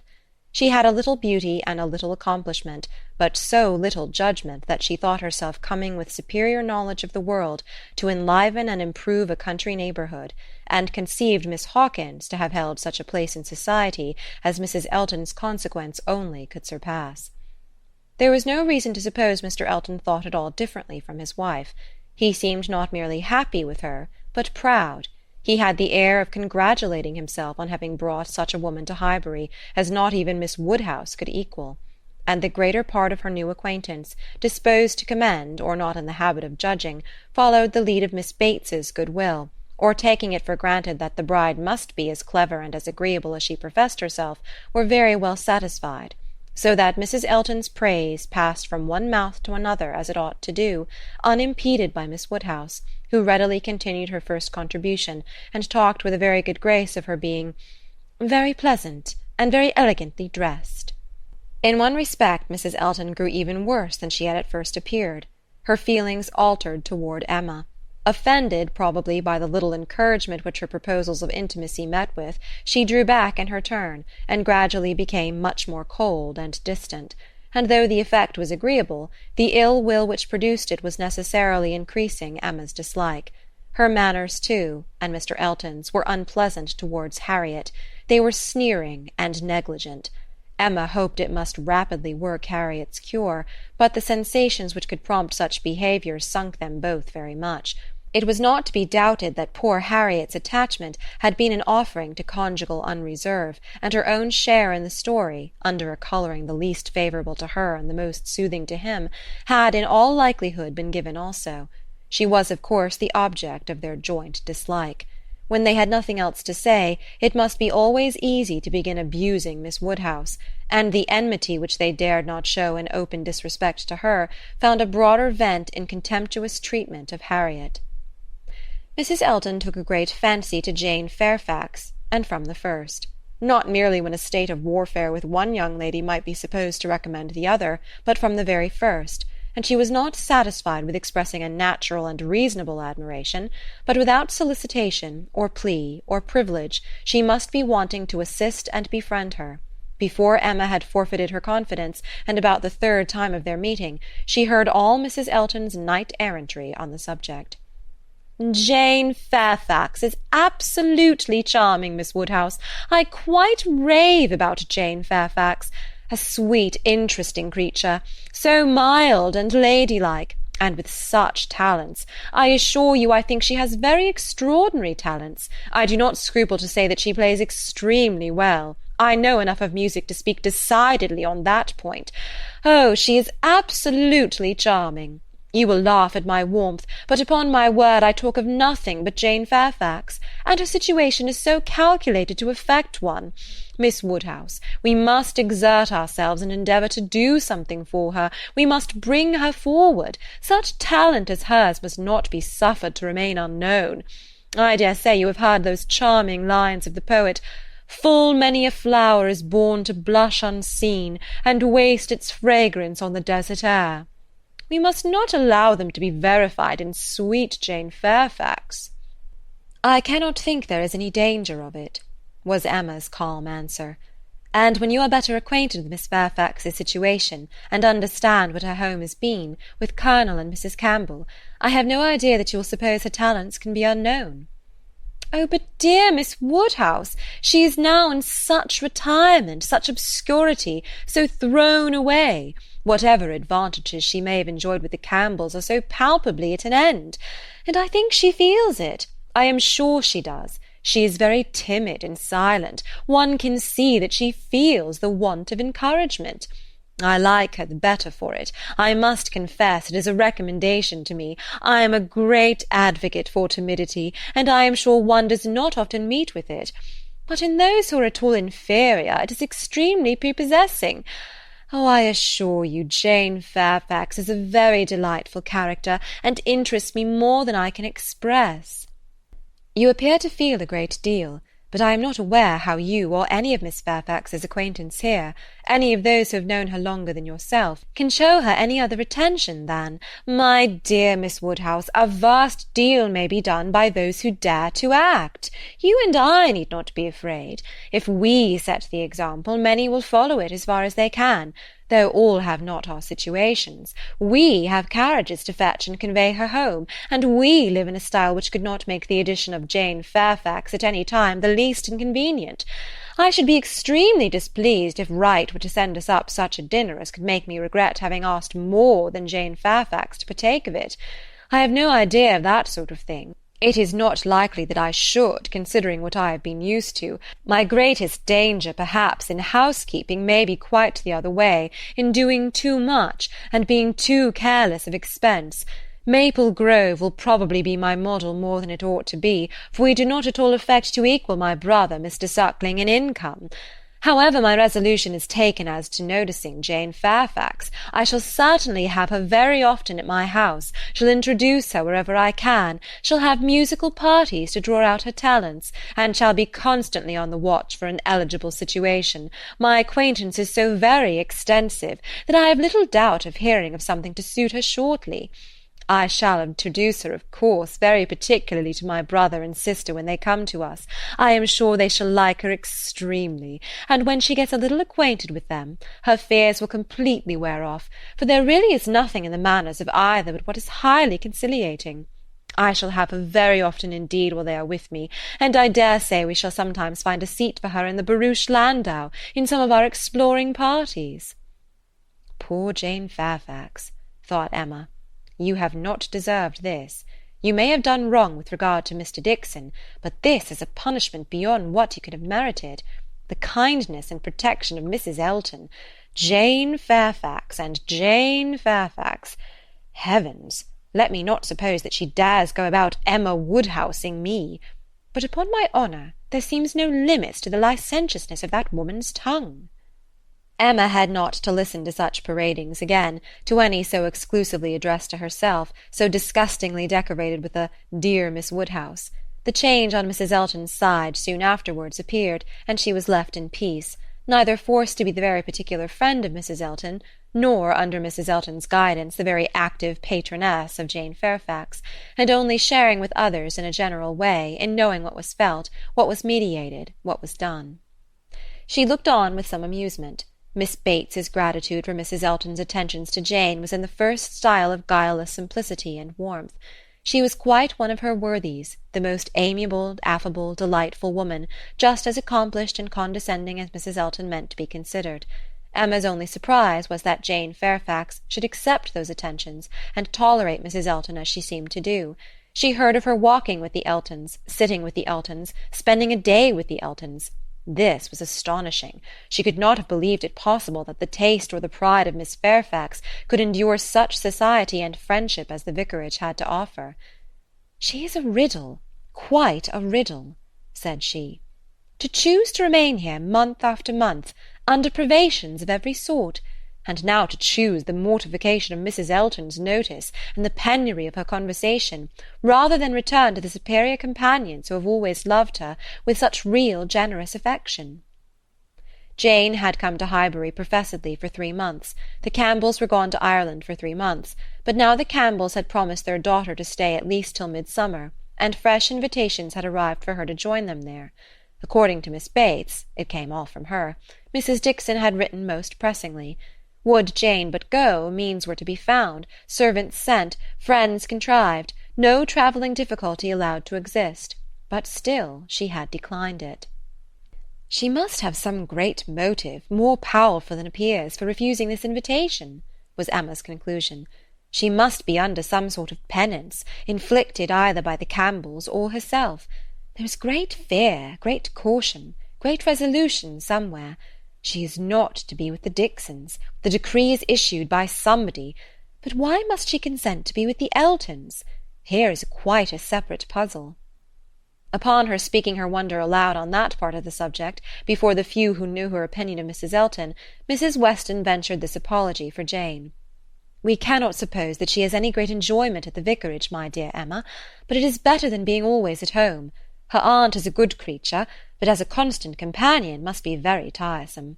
We must consider what Miss Fairfax quits before we condemn her taste for what she goes to." "You are right, Mrs. Weston," said Mr. Knightley warmly. "Miss Fairfax is as capable as any of us of forming a just opinion of Mrs. Elton. Could she have chosen with whom to associate, she would not have chosen her.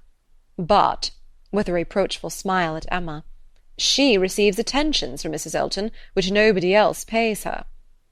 Emma felt that Mrs. Weston was giving her a momentary glance, and she was herself struck by his warmth. With a faint blush she presently replied, "Such attentions as Mrs. Elton's, I should have imagined, would rather disgust than gratify Miss Fairfax.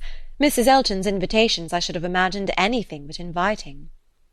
"I should not wonder," said Mrs. Weston, "if Miss Fairfax were to have been drawn on beyond her own inclination by her aunt's eagerness in accepting Mrs. Elton's civilities for her. Poor Miss Bates may very likely have committed her niece, and hurried her into a greater appearance of intimacy than her own good sense would have dictated, in spite of the very natural wish of a little change." Both felt rather anxious to hear him speak again, and after a few minutes' silence he said, "Another thing must be taken into consideration too. Mrs. Elton does not talk to Miss Fairfax as she speaks of her. We all know the difference between the pronouns he or she and thou, the plainest spoken amongst us. We all feel the influence of a something beyond common civility in our personal intercourse with each other, a something more early implanted. We cannot give anybody the disagreeable hint that we may have been very full of the hour before. We feel things differently, and besides the operation of this as a general principle, you may be sure that Miss Fairfax awes Mrs. Elton by her superiority both of mind and manner, and that face to face Mrs. Elton treats her with all the respect which she has a claim to. Such a woman as Jane Fairfax probably never fell in Mrs. Elton's way before, and no degree of vanity can prevent her acknowledging her own comparative littleness in action, if not in consciousness." "I know how highly you think of Jane Fairfax," said Emma. Little Henry was in her thoughts, and a mixture of alarm and delicacy made her irresolute what else to say. "Yes," he replied, "anybody may know how highly I think of her." "And yet," said Emma, beginning hastily and with an arch look, but soon stopping, it was better, however, to know the worst at once, she hurried on, "and yet perhaps you may hardly be aware yourself how highly it is. The extent of your admiration may take you by surprise some day or other." Mr. Knightley was hard at work upon the lower buttons of his thick leather gaiters, and either the exertion of getting them together, or some other cause, brought the colour into his face as he answered, "Oh, are you there? But you are miserably behindhand. Mr. Cole gave me a hint of it 6 weeks ago." He stopped.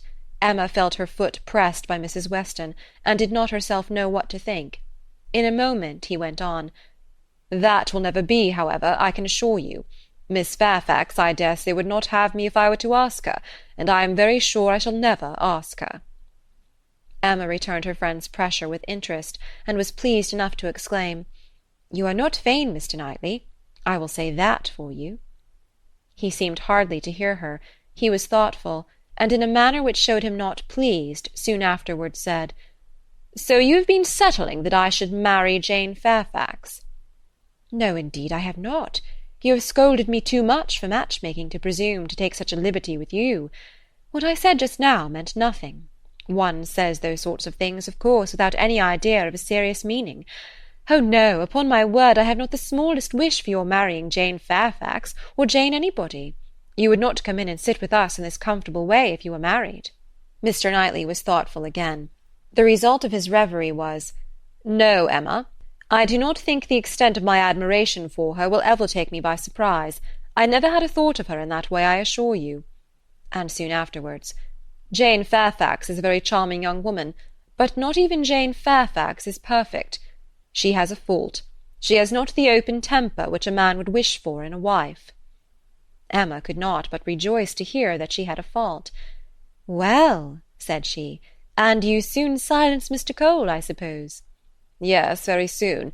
He gave me a quiet hint. I told him he was mistaken. He asked my pardon and said no more. Cole does not want to be wiser or wittier than his neighbours." "In that respect how unlike dear Mrs. Elton, who wants to be wiser and wittier than all the world! I wonder how she speaks of the Coles, and what she calls them. How can she find any appellation for them deep enough in familiar vulgarity? She calls you Knightley. What can she do for Mr. Cole? And so I am not to be surprised that Jane Fairfax accepts her civilities and consents to be with her. Mrs. Weston, your argument weighs most with me. I can much more readily enter the temptation of getting away from Miss Bates than I can believe in the triumph of Miss Fairfax's mind over Mrs. Elton. I have no faith in Mrs. Elton's acknowledging herself the inferior in thought, word, or deed, or in her being under any restraint beyond her own scanty rule of good breeding. I cannot imagine that she will not be continually insulting her visitor with praise, encouragement, and offers of service, that she will not be continually detailing her magnificent intentions, from the procuring her a permanent situation to the including her in those delightful exploring parties which are to take place in the barouche landau." "Jane Fairfax has feeling," said Mr. Knightley. "I do not accuse her of wanting feeling. Her sensibilities, I suspect, are strong, and her temper excellent in its power of forbearance, patience, self-control, but it wants openness. She is reserved, more reserved, I think, than she used to be, and I love an open temper. No, till Cole alluded to my supposed attachment, it had never entered my head. I saw Jane Fairfax and conversed with her, with admiration and pleasure always, but with no thought beyond." "Well, Mrs. Weston," said Emma triumphantly when he left them, "what do you say now to Mr. Knightley's marrying Jane Fairfax?" "Why, really, dear Emma, I say that he is so very much occupied by the idea of not being in love with her, that I should not wonder if it were to end with his being so at last. Do not beat me." End of chapter 15. Volume 2, Chapter 16. Everybody in and about Highbury who had ever visited Mr. Elton was disposed to pay him attention on his marriage. Dinner parties and evening parties were made for him and his lady, and invitations flowed in so fast that she soon had the pleasure of apprehending they were never to have a disengaged day. "I see how it is," said she. "I see what a life I am to lead among you. Upon my word, we shall be absolutely dissipated. We really seem quite the fashion. If this is living in the country, it is nothing very formidable. From Monday next to Saturday, I assure you we have not a disengaged day. A woman with fewer resources than I have need not have been at a loss." No invitation came amiss to her. Her Bath habits made evening parties perfectly natural to her, and Maple Grove had given her a taste for dinners. She was a little shocked at the want of 2 drawing-rooms, at the poor attempt at rout-cakes, and there being no ice in the Highbury card-parties. Mrs. Bates, Mrs. Perry, Mrs. Goddard, and others were a good deal behindhand in knowledge of the world, but she would soon show them how everything ought to be arranged. In the course of the spring she must return their civilities by one very superior party, in which her card-tables should be set out with their separate candles and unbroken packs in the true style, and more waiters engaged for the evening than their own establishment could furnish, to carry round the refreshments at exactly the proper hour and in the proper order. Emma, in the meanwhile, could not be satisfied without a dinner at Hartfield for the Eltons. They must not do less than others, or should be exposed to odious suspicions, and imagined capable of pitiful resentment. A dinner there must be. After Emma had talked about it for 10 minutes, Mr. Woodhouse felt no unwillingness, and only made the usual stipulation of not sitting at the bottom of the table himself, with the usual regular difficulty of deciding who should do it for him. The persons to be invited required little thought. Besides the Eltons, it must be the Westons and Mr. Knightley. So far it was all of course, and it was hardly less inevitable that poor little Harriet must be asked to make the 8th. But this invitation was not given with equal satisfaction, and on many accounts Emma was particularly pleased by Harriet's begging to be allowed to decline it. She would rather not be in his company more than she could help. She was not yet quite able to see him and his charming happy wife together, without feeling uncomfortable. If Miss Woodhouse would not be displeased, she would rather stay at home. It was precisely what Emma would have wished, had she deemed it possible enough for wishing. She was delighted with the fortitude of her little friend. For fortitude she knew it was in her to give up being in company and stay at home, and she could now invite the very person whom she really wanted to make the 8th, Jane Fairfax. Since her last conversation with Mrs. Weston and Mr. Knightley, she was more conscience-stricken about Jane Fairfax than she had often been. Mr. Knightley's words dwelt with her. He had said that Jane Fairfax received attentions from Mrs. Elton which nobody else paid her. "This is very true," said she, "at least as far as relates to me, which was all that was meant, and it is very shameful. Of the same age, and always knowing her, I ought to have been more her friend. She will never like me now. I have neglected her too long, but I will show her greater attention than I have done." Every invitation was successful. They were all disengaged and all happy. The preparatory interest of this dinner, however, was not yet over. A circumstance rather unlucky occurred. The 2 eldest little Knightleys were engaged to pay their grandpapa and aunt a visit of some weeks in the spring, and their papa now proposed bringing them, and staying one whole day at Hartfield, which one day would be the very day of this party. His professional engagements did not allow of its being put off, but both father and daughter were disturbed by its happening so. Mr. Woodhouse considered 8 persons at dinner together as the utmost that his nerves could bear, and here would be a 9th.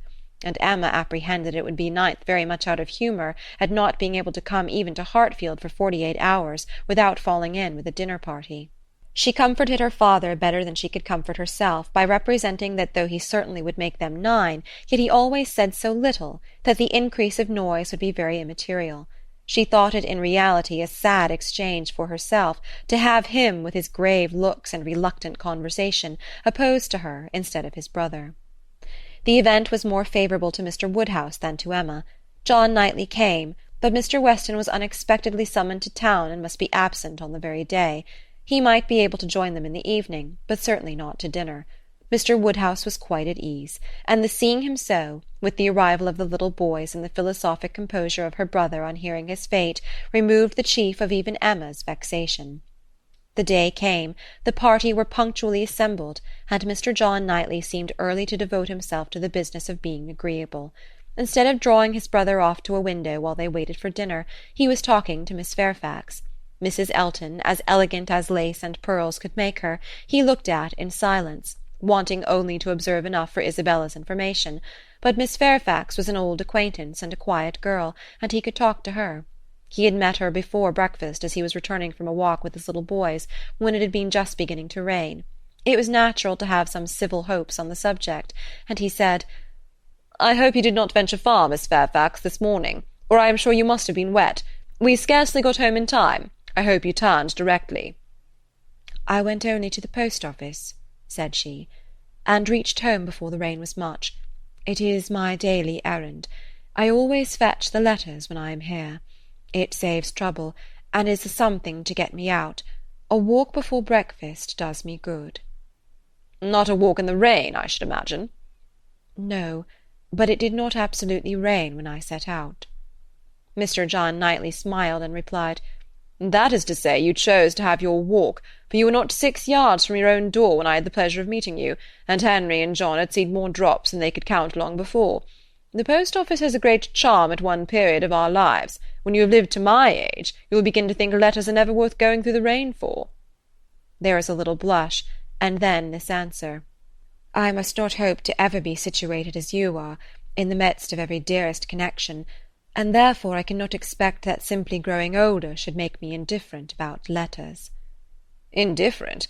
Oh, no, I never conceived you could become indifferent. Letters are no matter of indifference. They are generally a very positive curse. You are speaking of letters of business.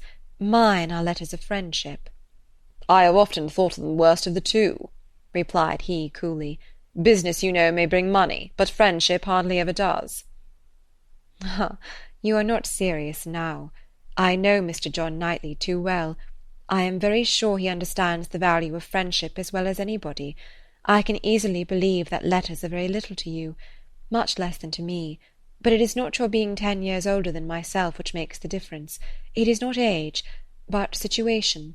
You have everybody dearest to you always at hand. I probably never shall again, and therefore till I have outlived all my affections, a post-office, I think, must always have power to draw me out, in worse weather than to-day. When I talked of your being altered by time, by the progress of years, said John Knightley, I meant to imply the change of situation which time usually brings. I consider one as including the other. Time will generally lessen the interest of every attachment not within the daily circle, but that is not the change I had in view for you. As an old friend, you will allow me to hope, Miss Fairfax, that 10 years hence you may have as many concentrated objects as I have. It was kindly said, and very far from giving offence. A pleasant "thank you" seemed meant to laugh it off, but a blush, a quivering lip, a tear in the eye showed that it was felt beyond a laugh. Her attention was now claimed by Mr. Woodhouse, who being, according to his custom on such occasions, making the circle of his guests, and paying his particular compliment to the ladies, was ending with her, and with all his mildest urbanity said, I am very sorry to hear, Miss Fairfax, of your being out this morning in the rain. Young ladies should take care of themselves. Young ladies are delicate plants. They should take care of their health and their complexion. My dear, did you change your stockings? Yes, sir, I did indeed, and I am very much obliged by your kind solicitude about me. My dear Miss Fairfax, young ladies are very sure to be cared for. I hope your good grandmamma and aunt are well. They are some of my very old friends. I wish that my health allowed me to be a better neighbour. You do us a great deal of honour to-day, I am sure. My daughter and I are both highly sensible of your goodness, and have the greatest satisfaction in seeing you at Hartfield. The kind-hearted, polite old man might then sit down and feel that he had done his duty, and made every fair lady welcome and easy.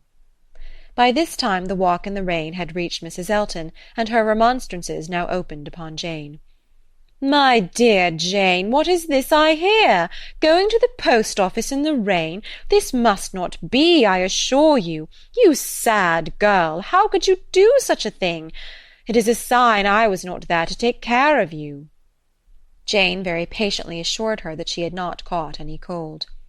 Oh, do not tell me. You really are a very sad girl, and do not know how to take care of yourself. To the post-office, indeed.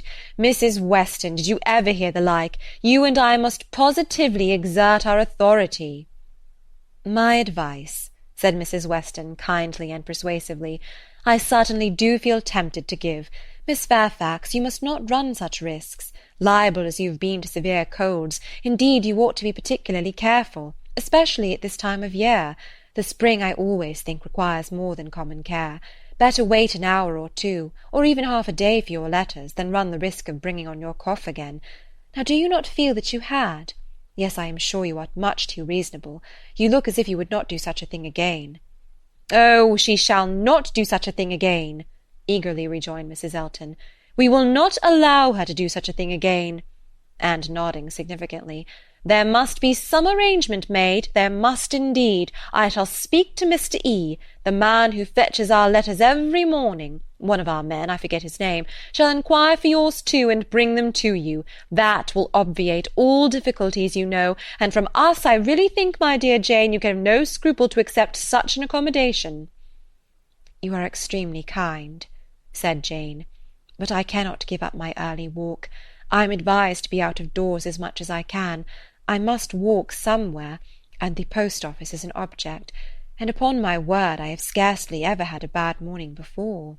My dear Jane, say no more about it. The thing is determined, that is, laughing affectedly, as far as I can presume to determine anything without the concurrence of my lord and master. You know, Mrs. Weston, you and I must be cautious about how we express ourselves. But I do flatter myself, my dear Jane, that my influence is not entirely worn out. If I meet with no insuperable difficulties, therefore, consider that point as settled." "Excuse me," said Jane earnestly. "I cannot by any means consent to such an arrangement, so needlessly troublesome to your servant. If the errand were not a pleasure to me, it could be done, as it always is when I am not here, by my grandmamma's." "Oh, my dear, but so much as Patty has to do, and it is a kindness to employ our men." Jane looked as if she did not mean to be conquered, but instead of answering, she began speaking again to Mr. John Knightley. "The post-office is a wonderful establishment," said she. "The regularity and dispatch of it, if one thinks of all that it has to do, and all that it does so well, it is really astonishing." "It certainly is very well regulated." "So seldom that any negligence or blunder appears, so seldom that a letter, among the thousands that are constantly passing about the kingdom, is even carried wrong, and not one in a million, I suppose, actually lost.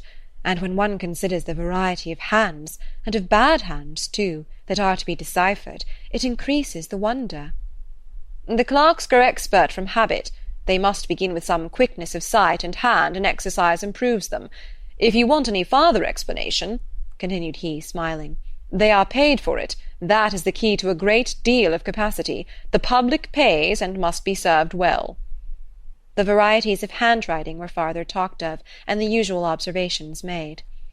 "I have heard it asserted," said John Knightley, "that the same sort of handwriting often prevails in a family, and where the same master teaches, it is natural enough.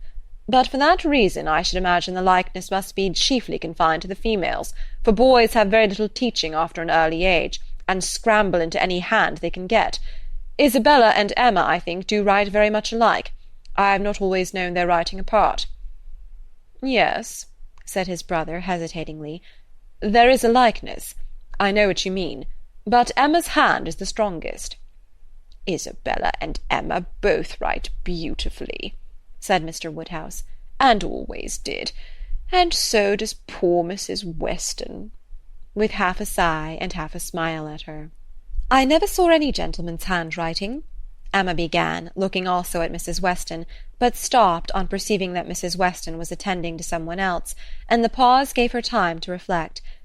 "Now, how am I going to introduce him? Am I unequal to speaking his name at once before all these people? Is it necessary for me to use any roundabout phrase? Your Yorkshire friend, your correspondent in Yorkshire, that would be the way, I suppose, if I were very bad. No, I can pronounce his name without the smallest distress. I suddenly get better and better. Now for it." Mrs. Weston was disengaged, and Emma began again. "Mr. Frank Churchill writes one of the best gentleman's hands I ever saw." "I do not admire it," said Mr. Knightley.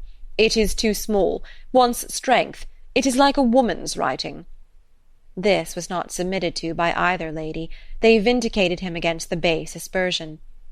"No, it by no means wanted strength. It was not a large hand, but very clear and certainly strong. Had not Mrs. Weston any letter about her to produce?" No, she had heard from him very lately, but having answered the letter, had put it away. "If we were in the other room," said Emma, "if I had my writing-desk, I am sure I could produce a specimen. I have a note of his. Do not you remember, Mrs. Weston, employing him to write for you one day?" "He chose to say he was employed." "Well, well, I have that note, and can show it after dinner to convince Mr. Knightley."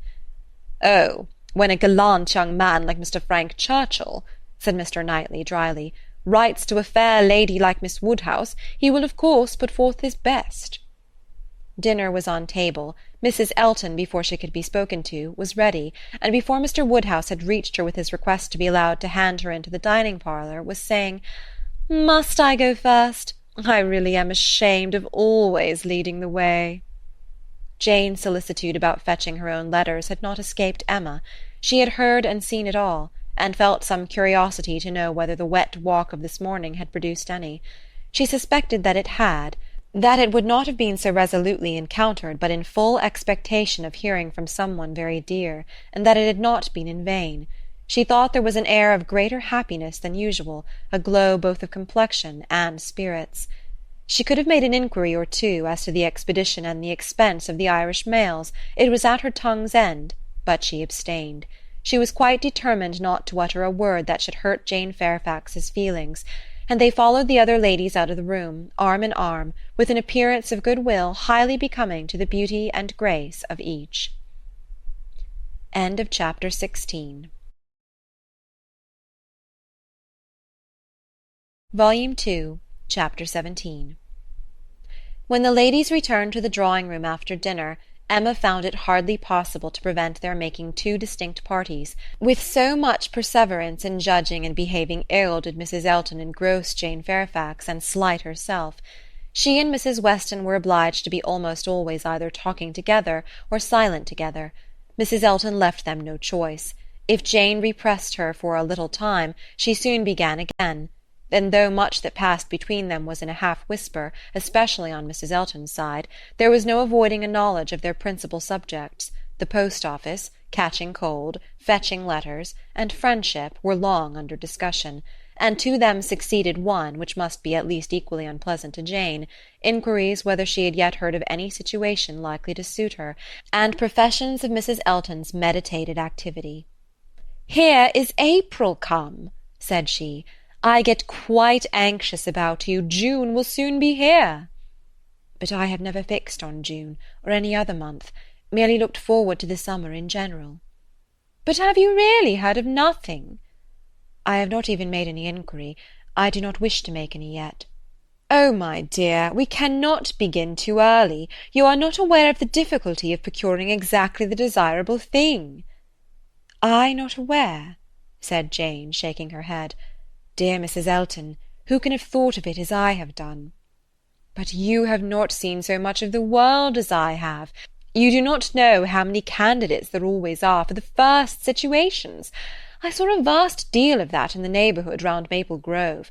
A cousin of Mr. Suckling, Mrs. Bragg, had such an infinity of applications. Everybody was anxious to be in her family, for she moves in the first circle. Wax candles in the schoolroom. You may imagine how desirable.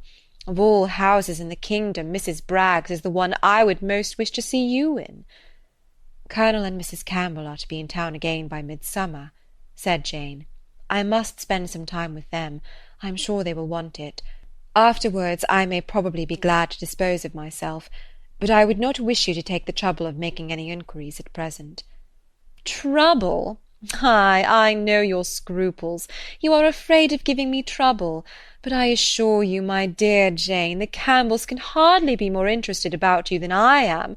I shall write to Mrs. Partridge in a day or two, and shall give her strict charge to be on the look-out for anything eligible." "Thank you, but I would rather you did not mention the subject to her. Till the time draws nearer, I do not wish to be giving anybody trouble." "But, my dear child, the time is drawing near. Here is April and June, or say even July, is very near, with such business to accomplish before us. Your inexperience really amuses me. A situation such as you deserve, and your friends would require for you, is no every-day occurrence, is not attained at a moment's notice. Indeed, we must begin inquiring directly." "Excuse me, ma'am, but this is by no means my intention. I make no inquiry myself, and should be sorry to have any made by my friends. When I am quite determined as to the time, I am not at all afraid of being long unemployed. There are places in town, offices, where inquiry would soon produce something. Offices for the sale, not quite of human flesh, but of human intellect." "Oh, my dear, human flesh? You quite shock me. If you mean a fling at the slave trade, I assure you Mr. Suckling was always rather a friend to the abolition."